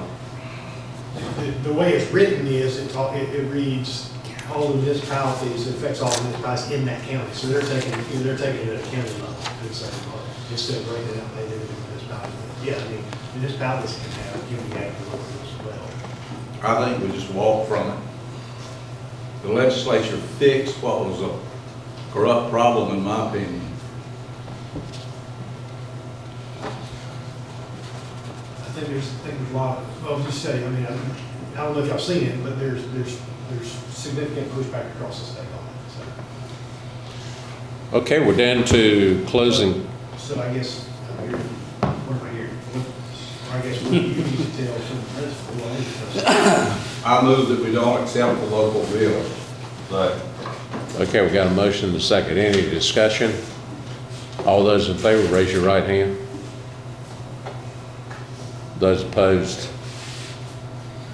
All right, so where we are. Okay, I got one more thing for you that I didn't have because I just got it. First of the week, I got a text message or an email message from William Moore, y'all know Mr. Moore, with Congressman Murphy's office. And Congressman Murphy is scheduling a round table in Beaufort County. And that date is going to be next Thursday, February the 20th at 9:30 a.m. I've already reached out to the community college, and Dr. Luke has reserved the boardroom and the conference center for that meeting. So it all depends on, and Congressman Murphy is inviting all the elected officials, all of the county and municipal elected officials to come to that. So we're trying to help his office with coordinating that, finding out how many people are going to attend, because if it's 15 or 20, they're probably better in the boardroom at the community college. I'll be there. If it's a whole bunch more, then maybe it's the. Okay, you're gonna send us out an email. So, I mean, if y'all have opportunity to take a look at your schedule again, that's next Thursday, the 20th. 9:30 a.m. I won't be there, I'll be out of town. Did you say 9 or 9:30? 9:30. 9:30. So we can get something to you this afternoon out on by email. Let us know as soon as possible. That way we can get a head count, because they're trying to figure out how We're gonna be at the same table, we're not gonna be off in the audience somewhere, right? But it says a round table, so I'm assuming that's why we were thinking the boardroom where you're sitting in this big oval. Make sure we're in, I guess we need to make sure we're right there, right in the middle of it, not the councils and the little commissions from the cities. They don't count, but it's not the same boat we're at. Okay. Was that your final comment? Okay. Any commissioner got a final comment? Otherwise, we'll adjourn. Well, when you put the budget together, be sure and break out the contract employees separately.